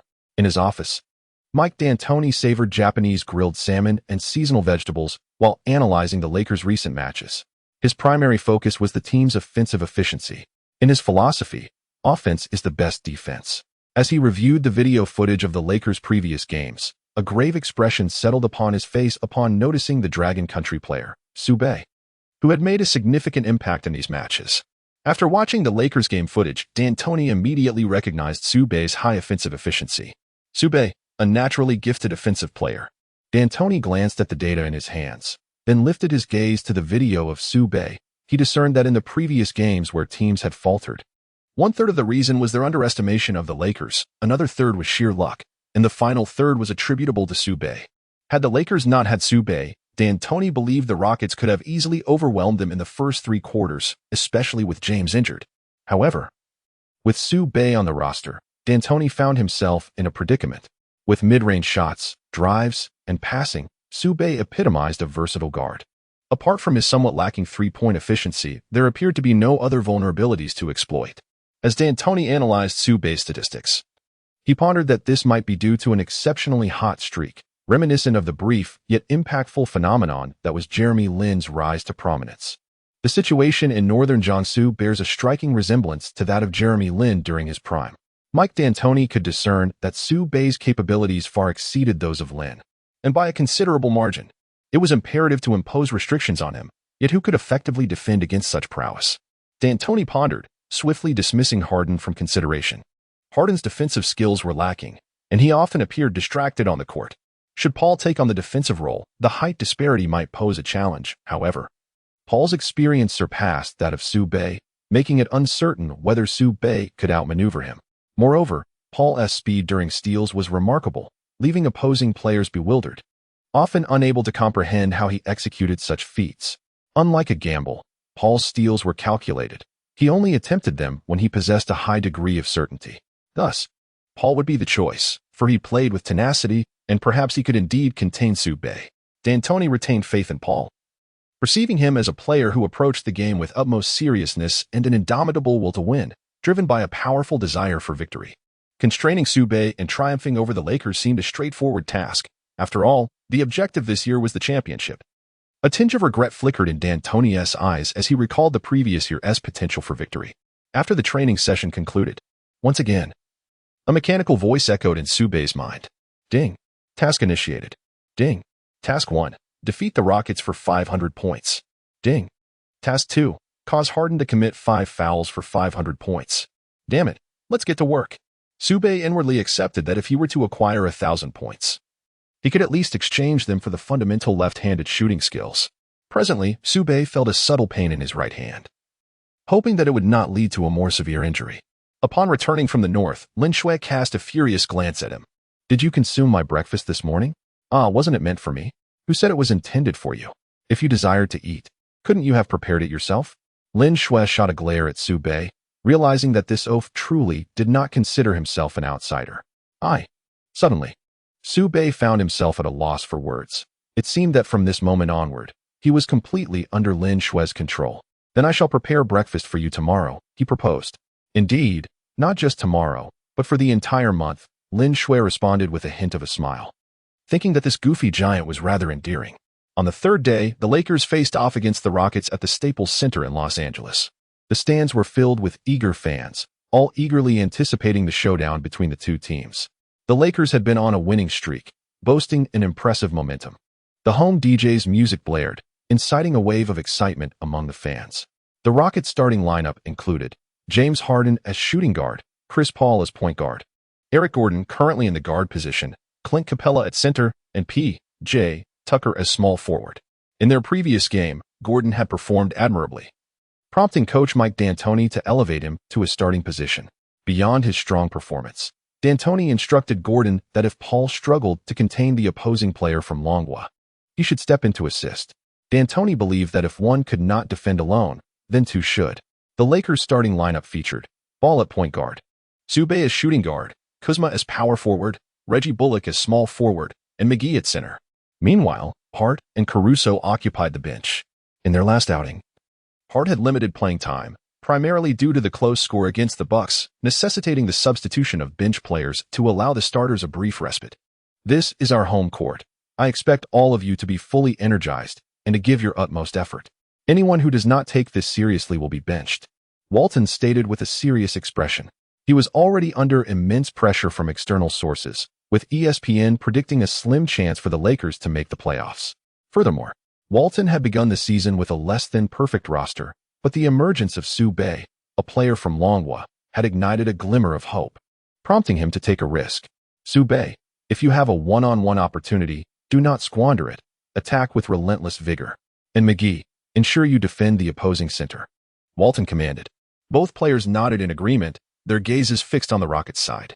The players from both teams exchanged fiery looks, igniting a palpable tension in the air. In the live chat, viewers began to comment, the Lakers are surely going to be dominated by the Rockets. Impossible. The Lakers have our Bei D. We cannot lose. Don't be foolish. Look at the Rockets. They have Harden, last season's scoring champion. If Su Bei faces him, Harden will make him cry. The Rockets' strength was evident. If they wish to win, it would not be a difficult task. Yang Yi observed the players of both teams as they took to the court, a smile forming at the corners of his mouth. The Rockets' lineup was indeed formidable, excelling both from the perimeter and within. When Clint Capella faced McGee, it was a clear mismatch, with McGee lacking in comparison to Capella's statistics. The Lakers were truly in a tight spot, even with Su Bei on the outside. It seemed insufficient. Beside him, Mena gazed intently at the graceful figure of Su Bei on the court. Su Bei will definitely win, she thought, feeling an inexplicable confidence in him that she couldn't quite comprehend. Yang Yi, however, was more optimistic about the Rockets as he turned his attention to the court. The game is about to commence. As the first quarter began, Clint Capella and McGee prepared for the jump ball. The ball was tossed high into the air, and Capella, with a slight smile, bent his legs and sprang upwards, surpassing McGee's height with explosive agility. With a commanding gesture, he seized the ball. After securing it, Capella passed it to Paul, who assessed the positions of his teammates and signaled, "Paul, the ball." Harden, positioned at a 45-degree angle on the left side of the three-point line, called for the ball. The Rockets appeared unhurried, with each player actively moving. In the face of Su Bei's defense, he could sense Harden's explosive physical prowess. While the public may assert that Harden neglects training, Su Bei remains unconvinced. How could one possibly be the scoring champion of the previous season without rigorous practice? Harden shielded the ball with his dribbling hand, simultaneously gauging Su Bei's positioning, with the intent to thwart any potential theft. The coach had advised Harden to remain vigilant against Su Bei, a counsel that resonated deeply within him. Both players stood nearly the same height, and with a significant stride forward, Harden seized the ball. With the orb in his grasp, Harden's gaze fixated intently on the hoop. Su Bei's knees were slightly bent as he spread his arms wide, guarding against Harden. Harden possesses formidable abilities in both penetrating the defense and shooting three-pointers. If the distance between them is too great, he will undoubtedly take the shot from beyond the arc. However, if they are too close, Harden will effortlessly maneuver past Su Bei. In northern Jiangsu, there exists an aversion to witnessing him successfully land a three-pointer. Should Harden penetrate the defense, there remains the possibility of a center stepping forward to contest. However, once the three-point shot is attempted, it becomes exceedingly challenging to impede its trajectory. With the ball in his possession, Harden suddenly accelerates, his speed astonishingly swift. Su Bei swiftly retreated, creating a significant distance between himself and Harden in an instant. Harden pulled the ball back and stepped away. This rhythm is two. Before he could ponder further, Su Bei lunged forward once more. Yet it was too late. Harden released the basketball. The ball traced an arc through the air. Swish. A crisp sound resonated. Harden flashed a grin, revealing his perfectly white teeth. Shaking his head with a smile. Is it really Su Bei? Just like that? A three-pointer from the Rocket has certainly boosted the momentum. Paul glanced at Harden and smiled, saying, "Well played, brother." Harden's scoring ability is formidable, yet even so, Su Bei is determined to engage him in a fierce contest. So what if he is the scoring champion? Today, I shall still compete. Su Bei maintained a serene demeanor, his eyes brimming with an inexhaustible fighting spirit. At this moment, Harden remained somewhat vigilant towards Su Bei. He could discern the latter's formidable defensive awareness, particularly when Harden attempted to retreat, as Su Bei lunged forward with determination. Had it not been for Harden's swift release, that shot would undoubtedly have been disrupted. Be cautious of Su Bei, Harden advised, casting a glance towards his fellow teammates. As possession shifted, it was now the Lakers' turn to mount an offensive. Ball, holding the ball, advanced across the court. In the northern region of Jiangsu, Su Bei found himself stationed at the left side of the three-point line, with Paul closely shadowing him. Paul's gaze remained fixed on Su Bei, for the coach had informed him that Su Bei posed a significant threat to their team, the Rockets. Thus, he was assigned to guard him and assess the outcome. Nearby, Rockets coach Mike D'Antoni observed the unfolding scene with a furrowed brow, contemplating whether Paul could indeed contain Su Bei. A flicker of doubt crept into Mike D'Antoni's mind. He harbored concerns that Su Bei might exploit his height advantage against Paul, leaving the latter's ability to truly defend Su Bei in question. On the court, as Su Bei prepared to receive the ball, he glared fiercely at Paul, who stood just a step away. The basketball was firmly secured at Su Bei's waist. He had studied footage of Paul's gameplay, particularly noting how Paul engaged in ball cutting, especially at the moment a player lifts the ball. Seizing the opportune moment, Paul acted without hesitation, his movement swift and decisive, reclaiming the basketball with remarkable agility. In the northern region of Jiangsu, the player dribbled towards the right. While McGee stood quietly near the free throw line, Paul closely shadowed him, and the center for the Rockets shouted towards Paul, "There's a screen on the right. There's a screen on the right." With a sudden thud, Paul collided with McGee and urgently called out, "Switch." The Rockets center, Clint Capella, advanced forward. Su Bei hesitated for a moment, then executed a left-handed dribble, shifting his weight accordingly. Capella slid to the right. Suddenly, Su Bei came to a quick stop, pivoted sharply to the right, and accelerated off the ground with remarkable speed, surpassing Capella by half a step. In the northern region of Su, he made a decisive leap, executing a deft layup with his right hand. Swish. The basketball effortlessly sank into the hoop, securing 2 points. A wave of astonishment washed over the spectators. Harden and Paul exchanged glances, their expressions turning serious. At that moment, they began to concede that their coach's assessment was accurate. Su might indeed pose the greatest challenge to the Rockets. Meanwhile, the fans in the stands were wide-eyed, gasping in disbelief at the astonishing speed of the play. Even Mike D'Antoni, the Rockets coach, was momentarily taken aback, struck by Su's recent breakthrough. Despite having watched footage of Su's games, he had never fully grasped the swiftness of his movements until witnessing it firsthand. Mike D'Antoni couldn't help but believe that Su's speed rivaled that of the Flash. On the other side, Walton, filled with admiration, clapped his hands and exclaimed, "Well played." In the face of the Rockets, Su Bei executed a strategic maneuver, especially considering that they were on home turf. The advantage was substantial. The distinction between home and away games genuinely affects the players. The Rockets initiated their offense. "Paul? The ball!" exclaimed Harden, positioned near the left side of the three-point line, extending his hand towards Paul for the ball.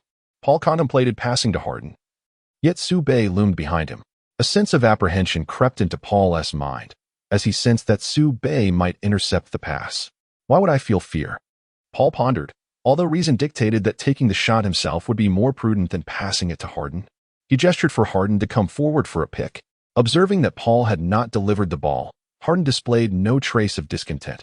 Instead, proactively moved to set a screen for Paul. "Paul, there's a screen on the right. Switch." In the northern region of Jiangsu, a resounding shout echoed as Su Bei called out.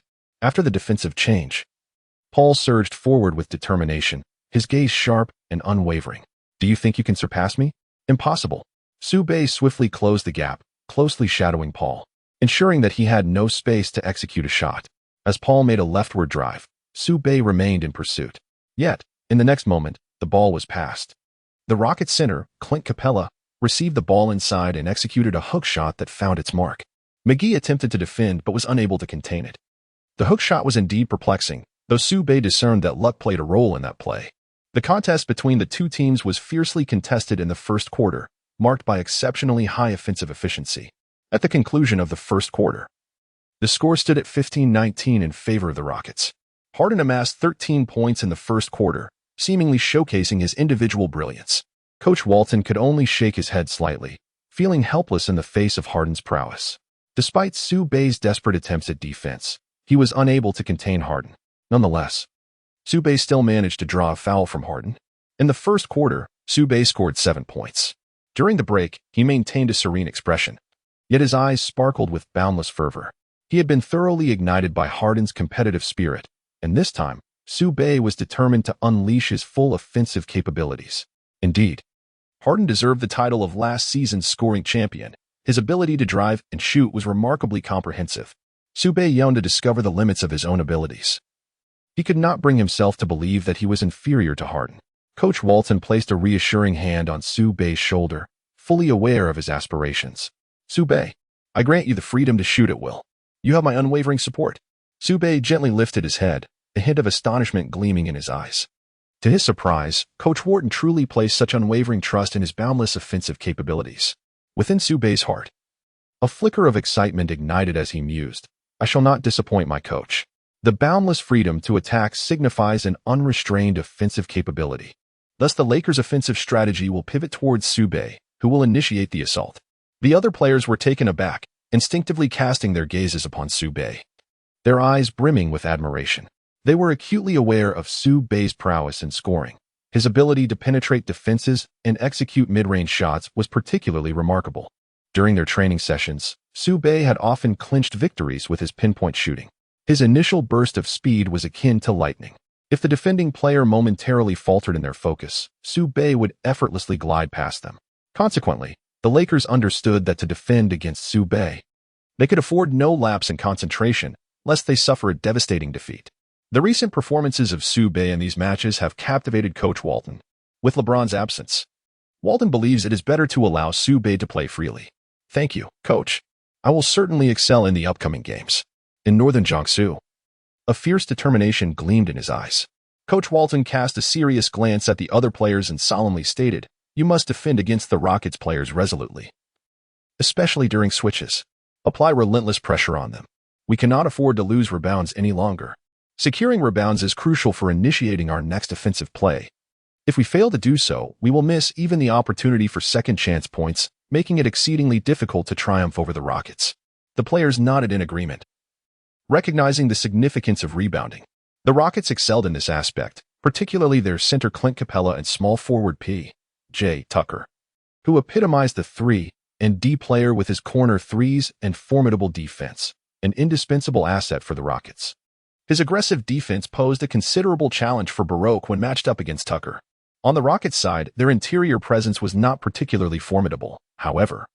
With Harden relentlessly attacking their paint, they relied primarily on JaVale McGee, which proved insufficient. Mike D'Antoni spoke earnestly to Harden. In the second quarter, try to avoid unnecessary fouls. If you pick up 2 fouls, it could spell trouble. After all, Harden was the Rockets' most potent offensive weapon. Should he be sidelined, the Rockets would be severely compromised. D'Antoni recognized the Lakers' relative weakness in both interior and perimeter play and encouraged Harden to exploit this vulnerability, hoping to widen the score gap in the first 3 quarters. Especially since they were currently in the lead. Harden widened his eyes in acknowledgement, understood, but keep an eye on that Northern Jiangsu. His performance in the first quarter gave me an unsettling feeling. A flicker of frustration crossed Paul's face, as he had diligently defended Northern Jiangsu, yet allowed him to score 7 points. If Northern Jiangsu exploited his height advantage to shoot over Paul, there would be little recourse. However, all 3 of Northern Jiangsu's baskets came from penetrative drives. Moreover, the last shot drew a foul on Harden, resulting in an and-one. Paul found it difficult to fathom how this young player could be so formidable. If he continued to evade defense, Paul feared Northern Jiangsu could accumulate significant points, leaving the game's outcome shrouded in uncertainty. No, I must contain Northern Jiangsu. He cannot score any further, Paul thought, his brow furrowed, determination glinting in his eyes. He would certainly. Meanwhile, in the Tencent live broadcast room, Yang Yi marveled at Harden's scoring prowess, acknowledging that Harden was currently at the peak of his abilities, with his scoring methods beyond question. For the Lakers to defeat the Rockets without LeBron James was an arduous challenge. The Rockets' interior and forward lines were particularly formidable, leaving the Lakers with little hope. Beside Yang Yi sat Su Kun, one of the earliest reporters from Long Guo to cover NBA games live. Renowned for his extensive knowledge and neutral stance, he garnered immense popularity among fans for his impartiality. Adjusting his black-rimmed glasses, Su Kun smiled and remarked nonchalantly after reviewing the first quarter statistics, "One cannot deny the Rockets boast a well-rounded roster, with all players exhibiting strong offensive capabilities. However, the Lakers are not without merit, particularly our Long Guo player Northern Jiangsu, who demonstrated remarkable individual prowess in the first quarter. If the Lakers aspire to win, it will undoubtedly be a formidable task." As the second quarter commenced, the score stood at 15-19. With all players back on the court, they exchanged intense glances, as if their eyes were engaged in a fierce battle. "McGee, ensure you contain the Rockets center. I will handle the perimeter." In a soft tone, Su Bei spoke with a hint of nonchalance yet exuded an undeniable authority. "Very well, I shall exert every effort to defend against him." Meiji nodded slightly, his gaze shifting towards their center. "If you find yourself without an opportunity, pass the ball to me." "Understood." Ball replied affirmatively. The Lakers commenced their offensive. Ball advanced slowly across the court, assessing his teammates' positions while contemplating how best to deliver the ball to the interior. Upon reaching the three-point line, Ball passed to Kuzma. Yet Kuzma failed to score and subsequently returned the ball to Ball. The Rockets' defense was formidable. Even with their switches, it proved challenging for the Lakers to penetrate. Harden, guarding Ball, appeared somewhat distracted. Seizing the moment, Ball swiftly dribbled to the right, breaking through.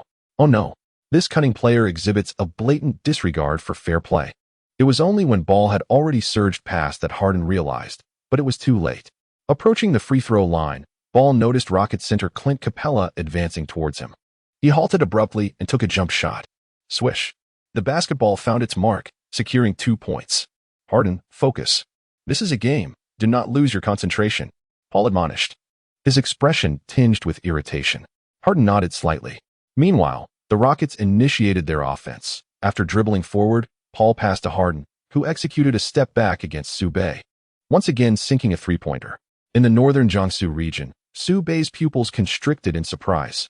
He had not anticipated Harden's retreating rhythm to be so impeccable. A moment's inattention could lead Su Bei to fall prey to Harden's quick-witted maneuvers, as he executed his shots with remarkable decisiveness. Without personally experiencing it, Su Bei would have never fathomed the extent of Harden's keen observational prowess. It must be said that Harden indeed stands as a formidable rival to Su Bei.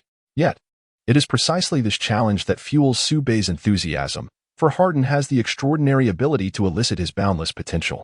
"Su Bei, it's all right, it's all right. We will strike back. We will strike back. Coach Walton shouted from the sidelines, determined to preserve Su Bei's confidence against Harden, for if that confidence were to shatter, it would spell disaster for Su Bei. Su Bei nodded slightly. The Lakers launched another offense. At this moment, Paul was defending Su Bei, closely shadowing him from behind. Su Bei took a step back, directly requesting the ball from Paul. Upon noticing this, Paul made a forward drive, drawing the attention of the crowd. Before delivering a two-handed pass to Su Bei, without even glancing at Paul, Su Bei leaped into the air in an instant. At that moment, Paul, with a look of bewilderment on his face, attempted to block, but Su Bei had already released the shot. The female fans nearby gazed at him with eyes full of admiration and adoration. In northern Jiangsu, the atmosphere was electrifying.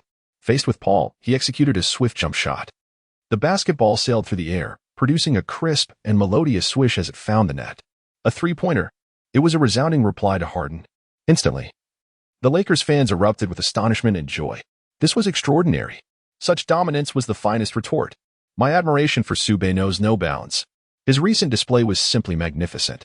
Female fans gazed at Su Bei with eyes as clear as autumn waters, revealing their unabashed affection for him. Paul was equally taken aback. He had not anticipated that Su Bei would forego a drive for a jump shot, prompting him to regard Su Bei with greater seriousness. For the Rockets to secure victory, they must first contain Su Bei. Yet Paul understood the challenge of defending against him. No worries, Paul. Just stick to him like glue. The rest is up to me. Harden confidently patted Paul's shoulder, exuding an aura of assurance. Even if the Lakers players defend me, they won't succeed. His confidence was palpable. His offensive arsenal was remarkably diverse, leaving no one to predict his next move. Therefore, the task of defending Harden was indeed taxing for Su Bei. As the Rockets launched their offense, Paul dribbled the length of the court before passing to Harden. Once again, Su Bei found himself confronting Harden, his expression laden with gravity. Resolutely determined not to allow Harden to retreat and score once more. Facing Su Bei's defense, Harden offered a slight smile and remarked, "You cannot contain me, little one. Guarding against me is a trivial task. After all, you hardly ever drive to the basket." Su Bei retorted, "I knew you would make that move. Go ahead. Take your shot." It was a blatant provocation. A flicker of anger crossed Harden's face. He was taken aback that a newcomer would dare to challenge him. How could he possibly endure such insolence? Harden resolved to teach him a lesson. Dribbling between his legs, he aimed to break through to the right, while Su Bei swiftly shifted to the left, fully aware that he had successfully riled Harden. He was determined to force Harden into a misstep. However, at that precise moment, Harden exploited the rhythm discrepancy and evaded Su Bei, prompting Kuzma to rush in for support. Kuzma himself was uncertain of his ability to successfully defend against Harden, a tinge of apprehension lingering in his mind. As Harden advanced with the ball, preparing to execute a Euro step, Su Bei kept pace behind him. Keenly observing the instant Harden brought the ball down, Su Bei charged fiercely towards Harden, and with a resounding smack, Harden was unable to touch the ball, his face reflecting astonishment. Where did the ball go? Turning around, he saw Su Bei racing towards the backcourt, leaving him little time to ponder as he desperately pursued. In that moment, Su Bei's speed became evident, as he created several meters of distance between them. Harden could only watch helplessly as Su Bei sprinted ahead, feeling powerless against the stark contrast in their pace. Su Bei approached the free throw line, propelled himself off the ground, and soared gracefully through the air. With a resounding thud, he executed a one-handed slam dunk. The fans erupted into a frenzy once more. Meanwhile, Mike D'Antoni observed with a grave expression, sensing an undercurrent of pressure. Paul, witnessing Su Bei's steal, discerned his rapid reflexes and extraordinary speed in fast breaks, qualities that distinctly favored Su Bei. Despite Harden's utmost efforts to pursue, he fell short in catching up with Su Bei. The strength of Su Bei has surpassed their expectations. The Lakers are no longer the team they once were, and the other players have also transformed, displaying a heightened seriousness on the court. Harden, you must be cautious of Su Bei. He is even stronger than I had anticipated, Paul remarked earnestly as he turned to Harden. All right. Harden's gaze fixed intently on Su Bei, a glimmer of determination evident in his eyes. He sensed that Su Bei's recent shot was a direct response to his three-pointer. As the Rockets initiated their offense, Paul passed the ball to Harden. This time, Harden refrained from attempting to play solo. He noticed Clint Capella calling for the ball and passed it to him instead. Upon receiving the ball, Capella went to work in the low post against McGee. Despite McGee's earnest defensive efforts, he was ultimately bested by Capella's finesse. After scoring, Capella raised his arms triumphantly in front of McGee, showcasing his impressive physique, and declared, "McGee, if you wish to guard me, you'll have to wait a few more years." McGee, aside from his intellect, possesses a body of top-tier caliber. Su Bei observed Clint Capella's provocation with an impassive expression. Though the veins in his arms were visibly tense, JaVale McGee returned to defense, too preoccupied to acknowledge Capella. Meanwhile, Clint Capella, noticing McGee's demeanor, felt an unwarranted sense of pride, believing McGee refrained from confronting him out of fear. This inflated Capella's confidence. He thought to himself, "You wish to provoke me? Not a chance. Today, I shall demonstrate the essence of a center." A self-assured smile graced Capella's face as he approached Paul and whispered, "Aim to pass the ball frequently to the interior. I can dominate McGee." Paul nodded slightly in agreement. On the sidelines, Walton crossed his arms, his expression grave. He was well aware of the Lakers' vulnerabilities, yet witnessing Capella easily back down McGee sent a chill through him. What was wrong with McGee's judgment? How could he be so easily outmaneuvered? If the Lakers continued in this manner, Walton feared they would persist in passing to the center, targeting McGee. In such a scenario, victory would be unattainable for the Lakers. During the Lakers' offensive play, Ball passed the ball to McGee, who attempted a layup, forcefully challenging Capella but missed. Afterward, the rebound was secured by Baroque, who then relayed it to the perimeter for Su Bei. As Su Bei faced off against Paul, he once more attempted a jump shot. Yet it failed to find its mark.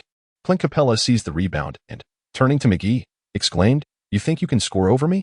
Dream on. Is this all McGee has? It seems almost too easy to challenge him." Next time, Su Bei must seek the ball from Paul, leaving McGee questioning his very existence. A peculiar smile crept across Clint Capella's lips. Subsequently, after passing the ball to Paul, Harden launched a swift fast break, with Su Bei and Ball hastily attempting to catch up. However, Harden maintained a comfortable distance from them, making it virtually impossible for Su Bei and his companions to close the gap. With a resounding thud, Harden executed a one-handed dunk, letting out a roar that resonated with the Lakers. He glared at Su Bei with his wide eyes, as if to say, "So, how do you intend to defeat me? You still have some practicing to do." The Rockets fans erupted into fervent chants of MVP. Harden was simply phenomenal. After all, he was last year's scoring champion, consistently averaging over 30 points in recent games. His scoring prowess was indisputable, coupled with the astute mind of Paul. The Beard and the point guard duo still harbored significant hopes of contending for the championship this year. Yangi speculated that Harden would likely score over 40 points tonight. As the game progressed, the Lakers remained in hot pursuit, thanks to Ball's consecutive three-pointers. Meanwhile, Capella persistently called for low-post isolation against McGee, while Harden occasionally showcased his step-back shooting, leaving the Lakers thoroughly exhausted. They were faced with the daunting task of defending both the Rockets' perimeter and interior attacks. It was indeed a formidable challenge, marking one of the toughest games Su Bei had ever played. Each player was striving valiantly to minimize mistakes as the Lakers pressed on with their offense. In the northern part of Jiangsu, the relentless pursuit of opportunities for breakthroughs continues. After eluding Paul, Harden, positioned near the free throw line, attempted to intercept the ball from the northern player. With a sharp sound, he struck the player's arm. Beep. The referee made a gesture, indicating a foul for hitting the arm. Su Bei glanced at Harden and smiled faintly. "You have 2 fouls now." Harden's expression darkened. While he could internally accept the situation, another foul would indeed pose a significant problem. Swish. In the northern region of Jiangsu, the free throw was successful. The home crowd once again ignited the atmosphere, fervently chanting the Lakers slogan. Lakers fans harbor hopes of triumphing in this match. For many years, they have seldom witnessed such a relentless effort from the team. Coach Walton called for a timeout. Upon their return, the crowd encircled Walton. Ball, drenched in sweat and breathing heavily, was diligently defending against Paul, his stamina severely taxed. Walton cast a stern gaze upon them, his voice resonating with authority. "Could you play a bit tougher? And as for defense, be more tenacious, especially you, McGee. Ensure that Clint Capella does not easily post you up again. We cannot afford to allow the Rockets' interior players to score effortlessly, otherwise our Lakers will have no hope of closing the gap." Turning to Su Bei, he urged, "You need to be more aggressive.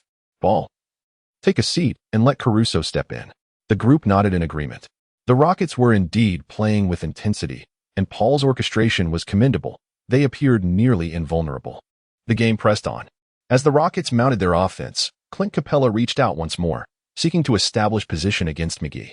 However, Caruso was tightly glued to Paul, thwarting any attempts for a long pass. The Lakers players, energized as if imbued with a surge of adrenaline or fierce, determined expressions. Harden attempted another step back. Yet Su Bei denied him any opportunity, staying right on his tail and occasionally providing resistance. A step back? Not on my watch. Harden glared with intensity, seeking to draw a foul from Su Bei, but the latter was astute. As Harden lunged forward, Su Bei would subtly retreat a step, deftly avoiding the referee's scrutiny for a foul. Nevertheless, even under such circumstances, Su Bei could not impede me. At this moment, Harden found himself on the right side of the three-point line, shouldering Su Bei as he surged rightward, protecting the ball to thwart Su Bei as potential steal. As Su Bei shifted left, Harden's eyes gleamed with opportunity, executing a swift behind-the-back maneuver and darting toward the paint. Su Bei, aware that he had been momentarily distracted, swiftly followed Harden as he charged towards the paint. Facing the imposing defense of McGee, Harden executed a seamless Eurostep, gliding past his opponent. Arriving at the right side of the basket, he deftly banked the ball off the backboard. In that instant, Su Bei sprang from the ground, soaring high into the air. His gaze fixated on the basketball. With a powerful hand, he struck downwards. At that moment, everyone was left in awe, once again turning their attention to Su Bei. The sound of impact echoed, a sharp thwack. The hand of Su Bei made contact with the basketball. Upon landing, Su Bei passed it to Ball. Harden wore a bewildered expression. It was astonishing that this fellow could leap so high. It was utterly inconceivable. Even Paul was momentarily taken aback, his mouth agape, rendered speechless. In this moment, they seemed to witness a reminiscent scene from the fierce battles between James and the Warriors, marked by a pivotal block. In the realm of basketball, Su Bei is far more formidable than they had anticipated. It is imperative that he be thwarted from continuing this way. Upon witnessing Su Bei's actions, Mike D'Antoni fell into contemplation. With such remarkable leaping ability and speed, Su Bei undoubtedly possesses the potential of a superstar, brimming with limitless possibilities. Among the rookies, D'Antoni sensed that none could surpass Su Bei in strength. After passing the ball to Ball, he surged forward with determination. Upon reaching the three-point line, Ball lifted his hand and executed a three-point shot. Swish! The exquisite sound of the net echoed throughout the arena. Ball closed his eyes, relishing that fleeting moment, truly enchanting. The atmosphere in the venue was once again ignited. In the northern region of Su, the resounding blocks and Ball's precise three-pointers showcased the Lakers' rapid counterattacks. Ball's shooting accuracy is nothing short of remarkable. Furthermore, Su has once again demonstrated his prowess by blocking not only Giannis but also Harden this time. His performance is truly exceptional. This year's Rookie of the Year award is undoubtedly destined for Su. The fans' eyes shimmer with admiration as Su has undeniably become their favorite player. Initially, many believed that this player from Long Guo would not last long in the NBA, including his own teammates. Yet, against all odds, Su has consistently delivered outstanding statistics to validate his place in the league, leading the Lakers to a series of victories. On the court, Ball and Su exchanged a fist bump. Ball, your three-pointer is impressive. Let us see a few more to completely dominate them. With a beaming smile, Su Bei remarked that if Ball's three-point shooting were to fully ignite, there would be a significant chance of winning against the Rockets. Ball responded, the rhythm is here. Just pass me the ball a few more times. All right. Su Bei readily agreed, asserting that regardless of who scores, as long as he is in the zone, he will unhesitatingly pass the ball, for he has unwavering faith in his teammates. However, when his teammates fail to make the basket and secure points, the situation becomes dire. In the northern reaches of Jiangsu, the stage is set for a breakthrough in the scoring drought. As the Rockets initiate their offense, Harden receives a pass from Paul, maneuvering through a pick set by Clint Capella to create space for a three-point shot, with Ball pressing forward defensively. However, Harden's release is swift. Swish! The basketball finds the net with precision, securing 3 points. Following the successful shot, Harden pounds his chest and lets out a fierce roar, a commanding response that invigorates the Rockets' momentum. Mike D'Antoni observes with a nod, the Rockets must rely on Harden, for without him, their journey may falter. When Harden finds his rhythm, he becomes unstoppable. Meanwhile, on the Lakers' side, Su Bei once again passes to Ball, but the shot fails to connect. Yet, Su Bei secures the rebound, charging towards the paint, with Harden swiftly closing in from the side. In the northern region of Jiangsu, Su Bei caught sight of Harden approaching and accelerated once more. The two were merely a step apart when Su Bei suddenly came to a halt, his legs slightly bent, cradling the ball in his right hand, clearly poised to take a shot. Clint Capella, witnessing this, also lunged towards Su Bei. Prepare to be dunked, he exclaimed. Both Harden and Capella leaped simultaneously, yet a subtle smile graced Su Bei's lips. Upon seeing this, Harden's expression shifted dramatically. In the midst of the game, Su Bei was not merely aiming for a sudden jump shot. His intention was to provoke a foul from us. However, it was too late. As two players collided upon Su Bei, he released the ball. The shot did not find its mark. The referee's whistle pierced the air. Harden was called for a foul, granting Su Bei free throws. Harden, gazing at the cunning Su Bei, felt a surge of indignation within. This Su Bei was indeed more deceitful than Paul. A true master of guile. Without a doubt, a consummate strategist. As Su Bei successfully converted both free throws, the second quarter came to a close, with the score standing at 40-47. The Lakers had mounted a slight counterattack in the second quarter, yet they still trailed behind the Rockets. With Harden and Paul commanding the perimeter, and Clint Capella successfully dominating the paint, the Lakers faced a daunting challenge in their pursuit of victory. Moreover, Wall's three-point shooting was exceedingly erratic. In the second quarter, he managed only 2 successful attempts out of 5. The breakthrough in northern Jiangsu inflicted a certain degree of damage on the Rockets. Coach Walton turned to them and said with a somber tone, "Can you tighten up your defense a bit more? McGee, you were scored on 3 times by Clint Capella in the second quarter. Because of you, we conceded 6 points. McGee, you must pull yourself together now. You cannot allow that young man to score on you again." Walton understood well that after Capella's initial successful one-on-one, his confidence surged immensely. Su Bei turned to the downcast McGee, gently patting his shoulder. "It's all right. Do not fret. We shall fight back. Have faith in yourself. The center across from you is actually not your equal." McGee's physique is of a superstar caliber, and he possesses the requisite skills, though his intellect may falter at times. Su Bei earnestly hoped that McGee would gain insight, for the team would truly require him in the post. Not only was Su Bei encouraging McGee, but Ball and Caruso, along with the entire team, rallied behind him. They were brothers, unwilling to witness one of their own being overwhelmed by the adversary, determined to see McGee rise again. McGee lifted his gaze slightly, taking in the camaraderie of his teammates. In that moment, he felt the warmth of the team enveloping him. Even Walton offered a supportive pat on McGee's shoulder, his tone far from stern as he said, "So many brothers believe in you. Do not let them down, nor me. Can you fight back for us? Strengthen your defense." McGee nodded earnestly in response. Su Bei glanced at McGee, noticing a glimmer of hope in his eyes. Finally, he seemed to have regained his spirits. The effort had not been in vain. On the Rockets' side, Mike D'Antoni urged the players to remain composed. His gaze betrayed a hint of anxiety, as the point differential had not widened, leaving the outcome uncertain. If they could extend their lead by 10 points in the first half, D'Antoni believed victory would be assured. However, with the situation still unclear, they would have to wait until the final moments of the fourth quarter to gauge the likely outcome. "Harden, you've already accumulated 3 fouls. You must avoid further infractions," he cautioned. Harden nodded slightly, aware that his foul count in the first half was excessive. Should he be disqualified in the fourth quarter, the Rockets' chances would be severely jeopardized. He murmured, "Su Bei." The current iteration of Su Bei had left a lasting impression on Harden, as all 3 fouls he incurred were due to Su Bei's prowess. Indeed, Harden's predicament was a result of Su Bei's influence. To be candid, Paul's defense against Su Bei was utterly ineffective. He simply could not contain him. Even Harden's attempts to provide support were futile against Su Bei's penetrative skills. If their efforts continued to fall short, they might have to deploy both Paul and Tucker to guard Su Bei, given his formidable scoring ability. D'Antoni was internally astounded. Having such a promising talent under his guidance would have been a boon. Yet, for now, they were destined to be adversaries. "Harden, do your best to refrain from guarding him. I will assign Tucker and Paul to contain him. I refuse to believe Su Bei can evade us," D'Antoni declared, his eyes glinting with determination. The other players were taken aback at the notion of having 2 defenders on Su Bei. "Coach, shouldn't we focus on offense?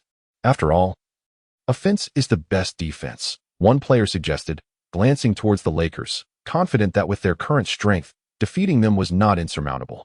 If they exerted effort in the second half, the deficit could still be widened, especially with Harden's anticipated dominance and Paul's playmaking abilities, which no Lakers player could rival. However, D'Antoni's penetrating gaze silenced the player, creating a tense atmosphere. "Did you not witness his breakthroughs? 2 defenders should suffice to contain him," he replied, his brow furrowed in thought. Su Bei's ability to penetrate reminded him of the great Tracy McGrady. His first step was devastatingly quick, easily surpassing any Rockets player. Assigning two defenders was merely a strategy to limit his impact and exhaust his stamina. You must ensure he is contained, D'Antoni reiterated, emphasizing the importance of his words. On the Lakers' side, Coach Walton opted to maintain the starting lineup, placing his faith in Su Bei and his teammates, although their previous game had been marginally better. He believed Su Bei could still conjure a miracle. However, the Lakers' interior defense left much to be desired, with most of their points coming from outside shooting. Walton realized that McGee had likely been affected by the pressure. He wondered if McGee could rise to the occasion. If he failed to rally, the Rockets would indeed find victory elusive. As the third quarter commenced, the Rockets launched an offensive. Paul advanced the ball, charging towards the paint. Kuzma stepped up to defend. But Paul merely smiled, performing a deceptive dribble.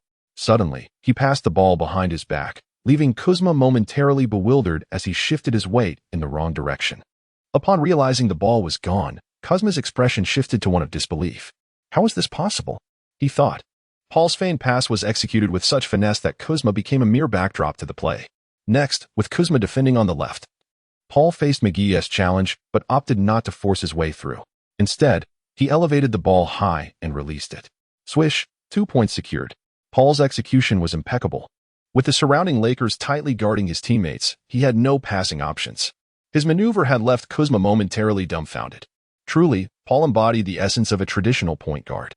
As Yangi commented on the match, he noted that the Rockets lineup boasted no weaknesses, making it exceedingly difficult for the Lakers to carve a path to victory. On the Lakers' end, Ball received the ball, passing it to Kuzma, who failed to score, and subsequently fed McGee, who attempted to back down the Rockets center.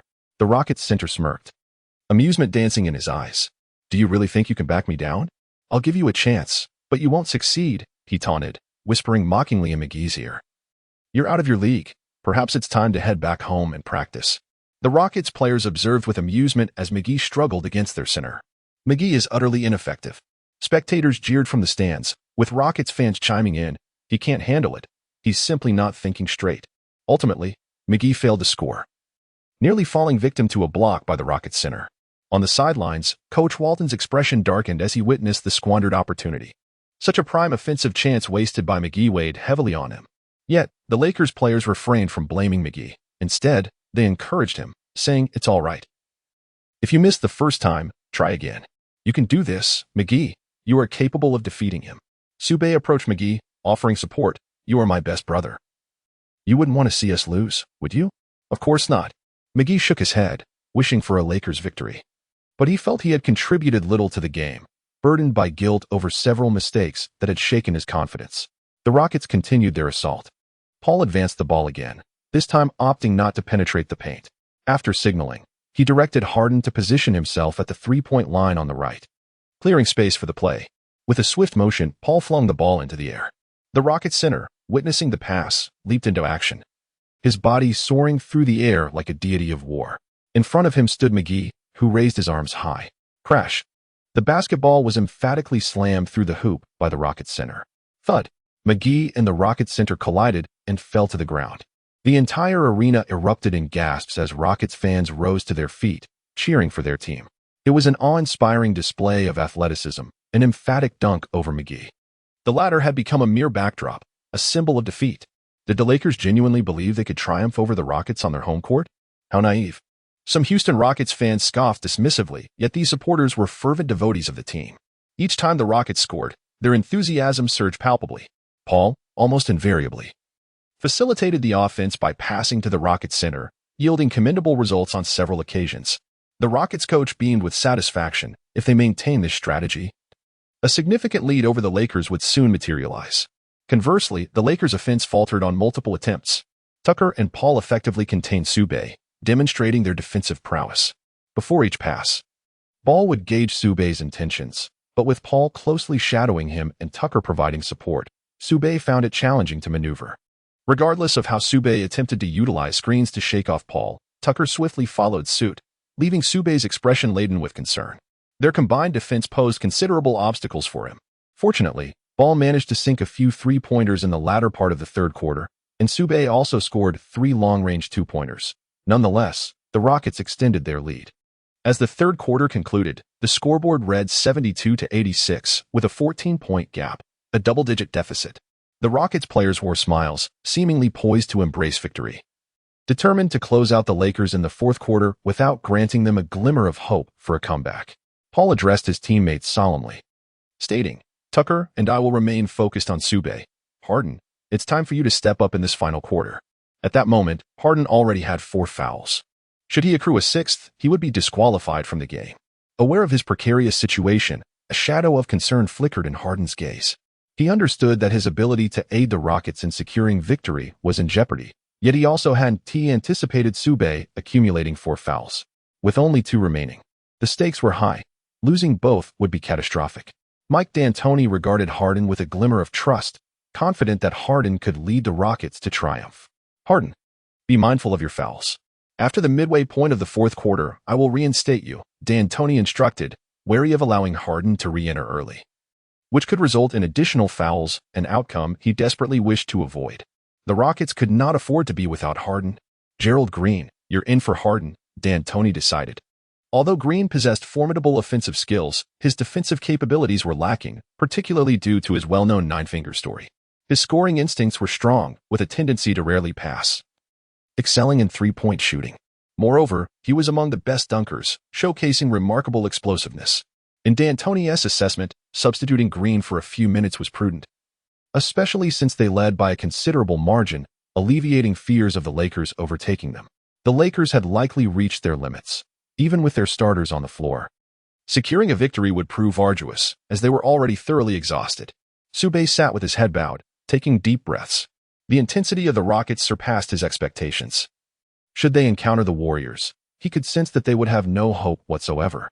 The Lakers' performance in both the forward and guard positions was merely mediocre. Harden was even more formidable than I had anticipated, Su Bei murmured to himself, harboring a deep admiration for Harden. Indeed, Harden's individual prowess slightly eclipsed that of Su Bei. However, he firmly believed that he would eventually surpass Harden. To secure victory in the current match, he needed to provoke Harden into committing fouls, for there appeared to be no other viable strategy. Even Ball held a healthy respect for Harden, particularly regarding his impeccable step-back three-point shooting. Coach Walton turned his gaze towards Su Bei, his eyes reflecting a serious demeanor as he remarked, "At present, you have successfully drawn 4 fouls from Harden. If you can elicit 2 more, we may have a chance to win this game. Once the Rockets lose Harden, we will seize the opportunity." After hearing this, Su Bei nodded, fully aware of the stakes. After all, the task assigned to him by the system remained unfulfilled. Su Bei resolved to penetrate the Rockets' interior. Although Harden would exercise caution, there remained a genuine possibility of him committing a foul. In that moment, Su Bei was, in essence, taking a gamble. "Rest assured, coach, I will exert every ounce of my strength to secure victory in this match." Su Bei gazed at Coach Walton, his eyes reflecting a resolute determination. By triumphing over the Rockets, Su Bei would undeniably validate his own capabilities. After all, Harden is a superstar, and Paul is equally a player of elite caliber. In the northern region of Jiangsu, a single individual led the team to triumph over the Rockets, which indeed attests to remarkable prowess. "All right, I believe in you," Coach Walton softly remarked. Since the commencement of practical training in Jiangsu, Walton has held unwavering faith in him. Now, he remains steadfast in his belief. For Su Bei's indomitable spirit closely resembles that of Kobe, with even their gazes bearing striking similarity. The other players, too, turned their eyes towards Su Bei, placing all their hopes upon him. Su Bei cast a glance at his teammates and spoke solemnly, "Brothers, my personal abilities are indeed limited. Without your support, I would not be able to succeed. Winning this match is our shared objective. We must unite as one to secure victory. We are not only fighting for the Lakers, we are also fighting for ourselves." The words of Su Bei resonated deeply within the hearts of all present. In that moment, their gazes transformed entirely, becoming imbued with seriousness and determination. Each individual recognized their significance. The game of basketball was not merely reliant on one person's efforts, but rather the collective endeavor of all. Indeed, Su Bei was correct. They needed to unite their efforts to triumph in this match. All concurred, acknowledging that the success of one was insufficient without the contributions of everyone. The group exchanged glances, nodding in agreement. In this instant, they felt the weight of their existence. "Let us win this game. Let us win this game," they proclaimed in unison, their voices resounding powerfully. Immediately, the Lakers fans erupted in jubilation, reveling in the vibrant atmosphere, which they cherished dearly. Such scenes were seldom witnessed. Meanwhile, Mike D'Antoni turned his head, casting a penetrating glance towards the Lakers' side, an unsettling premonition stirring within him, though he could not pinpoint its nature. Could it be that we?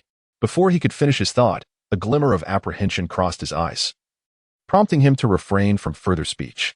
He then addressed the Rockets players, urging, "This is the final quarter, do not let me down. Maintain the current rhythm and ensure we emerge victorious." The Rockets players nodded affirmatively. "Rest assured, coach, we will win this game," one player asserted, confident in their lead and the high probability of triumph. As the fourth quarter commenced, the Lakers initiated their offense. Tatum and Paul continued to guard Su Bei. Yet he was no longer passive as before. After stepping back to just beyond the three-point line, Su Bei actively reached out for the ball. Ball and Su Bei exchanged passes, with Ball also providing a screen against Paul. This allowed Su Bei, upon receiving the ball, to face only one defender, Tucker, with a height and wingspan advantage over Su Bei. Tucker thought to himself, "If you wish to bypass my defense, perhaps a few more years of practice are in order." Su Bei remained composed, suddenly dribbling the ball and breaking to the right. Tak recognized Su Bei's swift advance and took a step back. Abruptly, Su Bei came to a sudden halt, his entire body leaping into the air. In a moment of brilliance, Su Bei reached the pinnacle of his prowess, deftly flicking his wrist as he released the ball. Whoosh! The basketball swished through the net, a remarkable long-range two-pointer. Instantly, Tucker was left in a state of bewilderment, his heart quaking with disbelief. Was he being toyed with? Tucker's complexion darkened. Su Bei had exploited his knowledge of Tucker's defensive strategy, deliberately opting for a jump shot rather than executing a drive. The audience, equally astonished, were witness to Su Bei's unconventional play style. Impressive, Su Bei. Ball extended his hand, exchanging a celebratory high five with Su Bei. "Thankfully, I still require your assistance." There was no change in expression on Su Bei's face. His eyes remained fixed on Harden's figure. After hearing this, Ball was taken aback for a moment and then inquired, "What assistance do you require from me?" Su Bei softly spoke to Bauer, who gazed at him with a hint of profundity in his eyes. Offering a faint smile, "It's nothing. I shall assist you." "MHM." Su Bei nodded, then turned his gaze towards the direction of the Rocket. Harden advanced the ball into the front court, determined not to squander the opportunity to engage in a one-on-one with Su Bei. Paul intentionally created space for Harden, his eyes radiating trust in his teammates' abilities, a sentiment echoed by the other players. Clint Capella fixed his gaze upon Harden and remarked to McGee, "You might as well concede. The Lakers cannot possibly triumph in this match. You were too soft, unable to contain me in the paint." McGee's expression darkened with a flicker of anger upon hearing this. This individual is exceedingly arrogant, he thought. Instantly, McGee was filled with an indomitable fighting spirit. He could not allow the Lakers to falter in such a manner. This time, he closely guarded Capella, determined not to relent. "If your Rockets wish to defeat us, that too is improbable," McGee retorted, resolute in his intention to secure the rebound at any cost. As they exchanged words, the duel between Harden and Su Bei commenced. Harden, confronted by Su Bei's defense, initiated a drive from the right. Yet Su Bei's footwork was swift, retreating a step to seize the advantageous position for defense. Should Harden attempt to force his way through, it would inevitably result in an offensive foul against him. But would Harden be so foolish? Observing the situation, he executed a sharp change in direction. A resounding crack echoed through the air after Su Bei's hand made contact with the basketball. Harden's expression shifted slightly as he sprinted towards Su Bei, intent on reclaiming the ball. However, Su Bei's reaction was swift. Did he truly believe he could take it back? With a subtle smile gracing his lips, Su Bei swiftly turned and passed the ball backward. A figure surged forward with the speed of lightning. It was Ball. Was this a premeditated play? The synergy between Ball and Su Bei was remarkable. One enthusiastic fan remarked that they were undoubtedly the Lakers' strongest backcourt duo, serving as the team's final bastion. As he spoke, the fan witnessed Ball receiving the ball, taking 3 swift steps, and leaping into the air like a war axe. With a resounding thud, Ball executed a one-handed dunk, landing and roaring towards the Rockets. The Lakers were here, ready for the counterattack. At that moment, players on the Lakers bench sprang to their feet, waving their towels in excitement. Ball's play was nothing short of spectacular. Su Bei's pass was exquisite. One could only wish to receive such a feed from him. Caruso, filled with envy, longed to join Su Bei on the court, yearning for that adrenaline-fueled experience. Coach Walton felt a tremor of anticipation within. He recognized Su Bei's passing prowess. If Su Bei continued to hone his skills, Walton could hardly fathom the heights to which he might ascend. Perhaps even he would be astonished by Su Bei's abilities. In an instant, Walton entertained fleeting thoughts of the team's potential playoff aspirations, though this notion quickly dissipated. He glanced at the players on the bench, his gaze dimming. The playoffs were a distant dream. Walton mused that if the Lakers were to enter the postseason as the last seed, it would be as if his ancestral grave was engulfed in smoke. Meanwhile, on the court, after Ball's dunk, Clint Capella was engaged in a duel with McGee, one hand defending while the other reached high for Paul, seeking a chance to isolate. Upon seeing this, Paul hesitated to pass to Capella, sensing McGee lurking like a predator, seemingly anticipating the pass. Thus, Paul opted to pass to Harden first, who would then relay it to Capella. Harden, with the ball, drew the Lakers' attention before delivering it to Capella, ensuring a safer play. Upon receiving the ball, Capella's face radiated confidence, a testament to the success he had achieved against McGee in previous encounters. Isolating against McGee was a mere formality for Capella. McGee, concede, you cannot stop me. Yet McGee remained silent, focusing intently on adjusting his defense, determined not to let his teammates down. I cannot falter. I must hold my ground. With that, Capella began his offensive onslaught against McGee, their bodies colliding with ferocity. McGee's heavy breaths echoed in Capella's ears. Yet his unwavering gaze remained fixed on his opponent. He stood as steadfast as a mountain. Despite Capella exerting all his strength, McGee did not budge, not even an inch. Capella's expression shifted slightly. How could this be? How could McGee remain immovable? Even Capella found McGee's strength astonishing. Lakers fans, witnessing this spectacle, rose in unison, their eyes wide with awe, ultimately expressing a profound respect. McGee was truly formidable, a bastion of defense. Capella, unable to displace McGee, attempted a hook shot. With a resounding thump, the ball struck the rim and ricocheted away. Seizing the rebound, McGee swiftly passed it to Su Bei. Upon receiving the ball, Su Bei swiftly dribbled forward. Harden, witnessing this scene, felt a jolt of alarm. This individual was intent on a fast break, and it was imperative to thwart him. On the sidelines, Mike D'Antoni also observed Su Bei charging towards the backcourt with fervor. Quick, stop him. We cannot allow him to succeed in this fast break, he urged. The last thing Mike D'Antoni wished to see was the Lakers in such a position, should they execute a successful fast break. Their momentum would surge to its zenith. Harden pursued closely, and both Su Bei and Harden leapt simultaneously. Harden was poised to block, yet Su Bei's body curled up, momentarily catching Harden off guard. There was no opportunity left. However, as they neared the ground, Su Bei extended his body and went for a layup. Harden, disregarding all else, forcefully slapped down upon Su Bei's arm. Mike D'Antoni's expression shifted dramatically upon witnessing this. With a resounding slap, Harden's hand struck Su Bei's right hand. Yet the ball was already in flight. Swish. The ball went in. Simultaneously, the referee's whistle pierced the air. Instantly, the arena erupted with cheers from Lakers fans. It was an and-one situation, as Su Bei withstood Harden's challenge with remarkable resilience. Remarkable. Yang Yi observed Su Bei with admiration, slowly remarking, in these two offensive plays, Su Bei's predictions were astoundingly precise. He is truly a prophet. The other Lakers players seemed to enter a state of exhilaration. With Su Bei's successful free throw, the point differential had narrowed to 7. The Lakers' momentum was palpable. Yang Yi, filled with astonishment, noted the slight parting of Mei Na's crimson lips as she gazed at Su Bei, her expression tinged with admiration. After Su Bei sank a long-range two-pointer, he assisted Ball once more, and now he was resolutely contending with Harden, converting an impressive three-point play. In just 2 minutes, the Lakers surged ahead with a 7-0 run, leaving the Rockets scoreless. The score between the Lakers and Rockets stood at 79-86. McGee had just delivered a commendable defensive play. Su Bei approached McGee and encouraged him, saying, "Next, McGee, you must seek redemption." Redemption? McGee murmured to himself, a glimmer of determination flickering in his eyes. The competition between the two teams was fiercely intense, with the score at 102-109. The gap had narrowed to just 7 points. It was a mere whisper of distance, and the Lakers had a strong chance of closing it. The audience's eyes were fixated on Su Bei, as they believed he would once again take charge of the game, just as he had in previous matches, executing the final play. Su Bei fixed his gaze upon the Rockets players, understanding that to triumph over them, he must effectively contain their prowess. He was confident that Harden and Paul would not easily relinquish the final points to the Lakers.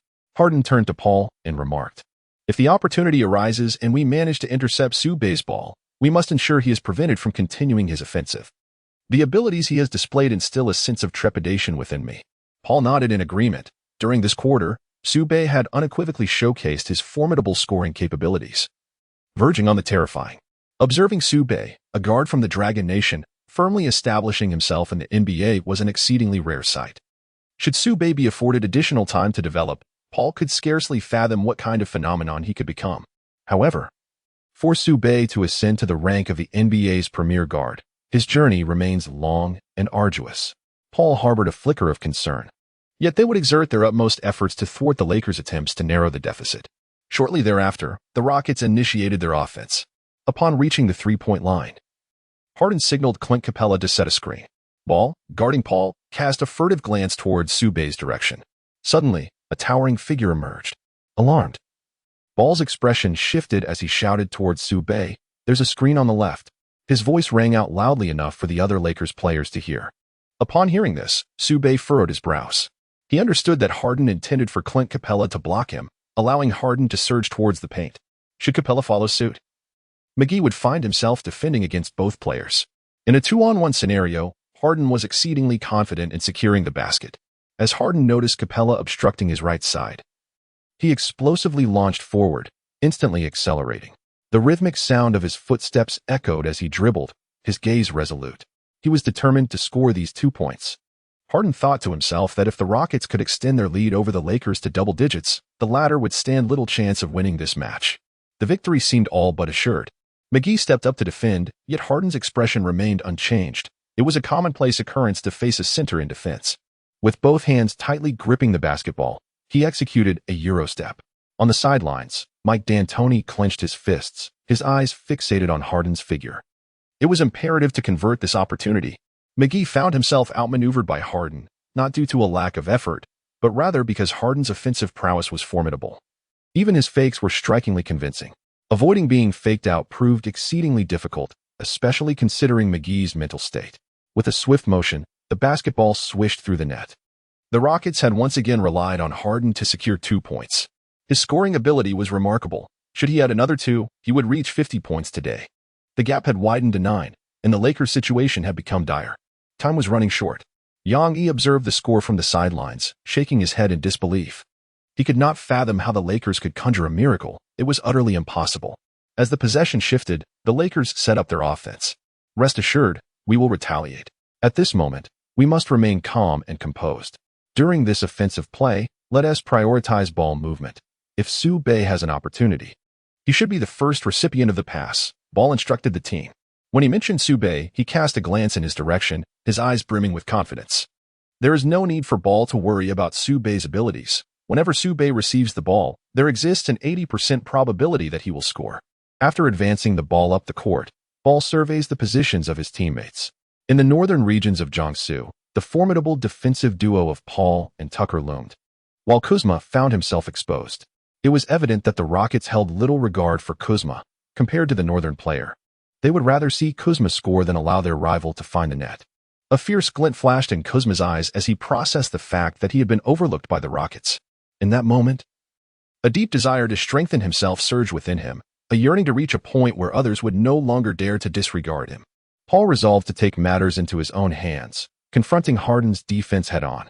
With 2 swift changes of direction, he accelerated towards the paint. Clint Capella stood poised, seemingly awaiting Paul's arrival. Harden trailed closely behind, intent on aiding Capella and cornering Paul. Aware of his precarious situation, Paul cradled the ball in his right hand and launched it high into the air, all eyes fixated on the moment, with Lakers fans fervently hoping for the basket to count. With a resounding clang, disappointment washed over the crowd as the ball narrowly missed its target. Mike D'Antoni unleashed a fist into the air, celebrating the successful defense of the Rockets. Yet, in the blink of an eye, a figure flashed by like lightning, leaving everyone momentarily stunned. After a brief pause, realization dawned: Su Bei had snatched the rebound. The board belonged to the Lakers, granting them a second chance at the basket. A Lakers fan erupted with excitement, seeing a glimmer of hope, while Mike D'Antoni's expression darkened at the sight of the rebound in Su Bei's hands. Su Bei captivated the attention of everyone present, yet he did not charge towards the paint. Harden, witnessing this scene, experienced a subtle change in expression. Guard him. He intends to shoot a three-pointer. Paul, swiftly defend against him. Harden too would hasten to follow suit. As Su Bei positioned himself at the three-point line, he remained unfazed. Even as Harden closed in rapidly, with a slight flick of his wrist, Harden leaped into the air, attempting to block Su Bei's shot. However, the basketball departed from Su Bei's fingertips with a resounding snap. Swish. The ball sank into the net. At the very moment Su Bei released the shot, Harden struck his wrist. Beep. The referee's whistle pierced the air. Mike D'Antoni glanced at the clock, noting there was just a minute and a half remaining. While Harden had fouled out with 6 personal fouls, "Daniel House, you're in," Mike D'Antoni instructed him, observing that the score had widened. As long as the Rockets could hold their ground, victory would still belong to them. Su Bei stood at the free throw line, preparing to take his shot. Swish. The ball sailed through the net, adding another point to the scoreboard. Su Bei had executed a remarkable three-point play, effectively granting the Lakers a new lease on life. Yang Yi, filled with astonishment, found it difficult to quell the tumultuous emotions within. In an instant, the gap between the two teams had narrowed to 5 points. MVP. MVP. MVP. The crowd erupted once more, their cheers resonating throughout the entire arena. The atmosphere in the venue reached its zenith. The impact that Su Bei imparted upon them was undeniably profound. In that moment, he resembled a deity of war, seemingly the very embodiment of the Lakers' faith. No one anticipated that Su Bei would achieve a three-point play.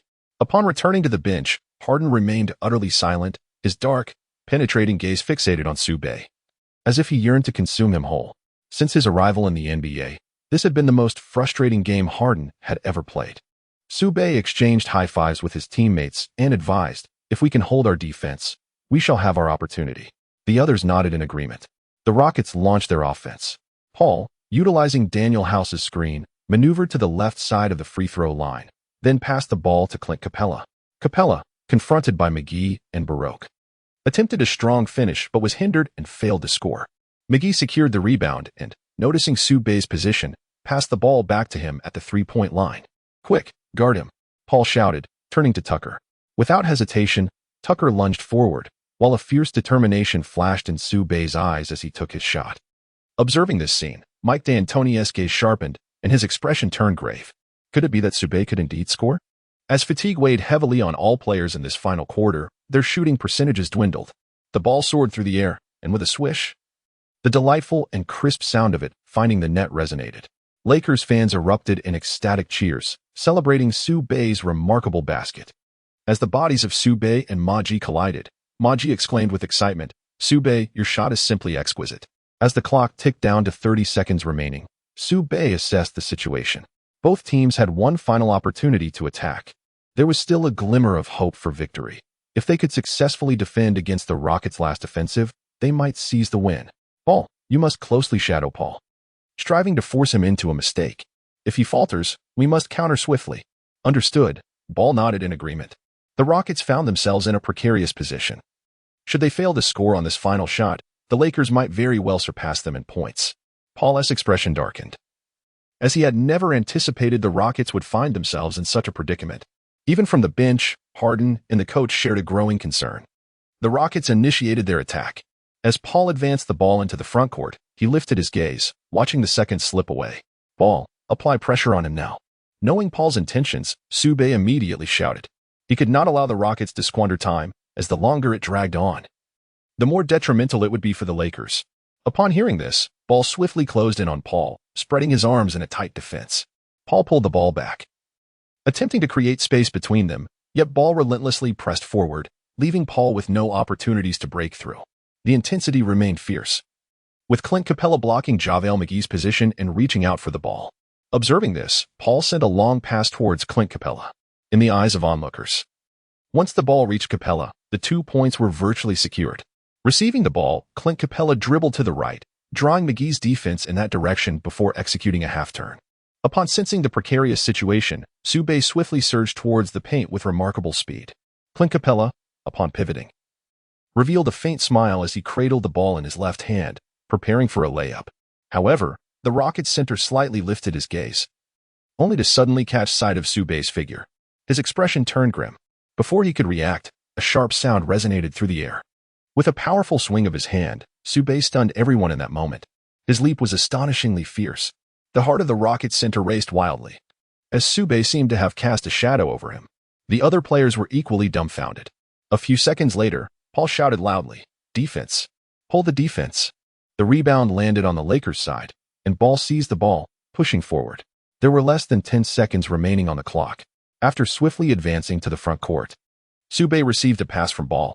At that moment, the Rockets players were fixated on Su Bei, as he was the one orchestrating the offensive play. Should the Rockets successfully defend against this maneuver, victory would undoubtedly remain in their grasp. In the northern region of Su, he clutched the basketball firmly at his waist. His gaze unwaveringly fixed on Paul and Tucker, devoid of any trepidation. Did they believe they could thwart him? The Lakers currently trail the Rockets by 2 points. A mid-range shot would merely force overtime, but a three-pointer would deliver a decisive blow to the Rockets. Meanwhile, Paul and his team were resolutely guarding against Su's three-point attempt. They were not keen on being outdone by a rookie player, who would leave them as mere footnotes in his highlight reel. For Su, a two-pointer seemed the more prudent choice. Baroque sprinted towards Su, preparing to set a screen. Suddenly, Baroque positioned himself to the right of Paul, and Su seized the opportunity. Deftly maneuvering around Baroque to evade his defender, Paul shouted urgently, a flicker of anxiety evident in his eyes. Tucker advanced, aiming to provide support. In an instant, Su propelled himself skyward, his wrist flicking delicately. The ball was released. In the vicinity of the free throw line stands Su Bei, a position in which he excels. With an impressive accuracy rate of 90%, yet in the very next moment. In northern Jiangsu, a sense of unease permeated the atmosphere as the basketball struck the rear edge of the hoop with a resounding clang. The sphere was unexpectedly rebounded, eliciting faint smiles from some of the Rockets players, who understood that the Lakers were on the verge of defeat. Paul let out a subtle sigh of relief. This was it. The Lakers were finished. The notion that they could triumph over the Rockets was, quite frankly, laughable.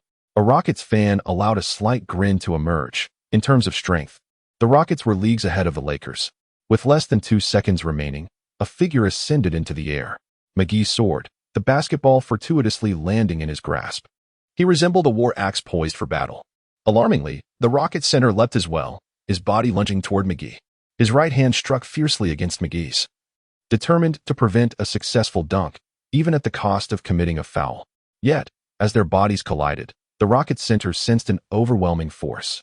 With a resounding crash, McGee emphatically dunked the ball, suspending himself one-handed from the rim. The referee's whistle pierced the air, and the Rockets center stood motionless, gazing at McGee with a look of bewilderment.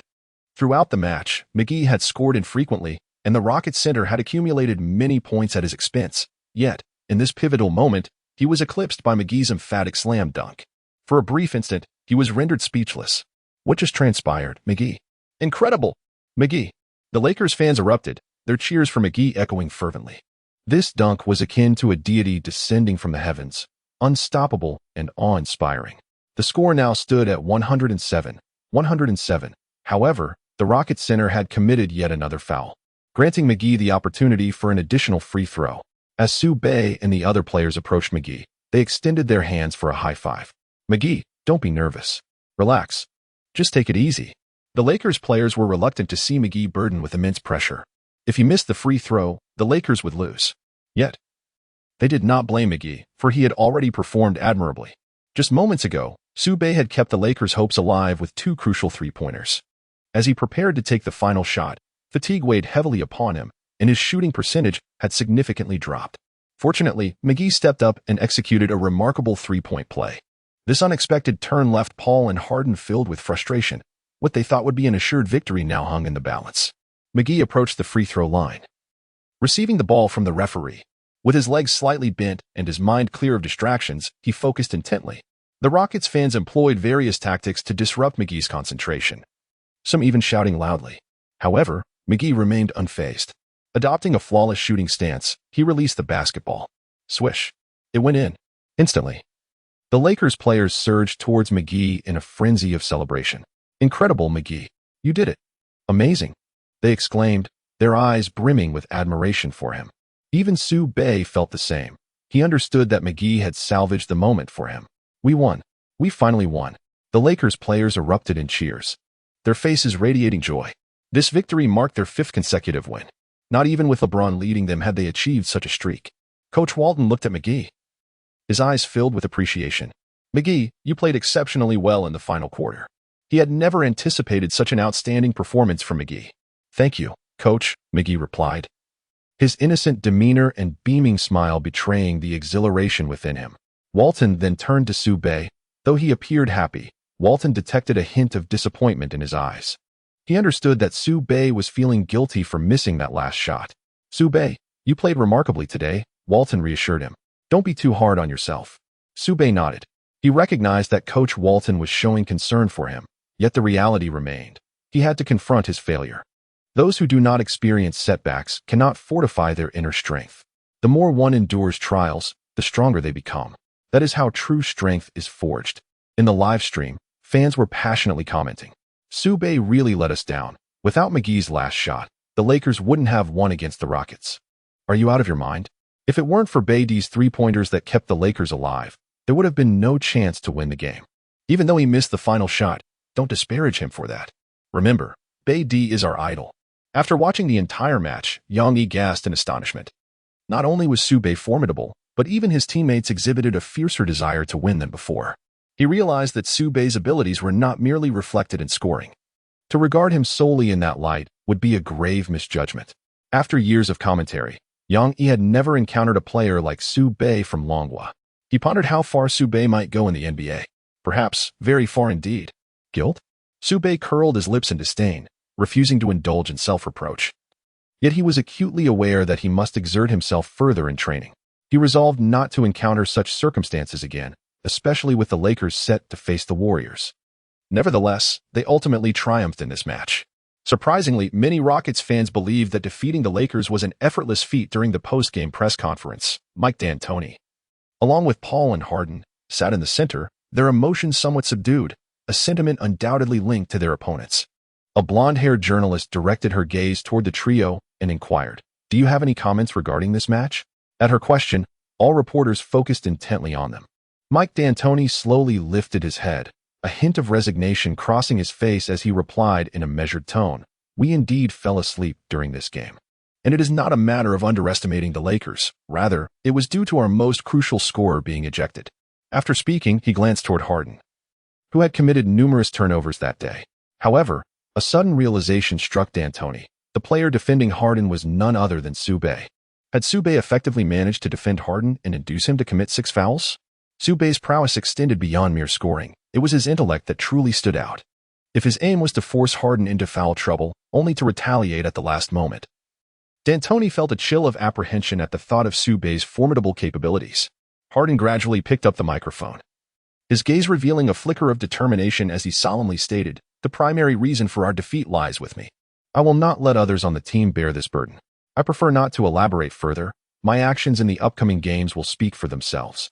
Applause erupted from the journalists, who recognized Harden's resolve. The blonde journalist pressed on, "What are your thoughts on the players from the Lakers?" At the mention of Su Bei, the other reporters exchanged intrigued glances, as if acknowledging his rising prominence that had swept across the nation. Moreover, he was a player emerging from Long Guo, whose evaluations during the draft period by scouts had been rather lukewarm, lacking any particularly strong attributes. Yet, against all odds, Su Bei had led the Lakers to 5 consecutive victories, having faced formidable opponents such as Doncic, Giannis, and now Harden and Paul. Harden's eyes glimmered with a sense of determination before settling into a calm demeanor. Su Bei was undeniably a formidable player, brimming with untapped potential. The prowess of Su Bei is indeed astonishing, leaving Harden in disbelief. It is truly remarkable for a player from Long Guo to achieve such a level of performance. One could even assert that he has surpassed the majority of guards from Long Guo at present. In the realm of basketball, the name Su Bei loomed large, igniting a fiery determination within Harden to intensify his training within the gymnasium. Even Paul, when reminiscing about Su Bei, felt a lingering shadow of discomfort. After all, Su Bei had once defended against him so effectively that it rendered Paul's passing nearly impossible, a most exasperating predicament. No one had ever posed such a formidable challenge to Paul, save for Su Bei. The prowess exhibited by Su Bei and his team today was undeniable. The Rockets players, on their way to the venue, appeared less than stellar, with some exuding an air of fatigue. Should Su Bei and his team grace our home court, we would relish the opportunity to showcase our true strength. Mike D'Antoni wore an expression of unwavering confidence, fully aware that the advantage of playing at home significantly influences player performance. The forthcoming match against the Lakers at the Rockets' home would serve as an opportune moment for D'Antoni to impart a lesson, revealing the Rockets' true capabilities. The reporters seized upon this sentiment, suggesting that the Lakers had merely capitalized on home court advantage to secure a tenuous victory. D'Antoni nodded in acknowledgement, recognizing the implication of provocation from the Rockets' perspective. Su Bei was nothing short of spectacular, eliciting adoration from Bai Fei after the game. It seemed imperative to find time to visit Los Angeles, perhaps around Christmas, inviting Lin Shui to join in witnessing a Lakers match. Bai Fei fantasized about the visit, hoping to spend more time with Lin Shui, who resided alone in her room. Yet, uncertainty lingered over whether Lin Shui had found a boyfriend. The reality was that Lin Shui had never experienced romance, often presenting a cold demeanor that would hardly attract male attention. Nevertheless, her physique was commendable, a trait that Bai Fei couldn't help but acknowledge with a slight smile, albeit with a twinge of envy as she compared herself to Lin Shui. Meanwhile, Lin Shui, having watched Su Bei and his team compete, was astonished by the Lakers' hard-fought victory over the Rockets.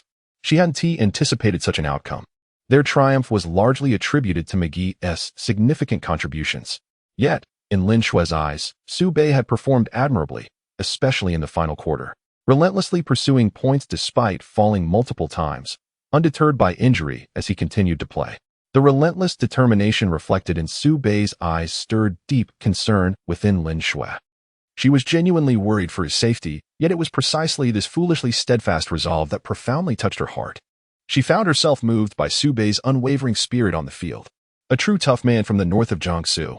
In the future, no one will be able to replace him in Lin Shui's heart. Lin Shui thought to herself, when Su Bei returns, she must take a good look at his injuries. What a foolish boy, why hasn't he come back yet? The competition has long since concluded, yet he remains absent. Lin Shui gazed out at the enchanting night scenery, utterly captivating. Unbeknownst to her, Su Bei was still training in the gymnasium. The other players had long since returned home. While Su Bei could not shake the memory of his missed shots, a sense of guilt lingered within him, for that was the final shot. Had he made it, it would have been a game winner. Su Bei thought to himself that if it were a superstar like Curry or LeBron, perhaps the shot would have gone in. At this moment, Su Bei felt a significant gap between himself and them. The sound of the basketball swishing through the net echoed throughout the arena. As Su Bei shot with his right hand, a sharp pain surged through him at the moment his wrist trembled. Su Bei is acutely aware that his right hand requires treatment. Currently, he is shooting hoops with his left hand, and the system has rewarded him for this adaptation. He has converted all of his accumulated points into enhancements for left-handed shooting. Regardless of which hand he employs, the sensation of shooting is undeniably exhilarating. The northern region of Jiangsu is continuously adapting to left-handed shooting, as he is well aware that there will inevitably come a day when he must utilize this skill. How would the expressions of the Lakers players and coaches change if they were to discover that he could shoot with both his left and right hands with equal proficiency? Su Bei was uncertain, yet all of this was in preparation for the competition on Christmas Day. Upon returning home, Su Bei found Lin Shui seated on the sofa, clad in a form-fitting black outfit that accentuated her alluring figure. Her fair thighs were exposed, and the atmosphere was thick with an irresistible allure. Gulp. Su Bei stood there motionless, swallowing hard. Her figure was simply exquisite. Never had she encountered a girl with such a stunning physique and striking beauty. The ethereal charm of her countenance was akin to that of a celestial being, exuding an aura of serene elegance. Upon hearing the sound of the door creaking open, Lin Shui turned her head to behold Su Bei, and a fleeting, breathtaking smile graced her fair visage, accompanied by a hint of rosy blush. It seemed Lin Shui had been eagerly awaiting Su Bei's return. Why have you come back only now? Lin Shui's gaze lingered on Su Bei as she spoke softly, her voice melodious and enchanting. I was training a bit longer at the gym, Su Bei replied, scratching her head, a glimmer of anxiety flickering in her eyes. What could Lin Shui possibly want? No, she mustn't indulge in such thoughts. Come here for a moment, Lin Shui commanded, rising from her seat. Huh? Su Bei gazed at Lin Shui in astonishment, exclaiming, the past is the past. Surely, you cannot intend to devour me, can you? After Su Bei walked over, Lin Shui extended her delicate, fair hand and gently rested it on Su Bei's arm, leaving him utterly bewildered. A man must learn to protect himself well in the outside world. What are you trying to do? Su Bei inquired, perplexed. Lin Shui remained silent, clasping Su Bei's wrist. Suddenly, a sharp pain coursed through the wrist of Su Bei. It was excruciating. Lin Shui, with her enchanting peach blossom eyes, flickered with concern as she inquired, what on earth is happening to you? Why do you remain silent about your injury? In a moment of uncertainty, Su Bei found himself at a loss for words. How should one respond to such a situation? Subsequently, Lin Shui retreated to her room.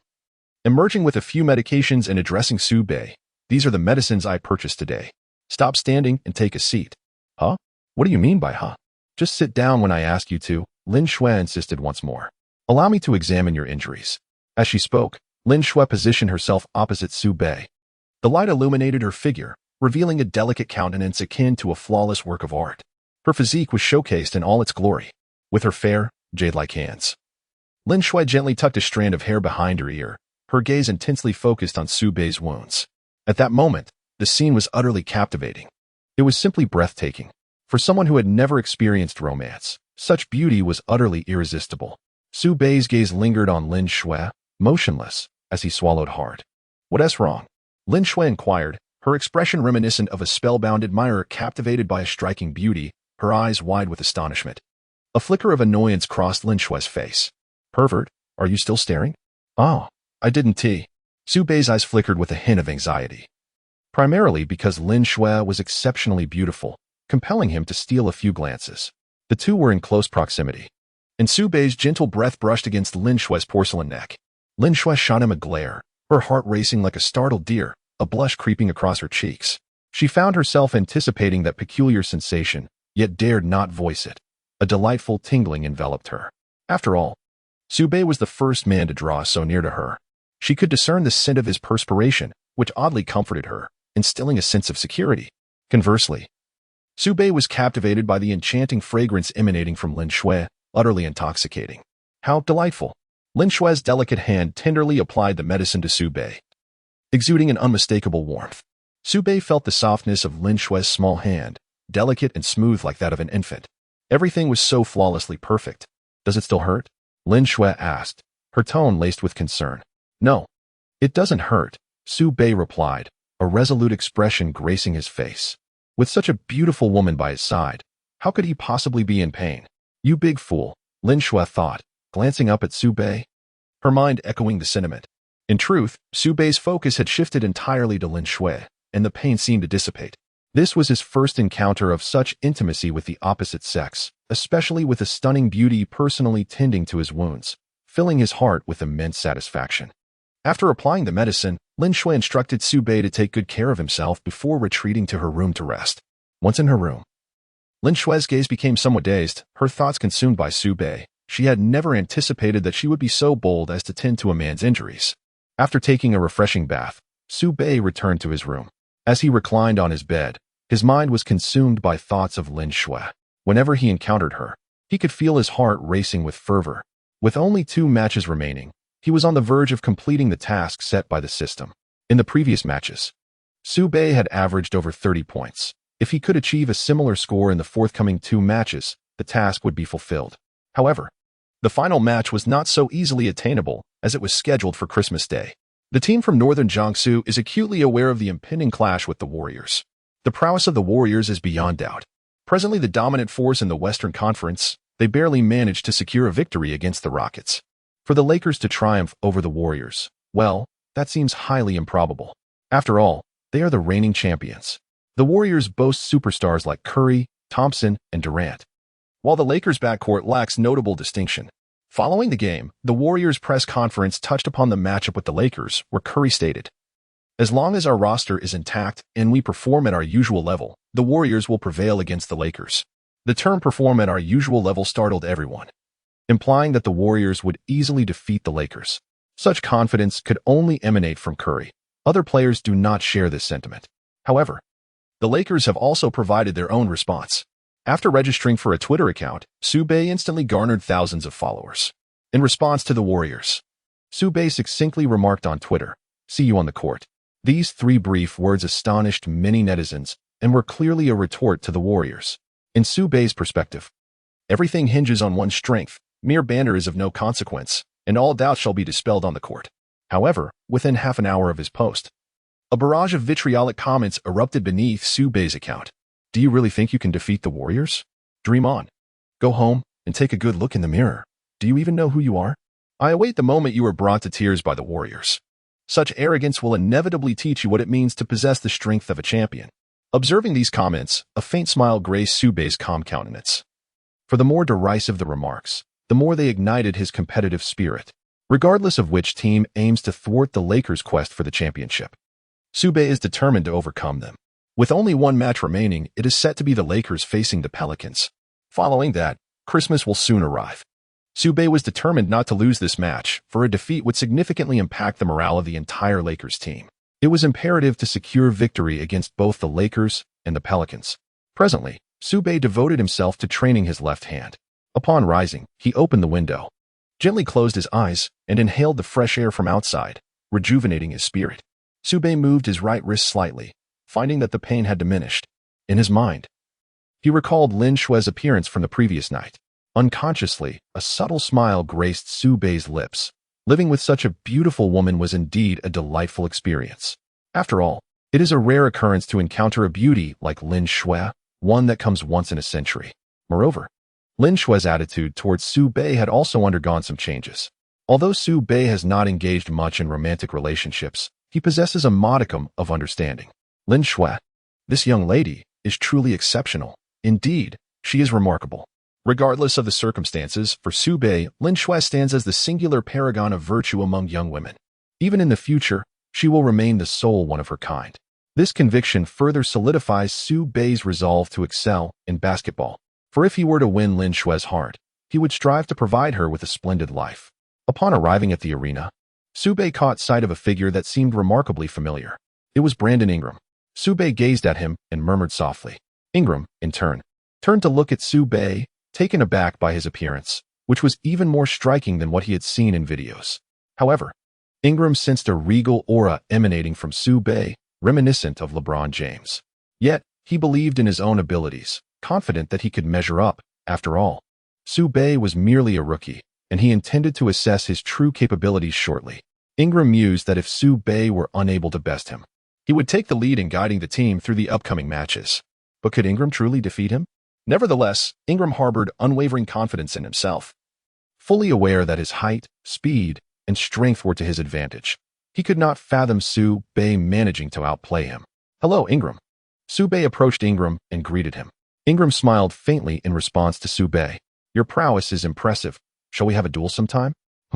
Su Bei was taken aback. Was this a challenge directed at him? Wait a moment. I shall engage you in a match. We shall have a proper showdown. Excellent.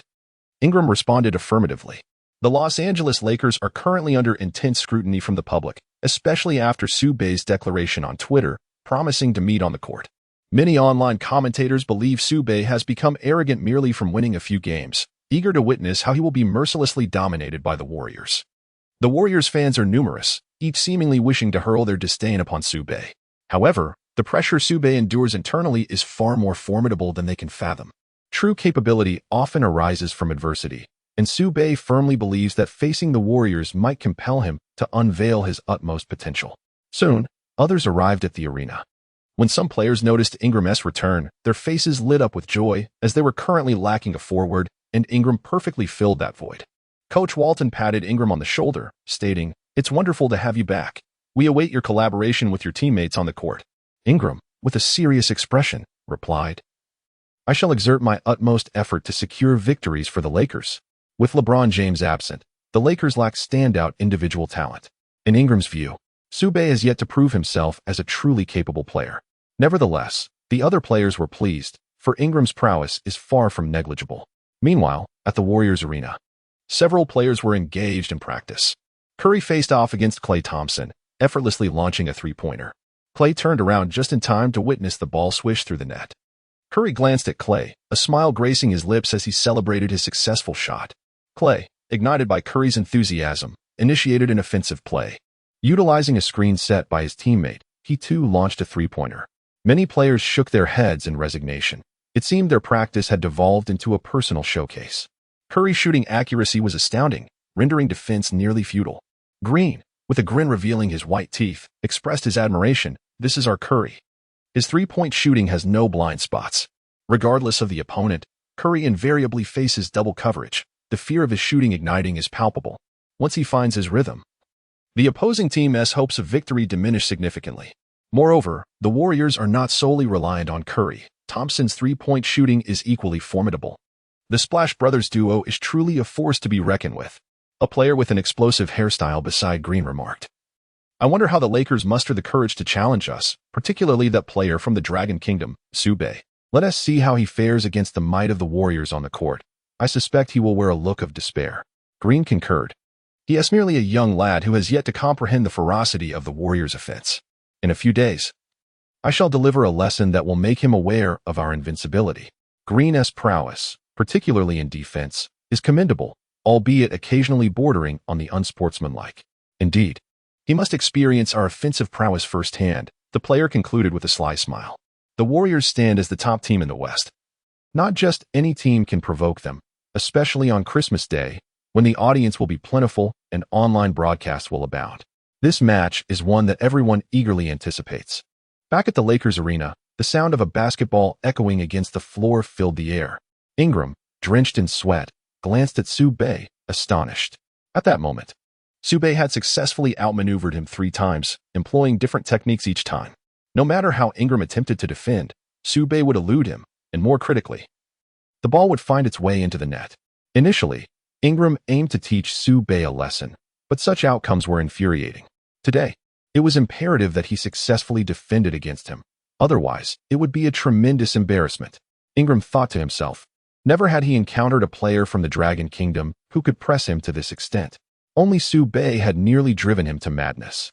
The other players observed the exchange with a mix of sympathy and resignation, particularly Hart, who had first-hand experience of Su Bei's formidable skills. Hart felt a twinge of pity for Ingram. He had initially considered offering advice, but recalling his own experience, he decided against it. Furthermore, when Hart witnessed Su Bei in one-on-one scenarios again, he noted the expansion of Su Bei's offensive repertoire. His speed and strength had escalated. Hart was left in awe.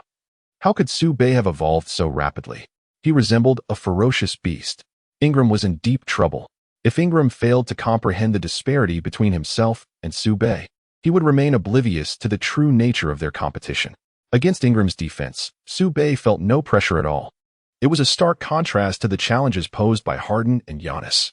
In the northern region of Jiangsu, Su Bei executed a deft feint, swiftly accelerating to the right and seamlessly breaking through, leaving Ingram momentarily bewildered. What just transpired? Had he truly been outmaneuvered once again? Ingram's face was etched with confusion, as Su Bei's movements were astonishingly lifelike. The other players observing the match had also fallen victim to Su Bei's deceptive maneuvers. Goodness, was that truly the sequence of actions Su Bei just performed? Each movement was executed with such realism, and the speed was nothing short of extraordinary. Caruso watched with palpable envy. If only he could replicate such artistry, he would feel utterly fulfilled. Yet, he was not Su Bei. After Su Bei surpassed Ingram, he executed a powerful dunk. With a resounding thud, the hoop trembled incessantly, seemingly unable to withstand the explosive force of Su Bei's athleticism. After landing in the northern part of Jiangsu, Su Bei cast a glance at Ingram and smiled faintly. What do you think? Ingram's lips twitched slightly. He was perplexed as to why he had even considered comparing himself to Su Bei. It was indeed a recipe for self-inflicted torment. The other players observed Ingram, their faces adorned with smiles, as yet another had been subdued by Su Bei. It seemed Su Bei had once again demonstrated his superiority over Ingram. Ah, right. I doubt anyone is considering challenging Su Bei one-on-one at this moment, Caruso remarked, his expression filled with astonishment. If the players were to engage in a one-on-one contest, Su Bei would surely be the first to be excluded. This fellow's prowess was simply too formidable. No one wished to endure such torment. It appeared that the players now regarded defeating Su Bei as an exceedingly daunting task. Ingram turned to Su Bei and asked, How can you be so strong? Su Bei replied, Training. Incessant training. Su Bei's gaze is resolute. It is through rigorous training that he enhances his own abilities. Alternatively, engaging in practical combat will also yield a wealth of experience. Such experiences serve as the foundation for establishing oneself in the NBA. This principle transcends basketball and applies to all endeavors. In Su Bei's perspective, relentless training is the most effective means to maintain a player's optimal condition. Should one neglect diligent practice, they risk being rendered obsolete by the NBA, regardless of how formidable their innate talent may be. In the northern region of Jiangsu, he gazed intently at Ingram, who had been selected by the Lakers as the second overall pick in the first round. His talent was formidable, endowed with height, skill, and physique. Aside from a slight deficiency in strength, he exhibited few flaws on the forward line. Most importantly, his shooting ability rendered him nearly impossible to defend against. Ingram nodded, fully aware that Su Bei spoke the truth. It is through training that one enhances oneself. Thank you, Su Bei. You played exceptionally well. Just wait for me. One day, I shall surpass you. Ingram looked at Su Bei, a glimmer of determination flashing in his eyes. In truth, Ingram admired not only Su Bei's prowess, but also envied his appearance and demeanor. Handsome and skilled, he captivated many. The northern part of Jiangsu has merely succeeded in defeating him this time. However, next time, Ingram will undoubtedly retaliate. Very well. I shall await your return. Su Bei smiled faintly, amused by the thought that this fellow still harbored ambitions of surpassing him in the future. Such aspirations were indeed fanciful. Just wait until later. I shall leave you in my wake. You still wish to outdo me? Perhaps when I retire. The current Su Bei is no longer limited to shooting with his right hand. He has mastered his left as well. Although his left-handed shooting is still in its infancy, Su Bei has already gained proficiency in it. His right hand remains capable of making baskets, but should that fail him, he will resort to his left hand, which has become his secret weapon. Once he wins 2 more consecutive matches, Su Bei is confident that he will achieve a comprehensive enhancement. Even that height-enhancing potion will need to be acquired. Su Bei yearns to reach a height of 2 meters and 5 centimeters, envisioning a time when no one could hinder his aspirations. At such a towering stature, he believes he could play effectively from any position on the court. This height embodies Su Bei's greatest wish, and in that moment, he longs to experience the thrill of taking on 5 opponents simultaneously. Alas, Su Bei can only indulge in such dreams for now. Currently, facing 2 consecutive matches presents a formidable challenge, particularly the final game against the Warriors. The intensity of that encounter is beyond imagination. Competing in such a demanding environment, especially in the Warriors' home arena, will undoubtedly be an arduous task, and the pressure is palpable. In the northern regions of Jiangsu, optimism still prevails. However, when certain Lakers players mention the Warriors, their expressions shift dramatically, as if they have already conceded defeat. The aura of the Warriors looms large, rendering them seemingly invincible in the eyes of these players. Coach Walton, too, finds himself in a quandary as he contemplates the upcoming Christmas match against the Warriors, pondering strategies to employ. In a couple of days, the Pelicans will face off against the Lakers. Coach Walton is unfazed by this matchup, with the current starting lineup bolstered by Ingram. They are poised to soar to new heights. The Pelicans, possessing only a singular talent in Anthony Davis, seem to be merely racking up points without substantial impact. In contrast, every position on the Warriors roster is formidable, making it exceedingly difficult for the Lakers to secure a victory. How on earth are we to contend with the Warriors? Coach Walton murmurs, his expression grave. Even with LeBron's return, the odds are still a mere 50-50, and currently, they are without him. Not to mention lacking a center in Chandler, which complicates matters significantly. This predicament is truly daunting. Coach Walton shares his concerns regarding the Lakers' situation against the Warriors, and the outlook is anything but promising. Nonetheless, he insists that they must strive with all their might, avoiding any regrets post-game. Su Bei surveys the other players before speaking. We have traversed this path before. When the Lakers faced the Bucks, few believed we could triumph. Only a handful of fans had faith in us.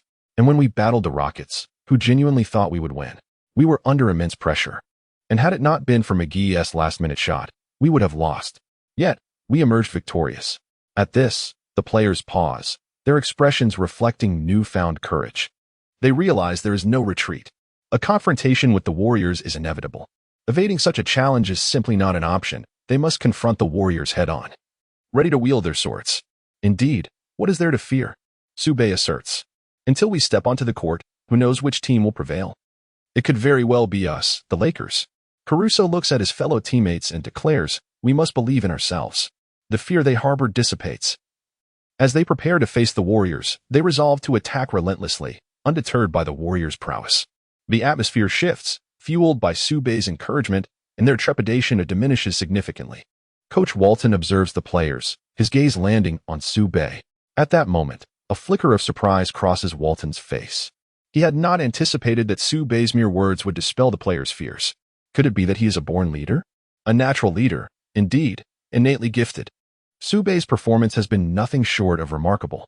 Coach Walton is contemplating how to instill confidence in his players, but now, with Su Bei's presence, that task has become redundant. Walton is elated, recognizing that signing Su Bei has indeed been an extraordinary stroke of fortune. Indeed, Su Bei is correct. We should not fear the Warriors. We are all human, so why should we be intimidated by them? Although the Warriors possess formidable strength, we are not lacking in prowess either. You must all embrace a fearless spirit. No challenge can overcome us. Our next match is against the Pelicans. While they may appear somewhat weaker, we cannot afford to underestimate them. You must secure victory decisively, Walton reiterated, having previously harbored doubts.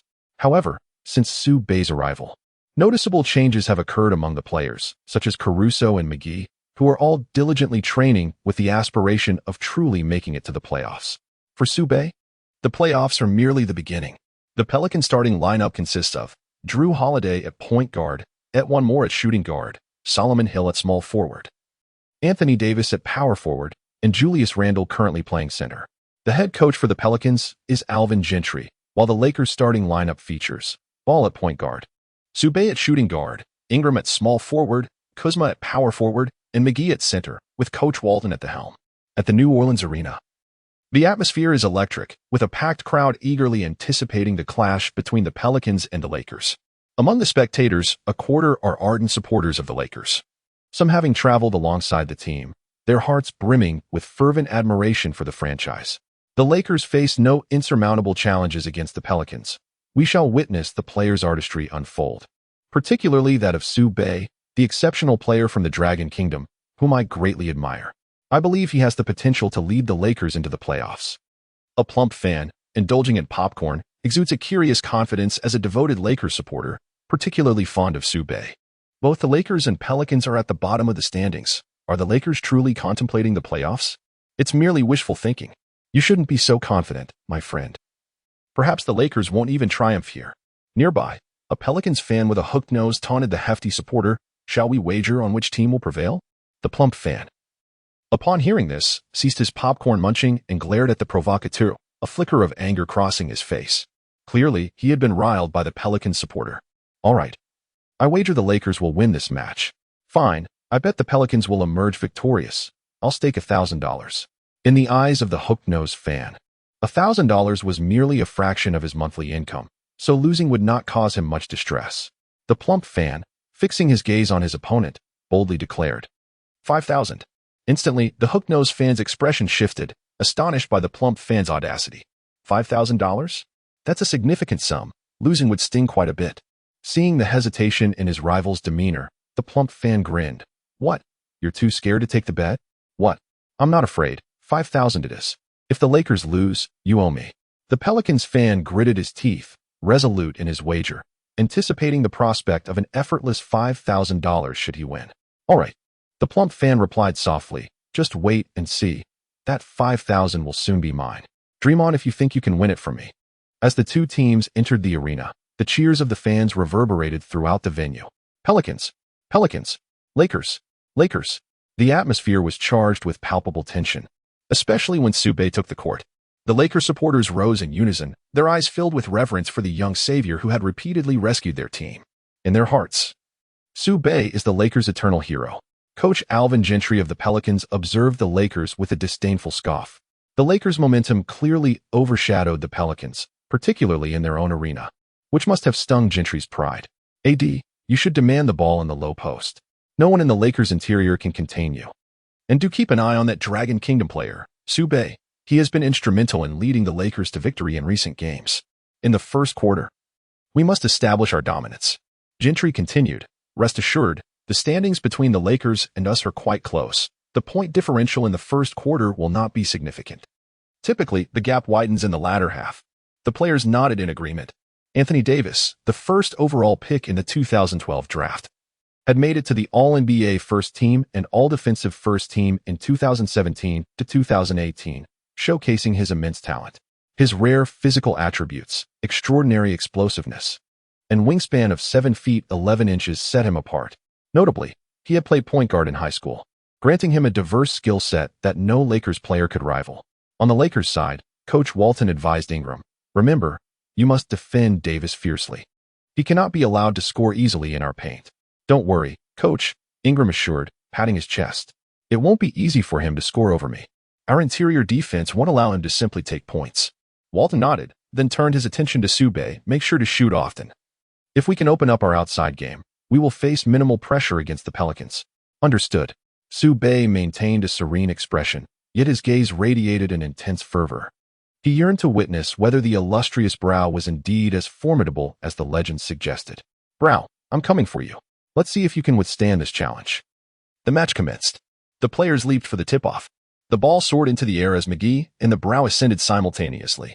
However, the Brow's elongated limbs rendered him virtually unreachable. A flicker of amusement danced across the Brow's face, as if to say, compete with me for the ball? Not a chance. A crisp, resounding sound echoed through the arena. The ball was seized first by Jrue Holiday, the Pelicans guard. Ball attempted to snatch it back, but was called back by Su Bei. In the stands, a hawk-nosed Pelicans fan beamed with delight, taunting the portly spectator beside him. What do you think? McGee's prowess pales in comparison to the Brow's. I wager the Brow will penetrate the Lakers' interior defense with ease. When the time comes for you to hand over that $5,000, don't come crying to me. This is just the beginning. Do not harbor excessive hopes. Lest you face a harsh fall, the hefty man retorted with a snort, before returning his focus to the game.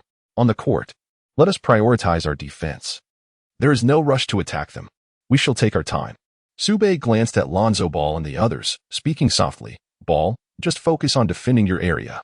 The Lakers were employing a 2 to 3 zone defense, intent on preventing the Pelicans from penetrating. Even if they attempted a shot, Su Bei and his teammates remained unperturbed. As the Pelicans launched their offense, their linchpin was none other than Anthony Davis. When Jrue Holiday, the Pelicans guard, brought the ball up against Ball's defense, he continuously created space. After signaling, the Pelicans center set a pick, allowing Jrue Holiday to drive past Ball. He subsequently passed the ball to Davis.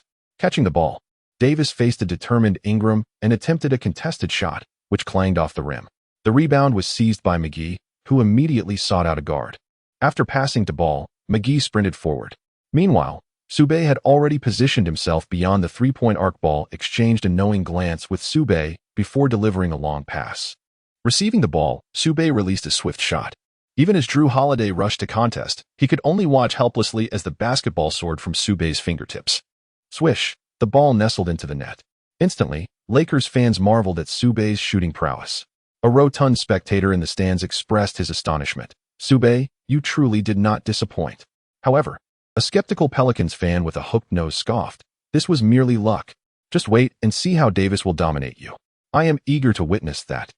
The pudgy fan retorted, unconvinced that a single player like Davis could secure victory against the Lakers. Even Coach Walton couldn't help but glance at Su Bei, feeling a tremor of admiration. Countless fans silently applauded Su Bei for his extraordinary precision and unwavering steadiness. This was the hallmark of a true sharpshooter. With ample shooting space, Su Bei had the audacity to take the shot, fueled by immense confidence. Su Bei, splendid performance. They seem utterly confounded, haha. Ball maintained a grin, recognizing that Su Bei's three-pointer was the result of rigorous practice. Make sure to pass me a few more like that. Hearing Su Bei's request, Ball nodded. Absolutely. Let us finish them off. On the Pelicans' side, Davis appeared somewhat tense as he addressed his teammates with a facade of calm. They only made one three-pointer. This is just the beginning. Nothing to worry about. Keep your spirits high. We are not inferior. The Pelicans players nodded in agreement. The gap between the Lakers and Pelicans was not insurmountable. After the turnover, the Pelicans initiated their offense again. Jrue Holiday passed to Davis, who received the ball on the left side. Ingram, however, did not advance to defend, opting instead to stay put to thwart Davis's drive. Davis took a shot and swished it through the net, scoring 2 points in response to the Lakers. The hook-nosed Pelicans fan shouted, "Good shot. Keep attacking them. Let's dominate." Beside him, the plump fan, munching on popcorn, shook his head slightly, sensing that the hook-nosed fan misread the current dynamics. The Pelicans' offensive capabilities were limited, largely reliant on Davis's scoring.